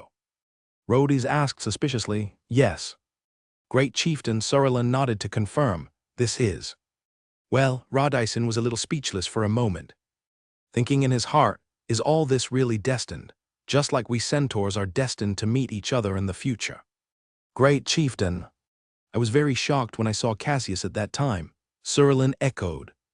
Rhodes shook his head, put the thoughts in his mind behind him, and said to Surilan thoughtfully, according to your narration, the other party had no intention of conducting this trade, but the blonde knight named Kyle beside him made the other party change his mind. Great Chieftain, my subordinates are weak and cannot listen to the other party's conversation. Please forgive me, Surilan said in panic. General Sulilan, you have brought important information to me, the Barahan clan and the Centaur tribe. How can I blame you? Rhodes hurriedly helped Sulilan up and comforted him. Sulilan took the opportunity to suggest, Great Chief, I have a hunch that there may be changes in the negotiations. If we can bribe the blonde knight, we will win this trade. Rhodes thought for a moment and said, take the dusk hammer flower and visit the other party. This matter concerns the life and death of the tribe. There must be no accidents. Great Chief is wise, Sulilan said respectfully with admiration.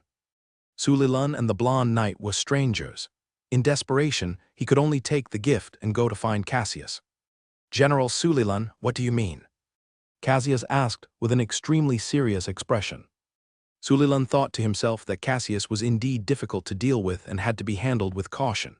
He smiled and introduced enthusiastically, General Cassius, this is the White Moon Horse, a specialty of the Barahan clan. It has strong explosive power and is an extremely excellent mount. I hope you like it. Window tabula equals window, tabula tabula. Push mode, thumbs feed 01, container. Tabula below article thumbnail 300x250 placement. Below article thumbnail 300x250, Targe. T-type mix. Sulilan pointed to the white horse beside him while speaking. I have admired Lord Kyle for a long time, and I hope you can give me some advice. Cassius was full of disdain in his heart, but he showed a hesitant expression on the surface, as if he wanted to say something, but he was hesitant. Seeing this, Sulilan cursed in his heart, but the smile on his face remained.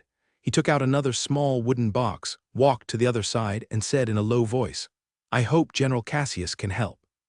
Cassius peeked through the gap of the small wooden box and saw 4 intermediate magic crystals neatly placed inside.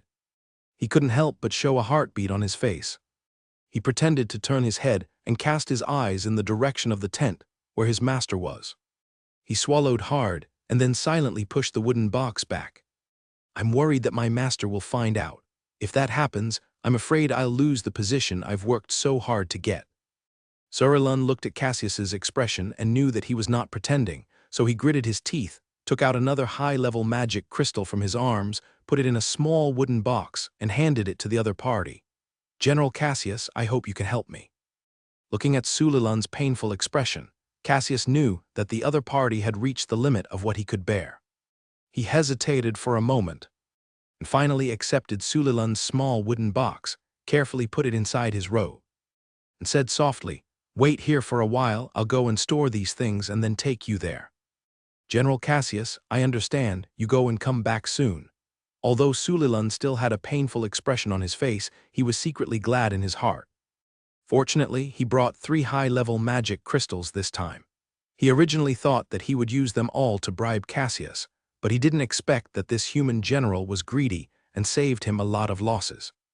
After Cassius returned to the tent, he threw his things on the bed, tidied his clothes, rubbed his face, and made his expression look more natural before walking out of the tent. Under Cassius's guidance, Surilan successfully passed through several cordons and came to the right rear area of the military camp. Butler Kyle is inside. I will go in and explain the situation first. You wait here, Cassius said softly. Thank you for your help, General Cassius. Surilan hurriedly thanked him and stood there waiting. After a while, Cassius walked out of the tent and signaled Surilan that he could go in. Surilan thanked him and walked into the tent without hesitation. Lord Kyle, it's a pleasure to see you. Surilan stepped into the tent and saluted respectfully. Kyle pointed to the carpet beside him and said, Please sit down. Surlin followed his words, bent his 4 horse legs, and sat upright on the carpet. You and I are both wise people, so let's get straight to the point. Kyle handed a cup of mangrove tea to Surlin and motioned him to taste it. Surlin took the tea and took a sip. He immediately felt the wonderful changes in his body, and his eyes were full of surprise. Sir, I came here this time to ask for your help to persuade Lord Wyland to facilitate this trade opportunity, Surlin said earnestly. My master is stubborn. As his loyal subordinate, it is difficult for me to help. Kyle's tone was gentle, and his words were full of refusal. Seeing this, Surlin took out a wooden box from behind, used his fighting spirit to lift it up, and sent it to Kyle, saying, Sir, this is the sacred object of our centaur tribe, the Dusk Hammer flower. I hope you will accept it. Kyle was very interested when he heard this. He reached out and took the wooden box and opened it in front of Surlin. He saw a blood-red flower in the box, which was slightly emitting light. It was the Dusk Hammer flower. This Dusk Hammer flower is from the Dusk Hammer clan, one of the 13 clans of the centaur gods chosen. A legend used all his strength to condense it on the top of a mountain before his death. It is a holy object for tempering blood. It started from a seed, grew for hundreds of years, and finally bloomed into a Dusk Hammer flower under the nourishment of blood. Only 7 Dusk Hammer flowers can grow at the same time within 1,000 miles.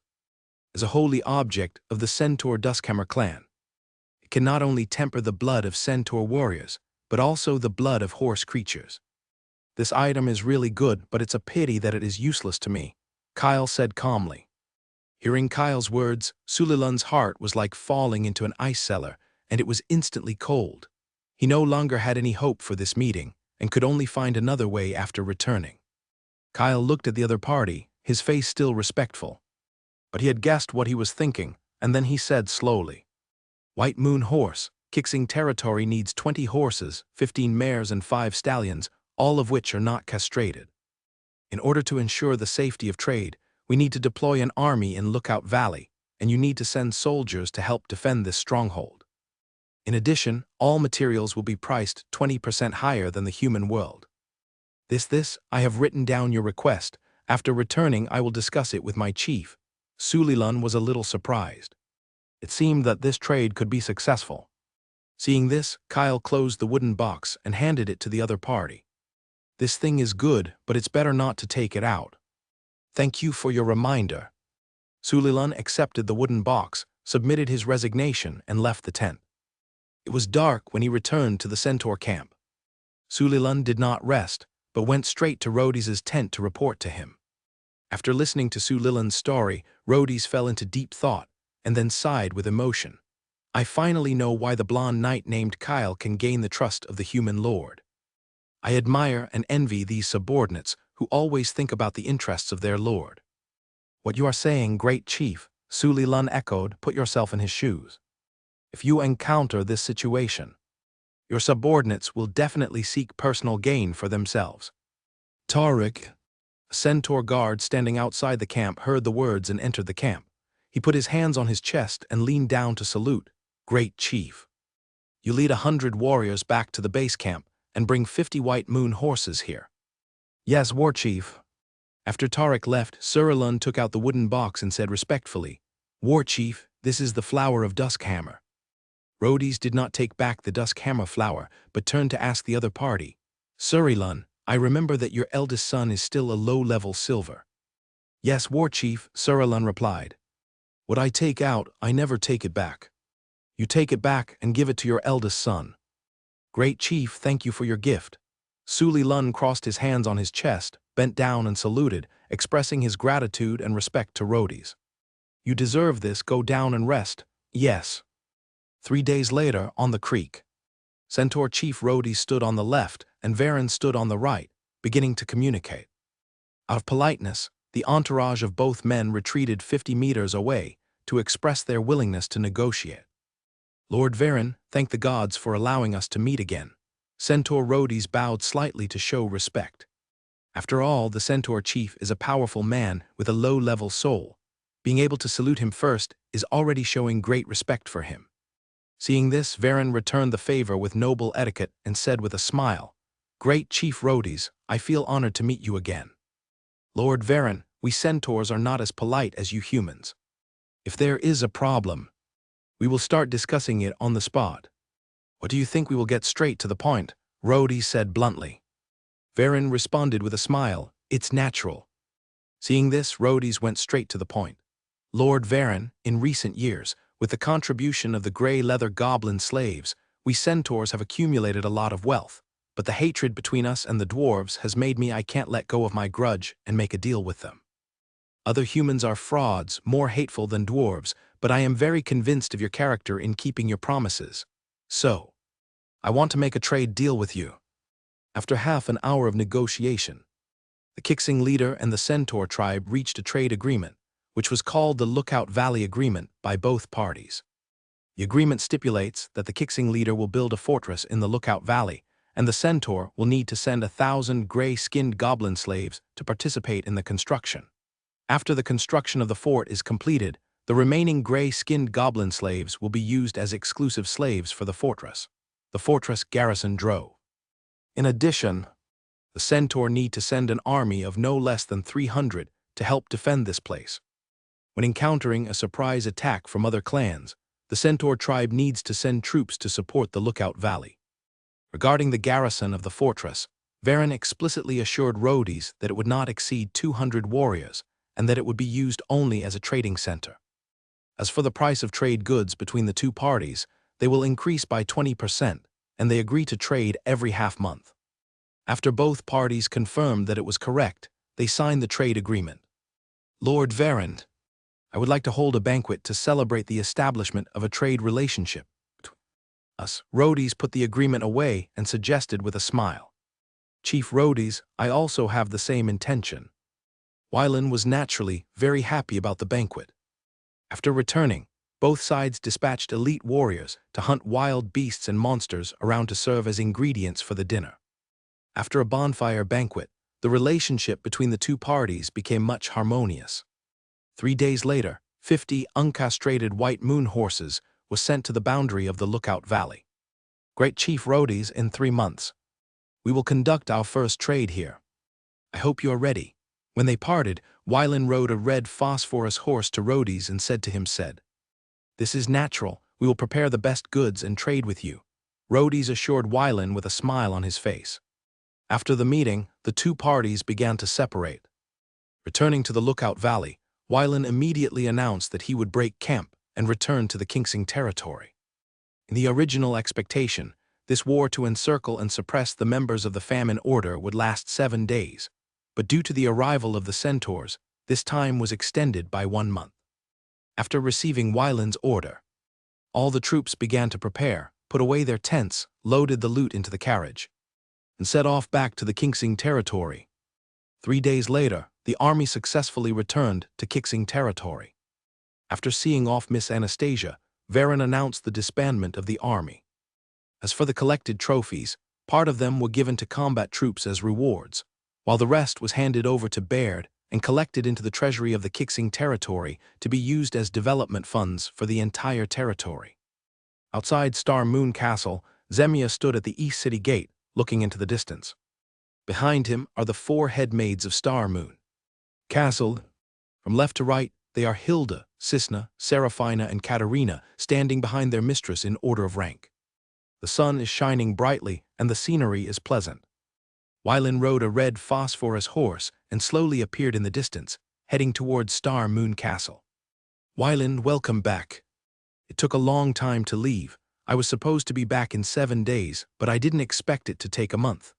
Wylan got off his horse, stepped forward and hugged Shemya and said apologetically, It's okay as long as you come back safely.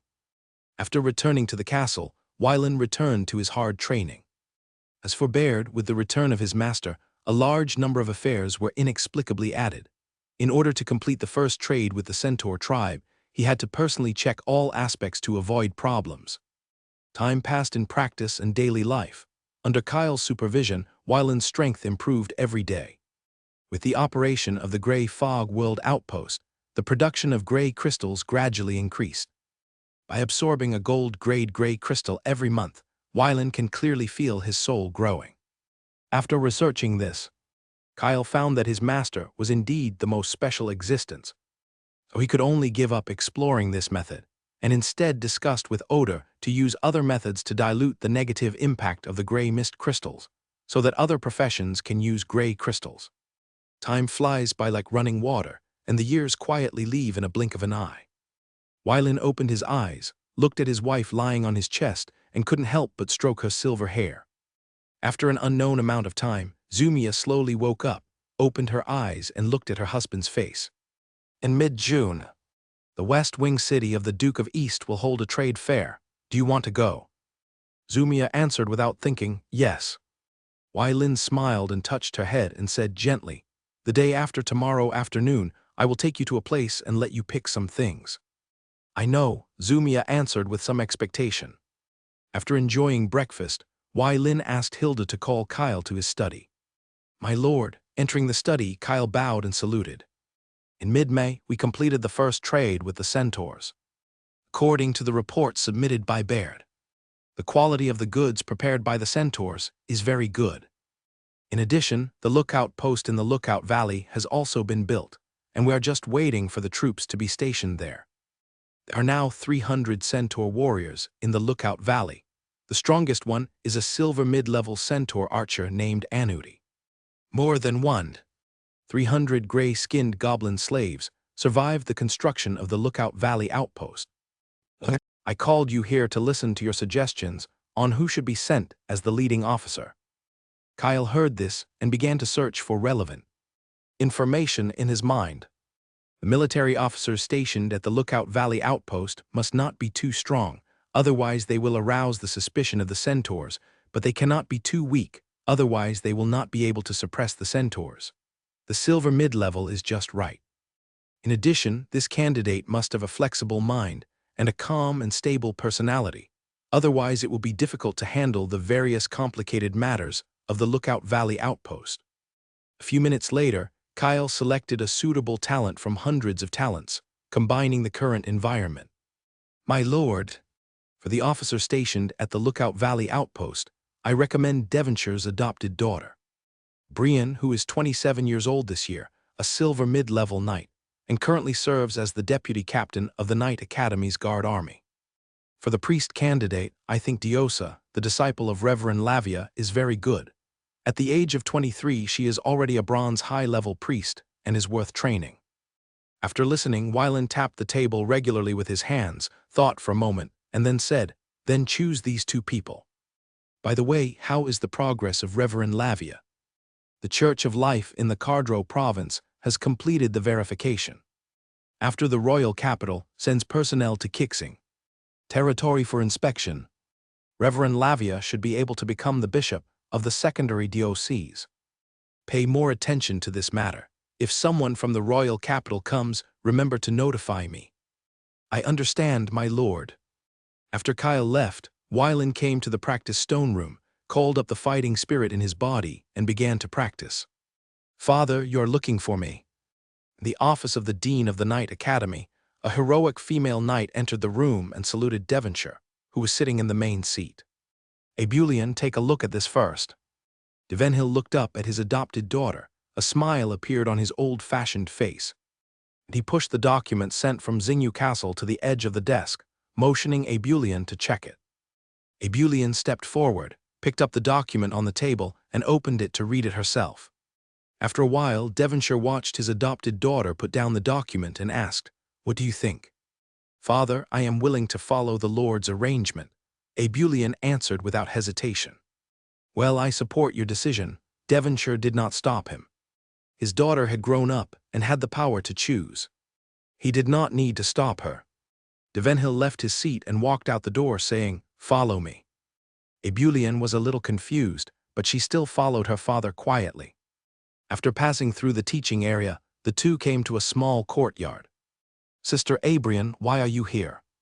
A boy about 11 years old, blinking his bright eyes, looked at the female knight who came in, rushed forward without hesitation and hugged her thighs tightly, raised his little face and asked curiously.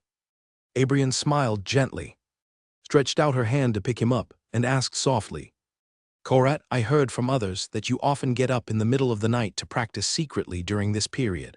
Why don't you have a good rest? The little boy seemed a little guilty. He curled up his head slightly and muttered in a low voice, "Because I don't want my father to be disappointed in me." After saying that, he secretly glanced at his father, who was standing not far away. De Vincennes did not step forward to interrupt the conversation between the siblings, but walked into the hall silently and waited quietly inside. Seeing that his father did not urge him, Abrien chatted with his brother for a few more words at ease. After a while, she gently put Corette down in her arms and said with a serious and caring face, "It is important to practice hard, but you must also pay attention to rest and take good care of your body, understand?" "Yes, I know, Sister Abrien." The little boy nodded vigorously, and his little face showed an unusually firm expression. In the spacious and bright hall, Devonshire silently looked at Abrien, then slowly stood up and walked towards the bedroom. Looking at her father's back, Abrien's mind involuntarily emerged bits and pieces of her childhood. Her father never married in his life, and he adopted 33 children by himself. She was the 23rd child, and Quatre was the last child adopted by his father. Whenever Abrien recalled her father's earnest teachings to her in her childhood, her heart was always filled with infinite attachment and longing. Although she was very eager to be with her father in her heart, she was more eager to do something and become her father's pride. In this way, without realizing it, Abrien followed her father closely and arrived at the master bedroom together. Devonshire walked to the bookshelf and reached out to take the third book on the left side of the bookshelf. With a slight noise, a secret door opened, revealing a dark passage connecting to the underground secret room. Going down the steep and narrow stairs, Abrien carefully followed her father into the underground secret room. Devonshire stared at the armor standing quietly in the corner, stepped forward, gently stretched out his fingers, and stroked the intricate texture on the surface of the armor, with deep nostalgia in his eyes. Abrien did not disturb her father, but stood quietly by the side, waiting quietly. "Abrien, come here." Hearing her father's voice, Abrien walked quickly and stood beside Devonshire. "This is the armor that my father wore before he became a knight of the temple. It carries a lot of my glory, but also my sins." Devonshire turned to look at Abrien with some emotion in his tone. "You are not the most hardworking, and you are not the most talented, but you know why I love you more." "Father, maybe, I don't know." Abrien recalled every bit of her childhood, and she seemed to have never thought about this question. When she was a child, her father was more tolerant and caring to her than other brothers and sisters, and she was sometimes very confused. Forget it, let the past be buried in the past. Devonshire opened his mouth as if he had 1,000 words to say, but he chose to remain silent and did not tell Abrien the truth. "This set of armor, my father will give it to you." After the voice fell, Devonshire felt a sense of relief in his heart. "Ugh." Looking at her father's face, Abrien looked a little dazed, not knowing why her father did this. Devonshire stepped back a few steps and said with a smile, "Come, put it on and let your father see it." Abrien heard this and took off her armor without hesitation. In front of Devonshire, she began to wear her father's armor. With no burden on her chest and similar physique, Abrien put on her father's armor very easily. "My representative is over. I hope you can use this armor to get the glory that belongs to you." "I will, father." Abrien's tone was firm. She would make her father proud of her. Window. Tabula equals window. Tabula tabula. Push mode. Thumbs feed 01. Container. Tabula below article thumbnail 300x 250. Placement. Below article thumbnail 300x 250. Target type. Mix.